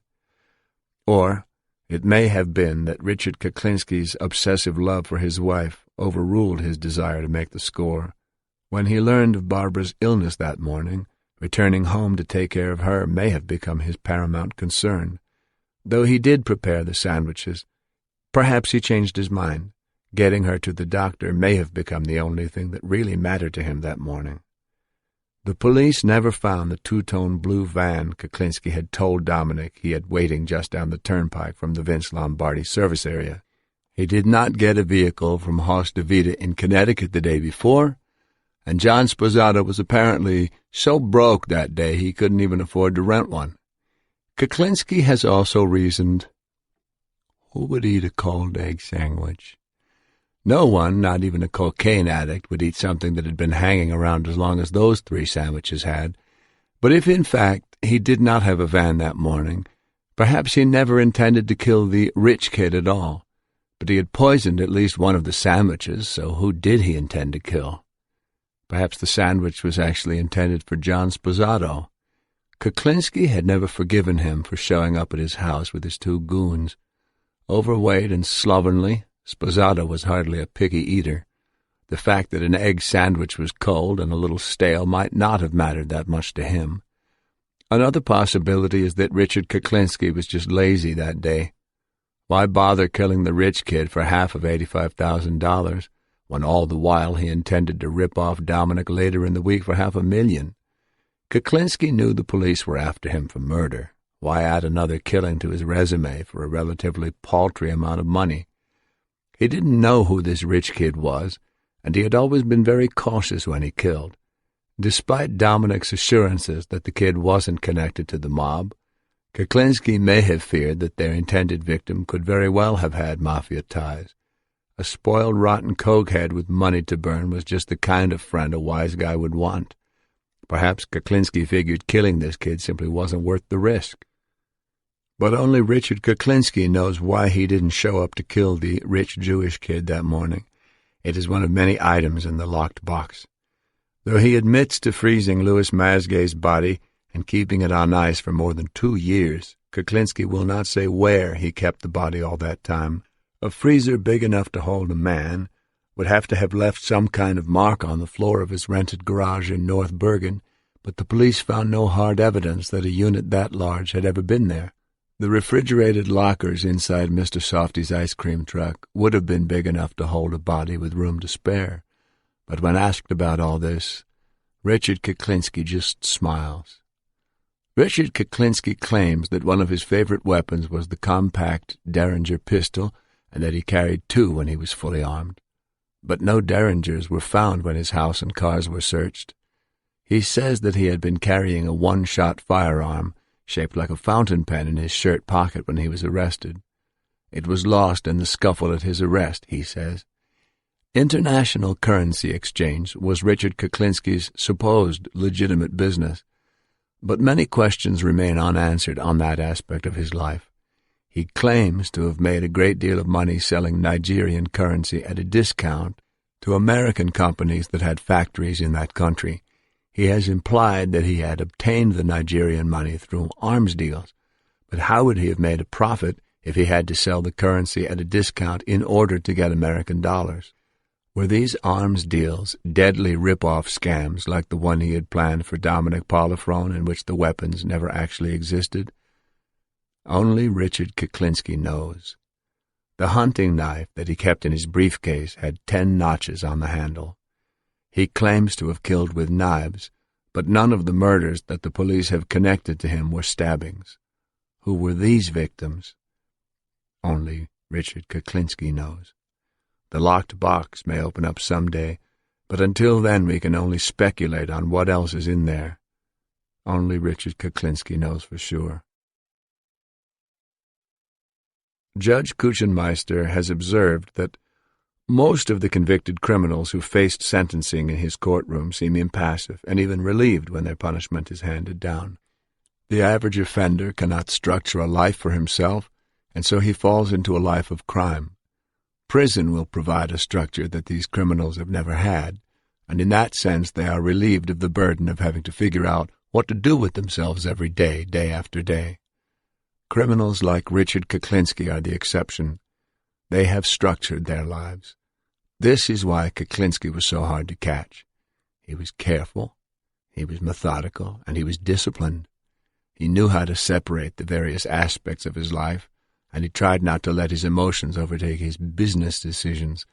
But it is this ability to structure a life that has made prison so difficult for him. He doesn't like other people telling him what to do and when to do it. Looking back on the morning of his arrest, he often wishes that he had died in a shootout with the police. If his wife had not been in the car with him, he says there definitely would have been some bloodshed. Richard Kuklinski now works in the prison library and keeps to himself as much as possible. His brother Joseph is imprisoned at the Trenton State Hospital in a ward for the criminally insane, 2 miles from the Trenton State Prison. The brothers have not seen each other in more than 20 years, and Richard has no interest in re-establishing communication. Kuklinski has made no friends in prison, only acquaintances. At one point, convicted murderer John List tried to win his friendship. List is the New Jersey man who killed his wife, children, and mother in a bizarre ritual, then fled to Virginia and created a new life for himself, which he maintained for 14 years before he was caught. But Richard Kuklinski wants no part of List. To him, anyone who would harm his own family is beneath contempt. He has said repeatedly that the only friend he has ever had and never will have is his wife, Barbara. Barbara Kuklinski says she remained in this destructive relationship that fluctuated between extreme abuse and extreme abundance because she deeply feared that her husband would have turned his rage on their children if she had ever tried to leave him. Besides, she says, the notion of just walking out the door is a simple-minded solution offered by people who don't know the half of it. Barbara Kuklinski compares herself with Hedda Nussbaum, the woman who lived with Joel Steinberg, the abusive, drug-addicted New York lawyer who was convicted in the beating death of his adopted daughter, Lisa Steinberg. That trial was televised, and Ms. Nussbaum's battered face, her vague, hoarse voice, and her obvious internal scarring riveted audiences all through her testimony.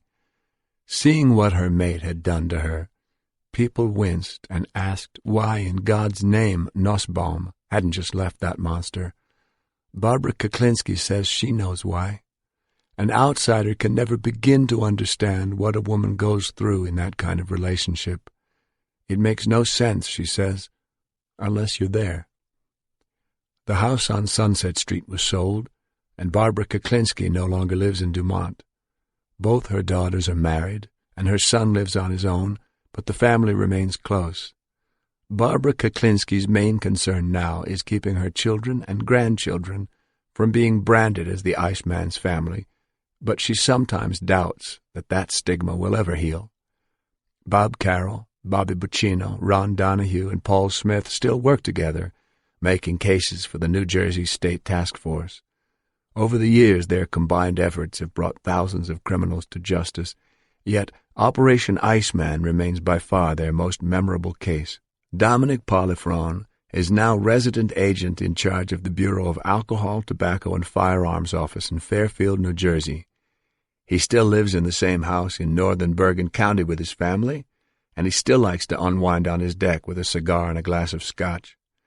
But he has yet to relive the tension he experienced during his prolonged undercover assignment with the Iceman. To this day, Richard Kuklinski has expressed no remorse for the lives he has taken. He insists that his victims were all players, and they got what they deserved. The only thing he regrets is the pain and suffering he has caused his family. When he thinks about them and the life they once had together, the Iceman sometimes cries.